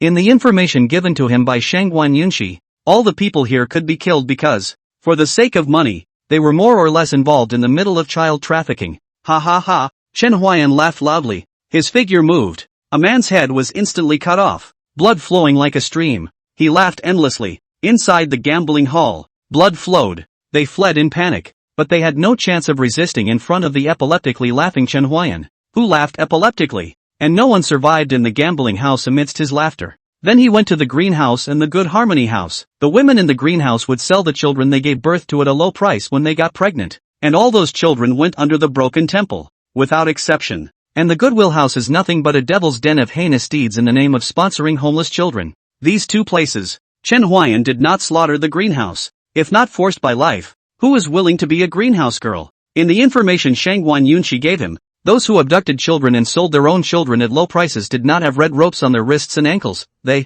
already, had no last shame. Chen Huai'an only killed them, and some of them cursed Chen Huai'an before they died, while others let go. Chen Huai'an turned a deaf ear to all this. He only killed those who deserved to be killed. Red rope is the last dignity of the women in the greenhouse. There is that strand of red rope. They are not completely naked. And the good hopper, 50 or so people, none of them alive. Chen Huai'an finished killing and returned to Mount Shu covered in blood. The disciples at the mountain pass of Mount Shu were very shocked to see this, but they did not feel any baneful aura, or resentment on Chen Huai'an. Otherwise, Chen Huai'an could not enter Mount Shu. Senior brothers, that thief is just ahead. Follow me to retrieve Guan Guan's soul. Yes, the 5 voiced in unison. The 6 of them accelerated violently and surrounded the black-clothed man who was escaping. Damn Shushan disciples, why are you so difficult to deal with? The black-robed man said furiously. Demon and evil, return Guan Guan's soul. After Bai Changyin finished speaking, he rushed towards the man in black with his sword in hand, and the 5 disciples also moved at the sound of his voice. Everyone be careful. Guan Guan's soul is still in him. Be careful with your hands. Don't hurt Guan Guan's soul. Yes, that black-clothed man had been seriously injured by Guan Guan earlier, and had been picked by Chen Huai'an's sword, so he barely had any fighting strength, and was quickly taken down by Bai Changyin and the others. But when Bai Changyin was about to cast a spell to get Guan Guan's soul back, He suddenly glimpsed one creepy red pox after another at the waist where Chen Huai'an had picked off a piece of clothing earlier. Senior brothers, hurry up, it's elder sick. As Bai Chang'in shouted, those 5 disciples pulled away from the man in black in an instant. The man in black, on the other hand, was instantly lost in thought. Elder sickness, how could it be elder sickness? No, this is a fake. This must be a fake. Senior brothers, while we're at it, you trap him. I'll cast a spell to retrieve Guanguan's soul, and you remember, don't touch the red pox. Yes, the black-robed man was a bit delirious since he realized that he was suffering from naga sickness. As if he was a bit unable to accept this fact, he was not a match for Bai Chang'in and the others, and now with the addition of delirium, he was even less of a match. Bai Chang'in retrieved Guanguan's soul very smoothly. Only, there was that red pox on her soul as well. When Bai Chang'in saw this, his fists clenched and he resisted the urge to violently beat up this man in black. Second senior brother, what's next? A Shu Mountain disciple asked. Use psychedelic magic and escort them back to Mount Shu to be sentenced by the elders. Yes. As the white mist rose in the hands of one of the disciples and drifted into the black-clothed man's nose, the black-clothed man fell unconscious in an instant. And with his delirium, he was unable to resist this low-grade technique. Bai Chang'in looked at the unconscious man in black and frowned. Long sick. Even this kind of disease has come out, Bai Chang'in said in his mind. Back to Shushan. Yes, your second elder brother has gone to retrieve Seiki's soul. Aha. What about the third elder? Chen Huai'an asked. If it wasn't for the third elder colluding with those people, those hundreds of children wouldn't have suffered so much, and Guan wouldn't have been in trouble. Run! I was blocked by him when I left the mountain, and now that I think about it, this seed should have blown him apart with one punch. Chen Huai'an didn't doubt Shangguan Yunqi's words because she really could do it. What does Mount Shu plan to do next? Chen Huai'an asked. If the third elder just got away with it, he couldn't do it. If Shushan did not take action, then he would go out and seek justice for the hundreds of children. For Guan. The implications are so great that they are still being deliberated on, and I am advocating for a hunt. So, Chen Huai'an and Shangguan Yunqi spoke to each other. End of chapter. 65. I see, Chen Huai'an said. Then he asked, do you know the direction the third elder escaped? Cloudy Sky Dynasty. What about here in Shushan? You just do it before. Good. Chen Huai'an walked out of the Peach Blossom Escape residence when he finished speaking. Old ox, let's go. Let's go kill someone. Moo. Good. Chen Huai'an and the old ox left and set off on the way they came. Chen Huai'an learned from Shangguan Yunqi's words that the other elders of Mount Shu did not advocate chasing and killing because the impact would be too great and very bad for Mount Shu, so there was a high probability that they would not chase and kill. Shangguan Yunqi is in a high position. She has her own things to do. She can't leave Shushan. Otherwise, the third elder, he can't run away. Not long after Chen Huai'an left, Bai Chang'in came back, and he showed the bottle containing Guanguan's soul to Shangguan Yunqi. And even for someone like Shangguan Yunqi, his face couldn't help but change. After all, if you are long sick, this soul is no longer useful, and putting it back is merely making Guan suffer from long sickness. How to deal with it? Bai Chang'in asked. Burn it with thunder willow wood. Yes, that's Seiki's soul? Someone will fix it, but not us. Yes. Bai Chang'in left the Peach Blossom Escape residence after he finished speaking, and just as he stepped out of the Peach Blossom Escape residence, something similar to a sword flew out from the Peach Blossom Escape residence, but it wasn't a sword. For your little brother. Yes, Bai Chang'in left. Shangguan Yunqi looked at the ice crystal soul jade onto Guan. The person she was talking about was none other than Chen Huai'an. There was always a fog on Chen Huai'an. She couldn't really see it, but she believed that with Chen Huai'an's character, he would definitely find a way to save Guan. And at this moment, that black-clothed man has been escorted to the law enforcement hall by Bai Chang'in's 5 senior brothers, waiting to be interrogated. Bai Chang'in finally caught up with Chen Huai'an after chasing him for a few hours, and when Chen Huai'an saw how anxious Bai Chang'in was, he opened his mouth and inquired, Second senior brother, what's the matter that you're so anxious about? The third elder is powerful.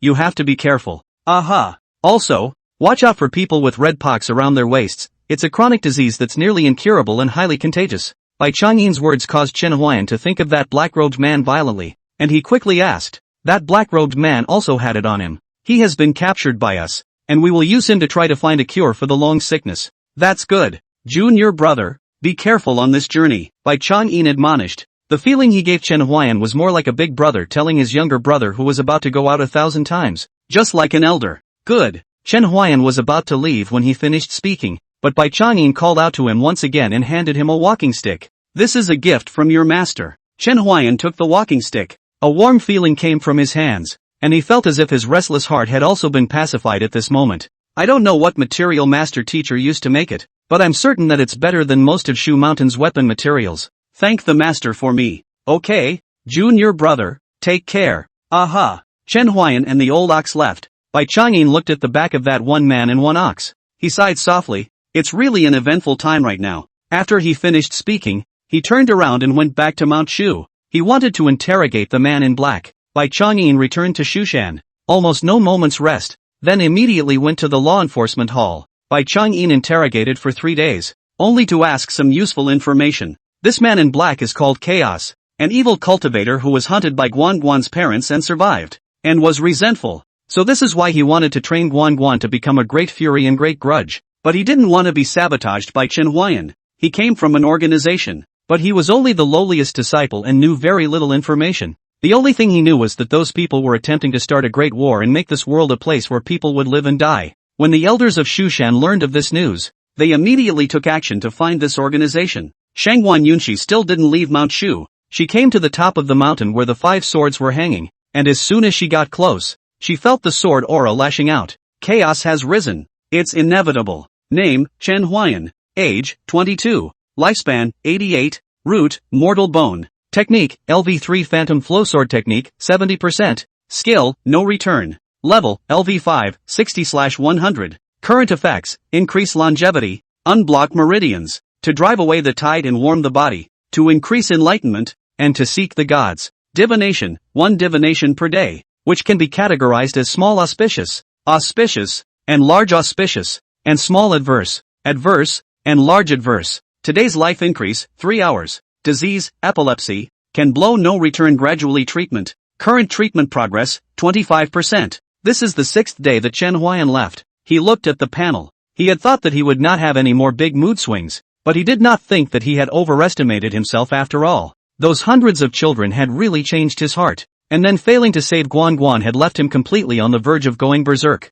Chen Huai'an sighed and rode on the back of the old ox, heading in the direction of the Cloud Sky Imperial Dynasty. Old bull, this is a return trip for us. Heading to the Cloud Sky Dynasty would inevitably have to pass through the Great Yuan Dynasty, and he already had an idea in his mind of a place he wanted to visit. The place where he first lost control. Old ox, did you find the way? Chen Huai'an asked. They were in such a hurry to leave that they brought almost nothing with them, and the most important map was also forgotten. Moo, no, looks like we're going to get lost again. Moo, trust me, I believe you. Thus, Chen Huai'an and the old ox managed to get lost for a month. 2 days short of a month to be exact. Chen Huai'an ignored those 2 days and grossly counted a month. Chen Huai'an's state of mind had recovered quite a bit in this month. However, the desire to kill the third elder had also become stronger. People like that don't deserve to be human. Old bull, where were we? Moo, I don't know. I think there's a granny doing laundry up ahead. Let's go ask. Chen Huai'an listened to the sound of the babbling brook and said,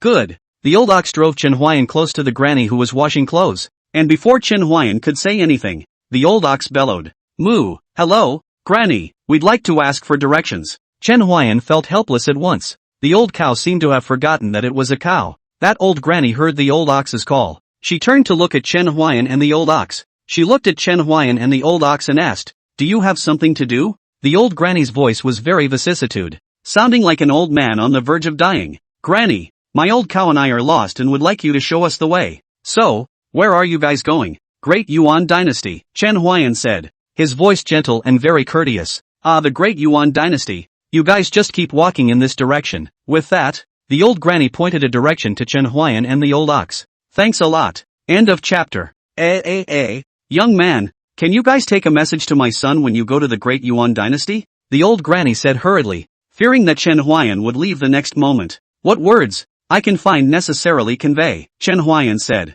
My son says he's made a name for himself in Longchang County and is an official. Can you talk to him? I miss him. After Chen Huai'an heard this, his frown didn't stretch any further. Okay, Granny, is there anything else I need to pass on? No more, the grandmother said with a smile, which made the furrows on her face more pronounced. Granny, let me help you with the laundry, Chen Huai'an suddenly said, and although the old ox didn't know what Chen Huai'an was thinking, he was very supportive of Chen Huai'an's behavior. How embarrassing, Granny said. It's not in the way, Chen Huai said and took the clothes from the grandmother's hands and washed them. When I was a kid, I used to wash my son's clothes, and this one was his, only he hadn't been back for a long time, and when I saw that the clothes had gotten dusty, I wanted to take them out and wash them. Granny suddenly said. Chen Huai'an was not surprised. There were really too few people here, and Granny lacked someone to talk to. Chen Huai'an was going to kill the third elder, who was in the Cloud Sky Dynasty, and he wouldn't run, because if he ran out of the Cloud Sky Dynasty again, no one would be able to shelter him. The Imperial Dynasty had a country's chi, and it was not good for Shushan to make a move, which was one of the reasons why those elders did not choose to pursue them. As for why he didn't choose the Great Yuan Dynasty, only the third elder himself knew. I watched him leave that day, and he said he'd come to fetch me out when he got his exams, and I didn't realize he'd be gone for decades. Then I heard that he had become an official, and he didn't come to pick me up, and I thought he must have had something very important to do, so he didn't come to pick me up for a while. Young man, you go out to the outside world, can be well fed and warmly dressed, my boy. I can worry, I don't know if he eats on time or if he has a wife and children. I don't know if I'll be able to see him give birth to a big fat doll in my lifetime, so that I can enjoy the joy of having a grandchild. As the grandmother spoke, Chen Huai'an washed his clothes and listened quietly from the sidelines. I was afraid he wouldn't be able to find me, so I would carry a bench and sit in front of the door every day, waiting for him to come and get me. When my son says he's coming to get me, he's coming. He hasn't lied to me since he was a kid. He will definitely come to pick you up, Chen Huai'an said. Only, the rhythm of his rubbing his clothes was very orderly. Obviously, he said something against his will. Yeah, that kid in my house never lies to me. I also believe in your son, Chen Huai'an said. Only, there was obviously much less emotion in his words. Would the grandmother's son come to pick up the grandmother? Chen Huai'an didn't think so. Chen Huai'an was a little glad that he stayed to help this grandmother wash her clothes, and by doing so, in this grandmother's old age, she would remember that there was a young man who had spoken with her. That boy of mine used to pester me for candy when he was little, and he cried if he didn't give it to me. I still remember the way he cried. The old granny was talking about her son in almost every sentence. It seemed becoming a habit of her language. Young man, you have such a kind heart. You'll surely pass it on for me, the grandmother asked. Will do. Chen Huai'an knew that the old granny knew everything. She just didn't want to believe it. Otherwise, she wouldn't have repeated. That kid in my house hasn't lied to me. Yes, that boy of hers had never lied to her before. But this time, there was an exception. Granny, the clothes are washed, Chen Huai'an said as he wrung out the clothes. It's good to be young. Washing up so quickly, the grandmother complimented. Let me help you dry it, Chen Huai'an said, as he hung the garment to dry on a tree branch. The garment was new, but the color had faded and the stitching was loose, so it was clear that the garment had been washed many times. How can it possibly get dusty after so many washes? Thanks a lot, young man, Chen Huai'an said to the grandmother after drying his clothes. A show of hands. Chen Huai'an smiled back. Thank you for sending me a message. I don't have anything to give you. Shall I give you a piece of clothing? The grandmother asked. But Chen Huai'an refused. Granny, I have clothes. Thanks for the kind words. That grandmother didn't say anything more when she saw Chen Huai'an refusing. I'm off. Granny, take care. Young man, walk slowly. The old grandmother smiled and said, the grooves on her face, as if they were deeper. Chen Huai'an and the old ox walked away. Chen Huai'an made sure that the grandmother couldn't see and then told the old ox to stop. Stop, old cow. Moo, what's going on? Burial. The old ox was silent. It knew what Chen Huai'an meant by that. Moo, probably a couple days. 5 days at the most. Moo, I'll make the food. You make the coffin. Good. In the past few days, Chen Huai'an did not leave. Although Chen Huai'an did not know why he said that he would help the grandmother to wash the clothes at that time, but he knew that it was from his heart. If he hadn't uttered those words at the time, he might have remembered them for the rest of his life, and he would have regretted that he hadn't uttered them today, because, unlike him, they didn't follow his heart. It was also because he did the laundry and observed the grandmother's breath that he realized that her days were numbered. Chen Huai'an also hoped that the son of the grandmother's family would show up in the next few days, but that hope was too slim. In the past few days, the grandmother has changed into clean clothes, and she seems to know that her days are numbered. These days, too, she often carries her own little bench and sits in front of her house,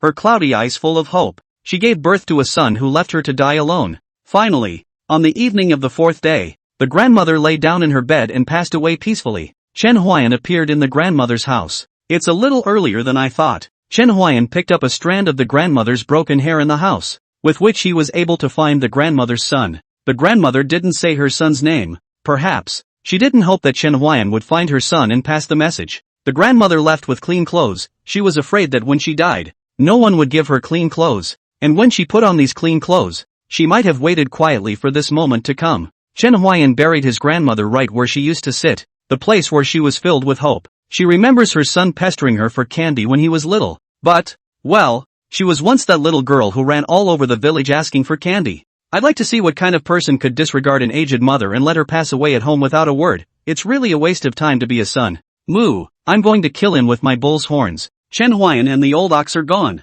and in front of this house, there is an additional unmarked grave. End of chapter. 67. 67. Chen Huai'an and the old ox were walking in the deep mountains. Chen Huai'an was sitting on the back of the old ox, blowing on the unreturned and enjoying himself. This was the second month that he and the old bull had been in this mountain, and not surprisingly, they were lost again. Name, Chen Huai'an. Age, 22. Lifespan, 88. Root, mortal bone. Technique, LV4 Phantom Flowsword Technique, 13%. Skill, no return. Level, LV5, 88/100. Current effects, increase longevity, unblock meridians, to drive away the tide and warm the body, to increase enlightenment, and to seek the gods. Divination, 1 divination per day, which can be categorized as small auspicious, and large auspicious, and small adverse, and large adverse. Today's life increase, 3 hours. Disease, epilepsy, can blow no return gradually treatment. Current treatment progress, 30%. Oh old cow, when will we not get lost? Moo, when I make it to the point where an old cow knows the way, I won't get lost. Chen Huai'an felt hopeless at once. It would be nice if you were a dog. You could also use your nose to find if there is any scent of a living person nearby. Moo, you'd be great if you were a dog. 2. The old ox returned what Chen Huai'an had said to it. Old ox, is it that Su Feng has taught you bad? Usually at this time you are spraying white breath, and at this moment, Su Feng, who was far away from the greenhouse, achoo. Who scolded me? Another superb belly button. Ha. The old cow ignored it and walked on in silence. Seeing this, Chen Huai'an took out his flute and prepared to play another song of no return. When he put the flute to his mouth, he was about to press his hand on the flute's tone control when Chen Huai'an's hand suddenly stopped. Old bull, do you ever feel that it's too quiet? At this moment, in the deep forest, the sunlight penetrated the leaves. The fallen leaves were silent, and the birds and insects were silenced. A depressing atmosphere permeates the air. Old ox, something has happened. You go first. Chen Huai'an jumped off the cow's back after saying that, and the old cow didn't have the slightest, riveted to the distance. The old ox knew that those people were extremely difficult to deal with, and that he was only distracting Chen Huai'an by staying, so it would be better to leave before it was too late, so that Chen Huai'an could concentrate on the next crisis. Not more than a few breaths after the old ox had just left, 6 black-robed men wearing masks jumped down from the surrounding trees, and those 6 black-robed men surrounded Chen Huai'an. That cow ran away. A black man among them said, that cow doesn't matter. Kill the man in front of you first. When Chen Huai'an listened to their accents, he knew that they weren't from the Dayuan dynasty. They were from the Cloudy Heaven dynasty. Cloudy Heaven dynasty. Who would send people to kill him? The answer was obvious. The royal family of the Cloud Sky dynasty had not even acted when Chen Huai'an had stopped them from stealing the city because they did not know his appearance. But the third elder knew what Chen Huai'an looked like, so it was only the third elder who would have done so. Or perhaps there was a mole in Mount Shu. Other than that, Chen Huai'an couldn't think of any other possibilities. Kid, if you cut yourself now, we're in a good mood and might be able to leave you a whole body. Daring to mess with the third elder, you really think your life is too long. This time, 6 of our experts of the 5th stage of the Sovereign Division will be deployed. Your life is over. Those men in black disdainfully said to Chen Huai'an. Chen Huai'an did not return them. The walking stick in his hand was gripped a few points tighter by him. Waste no words with him. Hurry up and kill him, take his head, and then go back to resume your orders. After that black-robed man finished speaking, the other 5 black-robed men also moved. The 6 men in black approached in a fan shape, their eyes filled with ferocity. Chen Huai'an tightened his grip on his walking stick, and the illusory stream sword technique was vaguely activated. A breeze blew by and a yellowed leaf fell. The battle suddenly broke out. A man in black was the first to rush in. Chen Huai'an swung his cane violently and struck him straight in the leg. The manpower was too fierce, and he was bent on killing Chen Huai'an with one blow, so he didn't confiscate his foot, and was hit by the cane and stumbled, and fell to the ground. But in an instant, 2 more people attacked from the left and right, and Chen Huai'an turned to strike back, his walking stick colliding with their long knives, making a dull sound that shook his arm and caused a sharp pain in his tiger's mouth. Then, a person sneak attacked from behind. Chen Huai'an only felt a sharp pain in his back. It was that person's short sword that cut through his shirt, leaving a bloodstain. He forced himself to endure it, and with a sidestep, his walking stick swept across, forcing back the sneak attacker. Another two people attacked at the same time. One of them used a sword to stab him directly in the chest. Chen Huai'an used his walking stick to set aside the sword, but the other person's baguette had already smashed into his shoulder. He couldn't avoid it as well, and he was hard hit by the baguette, and he felt that his shoulder was sore and numb. Sweat ran down his forehead and soaked his shirt. Each swing of the cane seemed to exhaust his entire body, and his breathing became more and more rapid and heavy. At the realm of the patriarch, his chi and blood were strong. His astral body was protected,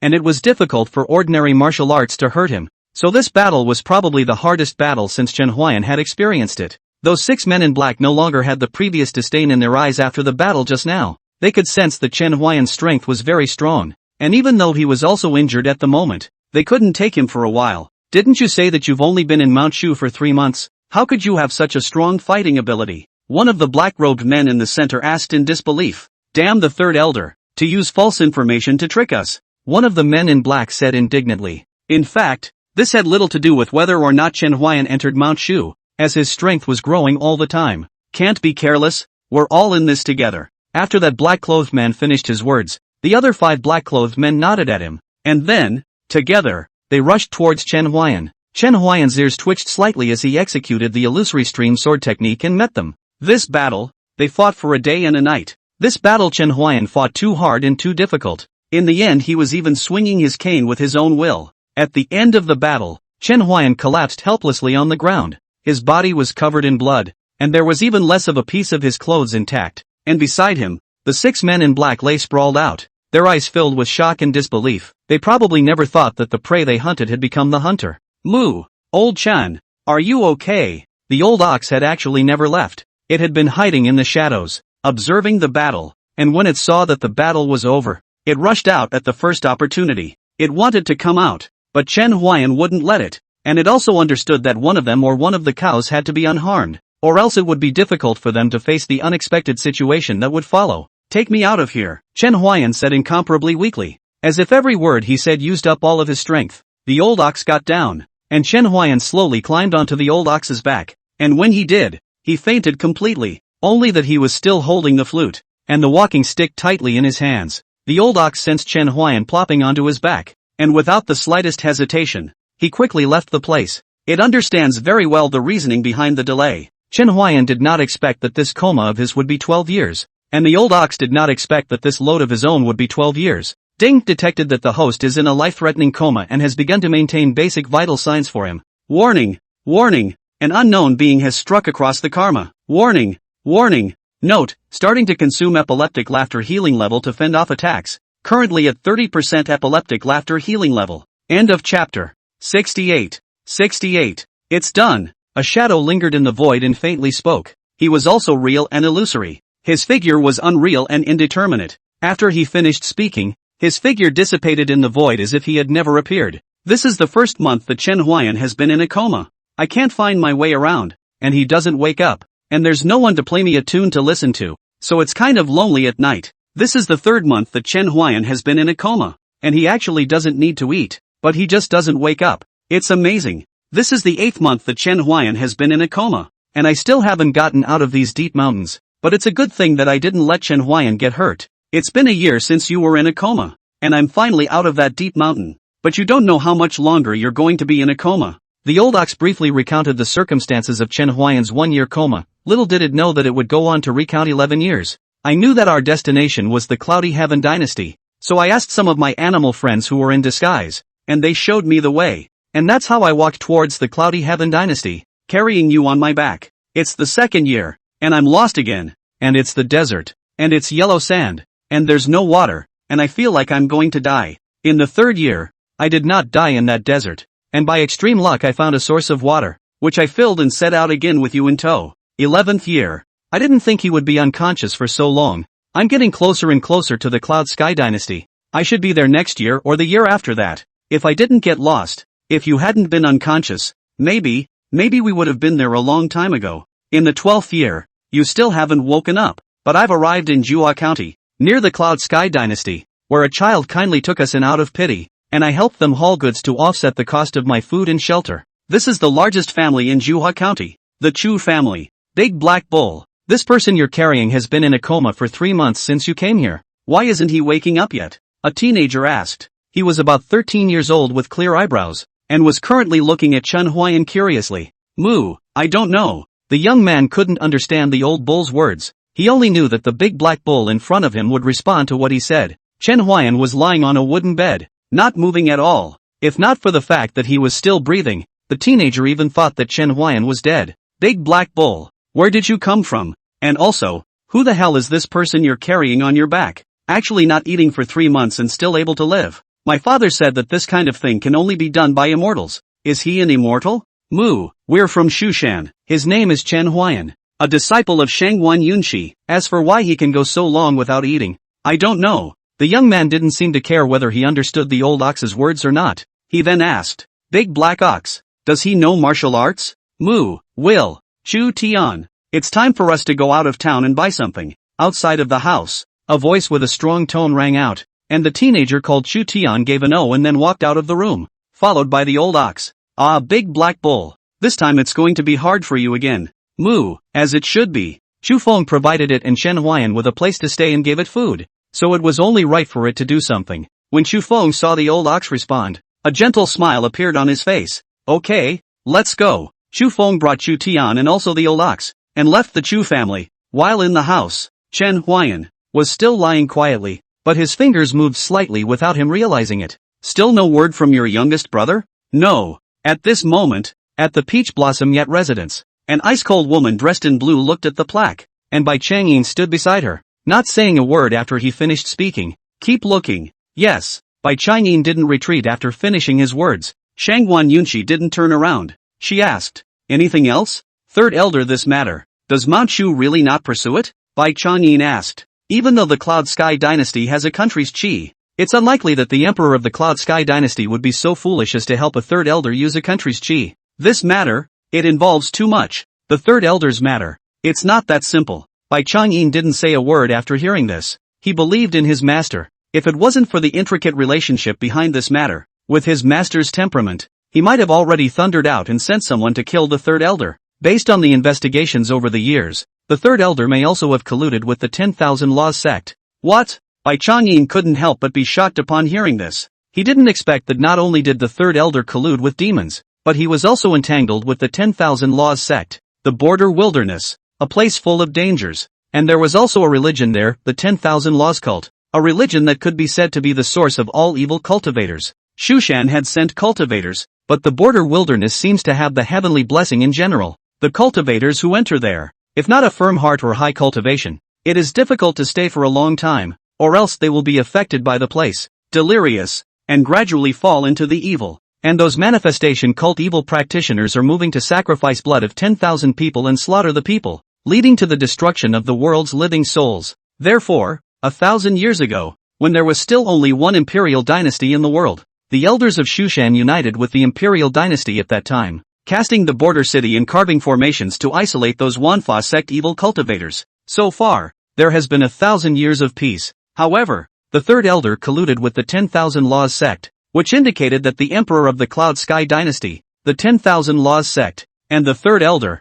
might have gotten on the same side. Does the third elder want the world to once again fall into the kind of darkness that existed 1,000 years ago? Maybe. At least, there should still be 100 years of peace, Shangguan Yunxi said. Shangguan Yunxi's words made Bai Changyin think that with the third elder alone, it would be difficult to unravel the formation that Shushan had carved in the border wilderness 1,000 years ago, and if he were to unravel it, this would take a great deal of time, which is why Shangguan Yunxi said that there should still be 100 years of peace. So, is that why eldest brother went to the borderlands? Yes. In fact, on that day, after Shu Mountain knew about the third elder's crime, it actually chased after the third elder at a very fast speed, but failed to catch up, and the other elders of Shu Mountain thought that there might still be an insider, so they gave up the chase to find out who the insider was. They blocked the news to the outside world, saying that the impact on Shushan was serious and that they did not intend to pursue the matter, and that they were afraid that the third elder might use the chi of a country in the Cloud Sky Imperial Dynasty, leading to a major injury to Shushan.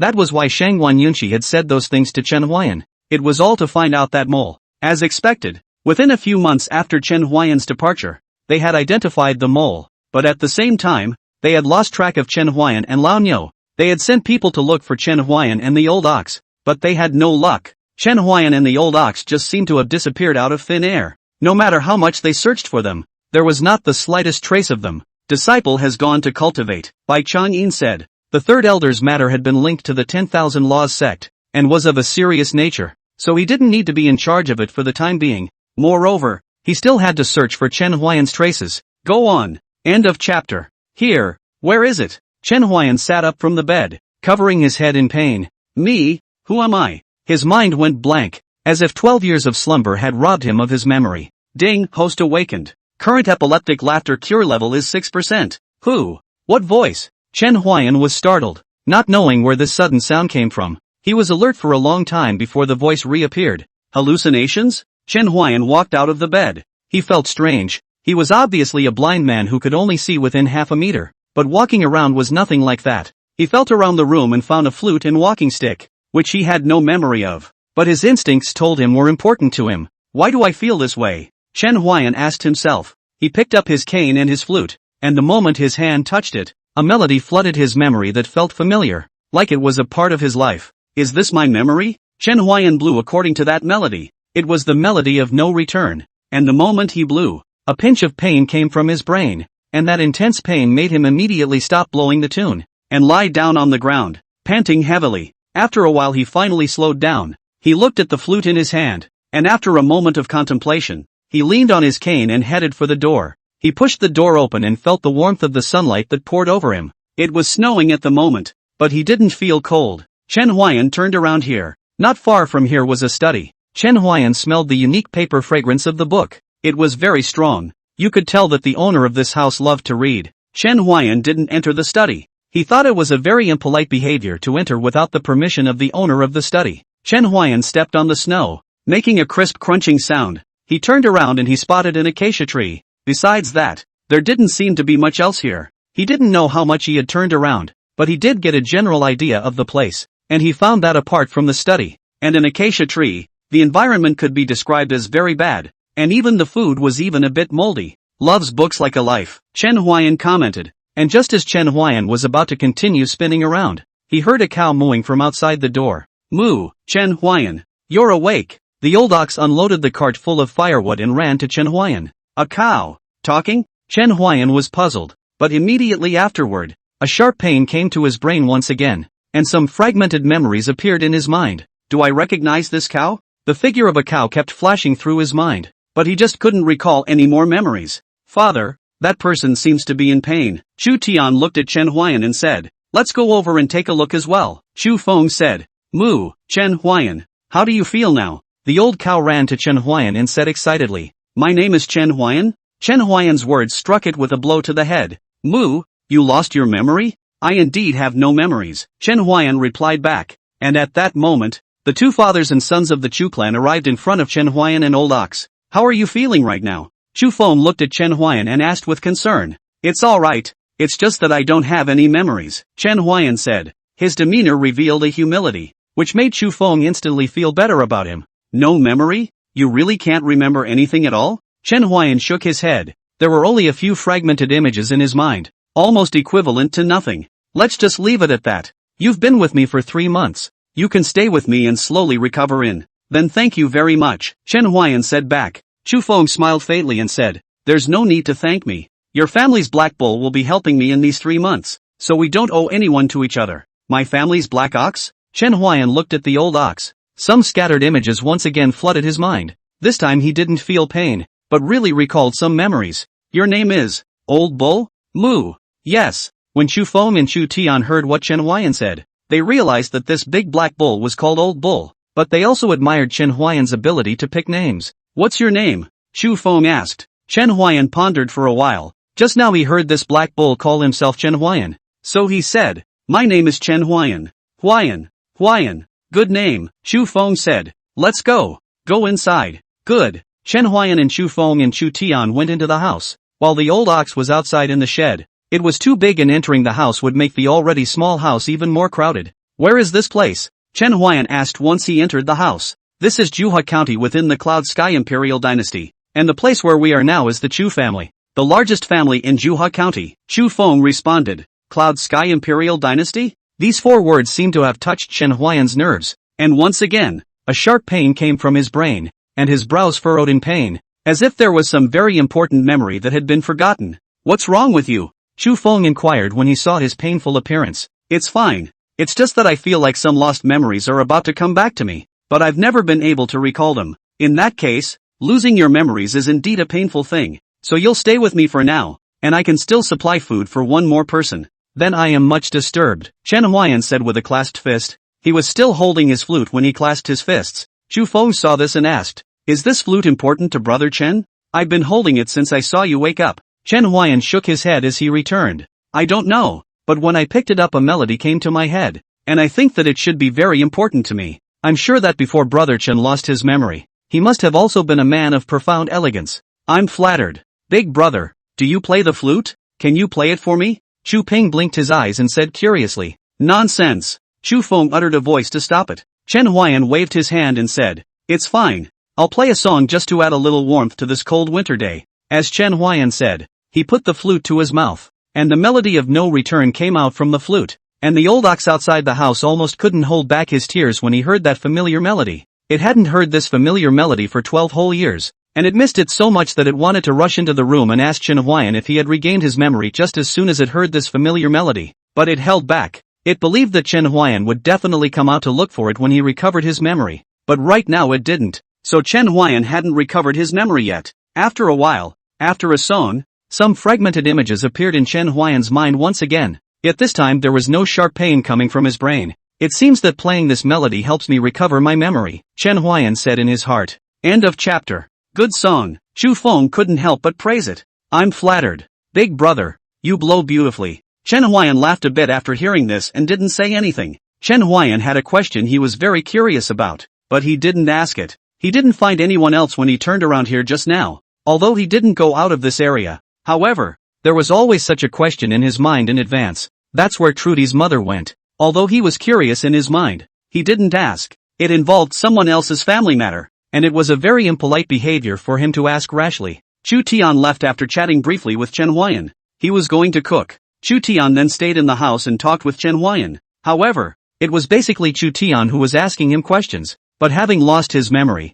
he couldn't answer many of the questions, but that didn't affect Chu Tian's curiosity to ask questions. After they talked for a while, Chu Feng called them out to eat. Their meal was very simple, just a few steamed buns and 2 plates of wild vegetables. Chen Huai'an looked in his eyes. He remembered that Chu Feng had said that this was the largest family in Juha County, the Chu family, and their food was so simple. That could only prove that they were not well received within this family. The food is somewhat simple. "I still hope that Brother Chen will not mind," Chu Feng said with some embarrassment. "I'm grateful to be able to give me a bite to eat. Why would I mind?" Chen Huai'an returned. "That's good." After the 3 of them had eaten, Chu Tian carried some fresh grass for the old ox. Then he took Chu Feng out and they didn't return until the evening. But before them there was a woman who returned here first. Chen Huai'an didn't need to think about it to know that it was Chu Tian's mother, because there was Chu Tian's scent on her. Chen Huai'an's nose was very sharp, and as early as when that woman entered this modest mansion, he knew it. It seems that this Chu family is not peaceful.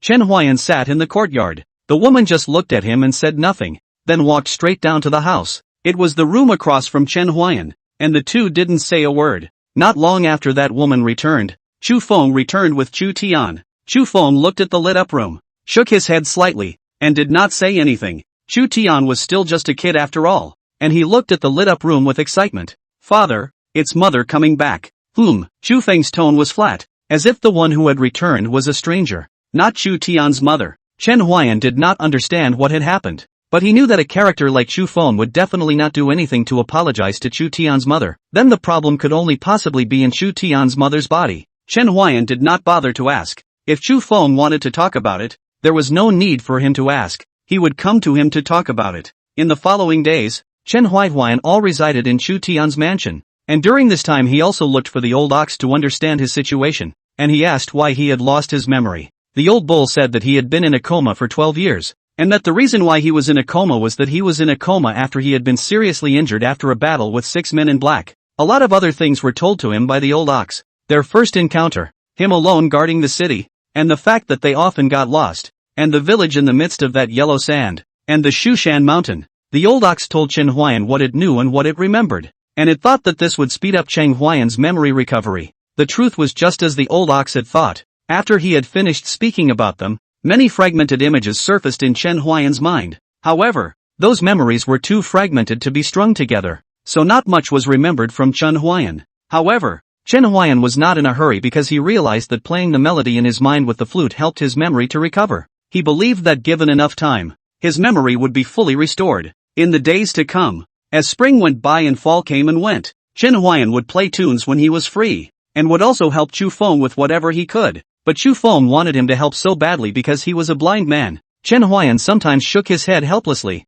Chu Feng did not allow to help. This went on for 3 years. In those 3 years he learned a lot of things and a lot of things happened. Among them, the most surprising thing to Chen Huai'an is Chu Tian's mother. Chu Tian's mother was originally a woman of the wind, named Zhang Hui. Chu Feng sank with a glance, disregarding the family's obstruction, after 1,000 hardships, before finally marrying her home. Only, Chu Tian's mother did not like Chu Feng. In the 6th year of marriage, she often went out of the country. Chen Huai'an did not know where she went, but Chu Feng knew, only he did not say. The Chu family is a martial arts practicing family. Chu Feng's talent was the best among the young generation of the Chu family at that time, and he was hopeful of inheriting the mantle of the Chu family's oldest ancestor. But because of this incident, he completely lost this opportunity, and the family no longer valued him. Later on, Chu Feng seemed to have given up practicing martial arts and started reading, which was how his room full of books came to be. During these 3 years, Chu Tian also grew up, but he became more and more distant from his father, Chu Feng,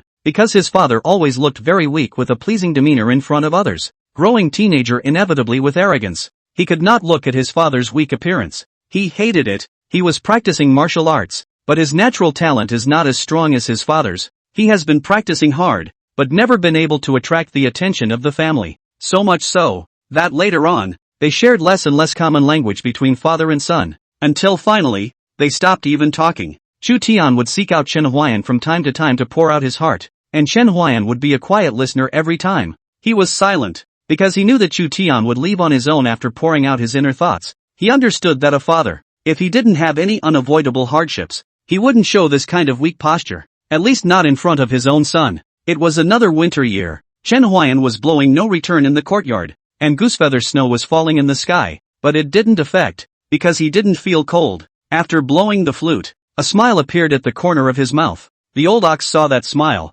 Its eyes instantly became slightly red. It knew that Chen Huai'an, he had returned. Old ox, it's been a hard 15 years for you. Moo, I want beef. Good. I'll definitely fulfill you some other day, Chen Huai'an said with a smile. With his memories restored, it was time for the Chu family, then, to leave. He was prepared to talk to Chu Feng tonight and then find a suitable opportunity to leave. He'd wasted 12 years and another 3 in the Gunther County, and he had more important things to do than to stay here. End of chapter. The most important thing at the moment, however, is to tune into the system panel. Name, Chen Huai'an. Age, 37. Lifespan, 120. Root, mortal bone. Technique, LV4 Phantom Flowsword Technique, 13%. Skill, no return. Rank, LV6, 68 out of 100. Current effects, increase longevity, unblock meridians, to drive away the tide and warm the body, to increase enlightenment, and to seek the gods. Divination, 1 divination per day, which can be categorized as small auspicious,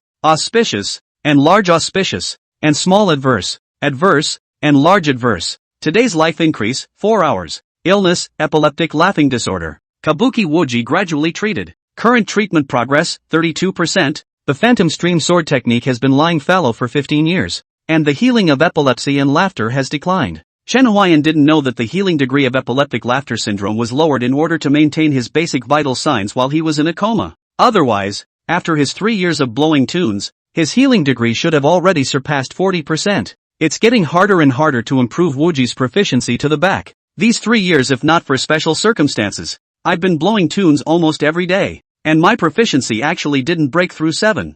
I wonder what segment of strength I'm in now. Chen Huai'an was a little uncertain about his own strength. He had previously faced 6 black-clothed men of the 5th stage of the Zhongshu division, and it was only after nearly paying with his life that he was able to put them all to death. If we were to compare, his strength at that time might have been around the 6th stage of the sovereign, but it would take 3 years of blowing music. His strength must have gone a step further. If he were to oppose those 6 black-clothed men at the 5th stage of the sovereign, he was confident that he could kill them in seconds. Chen Huai'an was still thinking about the events of that year. When Xu Feng returned, he saw Chen Huai'an blowing tunes in the snow again. So he quickly said, "You're blowing snow in the snow again. Beware of catching wind chill. Out of the way. Has Chu Tian still not returned?" Chen Huai'an asked. He could hear from the sound of footsteps just now that this time, it was still Chu Feng who had returned alone. "Well, he doesn't want to come back, and there's nothing I can do about it." What a heartbreaking thing to say. A son, unwilling to follow his own father home. "Brother Chu,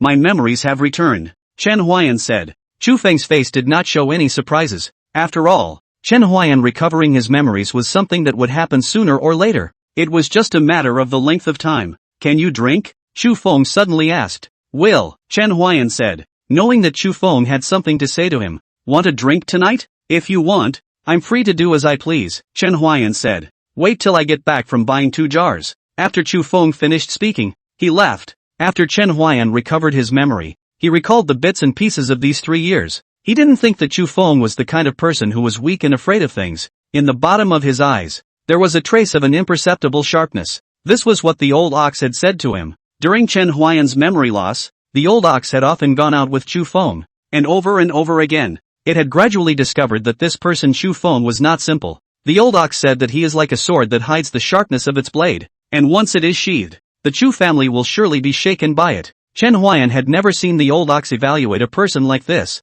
indicating that this person, Xu Feng, was extremely uncomplicated. Xu Feng went out this time and came back late. Jiang Hui didn't come back, and this had been going on for a long time. Xu Feng seemed like he didn't care about this matter, and continued to do his own thing every day. Chen Huai'an didn't know what exactly happened in this, but his intuition told him that the Chu family was going to change. Late at night, Xu Feng finally returned, and he carried 4 altars of wine towards Chen Huai'an. "Sorry to keep you waiting," Xu Feng said after seeing Chen Huai'an. "It's not in the way," Chen Huai'an responded. Xu Feng nodded. He felt that today's Xu Feng was a bit different, but exactly where he was different, he could not say. It was as if there was something he'd wanted to do for a long time, but the unknowns got in the way and he didn't do it, and now, it was as if he'd completely let go. "Go inside," Xu Feng said. "Aha." When Chen Huai'an and Xu Feng entered the house, Xu Feng handed Chen Huai'an a jar of wine and then drank it himself. Chen Huai'an was not a pretentious person, and immediately opened the wine jar and drank it in a big gulp.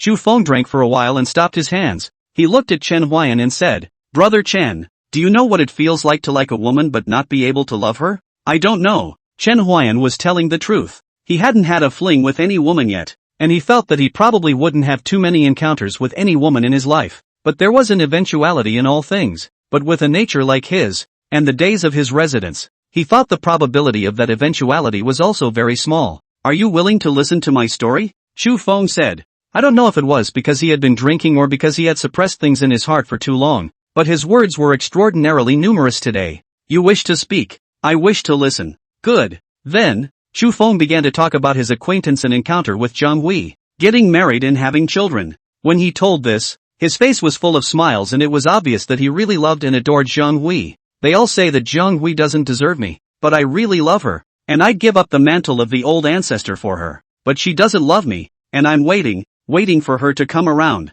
But I didn't wait, and I, too, lost my place in the Chu family. Old ancestor has given up on tilting his resources on me. He thinks I've disgraced the Chu family. He went so far as to double-cross my wife in order to torment me." Xu Feng paused when he spoke here, a somewhat self-deprecating expression on his face. "I knew it from the first time she went. They started when Tian was 6, and Tian is 14 this year, 8 years, and she hasn't repented." Chen Huai'an was very shocked in his heart. I didn't expect that this Chu clan's old ancestor would be so bottomless in order to take revenge on Xu Feng. Xu Feng's words didn't end there as he continued. "I don't think she'll repent. They say I'm foolish, that it's not worth it for such a windbag, but I know that she's worth it to me." "Brother Chen, do you need a reason to love someone?" Xu Feng asked Chen Huai'an, which Chen Huai'an felt somewhat unable to pick up. He did not speak, and neither did Xu Feng. He was waiting for Chen Huai'an's answer. Chen Huai'an pondered for a moment and said, "I think, no." Chen Huai'an believes that if there is a reason to love someone,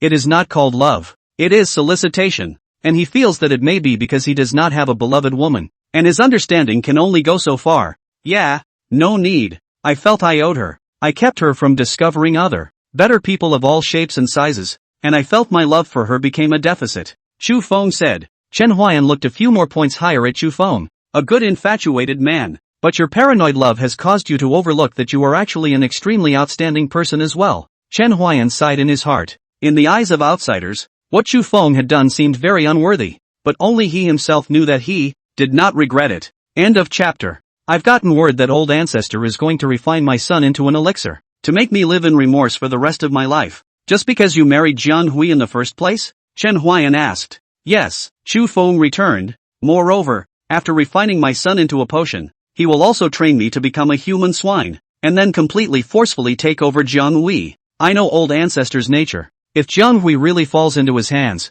she won't have a good ending. So what are you going to do? When Chen Huai'an asked those words, he already knew what Chu Feng was going to do. It was just that he had to ask those words so that Chu Feng would reveal his purpose. I wanted to kill the old ancestor so that the mother and child would be safe. So, I want you to help me, Chu Feng said. And for the first time, his eyes brought begging with them. It wasn't obvious, but it was there. How? Chen Huai'an asked. While I'm fighting the old ancestor. Don't let the rest of the Chu clan come over to disturb us. Don't you hurt their lives. Let me fight the old ancestor in peace. I'm confident that I can kill the old ancestor. I know it's hard. If Brother Chen doesn't want to do it, I won't be reluctant. Could be, Chen Huai'an said. He didn't ask Jiang Hui and Chu Tian what to do next, because with Chu Feng's nature, he must have arranged it long ago. Brother Chen, I know that you are not a very human being. Among the people I know, there is no one who can eat or drink nothing for 3 months and still maintain normal vital characteristics, and there is no one who can rely on blowing a tune to recover their memories. So I trust you to do what you promised me. Aha! When do you plan to act? Chen Huai'an asked. Tonight, Chu Feng said. He looked at Chen Huai'an. The meaning in his eyes was obvious, and Chen Huai'an understood. So, you're waiting for me to get my memory back, and I get the feeling you think I'm going to help you. Yes, Chu Feng acknowledged Chen Huai'an's statement, and he did think so. In my study, there are 2 pouches. Please give them to my son. The red one, to Jiang Hui. Aha! After that, you will send them out of the city and head north. There is a village. You will send them there, and after that, someone will send them to the great Yuan dynasty. When Chu Feng finished speaking, he looked at Chen Huai'an and waited for him to speak. Aha! Those books, however, are merely a means for you to confuse the Chu family. In that case, do you still want to keep them? Chen Huai'an asked. Ha ha ha, just leave it to them and nail them to the pillar of shame. After Chu Feng finished speaking he then said, I'll leave the next matter to you. I'm leaving. Chu Feng was about to leave when he finished speaking, but Chen Huai'an suddenly called out to him and said, the wine is not yet finished. Drink! After Chu Feng left, Chen Huai'an came to his study and found the 2 brocades. Then he went to find Chu Tian. Uncertainly Chu Tian asked Chen Huai'an what the situation was. Chen Huai'an did not say much, and directly made a move to knock him out. Chen Huai'an went to find Jiang Hui. She was about to go out. Looking at the direction where Chu Feng lived, it seems that Chu Feng called her temporarily. Otherwise she wouldn't have come back today. Chen Huai'an jumped behind her and knocked her out with a slap before she could react. Afterward, Chen Huai'an took Chu Tian and Jiang Hui away, and everything went according to Chu Feng's plan. At this moment, Chu Feng was gently sharpening his sword, and every time he sharpened his sword, there would be a miso sound. His sword became sharper and sharper, and his aura also changed along with the sword. It's time to go. Chu Feng carried his sword, the breeze under his feet floated, and he walked step by step. 1 section of true qi, 1 section of true qi, 1 section of true qi, Zongshi, and every step he took, it seemed like a very small step, but it crossed a great distance. Finally, he arrived in front of the Chu clan's oldest ancestor, Chu Kong's residence, and his aura stopped at the realm of the 9th stage of the patriarchal masters. Chu Kong's strength was only at the 9th stage of the patriarchal masters. Chu Feng looked at Chu Kong's room, where a faint light was still on, and under that light, there were 2 figures entwined. Chu Feng looked at the room. A sword slashed out, carrying sword qi, and Chu Kong's room was instantly split in half. The Chu family's unfilial grandson, Chu Feng, respectfully invites the Chu family's old ancestor to his death. When Chu Kong heard Chu Feng's voice, he was shocked. He hurriedly got up and put on his clothes and appeared in front of Chu Feng. Shocked anger gradually surfaced on his face. Good you Chu Feng, how dare you kill your ancestor? Chu Feng did not say anything. He pointed his sword at Chu Kong. His meaning was obvious. He was going to, today, kill his ancestor. Chu Kong felt the aura on Chu Feng's body and could not help but be shocked. In his impression, Chu Feng had not practiced martial arts for how many years? How could he have the strength of a grandmaster ninth stage? When did you get to the ninth stage of patriarch? Chu Kong was surprised in his disbelief. He really couldn't figure out when a Chu Feng who hadn't practiced martial arts for 8 years had raised his realm to the ninth stage of the sovereign master. Chu Feng did not speak as he walked towards Chu Kong, each step bringing great pressure to Chu Kong. Hoof! Chu Kong snorted coldly. The strength of the ninth stage of the patriarchal master erupted in him. I am namely your old ancestor, and I am also the one who will take your life today. After he finished rushing towards Chu Feng also rushed towards him. The two of them fought furiously, and the Chu family instantly lit up like day. The Chu family wondered what was happening. What's going on here? Not good. It's the direction of the old ancestor. Hurry! Some Chu family members saw that it was the direction of the old ancestor, and immediately suspected that the old ancestor had been assassinated, greeting the Chu family members to head there. Hurry! Nothing can happen to old ancestor, a Chu family member shouted out. And suddenly, a section of flute sounded, which was extraordinarily clear even though it was in the midst of the noisy crowd. Gentlemen, may I have your attention? Chen Huai'an stopped playing the song and said to those Chu family members, Who are you? He's the blind man who lives in Chu Feng's house. Don't bother. Along with those words, they understood who was fighting the old ancestor, and they wondered why Chu Feng dared to swing his sword at the old ancestor. Quickly leave. In case something happens to old ancestor, that's a consequence we can't afford. Chen Huai'an amnesia. These 3 years his epileptic laughter actually did not have a seizure. Otherwise, it is necessary to add another lunatic. Chen Huai'an believes that the reason he hasn't had seizures of epileptic laughter in the past 3 years is because the former treatment degree was used to maintain his vital signs. You guys can't get through, Chen Huai'an said, his voice light, but undeniable. A blind man wants to stop us? Someone said with disdain. Chen Huai'an just laughed at this. Everyone charge! Save old ancestor! That Chu family member shouted.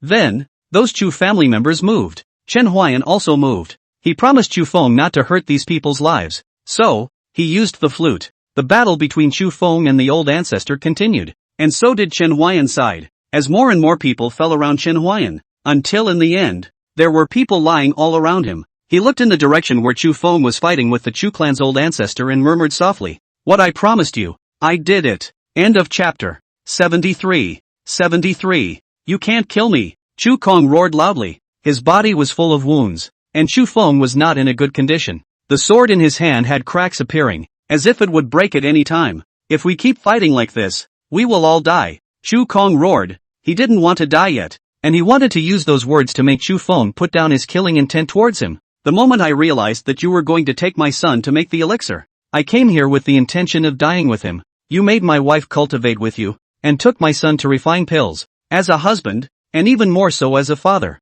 I won't allow these things to happen anymore. You're crazy. You're really crazy. Chu Kong had no will to fight at this time. He didn't want to die yet, but Chu Feng had come with a death wish. If he fought any longer, he would really die. Today, please ask the old ancestor to die. As Chu Feng said that, the aura on his body climbed once again, arriving at the 10th stage of the sovereign master. Furthermore, there were vague signs of another breakthrough. No, you can't do that. Chu Kong's tone was panicked. At this moment, he was really scared. He was afraid of dying. He was the Chu clan's oldest ancestor. He hadn't lived enough. How could he die? Chu Kong did not expect that Chu Feng's martial arts attainments would be so deep that it had already surpassed him. He was clear that Chu Feng was this burning lifespan. But so what? As long as he pulled on him, Chu Feng was not at a disadvantage. Chu Feng did not return him. His figure moved, and his figure gradually enlarged in Chu Kong's eyes. He was terrified. He wanted to counterattack, but he realized that he couldn't take a step. Chu Feng's aura of the 10th stage of the patriarch locked onto him, and the fear of death made him lose the ability to think. Greetings, elder ancestor. Ka Chao. Sword. Broken. Chu Feng sat helplessly on the ground and looked at the sky. At this moment, the sky was white with fish maw, and the rising sun shed its golden splendor. Chu Feng bathed in it, a faint smile on the corner of his mouth. Slowly, he gently closed his eyes, and that short sword, still held tightly in his hand. Chen Huai'an blew on Wuji and walked towards Chu Feng. Wuji, perhaps this choice is your way back. Chen Huai'an picked up Chu Feng's body and left. No one knew where Chen Huai'an had gone. Chen Huai'an and Lao Niu left Juhua County, taking Chu Feng's corpse with them. Chen Huai'an came to the top of a mountain, which was far away from Juhua County. The scenery here is good. I'm sure you'd like to see it as well. Chen Huai'an did not erect a monument to him here even if it was far away. There was a possibility that the Chu family could find it, so he did not erect a monument. Chen Huai'an promised Chu Feng because of the 3 years of care. but according to his nature, even without those 3 years of care, he would still choose to help him because Chu Feng was too pitiful. It's a pity I don't have my homemade peach blossom brew. Otherwise, I would have sprinkled it on you. Chen Huai'an glanced at Chu Feng's grave, picked up his flute, and played Wuji. After the song, Brother Chu, good day. He turned and walked away. He walked up to the old cow and said, come on old cow,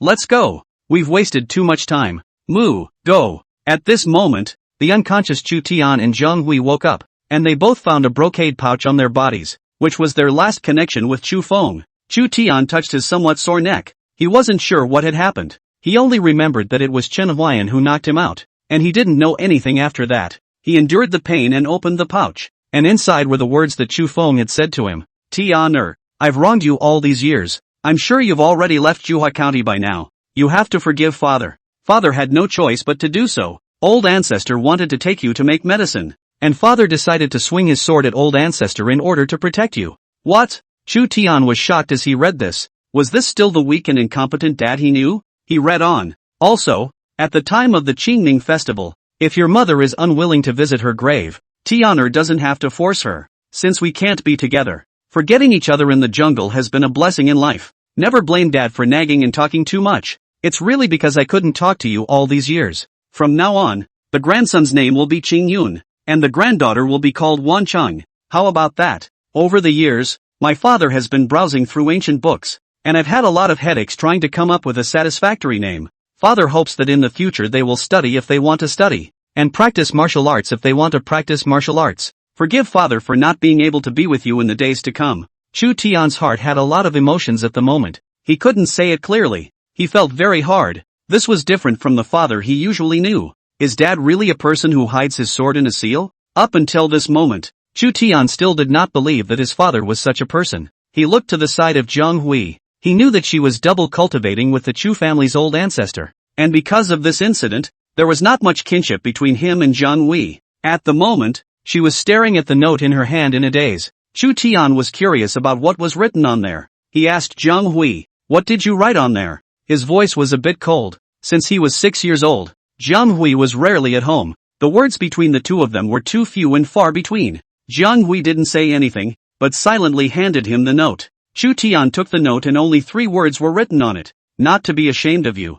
Yes, Chu Feng, who has been infatuated with her all his life. When did he lose her? You're sorry dad, Chu Tian said. I know. Zhang Hui uttered these words with little hesitation. After that, the two didn't speak again, and they remained silent until they reached the territory of the Great Yuan dynasty. Later, they chose to settle in Longchang County because there was a good official here. Chen Huai'an and Lao Niu came to the neighboring county of Juhua County. Although it is a neighboring county, but the two counties are very far from each other, and the Chu family could not find them. Chen Huai'an and Old Ox walked down the street. I still like the smell of fireworks, Chen Huai'an said to the Old Ox. After 12 years of slumber and 3 years of amnesia, it had been a long time since he had walked around like this. Mother, do you feel sad when you lose a penny? A little girl held by a richly dressed woman beside Chen Huai'an asked her mother. Not too sad, the little girl's mother patiently returned. So are you sad? The little girl then asked. Not too sad. Then will you give me a penny? A puzzled look appeared on the little girl's mother's face as she asked. What do you want a penny for? I want to buy a candy. The little girl smiled and said to her mother. You've lost a penny, and you're not upset or sad, so buy me a candy and I can be happy for a long time. You give me a penny, and when I grow up, I'll buy you lots and lots of candy, the little girl said, and her mother was amused by her. Please, please, please, please, give me a penny, the little girl said. Her mother finally failed to resist the little girl's attack, promised to buy her candy. As Chen Huai'an listened to their conversation, a smile couldn't help but appear at the corner of his mouth. I'm still enjoying the earthly splendor. End of chapter. Old Ox, where did you put that strand of hair? Chen Huai'an asked the Old Ox. He had promised that grandmother before, and since he had done so, he would make sure to relay the message. He had been delayed in this matter before because he was in a coma and had lost his memory, and then he had helped Chu Feng, so this matter had not been done in time. Moo, in the package on my back. Chen Huai'an took that parcel from the Old Ox, and there was a book inside, which was some of the things it had written over the past 12 years. Chen Huai'an took out the strand of hair and then flipped out the book. Chen Huai'an sat on the back of the Old Ox and read with interest what the Old Ox had written. It didn't take long for Chen Huai'an to finish reading. Old Ox, it's been 12 years of hard work for you. Moo, I want to eat Uncle Ernie. Ha ha ha, I'll be sure to let you have your fill sometime. I don't know whether it was because the old ox had stayed with Chen Huai'an for a long time, or because the old ox was not an unusual ox in the first place. The old ox had followed Chen Huai'an for about 16 years now, and there was no trace of old age, and it was still in the prime of its life. Looks like I won't be so lonely after all, Chen Huai'an said in his mind as he cast a spell and the strand of hair glowed with a golden color, then stood upright and flew in the air. Chen Huai'an looked at the strand of hair and made a sword-pointing gesture. The strand of hair instantly moved and flew forward. The corners of Chen Huai'an's mouth rose slightly. It seems that person is still alive, Chen Huai'an said in his heart. Come on, old cow. Moo, go. This time, with the hair leading the way, Chen Huai'an and the old ox didn't get lost, but before that, they had to pass through a river, and they had to go down the river to get to where they were going. Chen Huai'an still had the money his senior brother had given him on him, more than enough for a ferry, but with the addition of the old ox, there might be a price increase. Chen Huai walked up to a merchant ship and asked if he could give them a ride. At first, the merchant ship owner refused, but Chen Huai'an gave too much, and in the end, he and the old ox used 80 cents to get on the ship. It was a good thing that this place was not far from where they were going to be, otherwise it would have been more than 81. But of course, there was the case of Chen Huai'an being ripped off. Chen Huai'an and the old ox got on the boat, and within a short time, the boat set off, expecting to arrive in a day. Chen Huai'an stood on the board of the boat. At this moment it was already dark. The wind from the river brushed his face. Chen Huai'an's heart was full of emotions for a moment. It was as if it was the first time he felt the wind from the river. It's not that different, Chen Huai'an muttered in his mind. The old ox was lying beside it. It was not that it did not want to find the wind of this river. It was just that it had taken a boat ride for once, and it was a bit uncomfortable. Have you heard? This river. There's a big demon. There was an old man who said to the people around him, and in that candlelight, his colorful appearance was reflected, as if he had really seen that great demon. Old man, what kind of great demon can there be? It's hard to believe that it will still eat us? A young man snickered. He didn't believe there were any great demons in the river. If there were, how could these people still dare to get on the boat to cross the river? Yeah, I've been back and forth on this river 3 times now, and I've never encountered any big demons, so you can't be fooled, old man. Even though those people said so, that old man's expression still did not change much. Young people, you did not see does not mean there is no. It is said that the great demon recently do not know why. Suddenly the temperament has become extremely violent, not moving to appear to hurt people, and even. The old man paused when he said this, and his pause immediately attracted the curiosity of the others. Even what? Yeah, why don't you tell us? Don't whet our appetites. In the candlelight, the old man made a gesture of silence, and when those on board saw his gesture, they all ceased to speak, and waited in silence for what he would say. The old man, seeing that all the people on the boat had stopped talking, coughed lightly and said, "That great demon, it will eat people." The crowd sighed when they heard this, and some of them waved their hands and said, "What did you expect, old man? Where did you hear this? And would you believe it yourself?" That's all I have to say, believe it or not. Chen Huai'an quietly listened to their words. He was a little interested. Usually this kind will not be empty, so the probability is there. Will it be a demon like the river god? Chen Huai'an said in his mind. He did have some interest in this so-called great demon. It's not that I'm talking about you, old man. If there really is a great demon, you tell it to come out, and if it does come out, I'm willing to jump into its mouth myself. When that old man heard this, he hurriedly covered his mouth. This is not something you can say, in case it really comes out. The people on this boat may not want to go back alive. Just after that old man finished his words, the originally calm and unruffled river surface instantly became windy, and the boat swayed because of it, as if it would be overturned by the raging river surface at any time. It's over. It's over. It's really coming. The old man clutched his head and looked at the rippling river with horrified eyes. No way. There really is. Along with his words, a large python spitting a letter surfaced, and on its body was ring after ring of red pox that looked creepy as hell. Moo, there's red pox that's growing sick. You be careful. Got it. Chen Huai'an replied back. His ear turned sideways to the large demon, listening to its movements. That great demon's eyes were red. Its body size was huge, and it made people feel an unrivaled pressure just by standing there. The people on the boat were so scared by this big demon that they couldn't move. They didn't expect that there was really a big demon and it looked ferocious. It's over. It's really over. 2 dogs, is it coming at you? Jump in its mouth and save our lives. Someone said to the one who had just said that he had volunteered to jump into the mouth of the great demon. You guys can't live if I die. Look at that big demon's eyes. It's like looking at food. You've got more meat. You go first, maybe one of you it'll be full. They looked at the big demon and shivered. All of them wanted to push the others out and beg for their own safety, but the big demon didn't seem to intend to let them go, its gloomy eyes looking at them dead on. Wow! The river surged, and the python's body moved, and the gale that rolled up blew out the candles, and I don't know who cried out, "Somebody save us!" As soon as his words fell, they heard the sound of a splash and a great splash on the surface of the river, after which the river returned to calm. After a long time, the crowd relighted the candles in shock. You looked at me. I looked at you. No one dared to move. Which one of you is going to take a look? I don't know who came up with this, but they all excused themselves from each other, and none of them dared to go up and look.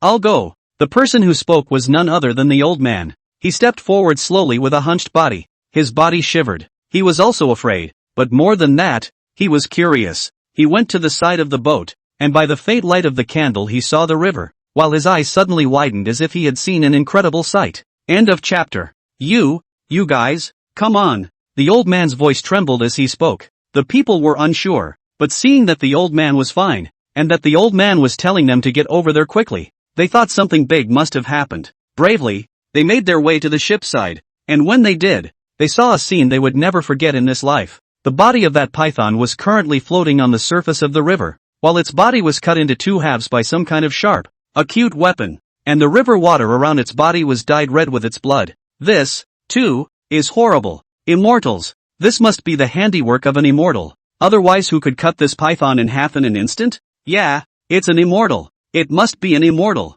As they spoke, they knelt down on the board of the ship and bowed down toward the python's corpse. They were thanking the immortals, unaware that the immortals they were thanking were standing by, listening to their pious thanks. I have a flaw in this person, and that is doing good deeds without leaving a name. Chen Huai'an sat beside the old ox as he smiled and said to the old ox on the side. The people on the shipboard were all kneeling down to worship that so-called immortal. Chen Huai'an sat on the sidelines without making a move, which naturally caught their attention. Why don't you worship? Some people asked. They think Chen Huai'an's behavior blasphemy immortal. That is the immortal who saved them. If this is not kneeling, then in the future other immortals know. Do not save them how to do? My heart. No respect for God. Chen Huai'an's words were obvious. He did not honor that so-called immortal because he did not believe that there was such an existence. Disrespect the immortals and you'll lose their blessing. The man continued, but the others looked at Chen Huai'an and listened to what he said, gradually realizing that something was wrong. Did you guys notice that he never said a word when we were discussing the great demon before?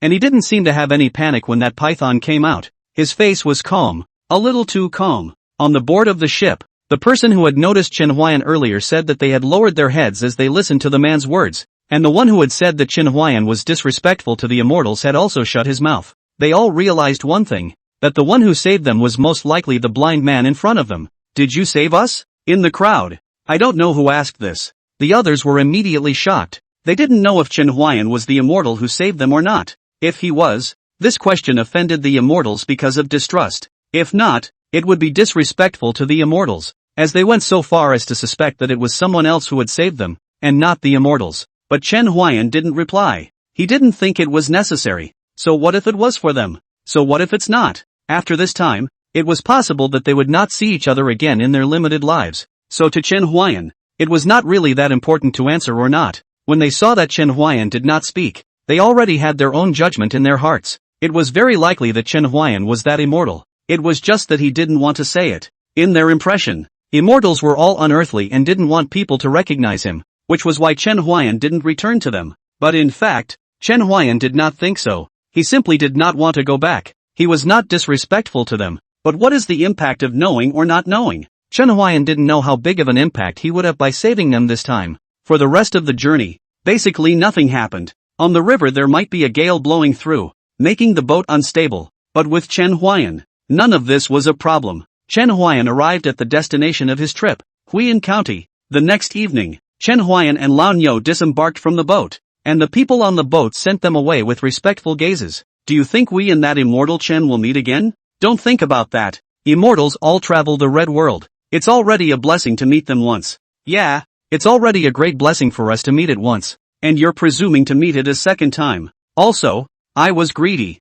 They were talking about Chen Huai'an, and Chen Huai'an with his extraordinary hearing naturally heard their conversation. The corners of his mouth slightly raised. Immortal? I'm not one. He entered the county as he spoke. and with a slight movement of his sword finger, the strand of hair flew out and led them to the grandmother's son. Chen Huai'an and Lao Niu followed the strand of hair, and before long, Chen Huai'an asked Lao Niu with some uncertainty, "Is it really here?" "Moo, this is it." The voice coming from inside made Chen Huai'an really unwilling to believe that it could be here. "Buy it and leave it, buy it and leave it. I bet big. I'm betting on small. Cut the crap. Bet if you want to bet. This is a gambling house, and the son that the old granny longed for is actually in this gambling house. Find out who it is, no matter what. Bring in the word," Chen Huai'an said. He had wanted to bring the old ox in, but it didn't seem realistic. "You wait for me outside." Chen Huai'an found a beef noodle store on the street and ordered 3 bowls of beef noodles for the old ox. The boss thought it was Chen Huai'an who would eat them. When he saw the old ox pick up the bowl,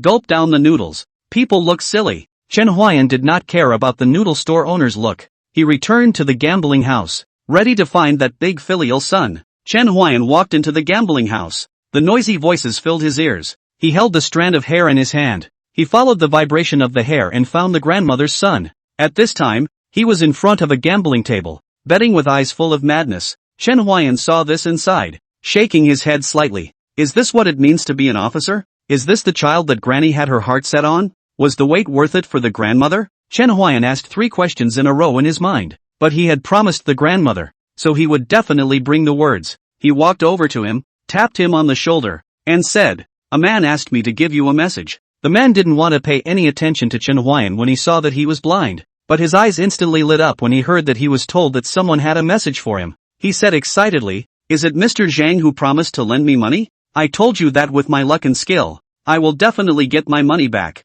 How could he not lend me?" "No." Chen Huai'an's words doused the light in his eyes, and the look on his face instantly became impatient. "Don't come to disturb me if there's nothing going on. I'm busy. Don't you want to know who entrusted me with a message for you?" Chen Huai'an asked. Speak up. Speak up. This grandpa who scores money day in and day out doesn't want to talk much nonsense with you." The man waved his hand, driving Chen Huai'an away like a fly. "Your mother said she missed you." Okay, got it. Don't delay making money. You can go now," the man said without looking up from the gambling table. Chen Huai'an shook his head slightly after hearing this, and when he was about to leave silently, he heard words that shocked even him. End of chapter. 76.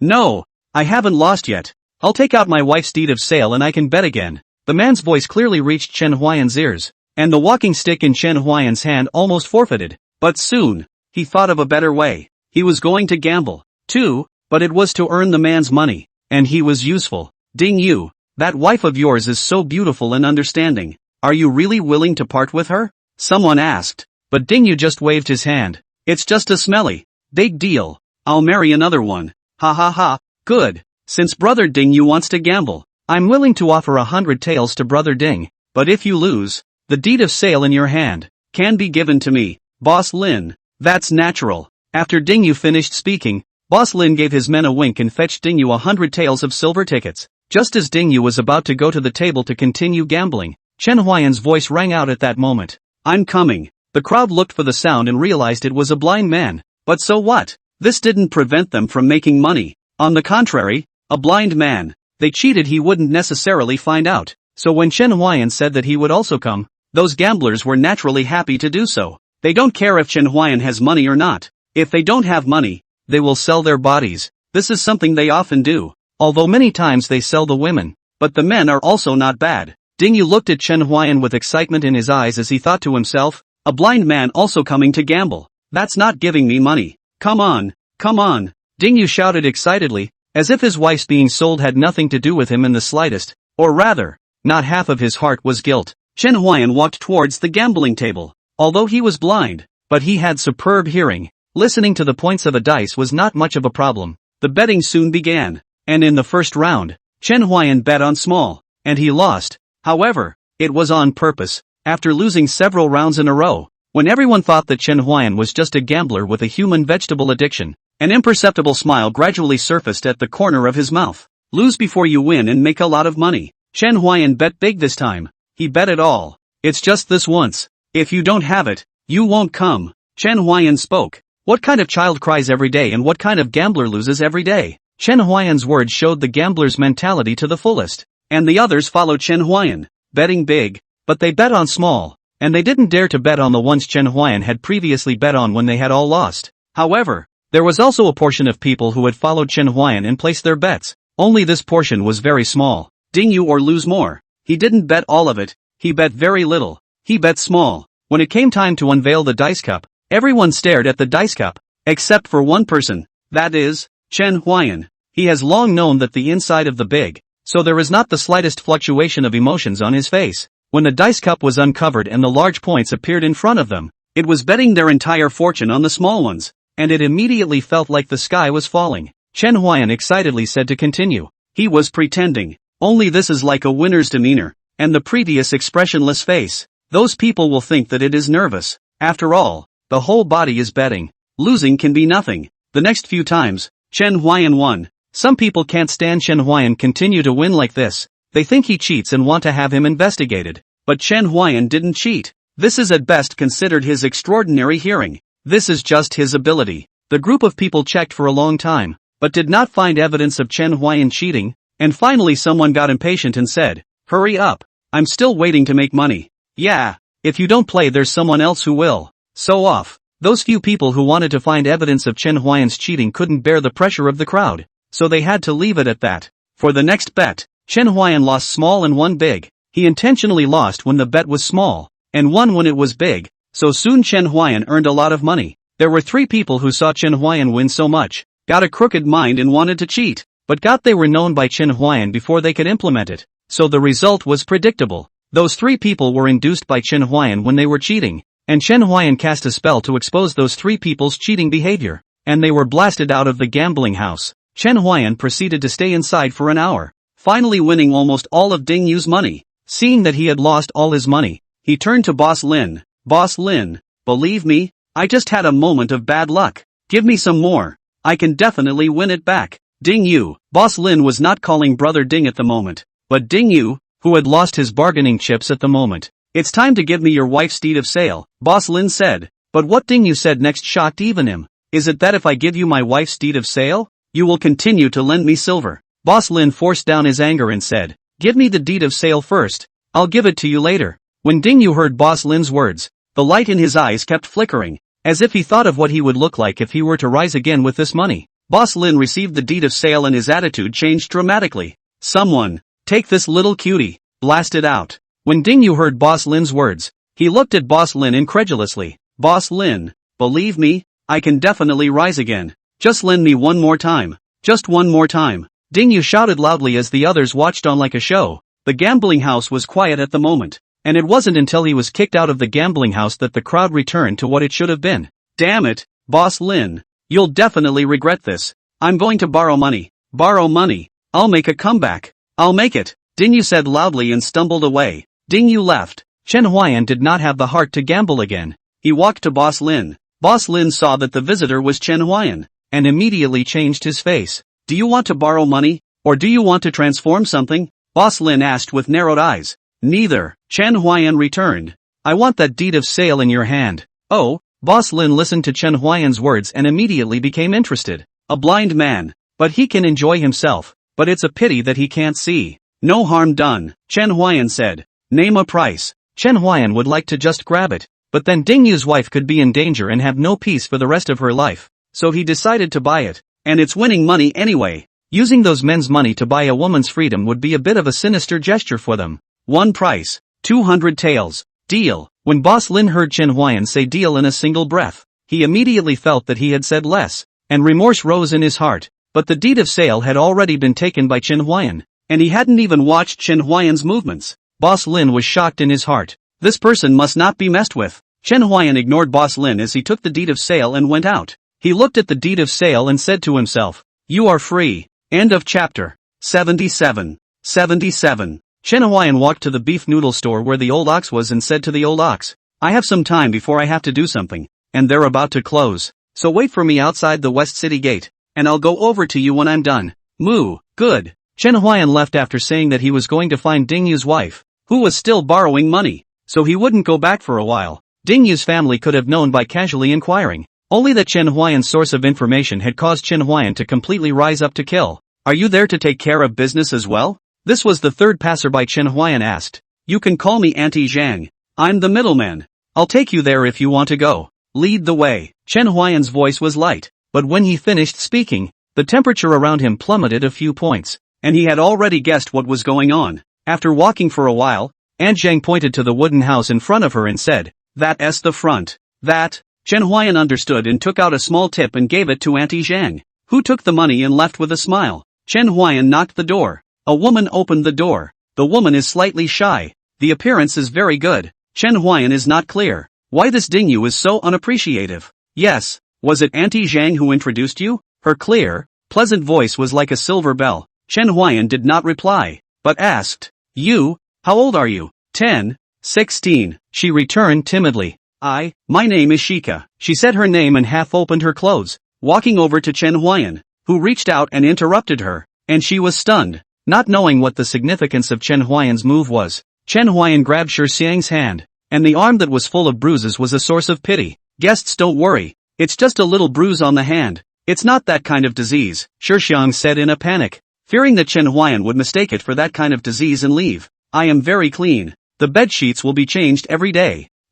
Shi Xiang still wanted to say, but was stopped by Chen Huai'an. "A large area of bruises and blood plus old wounds, but only applying potting ash. Drag it out for a few more days. I am afraid that it will not be as simple as growing red spots." "It's okay, I'm used to it. Guests are like that. And there aren't many nice people like you." Chen Huai'an shook his head slightly as he took out a small medicinal bottle from his pocket, poured out the medicinal liquid and evenly applied it to Shi Xiang's arm, then took out another bottle. "Once a day, in less than 7 days, it will be cured." "I can't accept this." Shi Xiang wanted to refuse, but Chen Huai'an placed the medicine on the table, giving her no room to refuse. "You're the only one at home?" Chen Huai'an asked. He asked this on purpose, just to test Shi Xiang to see if she knew what her husband was doing. "Well, my husband goes looking for things to do every day and doesn't come back until late," Shiorika returned. "Never bump into you doing such things?" Chen Huai'an asked again. Shi Xiang did not answer positively, but said, "If the guest is worried, a different place is fine." Shi Xiang said, lightly ruffling her own hair, and looked at Chen Huai'an,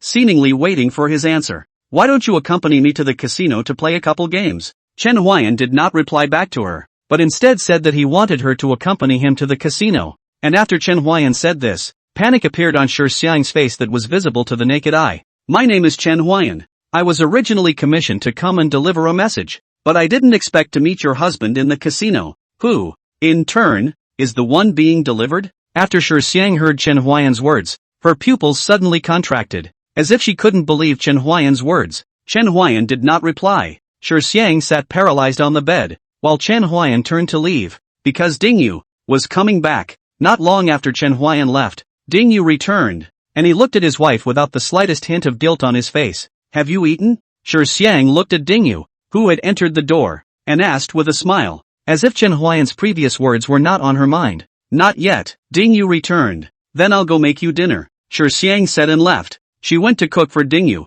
It didn't take long for Shi Xiang's meal to be ready. It just didn't have much meat. Dingyu drank a few mouthfuls of wine. His eyes were slightly red as he looked at Shi Xiang and said, "Daughter-in-law, what should I do? They said that they will cut off my hands and feet if I don't pay back the money. I really have no way out. I might as well die." Shi Xiang didn't say anything as she silently gave Dingyu her food. Dingyu looked at Shi Xiang, seemingly full of sincerity. "I'll never gamble again. I swear." He put his hand on Shioka's shoulder and said, "Once I pay back the money, we can live like we used to." Chen Huai'an sat on the roof of his house and found this somewhat amusing. Could the words of a gambler be believed? Obviously not. Shi Xiang still didn't say anything. She gently rolled up her sleeves and then gave Dingyu food. She wanted to know if he still cared about himself, but Dingyu just took a big bite of his meal, completely not noticing the injury on Shi Xiang's hand. Perhaps at this moment, her heart is desperate, painful. She may know Dingyu is lying to her, or perhaps she does not know.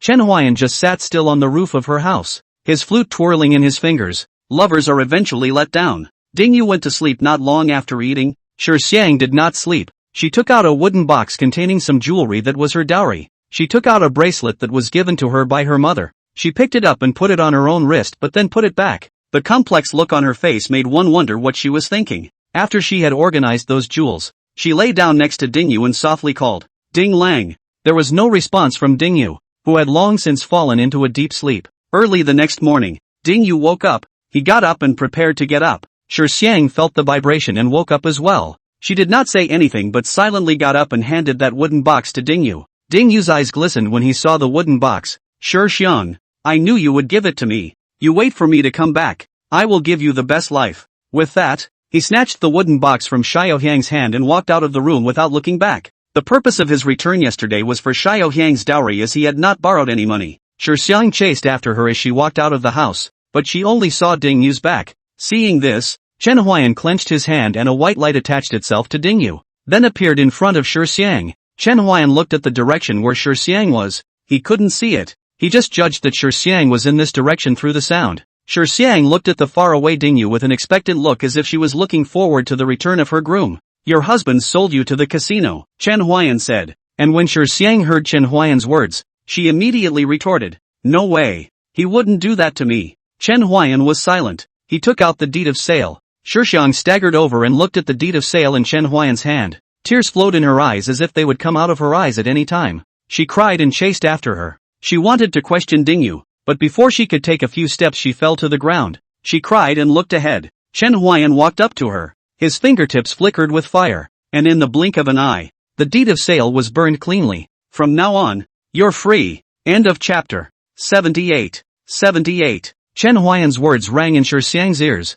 His voice was faint. Sure Xiang looked at Chen Huai'an in a daze, his pupils trembling slightly. You? Why? There's no reason. It's just what I want to do, Chen Huai'an said, and took out 200 taels of silver bills from his bosom. This was the money he won in the gambling house. He took back his share, and he would have no more of the money he won in the gambling house. He had first bought back Xiaoxiang's deed of sale from Boss Lin with 200 taels to get back the money he had wagered at the gambling house, and now he had given Xiaoxiang 200 taels, and he had the same amount of money as when he had come. This 200 taels of silver bills, if you save a little, it can be enough to clothe and feed you for the rest of your life, Chen Huai'an said. But Sure Xiang suddenly knocked heavily on the ground. Many thanks, Immortal Chen. In fact, 200 taels are completely enough to clothe and feed Sure Xiang for the rest of her life, and there is no need to be frugal. But everything is afraid of accidents, which is why Chen Huai'an said so. Chen Huai'an walked over to help Sure Xiang up. No harm done. Go away. Don't stay here anymore.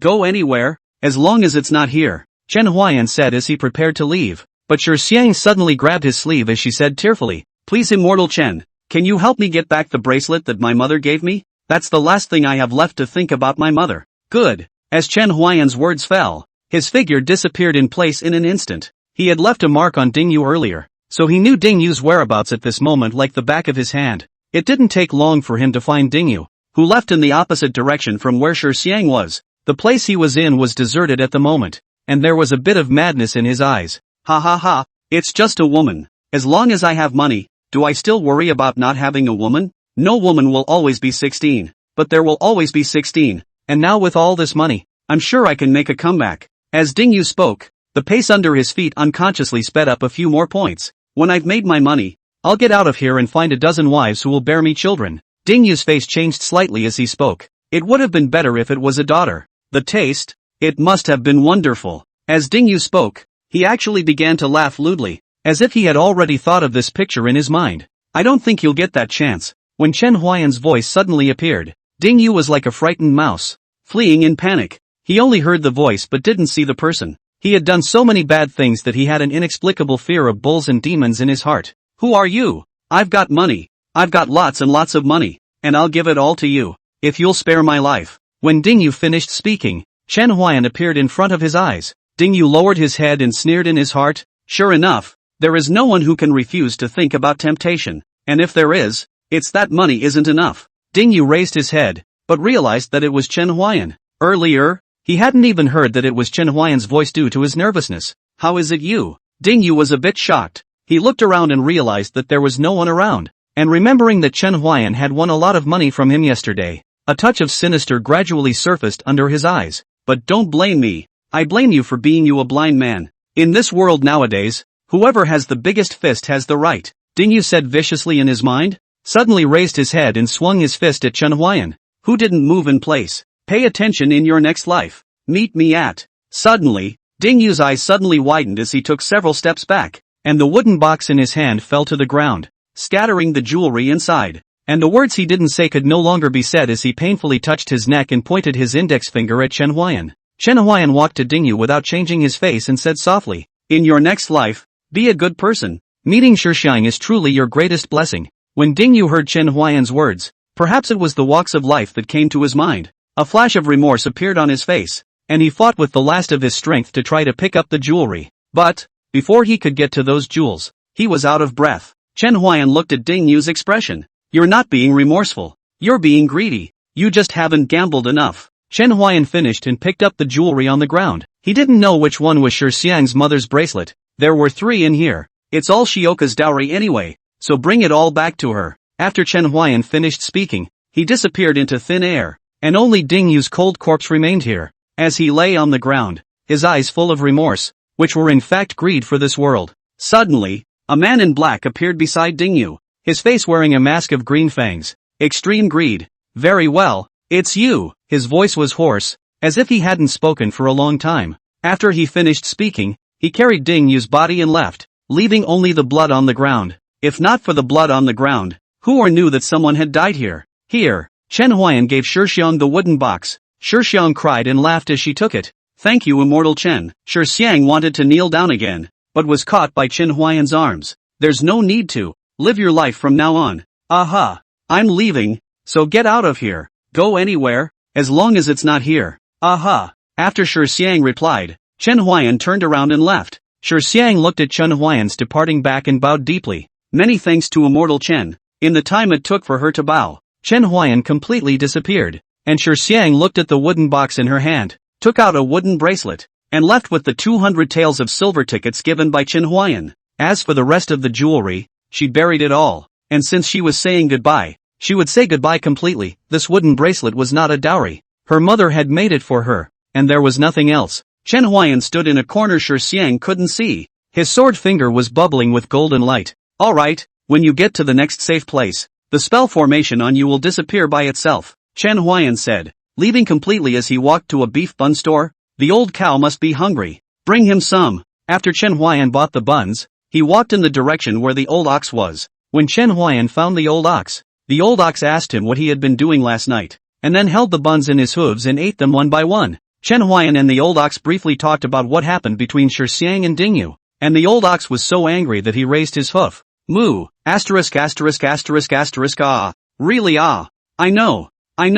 Put your hooves down for a moment. He's already been killed by me." Chen Huai'an said again what Dingyu had said when he left, and when Chen Huai'an finished, he rarely saw shock when the old cow's bovine face. "Moo, is he still human?" "I don't think so," Chen Huai'an returned. "Well, eat up, it's time to go to the next place." "Moo, good." End of chapter. 79. After eating the beef buns, Chen Huai'an and the old ox once again set out on the road. Chen Huai'an could sense that the third elder was getting closer to him through the Shu Mountain technique, and the closer he got, the more worried he became in his heart. 15 years, and I don't know how strong the third elder is now. Right now, he felt that the Zhongshe realm didn't pose much of a threat to him, but the third elder was definitely not in the Zhongshe realm. If he only had the realm of a Zhongshe, how could he possibly serve as the third elder of Mount Shu? The next place is going to be through the forest of beast evil, and after passing through there, it will be closer and closer to the county where the third elder is located, and also closer and closer to the center of the Cloud Sky Imperial dynasty. Don't get lost, old cow. Moo, how could this happen with me around? It is because of you that the probability of this happening is greater. Moo, don't trust me. Right answer. Except there's no reward. Moo, I'll shake you down. When Chen Huai'an heard the old ox's words, he quickly smiled and said, Just kidding, don't take it seriously." Chen Huai'an and old ox spent 3 days arriving at the forest they were going to pass through. The forest of beast evil, which, as one could tell from its name, was infested with demonic beasts. Old bull. Scared? Moo, there should be a second uncle in there for a treat. Chen Huai'an was amused by the old ox's words. It actually didn't consider the dangers that existed inside, but instead thought about second uncle inside. "It's really worthy of you," Chen Huai'an said with a smile as he took out his flute. "Let's go." His words fell, the melody of no return rang out, and one man and one cow went into the forest. In the first 2 days, they didn't encounter any dangers, and from the third day onwards, all kinds of demonic beasts began to attack them. Only, all of them turned into food for Chen Huai'an and the old ox. Day 5. Chen Huai'an expected that he might have to turn around in this forest for about a month, as he had to give the old bull a trial and error. In the evening, Chen Huai'an and the old cow sat by the fire. And the old cow looked at the meat roasting by the fire and couldn't help but let out an exclamation. Moo, fragrant. Here, you keep watch tonight. Moo, no problem. Chen Huai'an had slept in a tree before, but on the night of the third day a snake suddenly came out, and if he hadn't reacted in time, his butt would have suffered. Since then, Chen Huai'an has slept on the ground, next to the fire. Nothing happened this night, but when Chen Huai'an woke up, he realized that the old ox slept even better than he did. I knew that I couldn't rely on letting you keep watch. Chen Huai'an went over and woke up the old ox affectionately. The old cow received a solid kick, and it stood up with eyes full of anger. Moo! Who the hell kicked me? When it saw Chen Huai'an, it knew that it was in the wrong, and the rising flames wilted. Chen Huai'an has been guarding for 2 days and nights, and it has only been guarding for 1 day before it slept over. Moo! I dreamed that my tits came to me and said they had something to discuss. So, Chen Huai'an was exasperated and laughed. 2 milk is it? Believe it or not, I'll let you meet 2 milk. Moo, I'll keep watch tonight and promise not to sleep through it. The old cow hurriedly called out, and only then did Chen Huai'an stop his hand movements. He was just staring the old bull. If he really fought with the old bull, he wouldn't necessarily be able to gain the upper hand. Gone. Where are we heading today? Chen Huai'an asked. The old cow pointed in a direction that was west, toward the depths of the forest. Let's go. Don't delay, Chen Huai'an said. The old ox nodded, and Chen Huai'an jumped onto the old ox's back, and 1 person and 1 ox set off once again. It was early morning at the moment. The sun was rising, and the light was passing through the luxuriant trees. Wisps of light were cast down, as wonderful as paintings outlined by dreamy brushstrokes. Seeing this, Chen Huai'an took out his flute without the slightest hesitation. In this situation, how can I not play a song? Chen Huai'an played his flute. The old ox drove him, and they set off with the morning sun. At noon, Chen Huai'an and the old ox were ready to stop and take a short rest. The unchanging roast, the pot they hadn't taken, and if they had, they might have had a mouthful of soup by now. 2. Should have brought that pot along, Chen Huai'an said as he ate the roasted meat.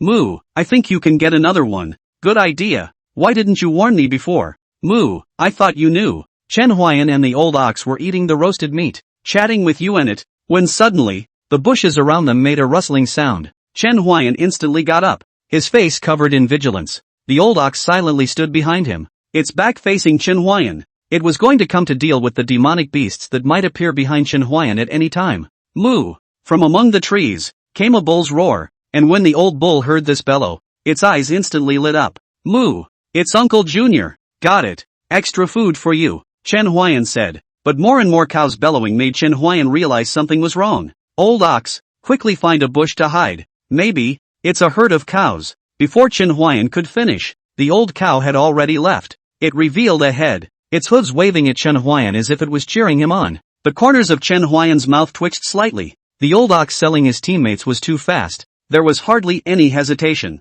With a bellow, 1 black bull after another came out of the woods, white breath coming out of their noses, as if they had been enraged. Difficult to do, Chen Huai'an said in his mind. When he finished his words, those cows had already rushed towards him, only he didn't move. He was ready to wait for those cows to come closer and then tune in on their backs to defuse this crisis. It wasn't that he didn't want to hide, but these cows were obviously rushing towards him and the old cow. Chen Huai'an adhered to the reasoning that it was a blessing that was not a curse, and that it was a curse that could not be avoided. So it was better to harden himself to carry on with this crisis instead of hiding. Those cows will probably leave on their own when they realize they can't hurt him. It's getting closer. It's almost time. Just as Chen Huai'an was about to jump, a voice suddenly appeared in his ears. A woman's voice. Don't move. I'll pull you up. Chen Huai'an? Where did this person come from? Chen Huai'an was both puzzled and shocked in his heart. He hadn't even noticed a hint of when this woman had appeared. Suddenly, feeling a rope tied around his waist, an upward pulling force yanked him up,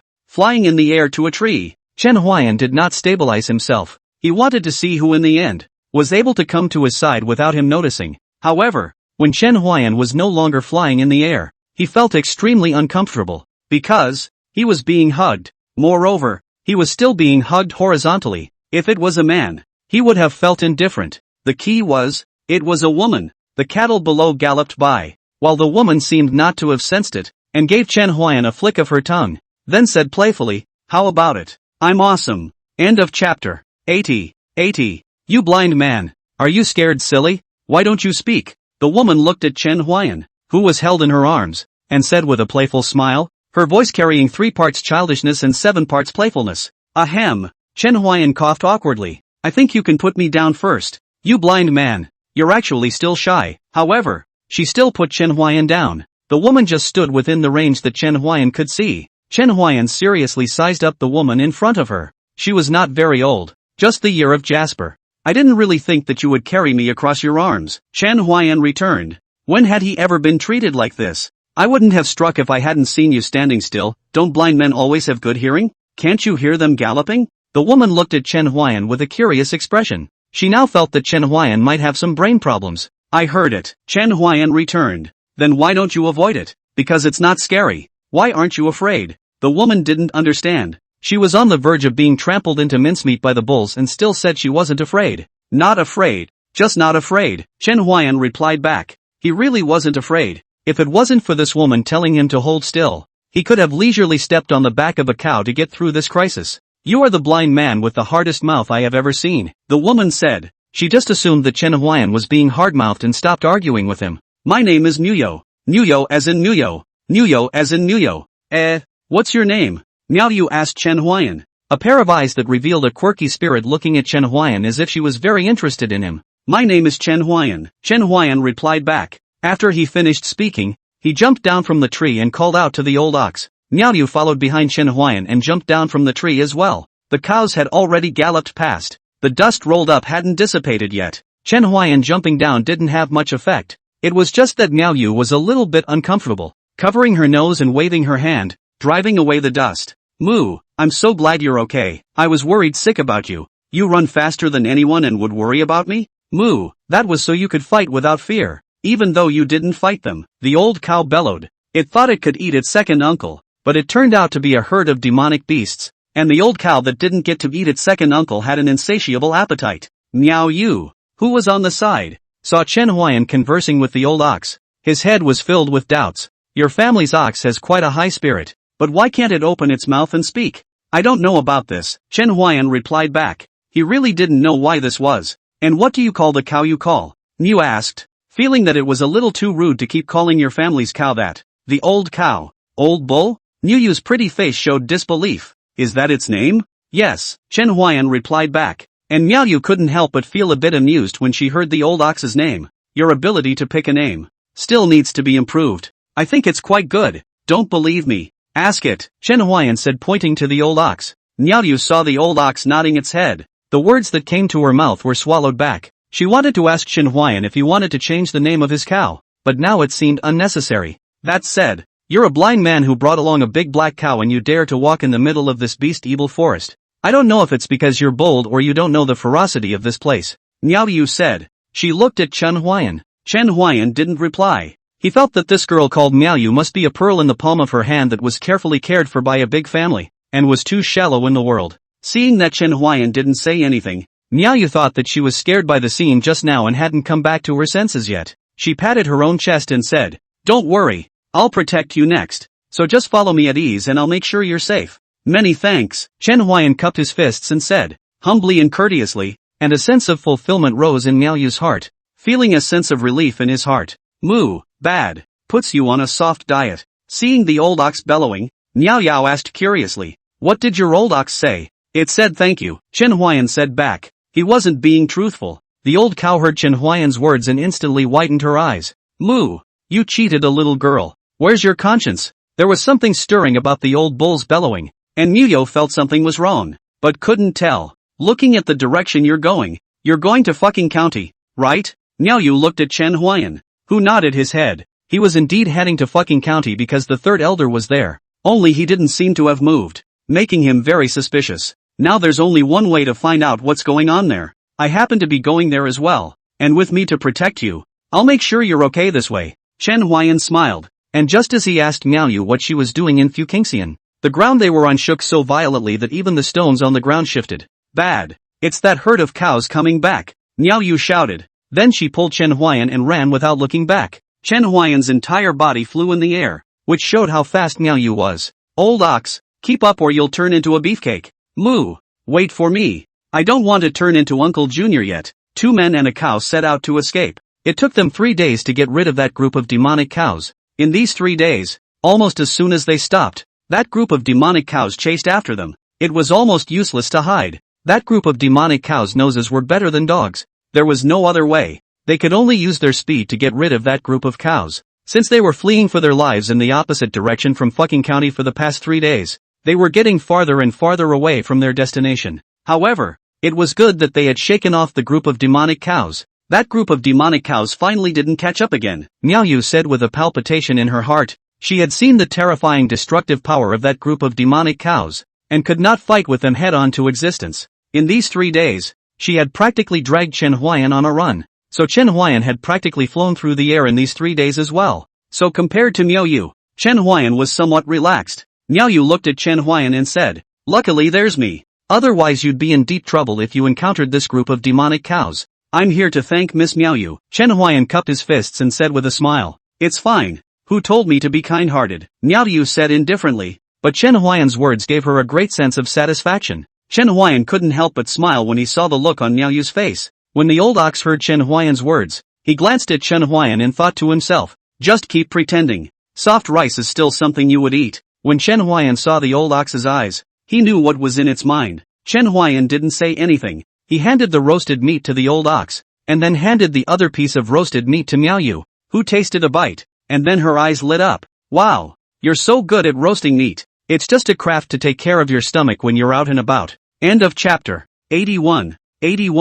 After Miao Yu heard Chen Huai'an's words, her eyes rolled in her sockets. She then said, "I'll protect you on this journey and you'll grill meat for me. What do you think?" "Could be," Chen Huai'an said. He was curious to know how strong Miao Yu was. Judging from Miao Yu's current performance, she should not be his opponent. Chen Huai'an was only estimating that the truth might be the opposite of what he thought, and he didn't dare to jump to conclusions without having actually exchanged hands yet. After finishing the roasted meat, Chen Huai'an took out his flute, and when Miao Yu saw Chen Huai'an take out his flute, she was immediately interested. "I can't see that you know quite a lot. A little bit of craftsmanship that I learned when I had nothing else to do is all," Chen Huai'an replied back. Then he put the flute to his mouth. His fingers relaxed, and the melody of no return echoed through the forest of beastly evil. Miao Yu immersed in the melody of no return. Unknowingly, Chen Huai'an finished blowing a song. Miao Yu feel not enjoyable, clapping his hands to let Chen Huai'an another song. Chen Huai'an will not refuse this. He blew another tune, and at the moment the night was deep and still,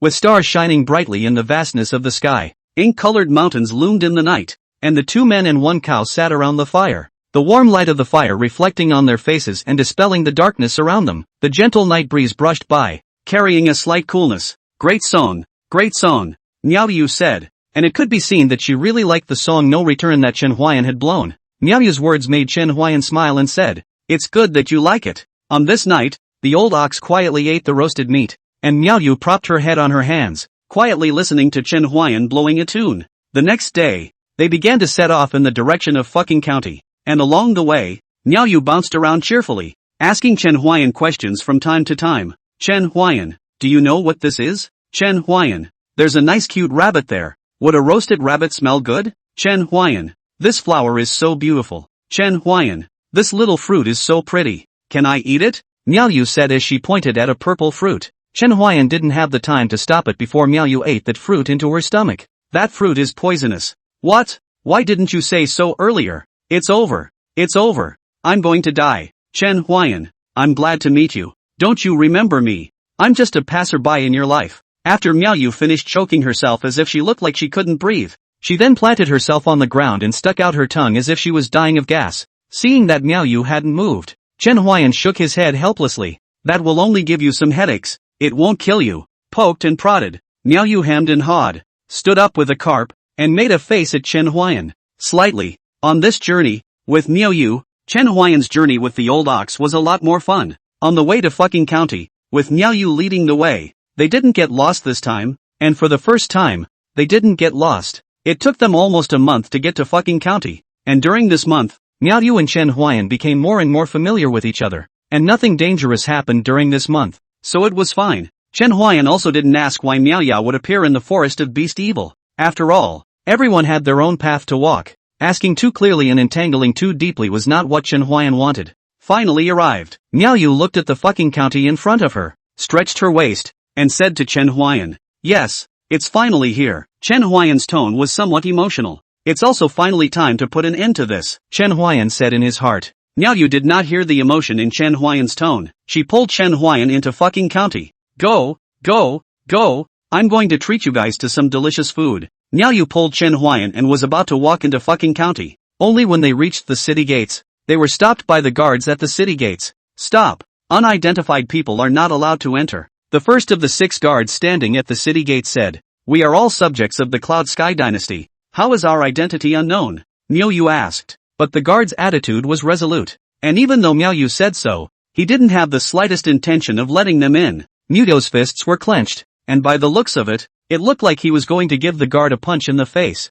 Seeing this, Chen Huai'an hurriedly pulled Miaoyu behind him as he said to the guard, "All of us are subjects of the Cloud Sky Imperial Dynasty, and it wasn't easy for us to make the trip here," Chen Huai'an said and stuffed money into the guard's arms. The guard looked around and realized that no one was looking at him, so he hastily accepted the money Chen Huai'an gave him. "Indeed, it's not easy, since they are all subjects of my Cloud Sky Imperial Dynasty. Let's go in." With a wave of his hand, the guard released Chen Huai'an and Miaoyu and the old ox. When Miao Yao saw Chen Huai'an's maneuver, she couldn't help but widen her eyes. "It can still be like this. Why use force when money can solve things?" Chen Huai'an said with a smile, then led the old ox into the city. Miaoyu listened to Chen Huai'an's words and nodded thoughtfully, then followed Chen Huai'an and the old ox into the city. "What are you guys going to eat?" Miaoyu asked. "I'm telling you guys, there's a tavern here that serves great corned beef." The old cow's eyes lit up when she heard Miaoyu say marinated beef, and she hurriedly called out, "Moo! Second uncle! It's second uncle!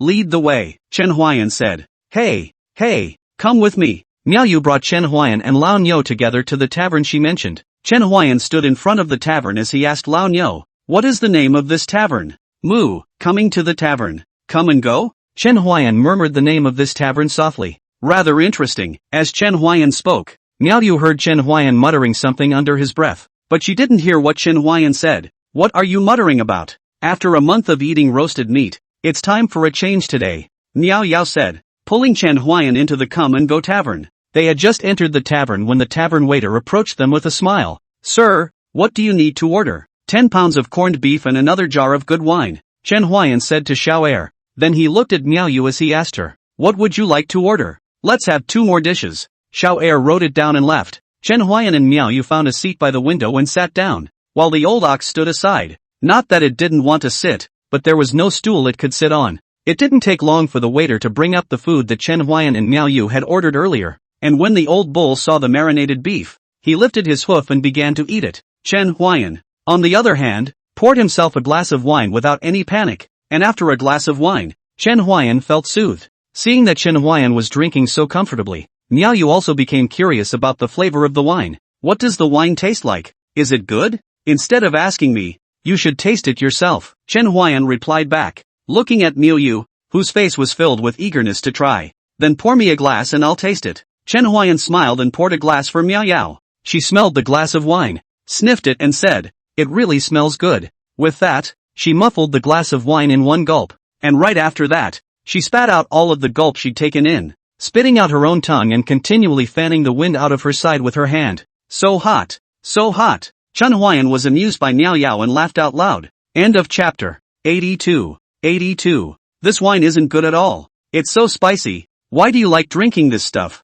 Well, it's hard to tell. Sometimes it's just something I want to drink. It's not good. I'm never touching this stuff again, she said and brought food to her mouth in an attempt to alleviate that taste of alcohol in her mouth. Seeing this, Chen Huai'an just laughed, then poured himself another glass of wine. The old cow, on the other hand, was concentrating on the corned beef. "The world is getting messy now. Who says it isn't? Powerless commoners like us suffer the most. It's still the Empress of the Great Yuan dynasty who manages well. The people live in peace and work happily, and although they are also affected by the war, it's still good overall." Chen Huai'an and Miaoyu were sitting by the window, and there were 4 people who also walked into the Come and Go tavern at this time, their words complaining about their suffering. "Ha, you guys just think about the goodness of other dynasties. If you ask me, we should just join the army and then serve our country and make a great military achievement." The man spoke, his clothes a bit tattered, but his look determined. "Chen Huai'an, look at that person. The others are either saying that they are troublemakers or complaining. He is the only one who wants to go and join the army to serve the country. Kinda has a big ambition." There was some appreciation in Miaoyu's words as she looked at that person with a slightly appreciative gaze. Chen Huai'an did not reply to Miaoyu's words, but poured himself a glass of wine, then said, Those who speak lightly of great righteousness will fall back in the face of battle. Ha! It can't be. Miao Yu was a bit unconvinced by Chen Huai'an's words. After all, the firmness of that man's demeanor was not like an act at all. Then why don't you go join the army yet? Instead, you're still full of righteousness while we're here. As soon as this person's words came out, the person dressed in somewhat tattered clothes, the determined look on his face instantly disappeared and was replaced by a trance. I'm not a bit handicapped and can't go to war, the man said with a stiff upper lip. The others did not return to him, whether he was physically disabled or not. He knew in his own heart, and they knew the man's heart and did not want to return to him. Miao Yu looked at the change in the man's demeanor and was somewhat unable to accept it as she asked Chen Huai'an, "How did you know that he would be this kind of person?" "It's very simple. If he wanted to go join the army, he would have done so long ago. Instead of talking about his great righteousness here, and listen to his footsteps when he walks, they are calm and strong. Not at all like the sound a disabled person makes when walking." Chen Huai'an analyzed for Miao Yu. Then what if he is having problems elsewhere? Miao Yu asked her doubts as she looked at Chen Huai'an, her eyes changing slightly as she felt that Chen Huai'an might be very uncomplicated. Chen Huai'an shook his head slightly when he heard Miao Yu's words. He said that there are problems elsewhere, so he would probably be begging this time instead of showing up at the tavern. This world, after all, is cruel. Maybe he had a skill, but if he had a skill, he wouldn't have said he was going to join the army because it would have gotten him killed. Who wouldn't want to spend the rest of their life in peace when they have a skill? After listening to Chen Huai'an's analysis, Miao Yu's eyes sparkled as she looked at Chen Huai'an. "Wow, you know so much. How can I tell you don't look like a blind man?" "I'm just blind, not brainless." Chen Huai'an's words made Miao Yu a little embarrassed. She turned her gaze to the man from earlier, only to see that he was still talking about his great righteousness, but no one was paying attention to him anymore. Chen Huai'an and Lao Niu and Miao Yu left the tavern after eating, while the man continued to speak of his great righteousness. Seeing this, Miao Yu couldn't help but snicker. That person is also really good at talking. It's almost half an hour. In a chaotic world, this kind of person is very common. It's nothing more than trying to encourage others to join the army, so that they can also make their own safety further guaranteed. For them, it's one person if they can cheat one person. Chen Huai'an's words impressed Miao Yu. "You're too uncomplicated. I now suspect that you're some kind of old demon who ate the elixir to return to his old age." Hearing this, Chen Huai'an returned without a trace of humor. "Do I look like that to you?" Neo returned with little hesitation. "Like." Chen Huai'an is silent. Chen Huai'an and Miao Yu and the old ox walked down the street, secretly casting the shoe mountain technique to look for the third elder's scent, but found that he was in the middle of the palace, and moreover, he had barely moved in the hours that he had been here. Could it be waiting for me to come? But Chen Huai'an quickly dismissed this guess, because the third elder didn't even know where he was right now. And the only reason he could know the third elder's trail was still because Shangguan Yunqi had engraved a small tracing array on his walking stick, or else it would be difficult for him to find it as well. "It seems that I have to stay here temporarily," Chen Huai'an said in his heart, as he looked at Miao Yu and said, "I may have to stay here temporarily for some time. If you have something to do, you can leave first. Are you trying to drive me away?" Miao Yu said, revealing a pitiful look as if there were tears in her eyes. "When did I say that?" Chen Huai'an was puzzled. Sometimes he was quite confused about women's minds. "Not then. I'll follow you then," Miao Yu said, a smile blossoming on her face, and if Chen Huai'an hadn't seen it with his own eyes, it would be hard to believe that a person's face could change so quickly.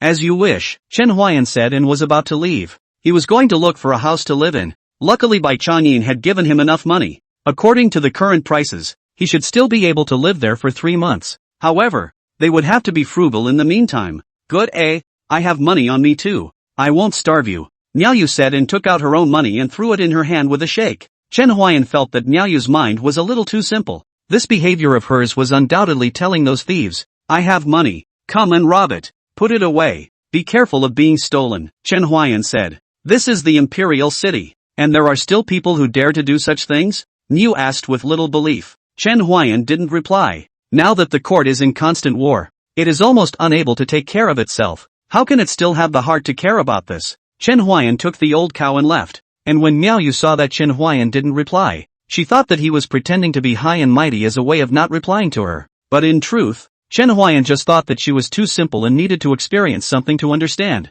and it was useless to say more. Chen Huai'an took the old ox in Miao Yu, and came to a house, and only after asking around did he learn that it was inhabited by a disabled young man who happened to have an empty room, and who survived on the foundation left by his ancestors. Chen Huai'an knocked on the door, and after a while, a young man sitting in a wooden wheelchair opened the door. He smiled and asked, "Are you all here to rent a room?" "Yes, 2 rooms. Yes, please come in, the youth said, leading Chen Huai'an and the others into the house. Chen Huai'an had just entered the house when they saw a big yellow dog run into the youth's arms. Nuanyang, stop it. I'm entertaining guests. End of chapter. 83.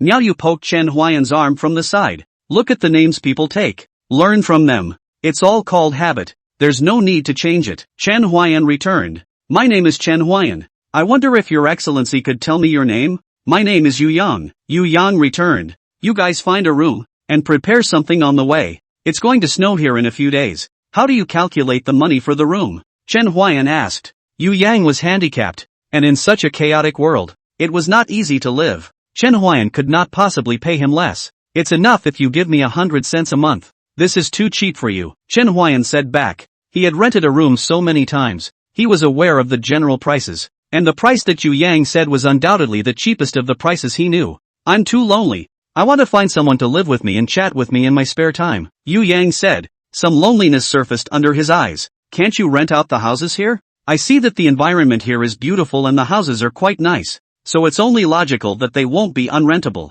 Yu Yang's house was planted with a few osmanthus and magnolias, and in terms of environment, it was better than most houses. Yu Yang sighed and said, there are too few people who are willing to rent the house, and they don't want to rent my house even after they know that I'm a handicapped person. They're afraid that I'll die in the courtyard one day and invite unnecessary trouble for them. Those people are too much. It's not obvious that they are bullying you for being a disabled person, Niao Yu said indignantly. Yu Yang saw the expression on her face and smiled. It's okay, I'm used to it. Why don't you find someone to take care of you? Niao Yu asked. And when Chen Huai'an heard her words, he once again felt that she was very simple. Because he is disabled. Chen Huai'an answered Niao Yu's question for Yu Yang. Just 6 words, revealing information that left Niao Yu dumbfounded. You pick a room, then I'll go out to buy food and prepare dinner, Chen Huai'an said to Niao Yu as he steered away from the topic, not intending to delve any deeper into the subject. I'll choose this one, said Niao Yao, pointing to a room that was leaning against an osmanthus tree, and when you went out, you could see the evergreen osmanthus tree, which was also pleasing to the eyes. Chen Huai'an nodded his head. He chose a room opposite the door to Miao Yao. Then he went out the door. There was a grass hut here. The old ox wasn't bad for a place to live. And the old ox wasn't afraid of the cold. So whether there was a house or not wasn't that important to it. After Chen Huai'an left, Niao Yu and Yu Yang chatted for a few moments before returning to their room. Nuanyang, Yu Yang lightly called out, and the big yellow dog called Nuanyang pounced on his arms at once, constantly licking his face. Yu Yang was amused by Nuanyang. Alright, Nuanyang, let's go back to the house as well. Woof woof. Chen Huai'an was on the street buying groceries when he noticed a familiar aura. It's been 15 years. I wonder how you'll feel when you realize I lied to you, Chen Huai'an said in his heart and followed the man, only to see that the man looked very cautious and kept turning left and right in the streets and alleys, seemingly getting rid of someone. Chen Huai'an was very sure that the man hadn't noticed him. Kinda cautious. The man came to the end of an alley. He looked around and after realizing that no one was there, he crossed that alley in one go, with Chen Huai'an following closely behind. The man didn't stop after crossing the alley, but continued walking until he was out of the city and came to a small wooden hut, and as he was about to enter the hut, Chen Huai'an's voice rang out behind him. Long time no see, Master Tiger. Master Tiger's pupils shook. This voice was more than familiar to him, even though he hadn't heard it for 15 years. Yes, that lord? No need to call me lord. My name is Chen Huai'an, Chen Huai'an said. Master Tiger turned around. Chen Huai'an smiled slightly when he saw him. Greetings, my lord. Master Tiger finished and prepared to kneel down, but he was helped up by Chen Huai'an, and that half-bent waist was stiffly righted by Chen Huai'an. Actually, you should have realized I lied to you. Master Tiger scratched his head and said, go inside and talk. Chen Huai'an followed Master Tiger into the house. Chen Huai'an didn't think that Master Tiger could do anything to him in this place. Moreover, he could feel that Master Tiger didn't have any malice towards him. Chen Huai'an and Master Tiger sat in the cabin. Master Tiger poured Chen Huai'an a bowl of water. He said, at first I hated you very much in my heart now. I felt that you deprived me of my freedom. Chen Huai'an couldn't help but laugh a little when he heard Master Tiger's words. What about now? Where are these emotions now? Master Tiger waved his hand, full of concern. Back then, when I traveled between the Cloud Sky Imperial Dynasty and the Great Yuan Imperial Dynasty, it could be considered extremely dangerous. There were also some of my brothers and sisters who almost perished, and the 300 or so people who went to the Great Yuan Dynasty in the first place have basically become the Great Yuan Dynasty's people now. When Chen Huai'an heard this, He immediately became interested. Oh, why is that? Chen Huai'an asked. The Empress of the Great Yuan dynasty is really a good emperor. Her policies are almost always in consideration of the people, which is almost unseen in the Cloudy Heaven dynasty. And, under her rule, I seem to see the future, a future where the world is at peace, and the people live in peace and contentment. Very high praise, Chen Huai'an said. His words were not false.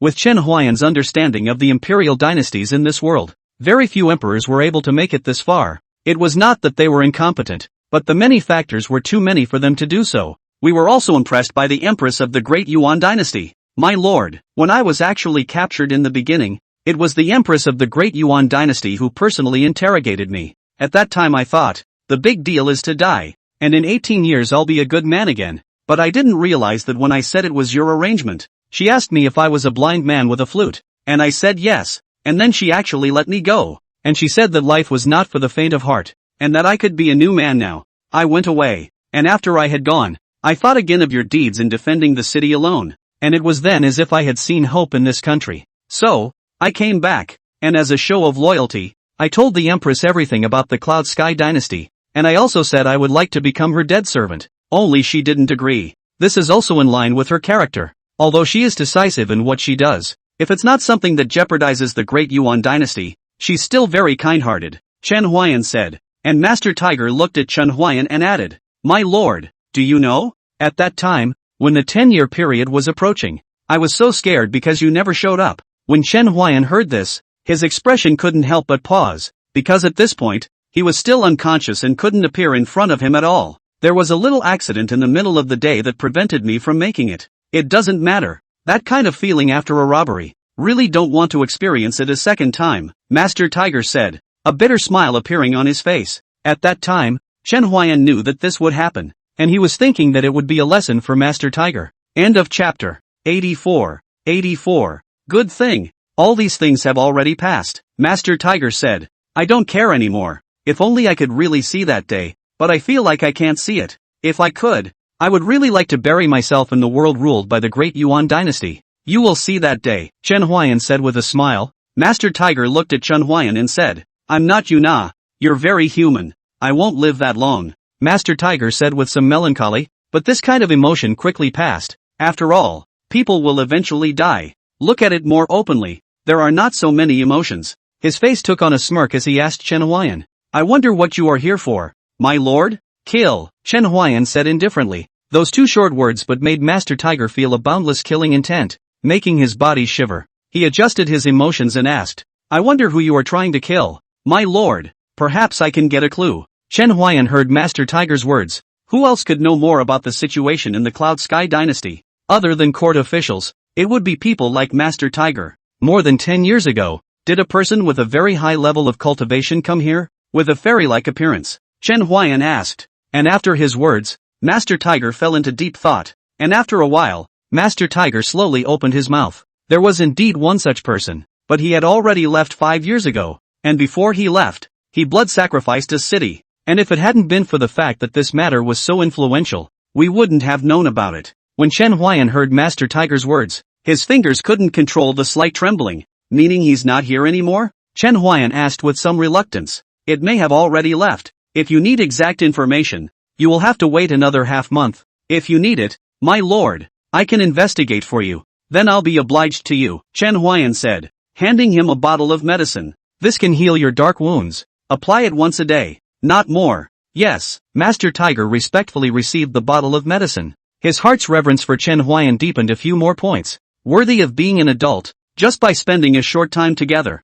You know that I have a dark disease. Keep me posted. Chen Huai'an finished handing him a compact whistle. Blow it, I can tell. Good. Chen Huai'an nodded and then walked out of the place, with Master Tiger behind him, respectfully seeing him off. Chen Huai'an walked under the setting sun, muttering, not anymore. At night, Chen Huai'an returned to the place where he rented a room. He bought some dishes and greeted Miao Yu to come out and help cook. Thought you'd been abducted. Grocery shopping so late. A little delay. Chen Huai'an smiled back. I'll come and help too. Yu Yang pushed his wheelchair and walked over to Chen Huai'an and the others, and Miao Yao was just about to say to let him rest on the side and call in when the meal was ready, but Chen Huai'an spoke even faster. Alright then, you help us wash the dishes. Seeing Chen Huai'an's attitude, Miao Yu was very puzzled. She walked over to Chen Huai'an and asked, "He's a disabled person, eh? So what?" Chen Huai'an asked rhetorically. "Shouldn't we let him rest? How tired he is from all the busy work. If you respect him, you shouldn't treat him like a disabled person. It hurts his self-esteem." After Chen Huai'an finished speaking, he washed the vegetables with Yu Yang, and Chen Huai'an's words seemed to open the door to a new world for Miao Yu's perception. "Yeah, that makes sense," she said in her mind, looking at Chen Huai'an with laughter in her eyes. I'll help too." She finished bouncing and running over to them to help wash the dishes together. As they washed the dishes, Nuanyang ran out and pounced on Yu Yang's side. "Your big yellow dog is so sticky to you," Miao Yu said, looking at the big yellow dog lightly called twice, not expecting the big yellow dog to run happily to her feet. So cute. Although Miao Yu and the others called Nuanyang a big yellow dog, it wasn't really that big. It was almost half a wheelchair high. Cute, right? When I met it, it was covered in wounds and was dying. I saw it was poor and brought it back home, thinking that if it could be cured it would live with me. I didn't realize that it had been living together for 6 years," Yu Yang said, his face full of smiles. It was evident that he had long treated Nuanyang as his family. "How do you usually tease it?" Miao Yu asked curiously, as she looked at the adorable warm sun, and the desire to tease it rose in her heart. "I'll sing to it." Yu Yang's words made Miao Yu a bit puzzled as she asked, "Sing to it? What kind of song?" "Dog song," Yu Yang returned. "Dog song?" Miao Yu said in disbelief. It was the first time she had heard of this kind of song. Chen Huai'an smiled slightly from the side, washing the dishes and did not say anything. "Yes, a dog has to listen to a dog song," Yu Yang returned rightfully. "Then how did you sing it?" Miao Yu's heart became more and more curious as to how this dog song in Yu Yang's mouth was sung. "Woof woof." "Ha!" Miao Yu was shocked and puzzled, but Nuanyang on the side was so excited that her wagging tail seemed like she was about to fly up to the sky. "Woof!" Miao Yu also tried to call out. Nuanyang spat out his tongue and ran to Miao Yu's side. Miao Yu's 2 eyes lit up and hugged Nuanyang. "How come you're so smart? You're almost as smart as an old cow." "Old bull. You guys play. I'm going to do the dishes," Chen Huai'an said, then took the washed dishes into the stoveroom. "Woof!" Nuyo barked again and Nuanyang happily splashed around in Nuyo's arms. "So smart. It's very spiritual indeed. At first I was just getting a dog, and then I realized that I'm getting an extra family member. All things being equal, Warm Sun is also happy to have such a family member as you," Miao Yu said. She felt that Chen Huai'an was right. If she really wanted to respect Yu Yang, she shouldn't treat him as a disability. She should treat him like an ordinary person and give him respect. Next, Miao Yu and Yu Yang teased Nuanyang, and Nuanyang happily ran between the two. "The food is ready. Let's start eating." Chen Huai'an's voice rang out, and only then did the 2 men and a dog stop frolicking. Since the table was not big and the old ox was too big, Chen Huai'an had to give the old ox a separate serving. Yu Ji saw this and didn't say anything, just assumed that Chen Huai'an's ox was a bit unusual. Yu Yang, who was sitting on the wheelchair, picked up his chopsticks and took a shallow taste of Chen Huai'an's cooking, and he immediately felt a delicious flavor rushing straight to his heavenly soul. "Brother Chen, this is too delicious for you to cook. Going out, a craft to take care of your stomach is just that." Chen Huai'an smiled back. "Old Chen's barbecue meat is even better. You should let him make it for you to try someday." "Really?" Yu Yang asked with some excitement. "If there is time, why is this not possible?" Chen Huai'an said with a smile. "Then I'll be grateful to Brother Chen. No harm done." End of chapter. 85. They had dinner, and after Yu Yang poured a pot of rice for Nuanyang, he went to rest, leaving only Chen Huai'an and Miao Yu in the courtyard. Yu Yang said that he had the habit of going to bed early. Chen Huai'an and Miao Yu just told him to go to rest early after hearing that, and they would soon go back to their rooms to rest as well. At the moment, Nuanyang was eating his meal, sometimes not forgetting to spit out his tongue and play with Miao Yu, except that when Chen Huai'an listened to the sound of Nuanyang's voice as he ran, he looked suspicious, but the expression on his face was quickly concealed by him. After Yu Yang returned to the house, Miao Yu walked over to Chen Huai'an and asked him in a low voice, "Old Chen, don't you know medicine? Can you see if there is any possibility of healing Yu Yang's leg?" When Chen Huai'an heard Miao Yu's words, he shook his head slightly, and when Miao Yu saw his reaction, she was a bit anxious and asked, "Is it really not possible? If we had met 2 or 3 years earlier, perhaps there is still hope. He has been taking medicine all these years. The power of the medicine piled up in his legs. Rather, the medicine is 3 times poisonous. The meridians of his legs have long been necrotic under the erosion of the power of the medicine.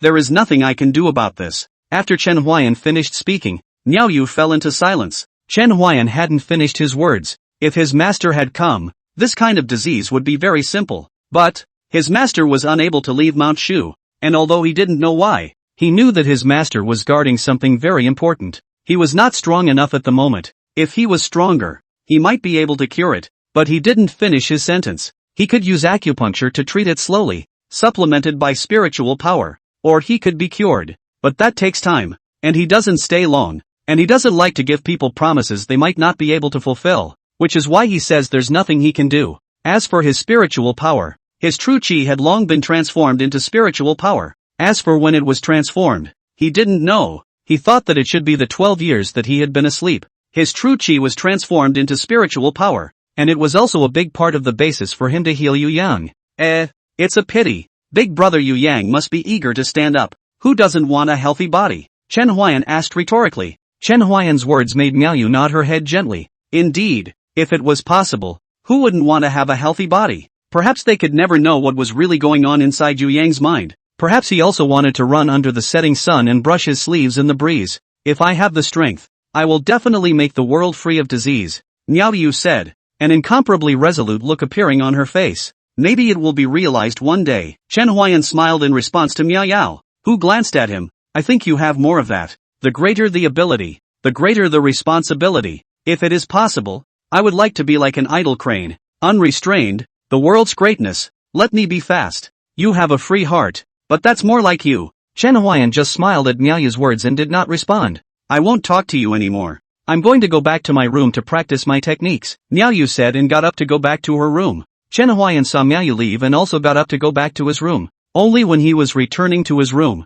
he glanced back in the direction of the warm sun, and then walked straight to his room, seemingly to rest. The night was deep, and the cold winds were creeping in, as if with a prelude to winter. The sky was like a dark blue silk, satin, dotted with a handful of twinkling, cold stars, and the moonlight spilled coolly over the earth, outlining the vague outlines of objects. In the courtyard, in the dog house, Nuan Yang's body couldn't stop shivering, as if he was chilled to the bone. Crunch! The door of a room was pushed open and a figure walked towards Nuan Yang, shaking his head slightly when he saw Nuan Yang's body that couldn't stop trembling. He leaned down and reached out his palm to gently caress Nuan Yang's body. Ooh, oh, it's painful, isn't it? His voice rang out and Nuan Yang looked up painfully. It recognized the visitor. It had only moved in today. It knew his name was Chen Huai'an. It really is a very smart dog. Chen Huai'an sighed as he took out an elixir from his bosom. He didn't have many pill bottles left on him, but his face didn't have any needy look on it. He placed the elixir in his hand and handed it to Nuan Yang's mouth.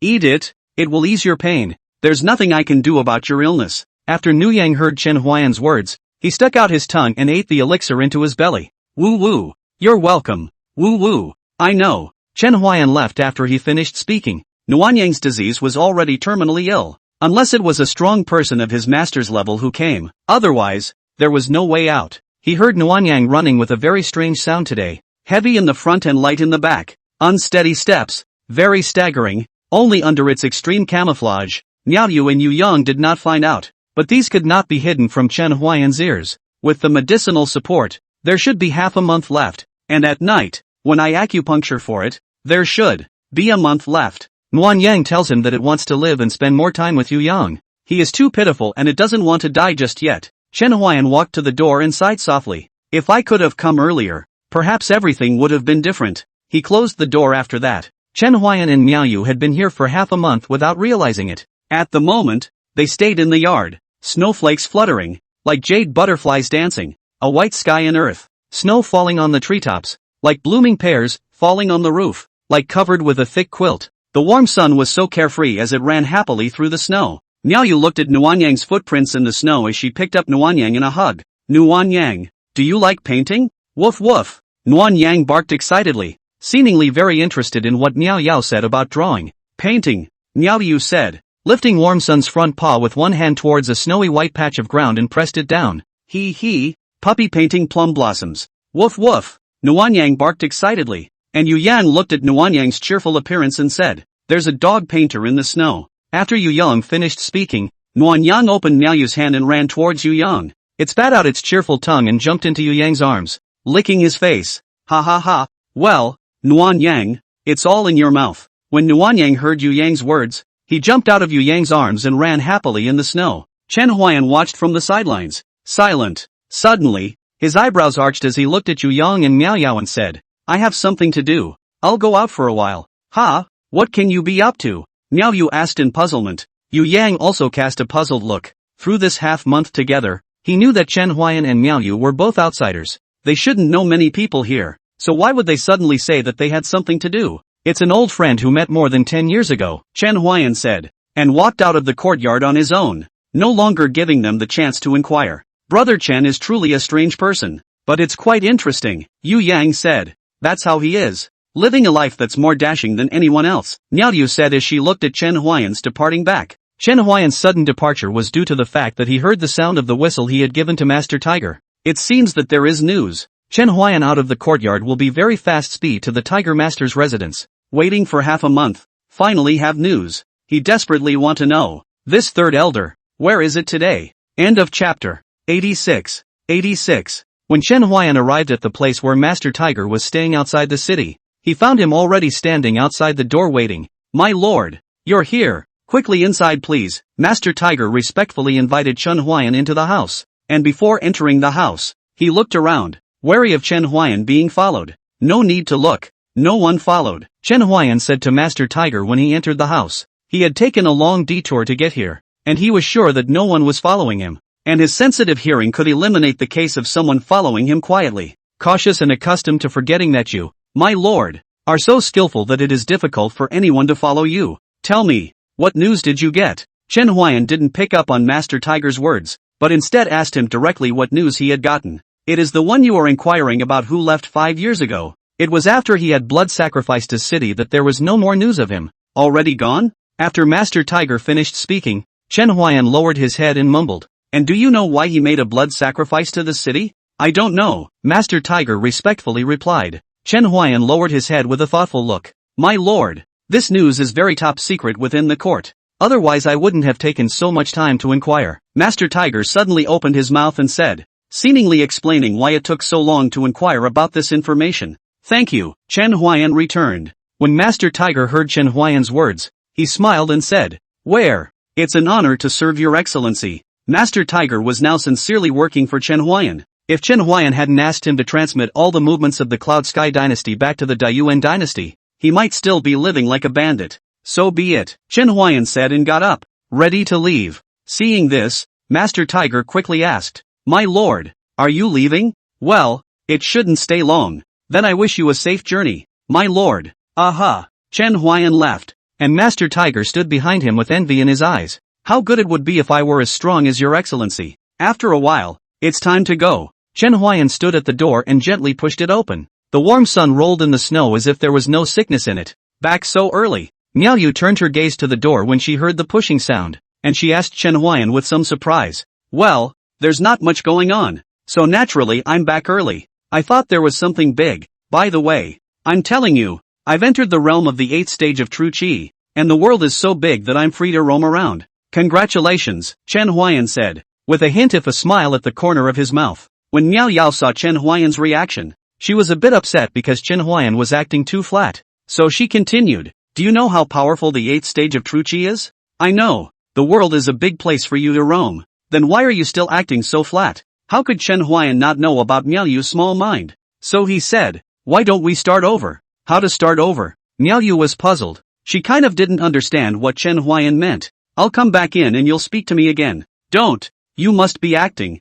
It's too fake. That's not the effect I want. Miao Yu said, huffed and puffed and walked aside. Chen Huai'an and from the beginning to the end of the performance is too flat. Her little heart to show off is gone. She didn't know that the realm of the patriarch already couldn't hurt Chen Huai'an, let alone the 8th stage of true Qi. Long ago, the real Qi realm was already no match for him, so it was indeed difficult for him to react. Brother Chen came back so early. Are you done with your business? Yu Yang saw that Miao Yu had stepped aside, so he pushed the wheelchair to Chen Huai'an's side. Only it was Nuan Yang who helped push it. The snow was too thick. With his strength, it was really difficult to push it. Well, done, Chen Huai'an returned. That's good, Yu Yang said, letting Nuan Yang push himself back. Yu Yang didn't know that Nuan Yang's legs were trembling as she pushed him along. Chen Huai'an couldn't see it, but he could hear it, the uneven sound of Nuan Yang stepping on the snow. Miao Yu didn't see it, or rather, she didn't pay attention to it. If she had paid a little attention, she would have been able to notice it, but Nuan Yang was acting too lively, as if there was no disease lingering that way, and she wasn't paying attention. so naturally she couldn't notice it. Soon, Chen Huai'an muttered to himself in his mind. Why wouldn't he want to save it? But time didn't allow it. Or rather, the time was just missed. Maybe it's destiny. He had tried his best to save Nu Yang's life, but he really tried his best. Yu Yang's leg had improved a little under his treatment with acupuncture, but Yu Yang didn't even know about this. In the following days, Nuanyang ran happily as usual, and Miao Yu and Yu Yang also enjoyed pressing its paws as usual, pressing on the snow like one after another. Plum blossom. But such days don't last long. Nuanyang finally fell ill, seemingly without warning, but it lasted for a long time. Yu Yang instantly panicked, praying to Miao Yu and Chen Huai'an to take it to the medical center. Miao Yu directly agreed and took Nuanyang to the medical center, while Chen Huai'an walked behind Miao Yu. Only he knew that Nuanyang would not live long. What he had done was all he could do. It's disease. Too deep. Chen Huai'an's medical skills. Not deep enough. He was lamenting, as if everything was intertwined with each other. Obviously a little earlier or a little later could be saved, but it was at this time, as if there was a predetermined plan in this underworld, irreversible and unbreakable. Holding Nuanyang in her arms, Miao Yu walked to one medical center after another, but they all shook their heads, unable to do anything. Miao Yao sat powerlessly on the ground, muttering, is there really no way out? It's obviously so lively, so cute. Obviously nothing happened at all before. Why is it suddenly? Because I hung on to it. Otherwise, it might have died half a month ago. Chen Huai'an spoke from behind Miao Yao. When Miao Yu heard Chen Huai'an's words, she jerked her head up, red-eyed, and turned to look at Chen Huai'an. You were able to hang on to its life. Why couldn't you save it? Chen Huai'an sighed. You practicing martial arts should know that everything has qi. When we met it, it was suffering from a disease and its qi was almost dispersed. I'm not an immortal. I can't save it. Chen Huai'an last toned some melancholy. He did not want to save? He wanted to save. Just the sky does not allow. But where early encounter, or the disease attack a little later. His strength and then refined a little. There are ways, but it is this time. Miao Yu was lost in thought as she looked at Nuanyang, which was currently lying painfully in Miao Yu's arms. It reached out its own paw and gently patted Miao Yu's face, as if trying to get her to not feel bad. It flicked out its tongue, as it always did, and tried its best to act normal. That jolly, lively look. Seeing this, Miao Yu's heart became even sadder. She looked at Chen Huai'an and asked with a sob, is there really no way at all? Chen Huai'an is silent. End of chapter. 87. 87. She really loved the warm sun. It brought her so much joy during this time. She loved its lively spirit. It was so delightful. Woo woo. Warm sun purred in Miao's arms, his paws pointing in a direction that was his home. Miao Yu looked at the direction it was pointing in and instantly understood what it meant. Her voice trembled as she said, okay, let's go home. Chen Huai'an just followed them without saying a word. Miao Yu carried Nuanyang back to its home, and Yu Yang waited anxiously at the door, as if every second that passed was an ordeal for him. His heart raced when he saw Muyo returning with Nuanyang in her arms, and he shouted, is Nuanyang alright? Miao Yu didn't say anything, she just walked quietly. Her silence was the best answer. Yu Yang's gaze froze for a moment. Mouths kept repeating, why is this happening? Why is this happening? Woo woo. Miao Yu had approached. She sensed Nuanyang's intention to break free, and she knew that Nuanyang was trying to return to Yu Yang's arms. She gently placed Nuanyang into Yu Yang's arms. Nuanyang was in Yu Yang's arms, spitting out its tongue. It wanted to show its old smile. It didn't want to worry Yu Yang, but the pain in its body made it difficult to squeeze out its old smile. You are fine. You will be fine. Yu Yang sobbed. These years together, Nuanyang has long been his family, his closest relative. He cannot afford to give up. His heart is like a knife cut. Pain. Woo woo. Warm sun whimpers in agony. As it listened to Yu Yang's sobs, it slowly raised its paw and gently patted Yu Yang's face, just like how it had patted Muyo's face before. Yu Yang felt his heartache so much that he couldn't breathe. He looked at Nuanyang and failed to speak for a long time. Wu Wu Nuanyang suddenly bobbed gently in his arms, seemingly wanting to come down. Yu Yang understood what it meant and gently placed it on the ground. Nuanyang lay on the ground and stood up with all his strength, walking towards Chen Huai'an, who saw it and walked to it. Woo woo. It whimpered, then lowered its head towards Chen Huai'an and knelt for a long time. Yu Yang watched as if waiting for Nuanyang's next move, but after waiting for a long time, Nuanyang did not move again. No need to thank you. Chen Huai'an's words made Miao Yu understand that Nuanyang was gone. Yu Yang seemed unable to accept this fact. He fought to get up but fell to the ground. Miao Yu wanted to go and help him, but she was stopped by Chen Huai'an, who shook his head slightly at her, and Miao Yu looked at Yu Yang on the ground without making a move. Yu Yang came to Nuanyang's side and hugged its body and lost his voice. He understood, Everything was understood. If it wasn't for Chen Huai'an, his Nuanyang would have left him long ago. He wanted to thank Chen Huai'an, but his grieving heart prevented him from saying so. Go into the ground. Chen Huai'an's voice was light, as if it was an ice cube. But what he said was indeed what should be done at the moment.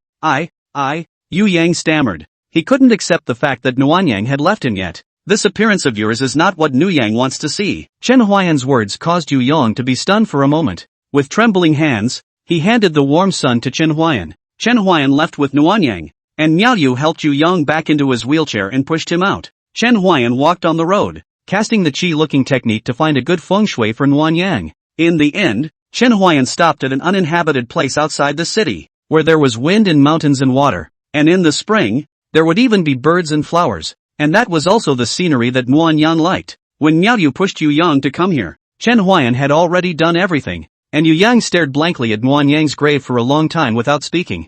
Go, Chen Huai'an said to Miao Yu. Miao Yu nodded. Right now Yu Yang really needed to be alone. After Chen Huai'an and Miao Yao left, Yu Yang was still lost in thought. Is it really okay for us to just leave and leave him there alone? Miu asked worriedly. He'll be fine, and he'll be strong for warm Sunday. After Chen Huai'an finished speaking, Miao Yu turned her head, her eyes full of worry. She knew how important Nuanyang was to Yu Yang. He had no more family. Nuanyang was his only family. After Chen Huai'an and Miao Yu left, Yu Yang looked at Nuanyang's grave for a long time, and at some point, he finally spoke. But by this time, it was almost dark. Do you remember the first time we met? At that time you were covered with injuries, and the doctor also said you could not live long. But I did not believe it, and carried you home, and took good care of you for 3 months, and you were well, and ran happily, and at that time, I named you Warm Sunday. My leg. It was an accident. All these years of taking medication made me have no illusions about life for a long time.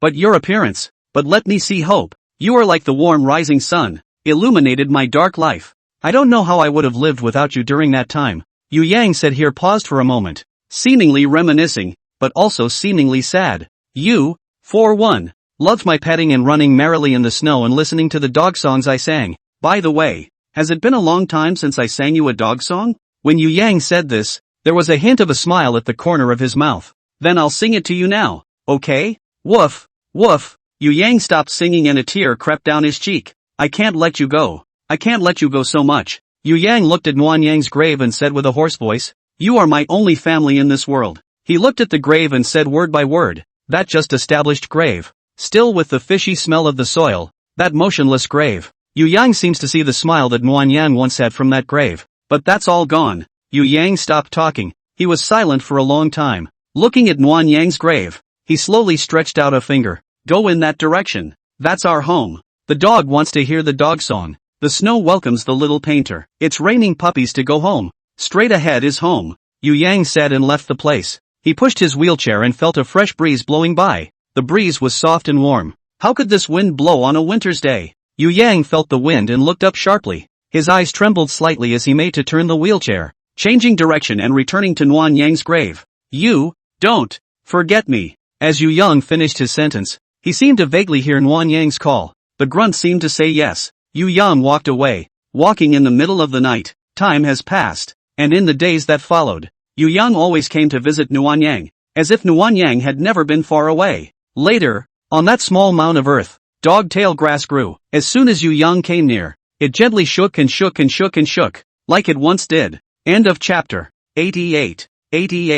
Yu Yang only left not long ago. Chen Huai'an appeared behind him and pushed his wheelchair away. So it turned out that he never left from the beginning. Are you leaving? Yu Yang suddenly opened his mouth and asked. Aha! Nuanyang is the last bow that makes Yu Yang realize that if Chen Huai'an hadn't kept renewing Nuanyang's life, his Nuanyang might have left him long ago. Thank you. No need. I just did what I wanted to do. Chen Huai'an returned indifferently, as if he didn't care. Yu Yang knew that Chen Huai'an just had a lighter tone, but his heart cared very much about this matter. Otherwise he wouldn't have renewed Nuanyang's life. When do you plan to leave? Yu Yang asked Chen Huai'an. For some reason, he felt that with this goodbye, he might not see him again in this lifetime. It should be soon. Chen Huai'an's answer was still as short as ever. After the two chatted, they suddenly fell into silence. Yu Yang quietly sat in the wheelchair. Chen Huai'an pushed the wheelchair behind. Both of them were silent. When they returned to the courtyard where they lived, Miao had already been waiting outside the doorground for a long time. you guys are back." There was some sadness in her tone.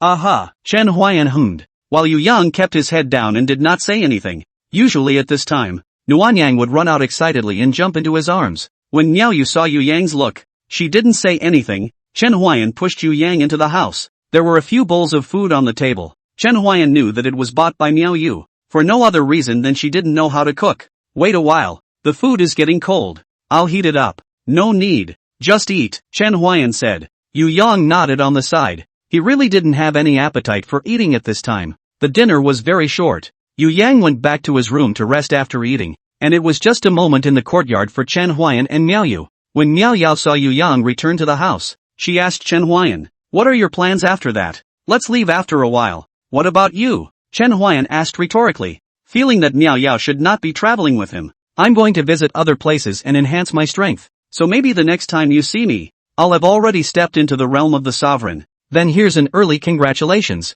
Miao Yu's heart is strong. She usually looks lively and cheerful, but in fact, she can't see the suffering of the people. Chen Huai'an had already guessed her purpose for leaving this time. She was trying to improve herself so that she wouldn't run out of options the next time she encountered something like this. When Chen Huai'an finished speaking, Miao Yu stood up and said, "Rest early. I still have to practice." "Good. Rest." Miao Yu nodded her head and then returned to her room. Chen Huai'an also returned to his room, but instead of going to sleep, he played his flute, and the melody of the unreturned filled the courtyard. And in Miao Yu's room, Miao Yu leaned against the door, listening to the familiar melody, and whispered to herself, "I don't know when the next time I'll hear this familiar melody will be." The snow fluttered down and fell on the shoulders of the departing pedestrians, and Miao Yu stretched out her hand and let the snowflakes fall on her hand, passing by in an instant. Name, Chen Huai'an. Age, 38. Lifespan, 132. Root bone, mortal bone. Technique, LV4 Phantom Flow Sword Technique, 45%. Skill, no return. Rank, LV7, 0 out of 100. Current effects, increase longevity, unblock meridians, to drive away the tide and warm the body, to increase enlightenment, to seek the gods, and to ink and paint. Divination, 1 divination per day, which can be categorized as small auspicious, auspicious, and large auspicious, and small adverse, adverse, and large adverse. Ink painting, painting ink landscapes with the power of the spirit. Today's life gain, 2 hours. Disease, epileptic laughing disorder. Kabuki Woji gradually treated. Current treatment progress, 34%. Breakthrough. Chen Huai'an finished speaking and disappeared in an instant. His strength grew gradually as he played the flute, so he didn't know his exact realm. He had always judged his realm from his encounters with others, and now he estimated that he should have already left the realm of the sovereign and come to the mixed realm. Miao Yu went out of the city. She left very simply, almost nothing with her. The only thing that accompanied her was the whip that she used to save Chen Huai'an that day. Chen Huai'an stood on the roof of the house, looked at her departing back, and said faintly, "I'll see you later." Afterwards, his figure disappeared in place. After Chen Huai'an left, Miao Yu turned around and looked at the place where Chen Huai'an stood before. She didn't know that Chen Huai'an had come. It was just that direction was the direction that she had been living in for most of the month. After Chen Huai'an left, he came to Yu Yang's room. "Since you've made a breakthrough, in less than 3 days, I'll be able to get you on your feet." Chen Huai'an worked most of the night, panting as he walked out of Yu Yang's room. It's exhausting. However, his attention was quickly drawn over to the system's new role. Ink bisque. Sounds interesting. I wonder how effective it is. He silently recited ink dancing in his heart, and then swung the illusory stream sword technique, and in an instant, it was as if he was in a scene like an ink scroll, and every swing was like ink waving. Chen Huai'an's purple clothes fluttered like an immortal in the world. Every time he swung his sword, it was like ink being waved on rice paper, leaving a trail of sword marks like smoke and mist. Between the flashes of sword shadows,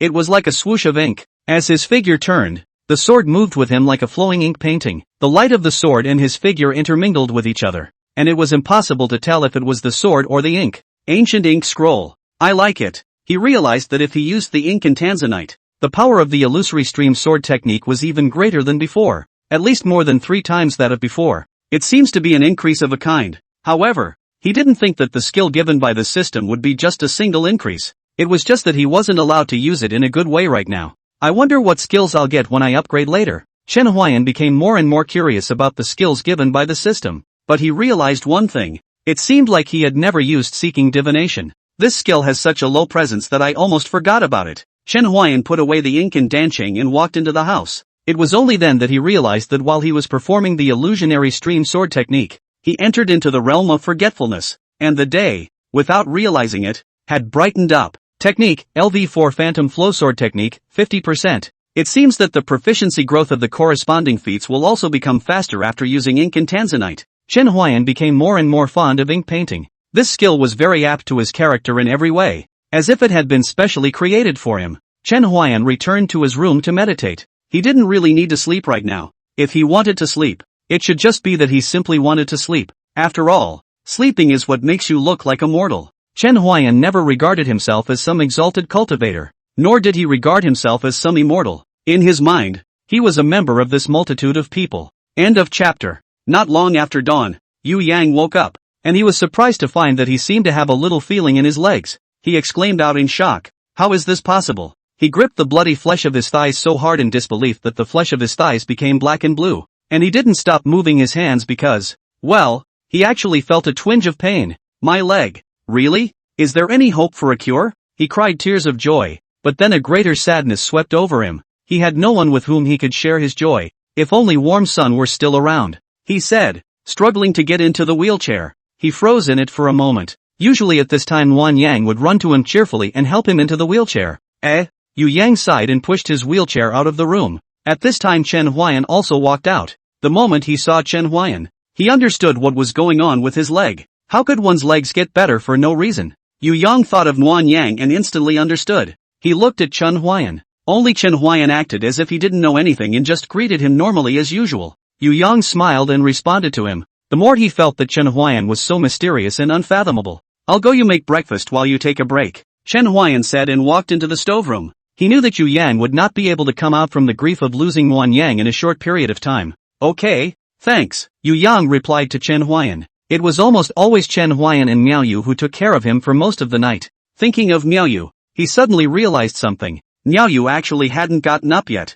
Usually at this time of the day she was up. "Brother Chen, is Miao Yu still awake from her nap? Usually she's up at this time." "She's gone." Chen Huai'an's words didn't bring much surprise to Yu Yang, and he didn't show much color on his face. He knew this day would come sooner or later. He just didn't expect it to come so soon. After having breakfast, Chen Huai'an and Yu Yang were each busy with their own things. Chen Huai'an was collecting maps and asked Lao Niu to study them carefully, so as to beware of getting lost. And Yu Yang had nothing to be busy with. He shut himself up in the house and was left alone. For the next 2 days, Chen Huai'an treated Yu Yang at night, and during the day, he went out to check for news and buy maps, which also had several versions for the old ox to look very depressed. Chen Huai'an was not trying to treat Yu Yang only at night. It was just that his meridians were too fragile and needed a long time to be washed and conditioned, or else Yu Yang's meridians would not be able to withstand a continued long period of treatment. "Well, the next step is for you to recover slowly," Chen Huai'an said and exited the room. And at this time, the sky was also cloudy. Chen Huai'an felt that if he left like this, Yu Yang would not necessarily have any thoughts of life. After all, Nuanyang had dealt him too much of a blow, and even if his legs were better now, he would not necessarily have the courage to live. Chen Huai'an saw from these 2 days together, Yu Yang these days in addition to meals, basically spent in the room. Sometimes even rooms are not out. "Maybe, show him something different," Chen Huai'an said, jumping out of the compound and walking towards the lake outside the city. He came to a willow tree. "This one is just right." With that, he turned his hand into a sword and chopped off the willow wood, and immediately began to groove in sand. Although he was alone, he did it quite quickly, and in a short time, he was done. He followed the same steps and cut a few more willow logs to make the same structure. "Just do it here. Push Yu Yang over here at night and call a few more people. That would be spectacular." Chen Huai'an came to a blacksmith store. Once he heard that he wanted pig iron water, a puzzled face, and also want to move to the outside of the city, the boss of the blacksmith store said nothing is willing. But Chen Huai'an gave really too much, and finally sold at 201. He has a lot of pig iron, so this is only profitable for him. It's just troublesome to carry it. Of course, the money is from Chen Huai'an. This way down, Chen Huai'an didn't have much money left, but in exchange for a person's hope of living this way, he felt that he still felt it was worth it. After Chen Huai'an had done this, he returned to the courtyard, and he asked Old Ox, "He still hasn't come out?" "Moo, no." "Okay." After Chen Huai'an finished speaking, he turned his head in the direction of where Yu Yang was, and the hand that was about to knock on the door of the room stopped after all. "Never mind. It's not night yet. We'll take him out at night." Chen Huai'an thought in his mind and then left the courtyard while the old ox continued to study the map. Moo! How come there are 5 versions of this map? Chen Huai'an came to the blacksmith store here. He was preparing the pig iron and working on the next step. The boss of the blacksmith store was a little confused by Chen Huai'an's operation. He really didn't know what Chen Huai'an was going to do. Chen Huai'an gave a mysterious smile at this and said, "We'll find out at night." Then, Chen Huai'an left the blacksmith store and found a few strong men, who were uncertain, but had money to take, so they followed Chen Huai'an. In their words, there's money to be made. After doing everything, Chen Huai'an returned to the courtyard. He walked over to the old ox and asked it, "How's the map study going?" "Moo, trust me. It's reassuring." "Well then, come with me, go to the lake outside of town, and catch a show." The old ox's expression instantly became flustered, and Chen Huai'an smiled at the sight. "I still believe in you." With Chen Huai'an's words, Lao Niu also stood up. Chen Huai'an came to Yu Yang's room and pushed open the door of Yu Yang's room. Yu Yang was a bit confused as he looked at Chen Huai'an, who suddenly came in. He asked suspiciously, "Brother Chen, what are you doing? Follow me." Without waiting for Yu Yang to react, Chen Huai'an threw Yu Yang onto the back of the old ox. After Chen Huai'an threw Yu Yang onto the back of the old ox, he picked up Yu Yang's wheelchair and ran out of the courtyard, while the old ox that was carrying Yu Yang followed behind Chen Huai'an. "Brother Chen, where are you taking me?" Yu Yang asked loudly. "You'll know when we arrive." Chen Huai'an didn't answer him. He sold a lie. At this moment, the sky had already darkened down, and the lake outside the city was full of people, and by the lake, there were also a dozen of people standing around. As the blacksmith store owner sold the molten pig iron water, these people were all arranged by Chen Huai'an. To be precise, it was Chen Huai'an who paid for the publicity, saying that there was a grand show by the lake tonight. They saw Chen Huai'an coming and nodded at him. Chen Huai'an couldn't see it. The old ox called out at that moment, meaning that those people were nodding at him. The old bull told him the direction. He nodded his head in that direction, and then, with the movement of their hands, in an instant, iron splashed everywhere, like stars falling, and like fireworks blooming. Golden sparks intertwined and danced in the night sky, illuminating people's excited faces and the sparkling lake. Iron flowers crashed into the lake, splashing strings of water droplets that mirrored the brilliant sparks. Fire removes evil spirits, and this name, beat iron flower, symbolizes the desire and longing for a better life. Chen Huai'an explained. Yu Yang looked at the piece of sparks, a moment of fascination. The cheers of the people next to him seemed to have nothing to do with him. Playing iron flowers, the desire and longing for a better life. It was as if he saw the warmth of the sun in the beating iron flowers, smiling at him, as if telling him, "Live well." "Brother Chen, did you arrange for this to be done?" No one answered him back. "Brother Chen?" He called out again, his tone tinged with doubt. "He's gone. I was sent by him to take care of you today." A woman's voice rang out behind him, and she stared blankly at the iron flowers struck by the men's hands, unable to help herself. "It's so beautiful." When Yu Yang heard it, he also murmured softly, "Yes, it's so beautiful." His eyes twinkled, and the people around him looked at the iron-beating flower. There were cheers, there were out of breath, and there were also praises. And Chen Huai'an, who did all this, at this moment, turned his back to the crowd, turned his back to the ironworker, and the brilliant firelight reflected his and the old ox's figures, under which he blew without return, and slowly walked away. Chen Huai'an didn't know that he was just helping Yu Yang out of his predicament on a whim, but he didn't realize that it had become a custom here. Old ox, set off and return to the great Yuan dynasty. Moo. End of chapter.